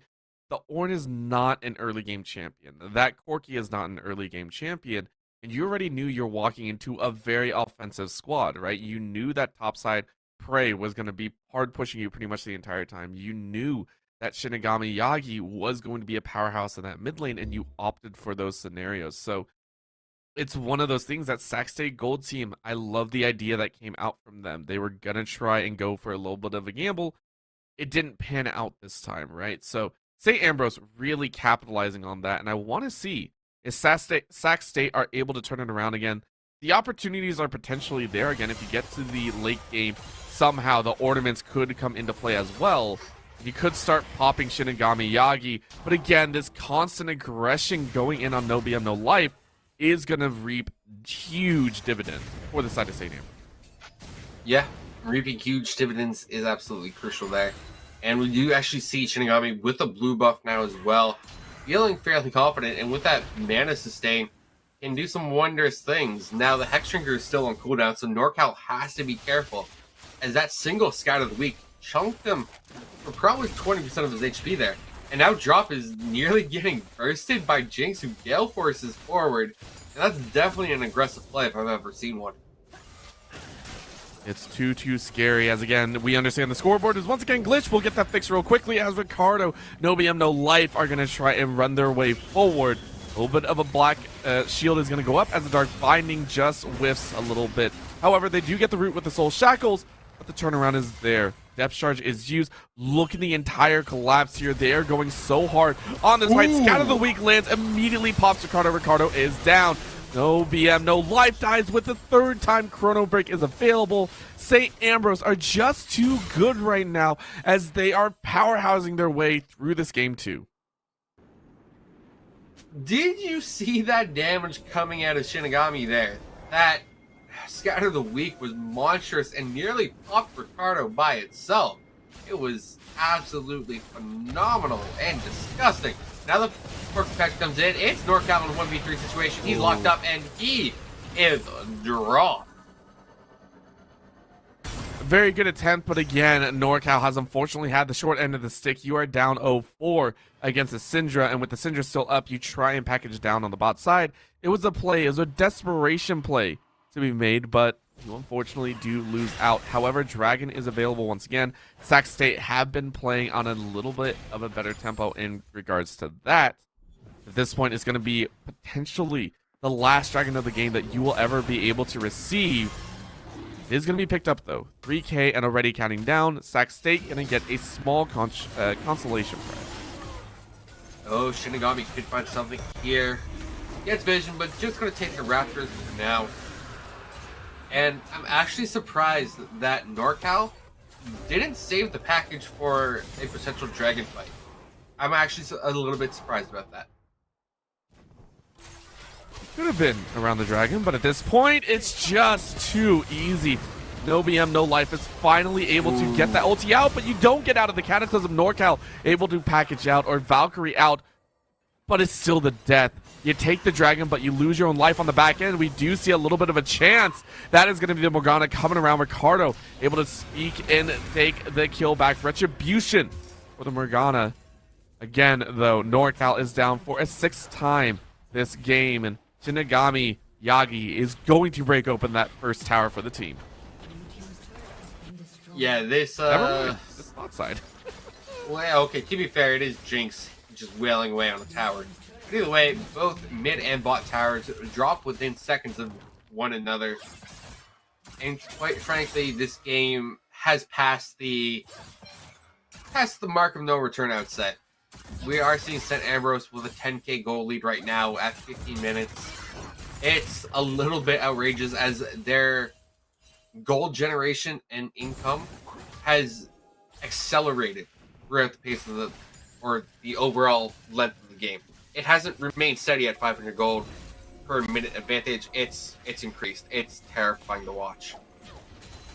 As I would say, it's closer to about 750, right? You're looking at a 10k lead right now at 15 minutes, and that is a gold lead that I don't think St. Ambrose, even if they walked in one by one consecutively against the enemy team, I don't think that they would be able to give it up. It is just too large of a lead to be able to hand over 700 gold bounty on Shinigami Yagi, 450 on Prey, 450 on Shitoge, as all these members are absolutely wrecking shop. With Dragon coming up in 3 minutes, they're already just posturing to try and get another kill. Ricardo is going to have to flash over the wall, but Prey is immediately going to dance to follow. But it is going to be a little bit of a collapse. I don't know if the rest of the team can get there. Yes, they do. They help and save their teammate. Phenomenal, flawless team coverage, as Drop is going to eat a little bit of that play. Ricardo is now going to drop as Prey is on a killing spree. And St. Ambrose, off the back of Prey taking a little bit of a dicey fight, take 2 lives. Yeah, I was a little bit worried for Prey being a little bit too aggressive there, but knew the limit, knew he had backup with his team being there as well. So overall, well played out of St. Ambrose once again.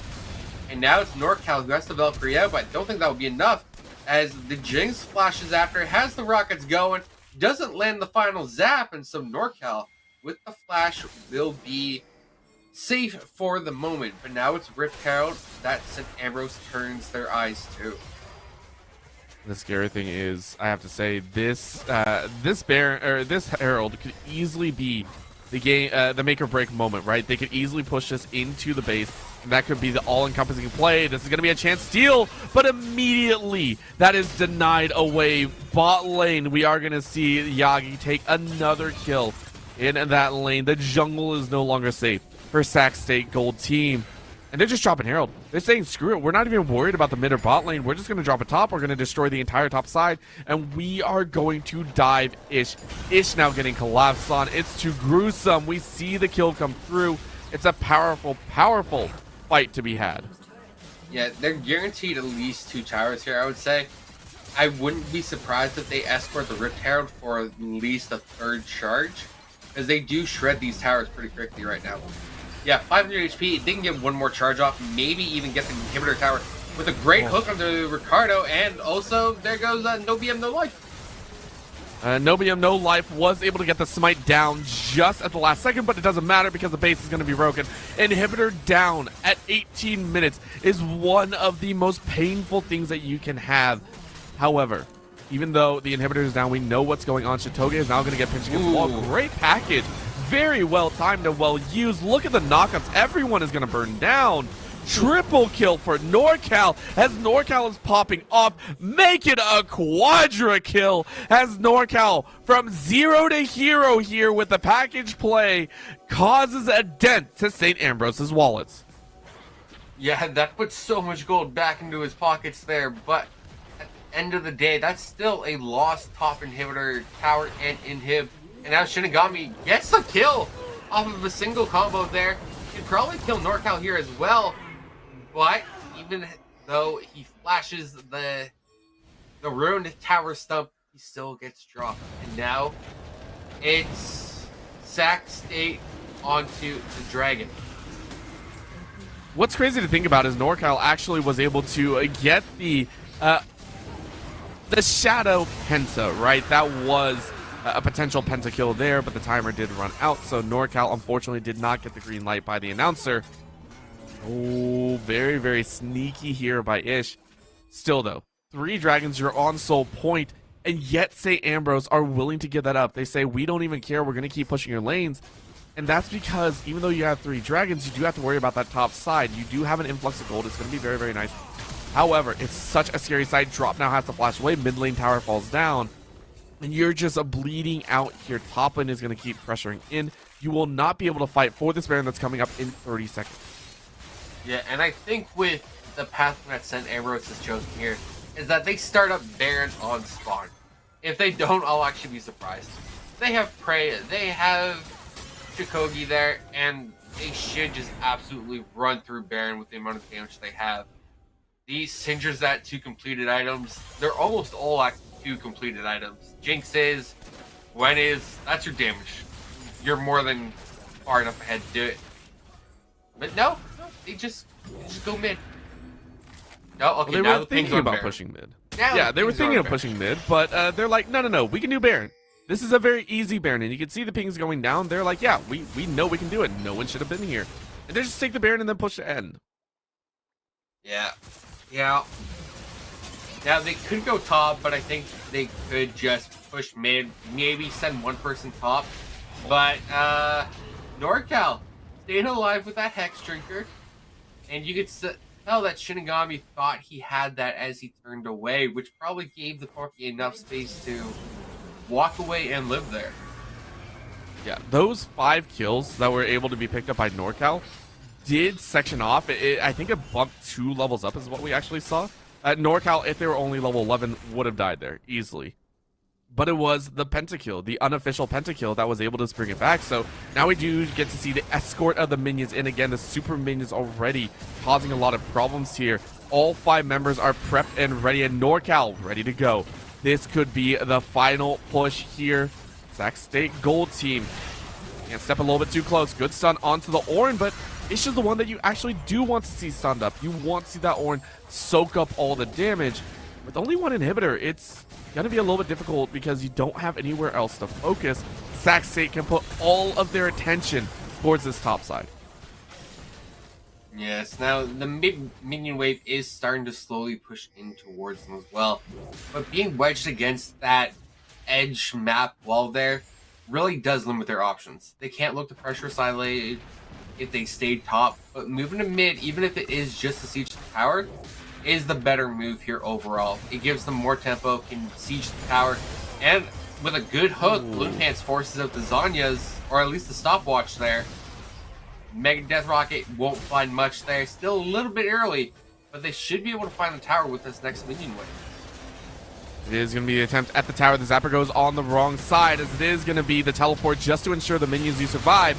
That's going to be an attempt, but down goes no BM. No life is no life. That's going to be a knockup. Balloon Pants is going to sacrifice themselves for the greater good. Backline Prey is going to try and dance their way to a victory. However, it's going to be a little bit difficult to get over the wall. And for that fight, St. Ambrose get a little bit too cocky and lose 3 members.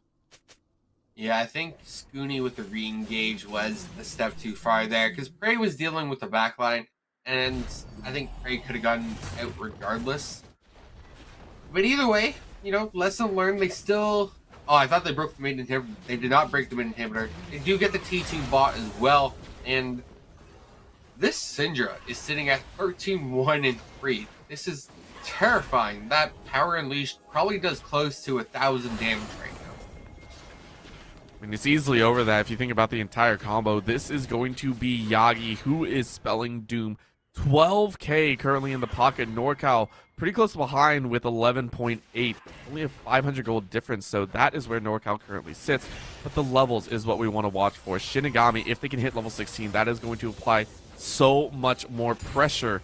And that's why they're giving so much extra farm here. Shinigami, Yagi, they're on the hunt. The rest of Sac State Gold team are ready to go as the Dragon. Remember, this is soul for them if they can find it out. Skooniverse is going to follow up on the backside. Shinigami over the wall. Huge scout of the week, but the damage is already done. The rest of Sac State are fading up towards the top side. That's going to be a kill trade back and forth. 3 for 2. However, the needlework is drawing no BM, no life into enemy territory. A scout of the week again is Shinigami Yagi is going to try and face off against Ish. And St. Ambrose have run the field. And it feels like they have won this battle. And I don't think it's going to stop anytime close. Another Q, another scout of the week as Ish is going to try and flash away to safety. They do get away, but the dredge line drops them right back. And the final W, the slam of the minions down is no BM, no life. Is going to have to run for their life as well. Oh, yeah, no game, or no BM, no life. Still wants to try and make a miracle play happen here and get the dragon. But I think at this point, he's just giving over his life. Still has the ultimate available, though. Does go down due to the dredge line and the stopwatch out of Shinigami. That'll be the dragon taken right back, and the chance very, very low. NorCal can't finish it off, and now it's a continuation of the battle from before. But keep in mind who's drawing the damage. Rocket from downtown won't finish off NorCal, and Shinigami Yagi is allowed to live. Sac State Gold team still saying, hey, you know what? You can play with fire as much as you want, but at some point, you're going to be burned. And surprisingly, they have managed to stabilize the game. Now, when I say stabilize, I just mean that they have kept the gold lead at, as I say that, it gets a little bit up there. But it's been around that 10-11k mark now for the past 5-8 minutes, which is a good sign. Because it went very quickly from that, 5k to 10k mark. But now it's stabilized. So they're finding ways to stop the bleeding, though they are still behind overall, and they do have a very, very long way back into this game.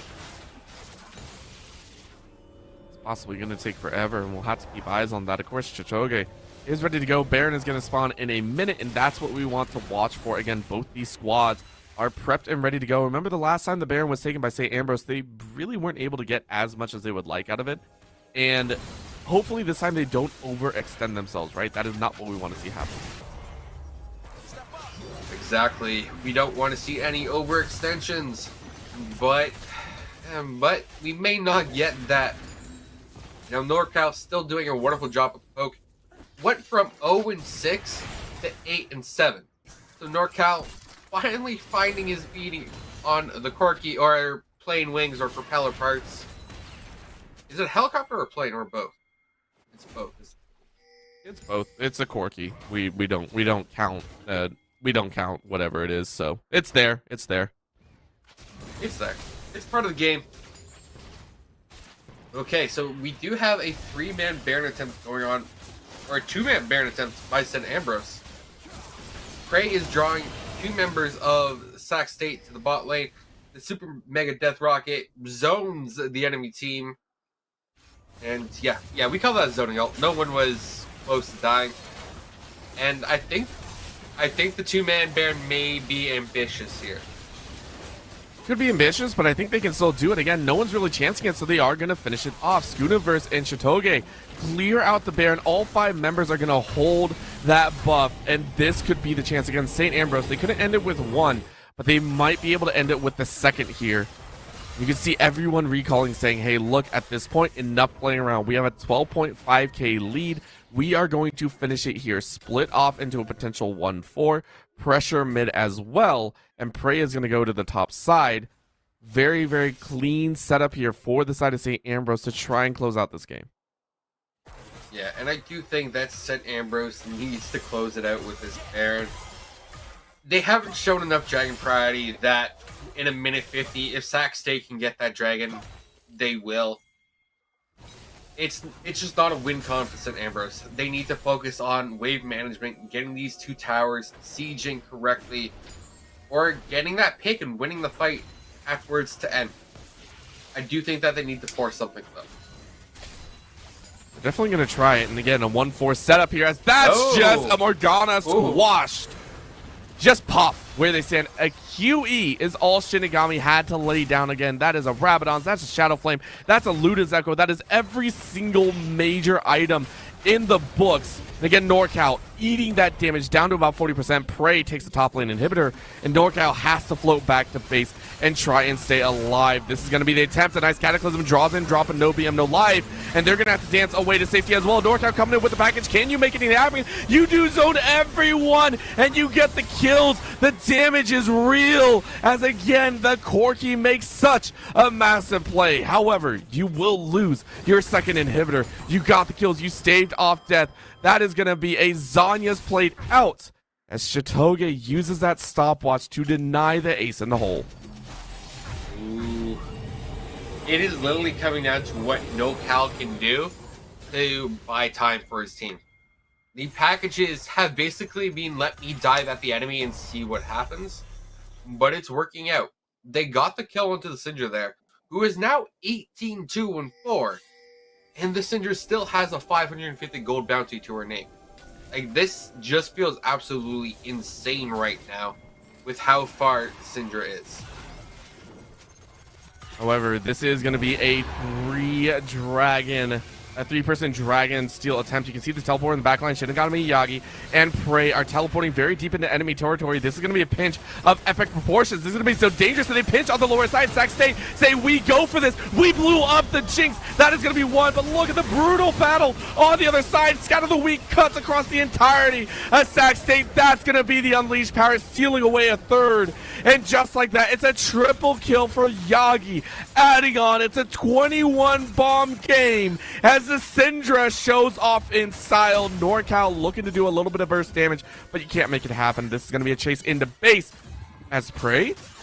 Is Prey going to lose their life? NorCal wants to steal this away. If he can steal the soul, that'll be huge. Over the wall you go. It's almost stolen, and it is. NorCal is able to pick up the soul. Might not be enough as down goes Ish. You're looking to just close out. Shinigami Yami and Skooniverse are going to look to end the game. Again, you stole the soul, but at what cost? St. Ambrose looking for the finisher. Ricardo and NorCal are finally back. Skooniverse is going to fall, and NorCal is going to watch as the base is in shambles. No BM, no life is going to try and finish up in a nice scout of the week into a Sip. Sip is going to change the course of the fight. Prey is going to dance a little bit further back, and Shinigami, you can't fight anymore. NorCal is starting to chunk out hard. This Corki is 100% online. Yeah, 100%. 4 items. It's a scary Corki. It's a scary Syndra as well. And I think more or less the two of them are evened up. And most surprisingly is that Sac State have drawn this out long enough to secure the Ocean Soul for themselves. And actually, yeah, the mid laners are basically on par on gold, which is a little surprising despite the 11 kill discrepancy between the two. I don't think it's going to change anytime soon either. At this point, gold does not matter. Priority members are currently at their peaks, and you can see the ornaments coming through here. Ish has upgraded their own Frozen Gauntlet. It is now Everwinter, whatever you want to call it. Ludens is now buffed up as well. Gale Force is completed and buffed up. Multiple members as the Rhymeforged Grass. That is a fanciful name if I've ever seen one. But St. Ambrose still feel like they are completely underway. And it's going to be a powerful single battle that will turn the tides. If NorCal falls early, that is going to be Sac State done. If Shinigami Yagi falls without being able to burst out priority members, that is also going to be the change. As you can see, Shinigami Yagi said, hey, look, I haven't had it the entire game. I'm just going to get a Magi Soul Stealer. At this point, that's the only way to get a lot more AP.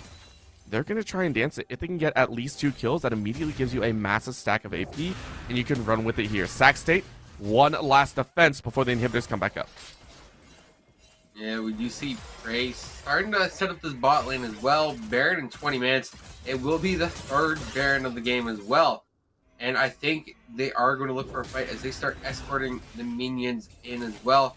We do have 2 waves of supers crashing. The third bot inhibitor is going to be targeted here by the Jinx. It's going down quickly, but the Syndra is already chunked to half HP, and now the Overhorn comes out, and this could be the game-ending fight.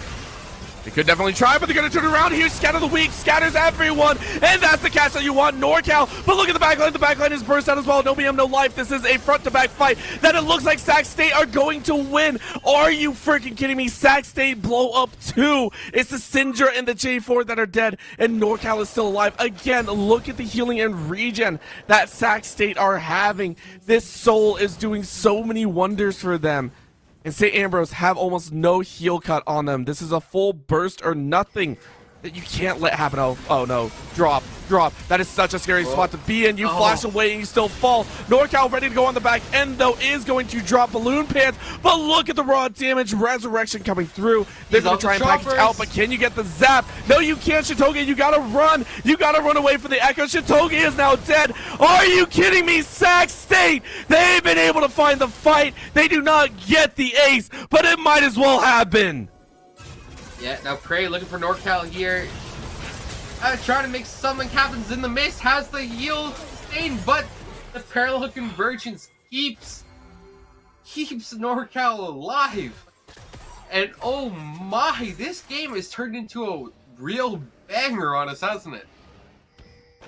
It's crazy. We are once again back at Sac State on the precipice of being able to turn this around. It is all on a nice edge, and it is because of these glorious buffs that they have been able to pick up for themselves. An Ocean Soul in their name has allowed them to stay alive in these fights way longer than they should.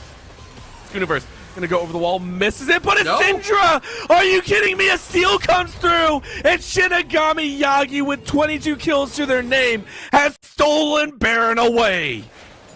It feels like both these mid laners are saying, I refuse to lose this match. I will drag my team's corpses across the finish line if I have to, but I will win this game.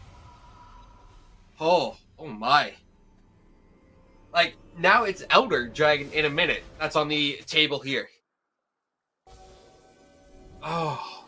And Elder is the one buff that St. Ambrose can use to mitigate this Ocean Soul. That will mean that, remember, under 33%, it is going to kill. You will be executed, and that is the only way they can negate this Ocean Soul. And it's going to be their best attempt at clearing house. We need a little bit more help. Packages up again. NorCal has kept those packages on point. It is consistently available to work with. It is a powerhouse of a play as now Prey goes over the wall.